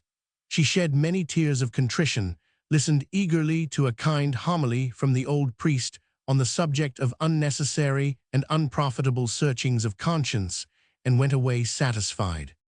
Strangely enough, after this confession she felt far more sorry for poor Bella than she had done before, and she cried her eyes out both before and after the funeral because, do what she would, she always saw him before her as he was that last day of his life, quarrelsome, dictatorial, tyrannical, and she remembered how she had almost hated him for his bullying ways, and compared him in her mind with Andor's kindness and chivalry. PG 275, and now she cried with remorse because she had hated him during the last hours of his life. She cried because he had gone to his death unloved, and lay now in his coffin unregretted. She cried because her heart was full and heavy, and because in the past week, before her wedding day, she had swallowed so many unshed tears. And while she felt miserable and not a little forlorn, she didn't want to see anybody, least of all Andor. Whenever she thought of Andor, the same remorse about Bella gnawed again at her heart, for when she thought of him, she not only felt at peace, but it seemed as if a ray of happiness illumined the past darkness of her life. Once or twice during the last day or two, when she had sat stitching, she caught herself singing softly to herself, and once she knew for certain that she had smiled. Then the day came when Andor called at the house.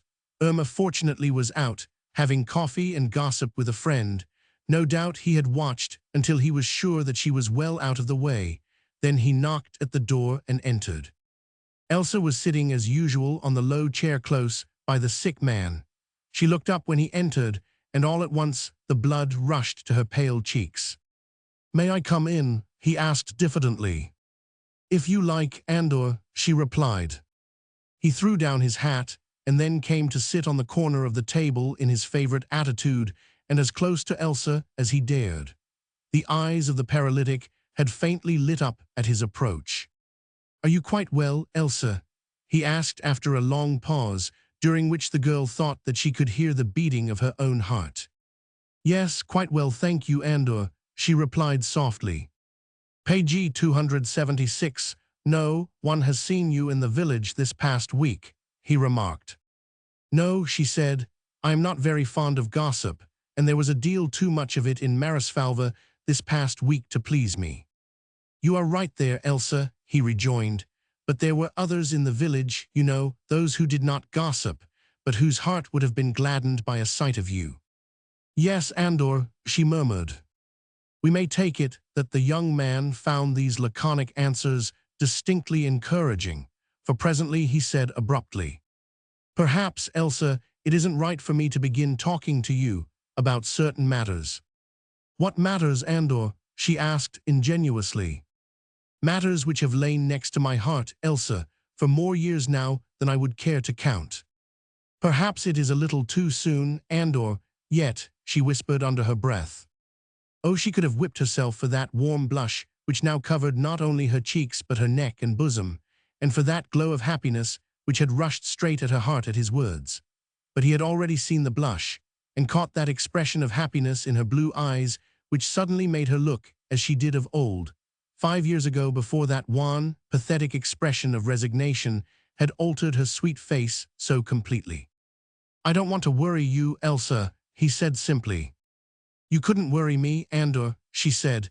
"You have always been the best friend I had in the world." "That is because I have loved you more dearly than page 277 anyone ever loved you on this earth," he said earnestly. "God bless you for that, Andor." He leaned forward, nearer to her now. His gaze had become more fixed, more compelling. Since he had seen that look on her face and that blush, he was sure of his ground. He knew that, given time and peace, the wheel of fate, which had already taken an upward turn for him, would soon carry him to the summit of his desires. The woman whom he loved was no longer unattainable, and she had remained faithful throughout all this time. "Do you think, Elsa," he asked more insistently now, and sinking his voice to that whisper which reaches a woman's ear far more truly than the loudest beating of drum, "do you think that, now that you are free, you could bring yourself to care, you were very fond of me once, Elsa," he pleaded. "I am fond of you now, Andor," she whispered in response. "No, no," she added hurriedly, for already he had made a movement towards her, and the next moment would have been down on his knees with his arms around her, but for the gently restraining touch of her hand.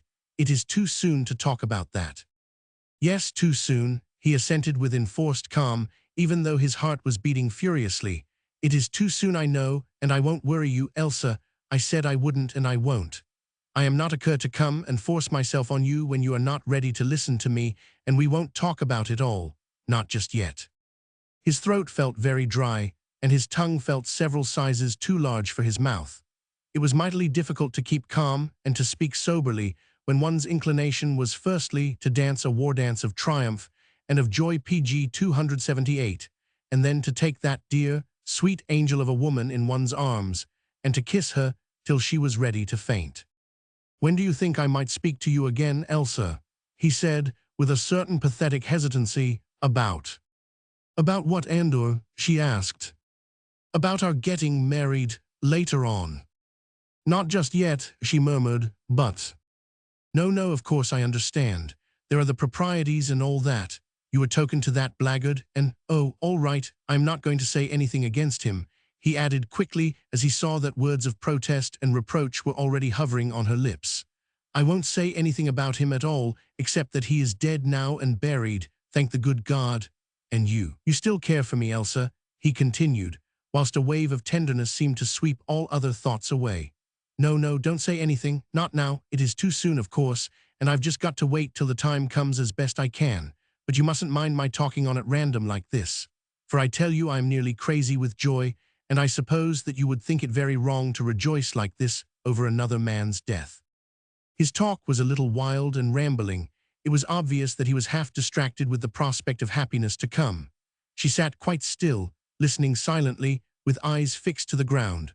Only now and then she would look up, not at Andor, but at the paralytic who was gazing on her with the sad eyes of uncomprehension. Then she would nod and smile at him and coo in her own motherly way, and he would close his eyes, satisfied. And Andor, who had paused for that brief moment in his voluble talk, went rambling on. "PG 279, you know," he said, "that it's perfectly wonderful. This room, I mean.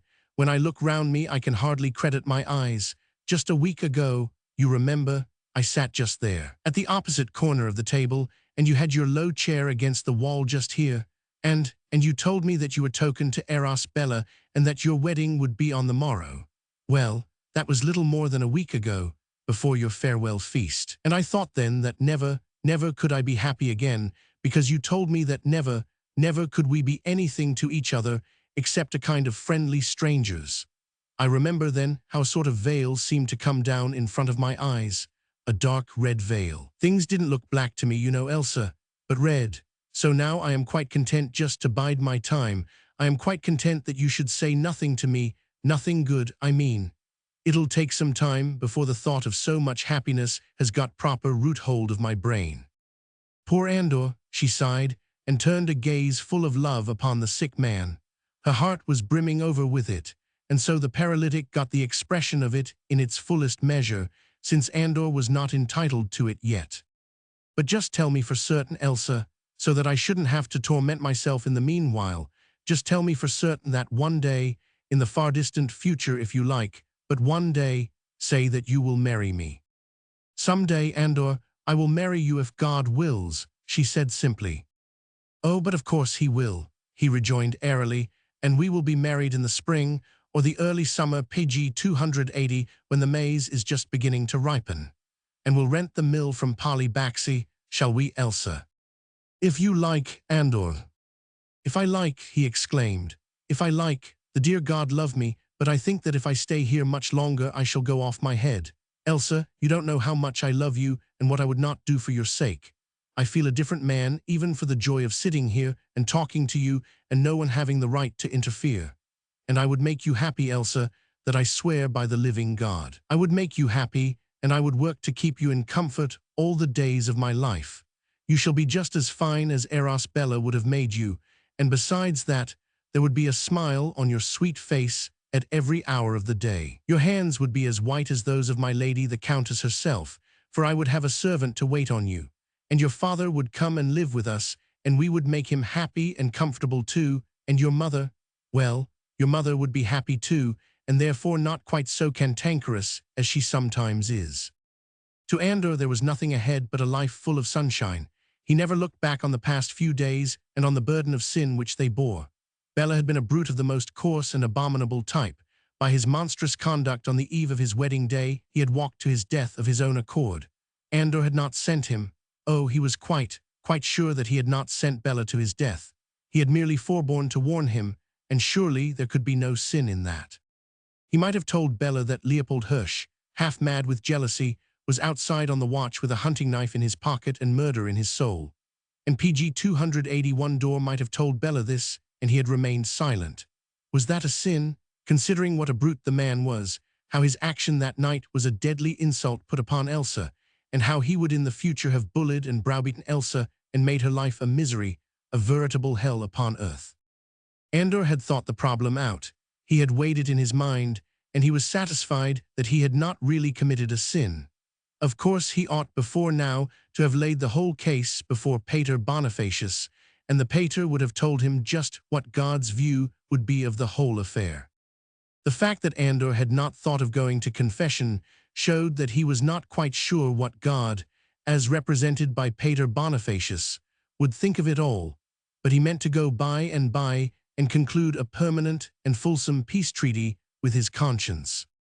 In the meanwhile, even though the burden of remorse should at times in the future weigh upon his soul and perhaps spoil a little of his happiness, well, he would have to put up with it, and that was all. Elsa was happy. One sight of her radiant little face was enough for any fool to see that an infinite sense of relief had descended into her soul. Elsa was happy, freed from the brute who would have made her wretched for the rest of her life. And surely the good God, who could read the secret motives which lay in a fellow's heart, would not be hard on Andor for what he had done or left undone for Elsa's sake. Page 282. Chapter 30. Kyrie eleison. But the daily routine of everyday life went on at Marisfalva just as it had done before the double tragedy of St. Michael's Inn had darkened the pages of its simple history. The maize had all been gathered in, ploughing had begun, my lord and his guests were shooting in the stubble. The first torrential rain had fallen, and the waters of the Marrows had begun to swell. Gossip about Eros Bella's terrible end and Leopold Hirsch's suicide had not by any means been exhausted, but it was supplemented now by talk of Lacato's pal's wealth.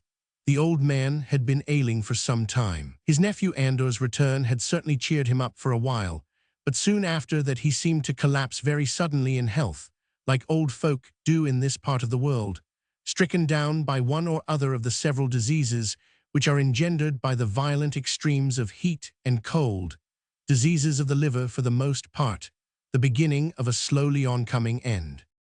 He had always been reputed to be a miser, and those who were in the know now averred that Andor had found several thousand florins tucked away in old bits of sacking and hidden under his uncle's straw palace. Polybaxi was also possessed of considerable property, some land, a farm and the mill. There was no doubt now that Andor would be a very rich man one of these days. PG 283 mothers with marriageable daughters sighed nevertheless in vain. Andor was not for any of them. Andor had eyes only for Elsa.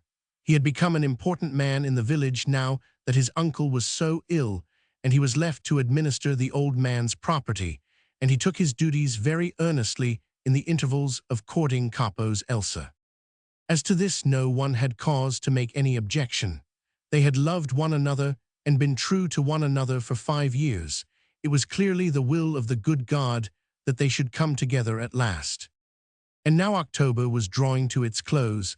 Today was the fourth Sunday in the month, and one of the numerous feasts of our Blessed Lady, one on which solemn benediction is appointed to be sung in the early afternoon, and benediction is followed by a procession to the shrine of the Virgin, which stands on the roadside, on the way to Saborso, some 2 kilometers distant from Marisfalva.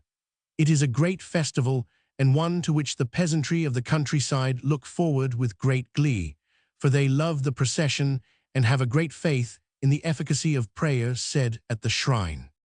Fortunately, the day turned out to be one of the most glorious sunshiny days which mid-autumn can yield, and the little church in the afternoon was crowded in every corner.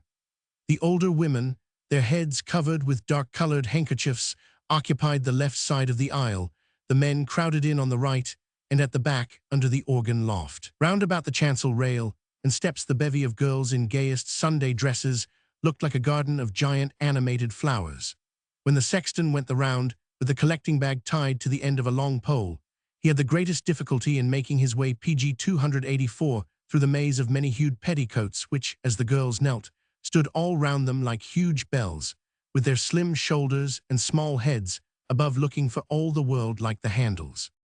The children were all placed in the chancel to right and left of the altar, solemn and well-behaved, with one eye on the schoolmistress and the other on the pater. After the service, the order of procession was formed inside the church, the children in the forefront with banner carried by the head of the school, a sturdy maiden on the fringe of her teens, very proud to carry the Blessed Virgin's banner. She squared her shoulders well, for the banner was heavy, and the line of her young hips, well accentuated by the numerous petticoats which a proud mother had tied round her waist, gave a certain dignity to her carriage and natural grace to her movements. Behind the children came the young girls, those of a marriageable age, whom a pious custom dedicates most specially to the service of Our Lady. Their banner was of blue silk, and most of them were dressed in blue, whilst blue ribbons fluttered round their heads as they walked. Then came Pater Bonifacius under a velvet-covered dais, which was carried by 4 village lads. He wore his vestments and carried a holy relic in his hands. The choir boys swinging their metal censers were in front of him in well-worn red cassocks and surplices beautifully ironed and starched for the occasion. In the rear the crowd rapidly closed in. The younger men had a banner to themselves, and there were the young matrons, the mothers, the fathers, the old and the lonely. The sexton threw open the doors, and slowly the little procession filed out. Outside, a brilliant sunshine struck full on the whitewashed walls of the little schoolhouse PG 285 opposite. It was so dazzling that it made everybody blink as they stepped out from the semi-dark church into this magnificent flood of light.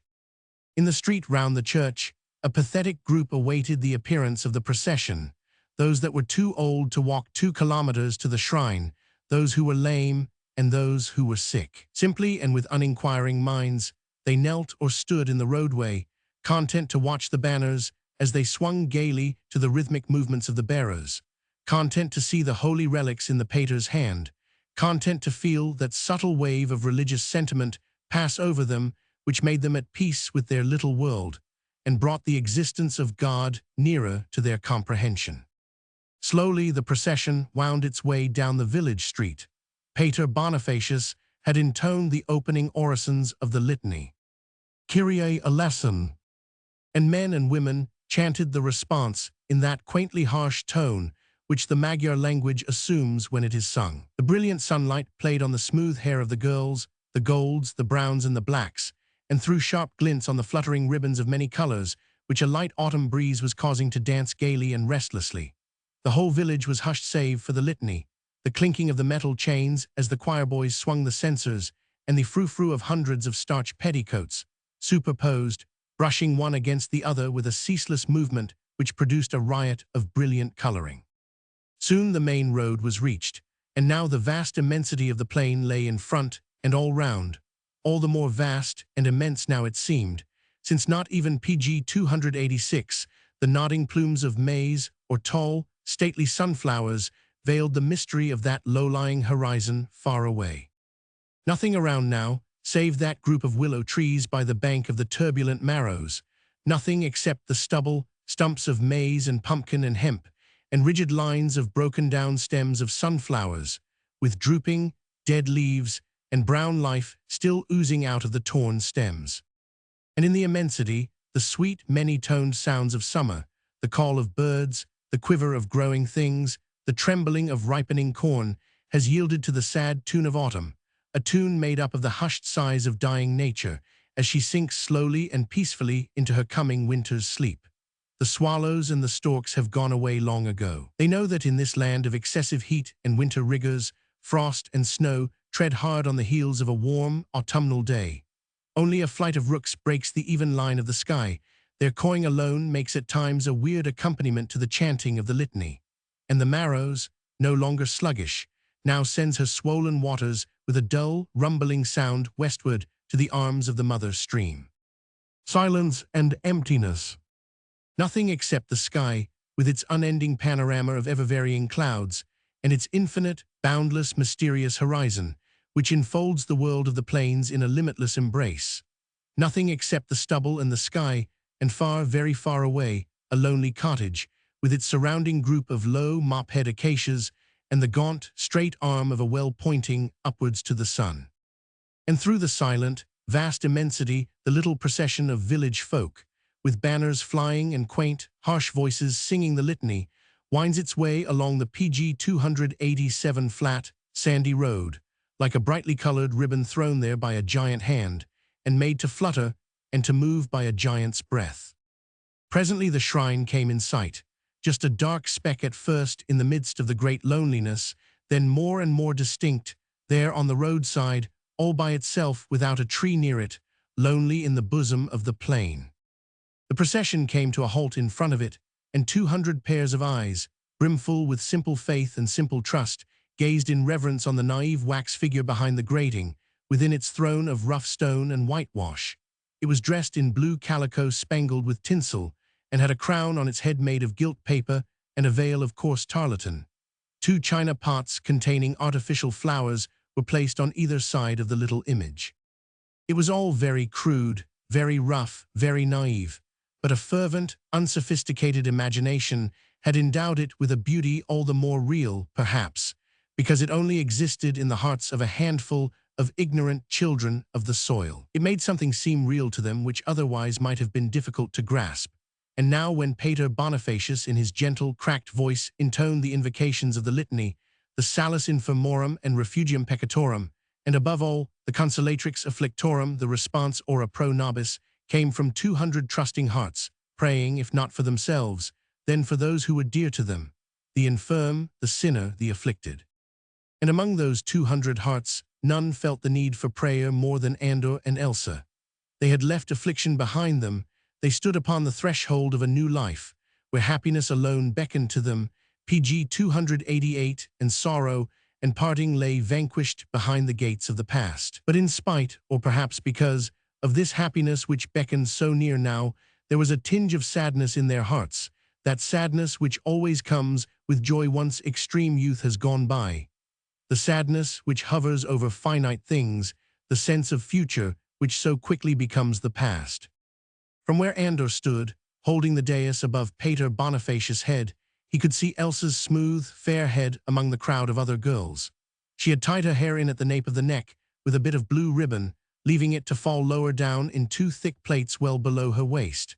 She looked like a huge blue gentian kissed by the sun, for her top petticoat was of blue cotton, and her golden head seemed like the sweet-scented stamen.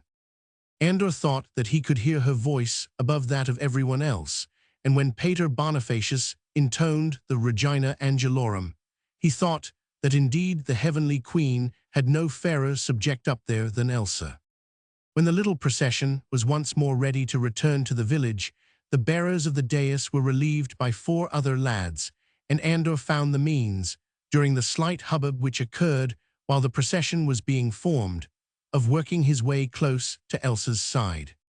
It was not an unusual thing for young men and girls who had much to say to one another to fall away from the procession on its way home, and to wander back arm in arm through the maize fields or over the stubble, even as their shadows lengthened out upon the ground. Andor's hand had caught hold of Elsa's elbow, and with insistent pressure, he kept her out of the group of her companions. Gradually, the procession was formed, and slowly it began to move. The banners fluttered once more, PG 289 in the breeze. Once more the monotonous chant broke the silence of the plain. But Elsa and Andor had remained behind close beside the shrine. She had yielded to his insistence, knowing what it was that he meant to say to her while they walked together toward the sunset. She knew what he wanted to say and what he expected her to promise, and he knew that at last she was ready to listen, and that she would no longer hold her heart in check, but let it flow over with all the love which it contained, and that she was ready at last to hold up to him that cup of happiness for which he craved. One or two couples had also remained behind, but they had already wandered off toward the bank of the Marrows. Elsa had knelt down before the crude image of the consoler of the afflicted. Her rosary was wound round her fingers. She prayed in her simple soul, fervently, unquestioningly, for happiness and for peace. Then, when the little procession in the distance became wrapped in the golden haze which hung over the plain, and the chanting of the litany came but as a murmur on the wings of the autumn breeze, she took Andor's arm, and together they walked slowly back toward home. The peace which rests over the plain enveloped them both. From the sky above, the last vestige of cloud had been driven away by the breeze, and far away on that distant horizon, where lay the land of the unknown, the sun was slowly sinking to rest. Like a huge drooping rose it seemed, its rays like petals falling away from it one by one. Mute yet quivering was the plain around, pulsating with life, yet silent in its autumnal agony. From far away came the sweet sound of the evening angelus rung from the village church, dis PG 290 tant and soft, like a sound from heaven or like an echo of some beautiful dream. And these two were alone with the sunset, and with the stubble, alone in this vastness which is so like the sea, alone, too tiny, moving black specks with a background of radiance and a golden haze to envelop them. In this immensity, it seemed so much more easy to speak of love, for love could fill the plain and find room for its own immensity in this vastness which knows no trammels. To Andor and Elsa, it seemed as if at last the plain had revealed its secret to them, had lifted for them that veil of mystery which wraps her up all round, where earth and sky meet in the golden distance beyond. They knew suddenly just what lay behind the veil. They knew if it were lifted what it was that they would see. The land of gold was the land of love, where men and women wandered hand in hand, where sorrow was a dwarf and grief a cripple, since love, the almighty king of the unknown land, had wounded them and vanquished them both. And they too now wandered toward that land, even though it still seemed very far away. To the accompaniment of the Angelus bell they wandered, with the distant echo of the chanted litany still ringing in their ear. The plain encompassed her children with her all-embracing peace, and she gave them this one supreme moment of happiness today, while the setting sun clothed the horizon with gold. Page 291. Chapter 31. What about me? And time slipped by with murmurings of words that have no meaning save for one pair of ears. Andor talked fondly and foolishly, and Elsa mostly was silent. She had loved this walk over the stubble, and the plain had been in perfect peace, save for the rumbling of the Marrows, insistent and menacing, which had struck a chill to the girl's heart, like a presage of evil. She tried to swallow her fears, chiding herself for feeling them, doing her best to close her ears to those rumbling, turbulent waters that seemed to threaten as they tumbled along on their way. Gradually, as they neared the village, that curious feeling of impending evil became more strong. She could not help speaking of it to Andor, but he only laughed in that delightfully happy, almost defiantly happy, way of his, and for a moment or two she was satisfied. But when at about half a kilometer from home, she caught sight of Clara Goldstein walking away from the village straight toward her and Andor, it seemed as if her fears had suddenly assumed a more tangible shape.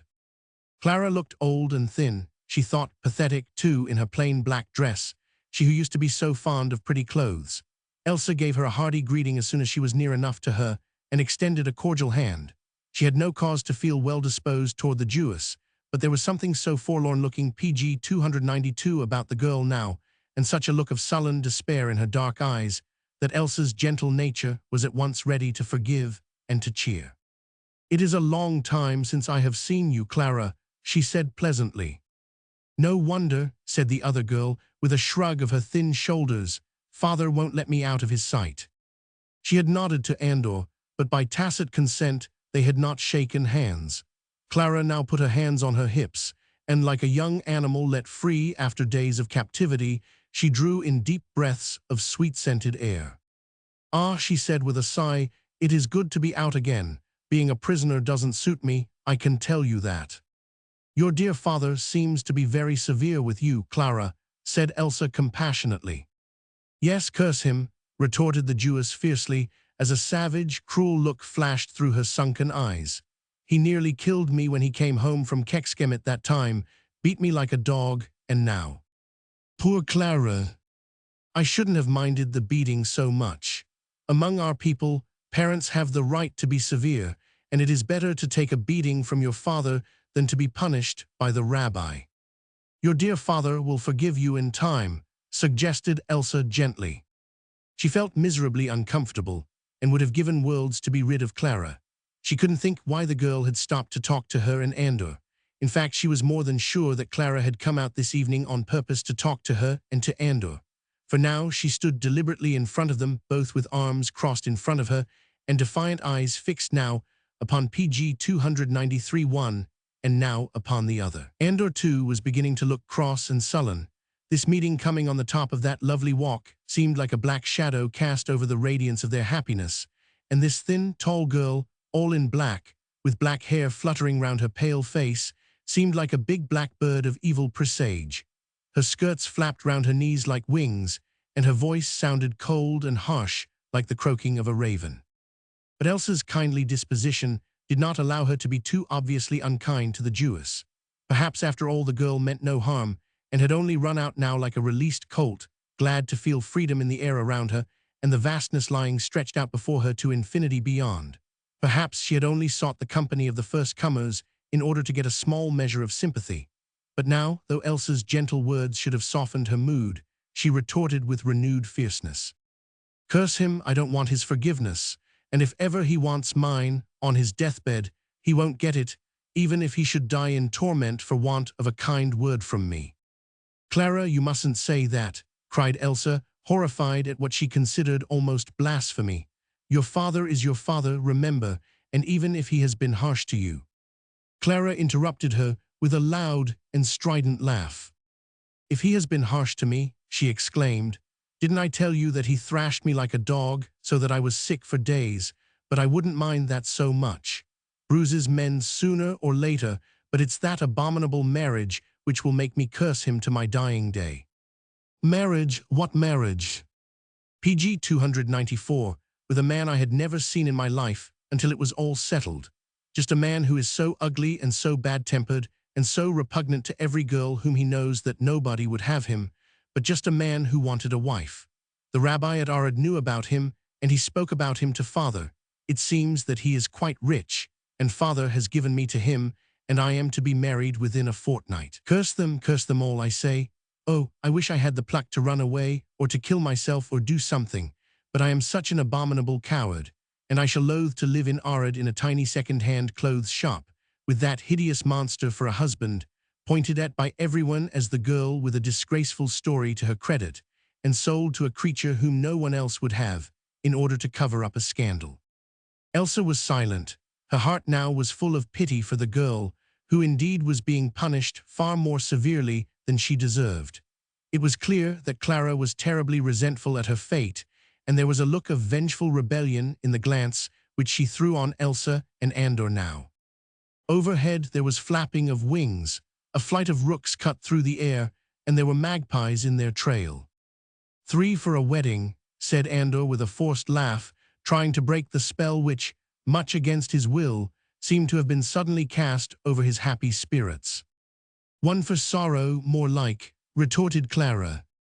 No, come," he rejoined, "you must not look at it like that. There is always some happiness to be got out of married life.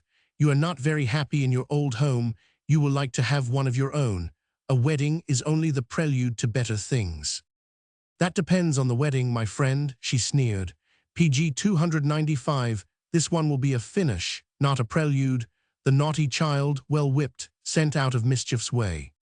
I am sorry, Clara, that you feel it so strongly, he said more kindly. Yes, she retorted. I dare say, my good man, you are sorry enough for me now, but you might have thought of all that, you know, before you played me that dirty trick. What do you mean? He broke in quickly. Just what I say, she replied, and no more.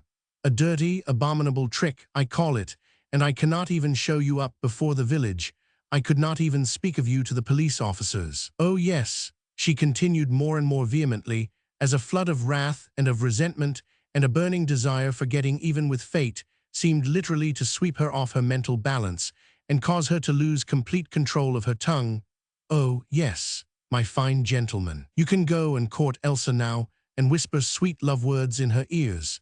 You two turtle doves are the edification of the entire village now, and presently you will get married and live happy ever afterwards. But what I want to ask you, my friend, she added, and she took a step or two nearer to him, until her hot and angry breath struck him in the face, and he was forced to draw himself back, away from that seething cauldron of resentment and of vengeance which was raging before him now. What I want to ask you is, have you ever thought of me?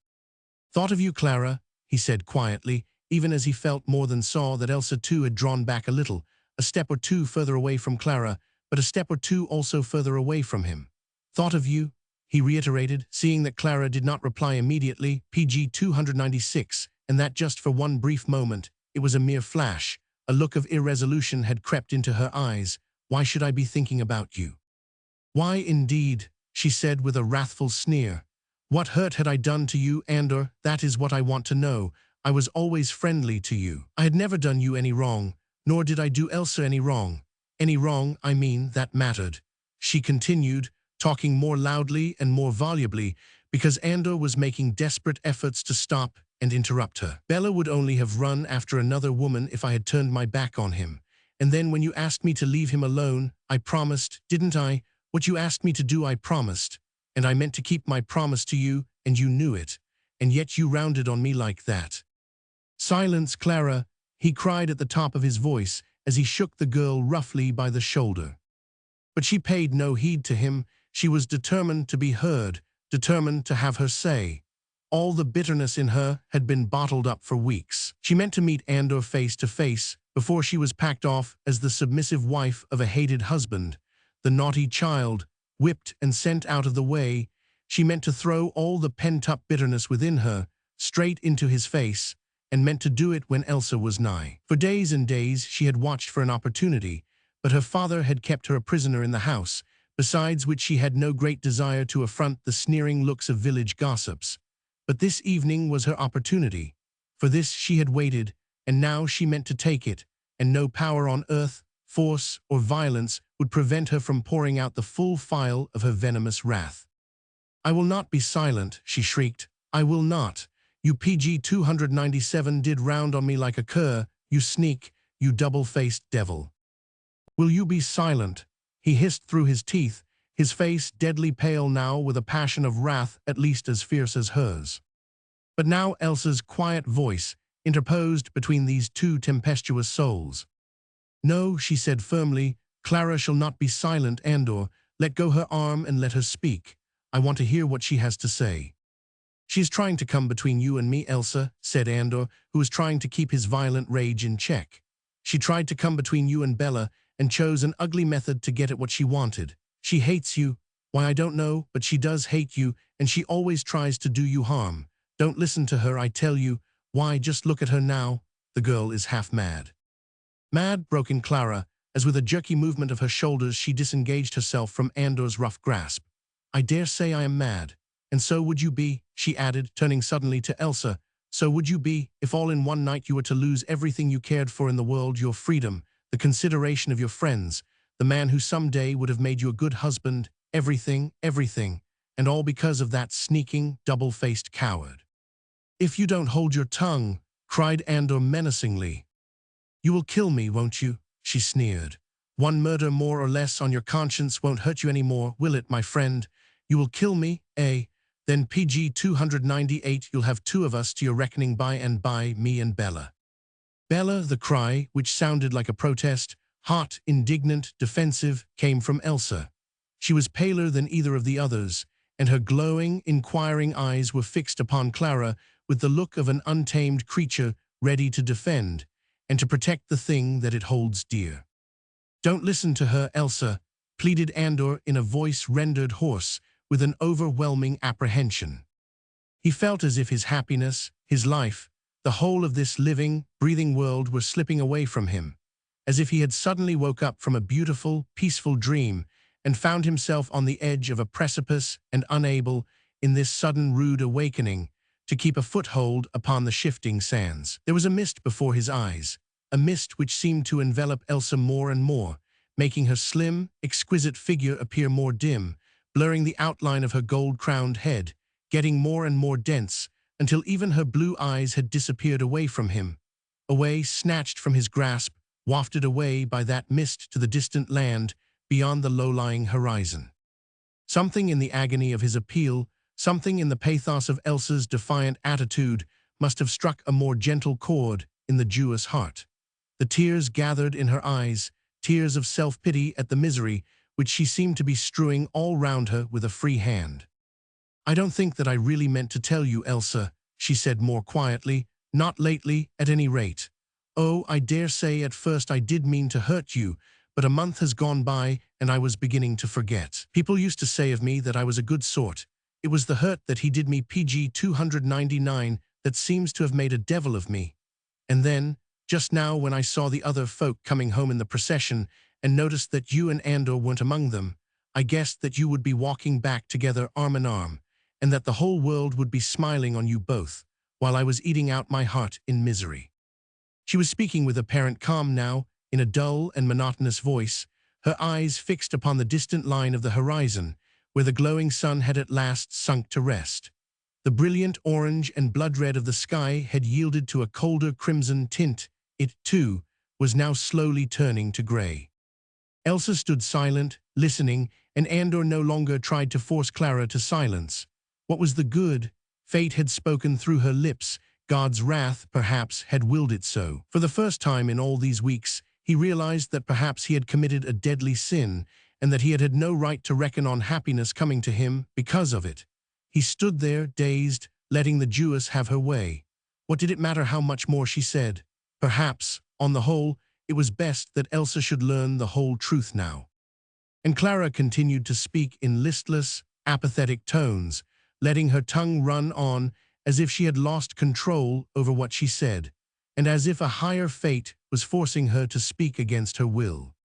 "I suppose," she said thoughtfully, "that some kind of devil did get into my bones then. I wandered out into the stubble, and I saw you together coming from the distance. The sunlight was full upon you, and long before you saw me, I saw your faces quite distinctly. There was so much joy, so much happiness in you both, that I seemed to see it shining out of your eyes. And I was so broken, PG 300, and so wretched that I couldn't bear to see Andor so happy with the girl who rightly belonged to Bella, the wretched man whom he himself had sent to his death." "Whom he himself had sent to his death," broke in Elsa quietly. "What do you mean, Clara?" "I mean that it was young Count Ferry who was to have come to see me that night. Father being away, he wanted to come and have a little chat and a bit of supper with me. There was no harm in that, was there? He didn't care to be seen walking in at the front door, as there's always such a lot of gossip in this village, so he asked me for the back door key, and I gave it to him." "Well..." Leopold missed the key later on, and guessed I had given it to Count Ferry. He was mad with jealousy and threatened to kill anyone who dared come sneaking in round the back way. He wouldn't let me out of his sight, and threatened to strangle me if I attempted to go and get the key back from Count Ferry. I was nearly crazy with fear. Wouldn't you have been, she added defiantly, if you had a madman to deal with and no one near to protect you? "Perhaps," replied Elsa under her breath. Then Andor came into the tap room. With soft words and insinuating promises, he got me to tell him what had happened. I didn't want to at first. I mistrusted him because of what had happened at the banquet. I knew that he hated me because of you." "It is not true," broke in Andor involuntarily. Let her tell her story her own way, rejoined Elsa, with the same strange quiet which seemed now to envelop her soul. There's nothing more to tell, retorted Clara. Noth PG 301ing, at any rate, that you haven't guessed already. I told Andor all about Count Ferry and the key, and how terrified I was that Leopold would do some deadly mischief. He offered to go to the castle and get the key away from the young count. Well, Andor was in love with you, wasn't he? She continued, speaking once more with vehemence. He wanted you, didn't he? And he hated Bella having you. He hated me too, of course. So he got the key away from Count Ferry, and later on, after you had followed Bella almost to the tap room and you had some words with him just outside. You remember? Yes. Andor had the key in his pocket then, and he gave it to Bella. There was silence for a while now, that silence which falls upon the plain during the first hour after sunset, and which falls upon human creatures when destiny has spoken her last word. In the village far away, the worshippers had gone back into the church. All sound of chanting and praying had died away behind its walls. There was no flight of birds overhead, nor call of waterfowl from the bank of the stream. The autumn breeze had gone to rest with the sun. The leaves of acacias and willows lay still, and even the turbulent waters of the Marrows seemed momentarily hushed. Is that true, Andor? It was Elsa's voice that spoke, but the voice sounded muffled and dull, as if it came from far away or from out the depths of the earth. Then, as Andor made no reply, but gazed on Elsa in mute and passionate appeal, like a PG 302 man who is drowning would gaze on the shore which he cannot reach, Clara said slowly. Oh, it's true enough. You cannot deny it, can you, Andor? You wanted your revenge on me, and you wanted to be rid of Bella. You wanted Elsa for yourself, but you didn't care one brass filler what would become of me after that. You left me without a thought, lonely and unprotected, knowing that a madman was prowling outside, ready to kill me or any man who came along. You gave Bella that key, didn't you? And told him nothing about Leopold, and you didn't care what became of me, so long as you got rid of Bella and could have Elsa for yourself. And now you have had your say, Clara, said Andor, breaking with a mighty effort the spell of silence which had held him all this while. You have made all the mischief that you wanted to make. Suppose you leave us alone now, Elsa and me, alone with the misery which you have created for us. Then, as for a moment she didn't move, but looked on him through narrowed lids, and with a sneer, half of pity and half of triumph, he continued with a sudden outburst of fierceness. Well, you have had your say, why don't you go? Clara shrugged her shoulders and said more lightly, Oh, very well, my friend, I'll go. Goodbye, Elsa, she added, with sudden earnestness. I don't suppose that you want to shake hands with me, and I dare say it's no use asking you to think kindly of me, but I wish you would try and believe that I am sorry I lost myself as I did. I don't think that I ever would have told you if I hadn't seen him looking so happy and so complacent after the horrible, dirty trick which he played me. People used PG 303 to say that I had a good heart, but by the Almighty, I declare that I seem to have lost my head lately. That's what I say, Elsa. It's all very well, but what about me? What had I done? And now look at my life. But don't you fret about him or any other man. Take my word for it, men are not worth it. And having said that, she turned on her heel and slowly walked away, leaving behind her an ocean of desolation. She walked away with a slow, swinging stride, one hand on her hip, her head thrown back. For a long time, her darkly clad figure was silhouetted against the evening sky, a speck of blackness upon the immensity around. Elsa watched her go, watched that tiny black speck which, like the locust which at times devastates the plains, had left behind it an irreparable trail of misery. Page 304. Chapter 32. The land beyond the sunset. And now the shadows of evening were slowly invading the plains. The autumn wind, lulled for a time to rest with the setting of the sun, had sprung up in angry gusts, lashing up clouds from the southwest and sending them to tear along and efface the last vestige of the evening crimson glow.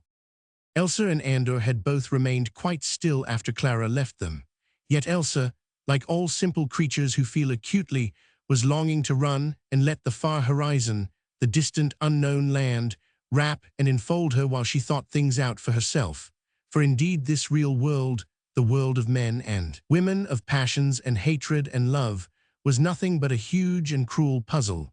She longed for solitude, the solitude which the plains can offer in such absolute completeness, because her heart was heavy, and she felt that if she were all alone, she might ease the weight on her heart in a comforting flow of tears. But this would not have been kind to Andor. She could not leave him now, when he looked so broken down with sorrow and misery and doubt. So, after a little while, when she felt that if she spoke her voice would be quite steady, she said gently, "It is not all true, is it, Andor?" She would not believe it all true, not in the way that Clara had put it before her, with all its horrible details of callousness and cowardice. For more PG 305 years than she could remember, she had loved and trusted Andor. She had known his simple, loyal nature, his kind and gentle ways. A few spiteful words from a jealous woman were not likely to tear down in a moment the solid edifice of her affection and her confidence. True, his silence had told her something that was a bitter truth. His passionate rage against Clara had been like a cruel stab right into her heart.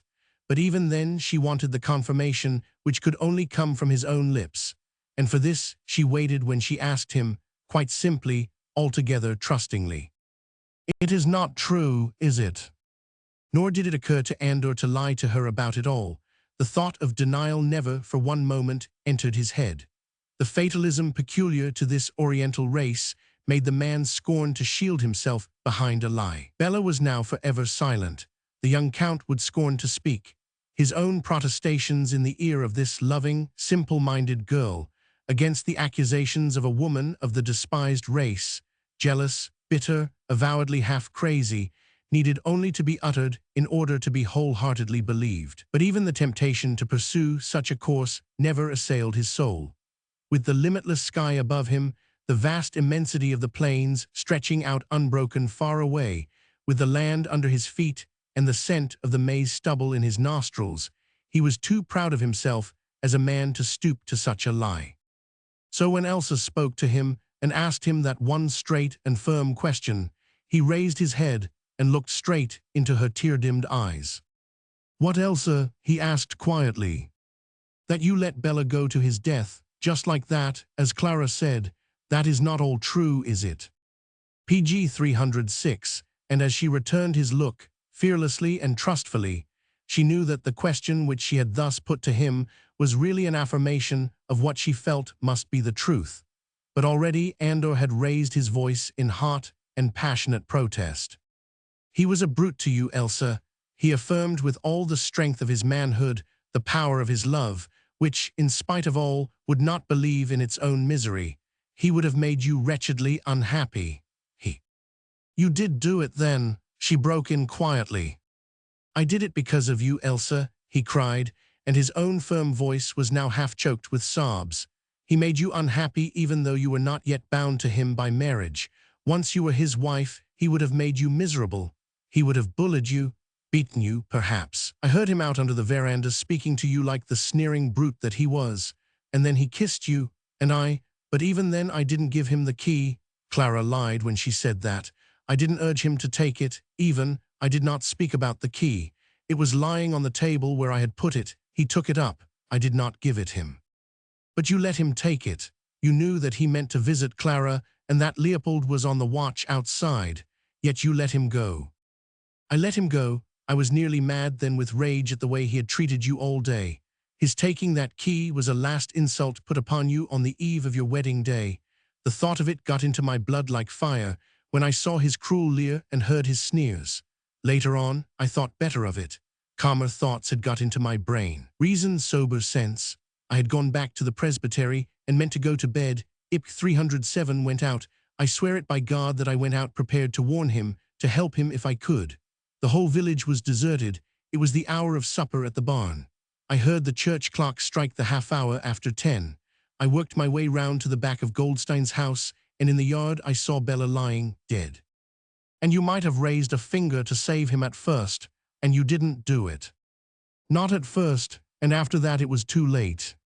You have done a big, big wrong, Andor," she said slowly. Wrong, he cried, whilst once more the old spirit of defiance fired him, the burning love in him, the wrath at seeing her unhappy. Wrong, because I did not prevent one miserable brute being put out of the way of doing further harm. By the living God, Elsa, I do not believe that it was wrong. I didn't send him to his death. I did not see or speak to Leopold Hirsch. I merely let fate or God himself work his way with him.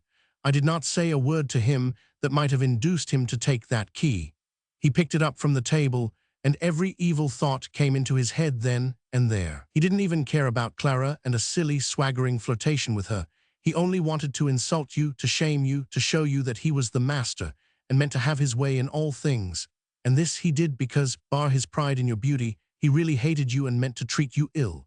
He meant to harm you, Elsa, my own dear dove, my angel from heaven, for whom I would have died and would die today if my death could bring you happiness. I let him go and Leopold Hirsch killed him. If he had lived, he would have made your life one long misery.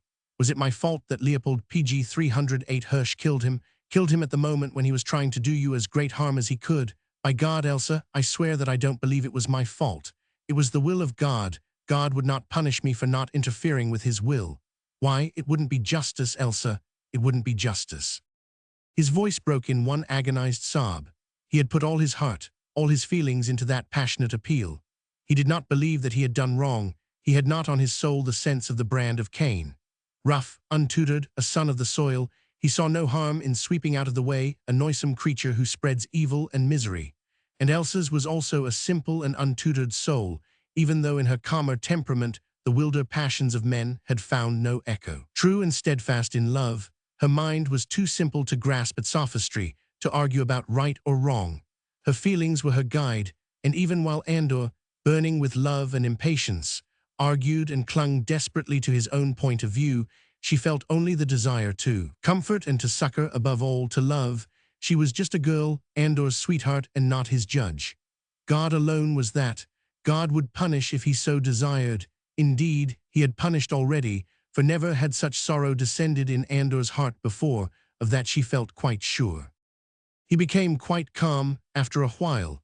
Even his passions seemed to have died down under the weight of this immense sorrow. And the peace which comes from the plains when they are wrapped in the darkness of the night descended on the humble peasant girl's soul.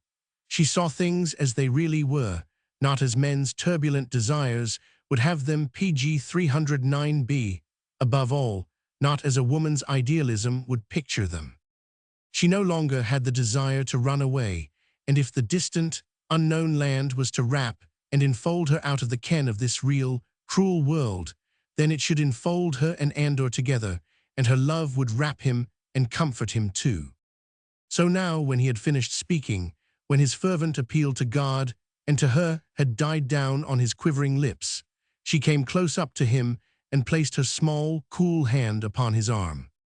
Andor, she said gently, and her voice shook and was almost undistinguishable from the sweet, soft sounds that filled the limitless plain. I am only an ignorant peasant girl. You and I are only like children, of course, beside the clever people who can argue about such things. But this I do know, that there is no sin in the world so great, but it can be blotted out and forgiven. You may have done a big, big wrong, Andor, or perhaps you're not much to blame. I don't know how that is. Pater Bonifacius will tell you, no doubt, when next you make your confession to him, but I am too ignorant to understand. The plains have taught me all I know, and I shall always love you, Andor, and not judge what you have done. God will do that. I can only love you, that is all. Her voice died away in the soughing of the wind. For a moment or two he stood beside her, not daring to speak, or to move, or to take that cool little white hand in his and kiss it, for now she seemed to him more pure than she had ever been, almost holy, like a saint, hallowed by the perfect selflessness of her love. PG 310, and as he stood beside her, with head bent and throat choked with sobs of infinite happiness, the darkness of the night fell wholly upon the plain. Nothing around but just this darkness, filled with all the sounds of hidden, pulsating life. Overhead the clouds chased one another ceaselessly and restlessly, and from far away the dull murmur of the water came as a faint and rumbling echo. Andor could no longer see Elsa now, not even her silhouette, but her hand was still on his arm, and he felt the nearness of her presence, and knew that henceforth, throughout the years that were to come, a happiness such as he had never even dared to dream of would be his and hers too, until the day when they would leave the beautiful, mysterious plains for that hidden land beyond the glowing horizon, beyond the rosy dawn and the crimson sunset. Andor slowly fell on his knees and pressed his burning lips on the small, white hand. Just then in the east there was a rent in the clouds, a lining of silver appeared behind the darkness. The rent became wider and ever wider. The silver turned to lemon gold, and slowly, majestically, the waning moon, honey-colored and brilliant, emerged triumphantly, queening it over the plain. The silvery radiance lit up the vast, silent expanse of nothingness, the huge dome of the sky, the limitless area of stubble and stumps of hemp and dead sunflowers, and where the mysteries of the earth merged in those of the sky. It touched, with its subtle radiance, that unknown land on the horizon, far away, which no child of the plain has ever reached as yet. And from the distant village came softly sounding the tinkle of the church bell, tolling for evening prayer. PG 311. Hand in hand, Andor and Elsa wandered back to the village, together, hand in hand with memory, hand in never-fading love and understanding and simple trust, hand in hand upon the bosom of the illimitable plain.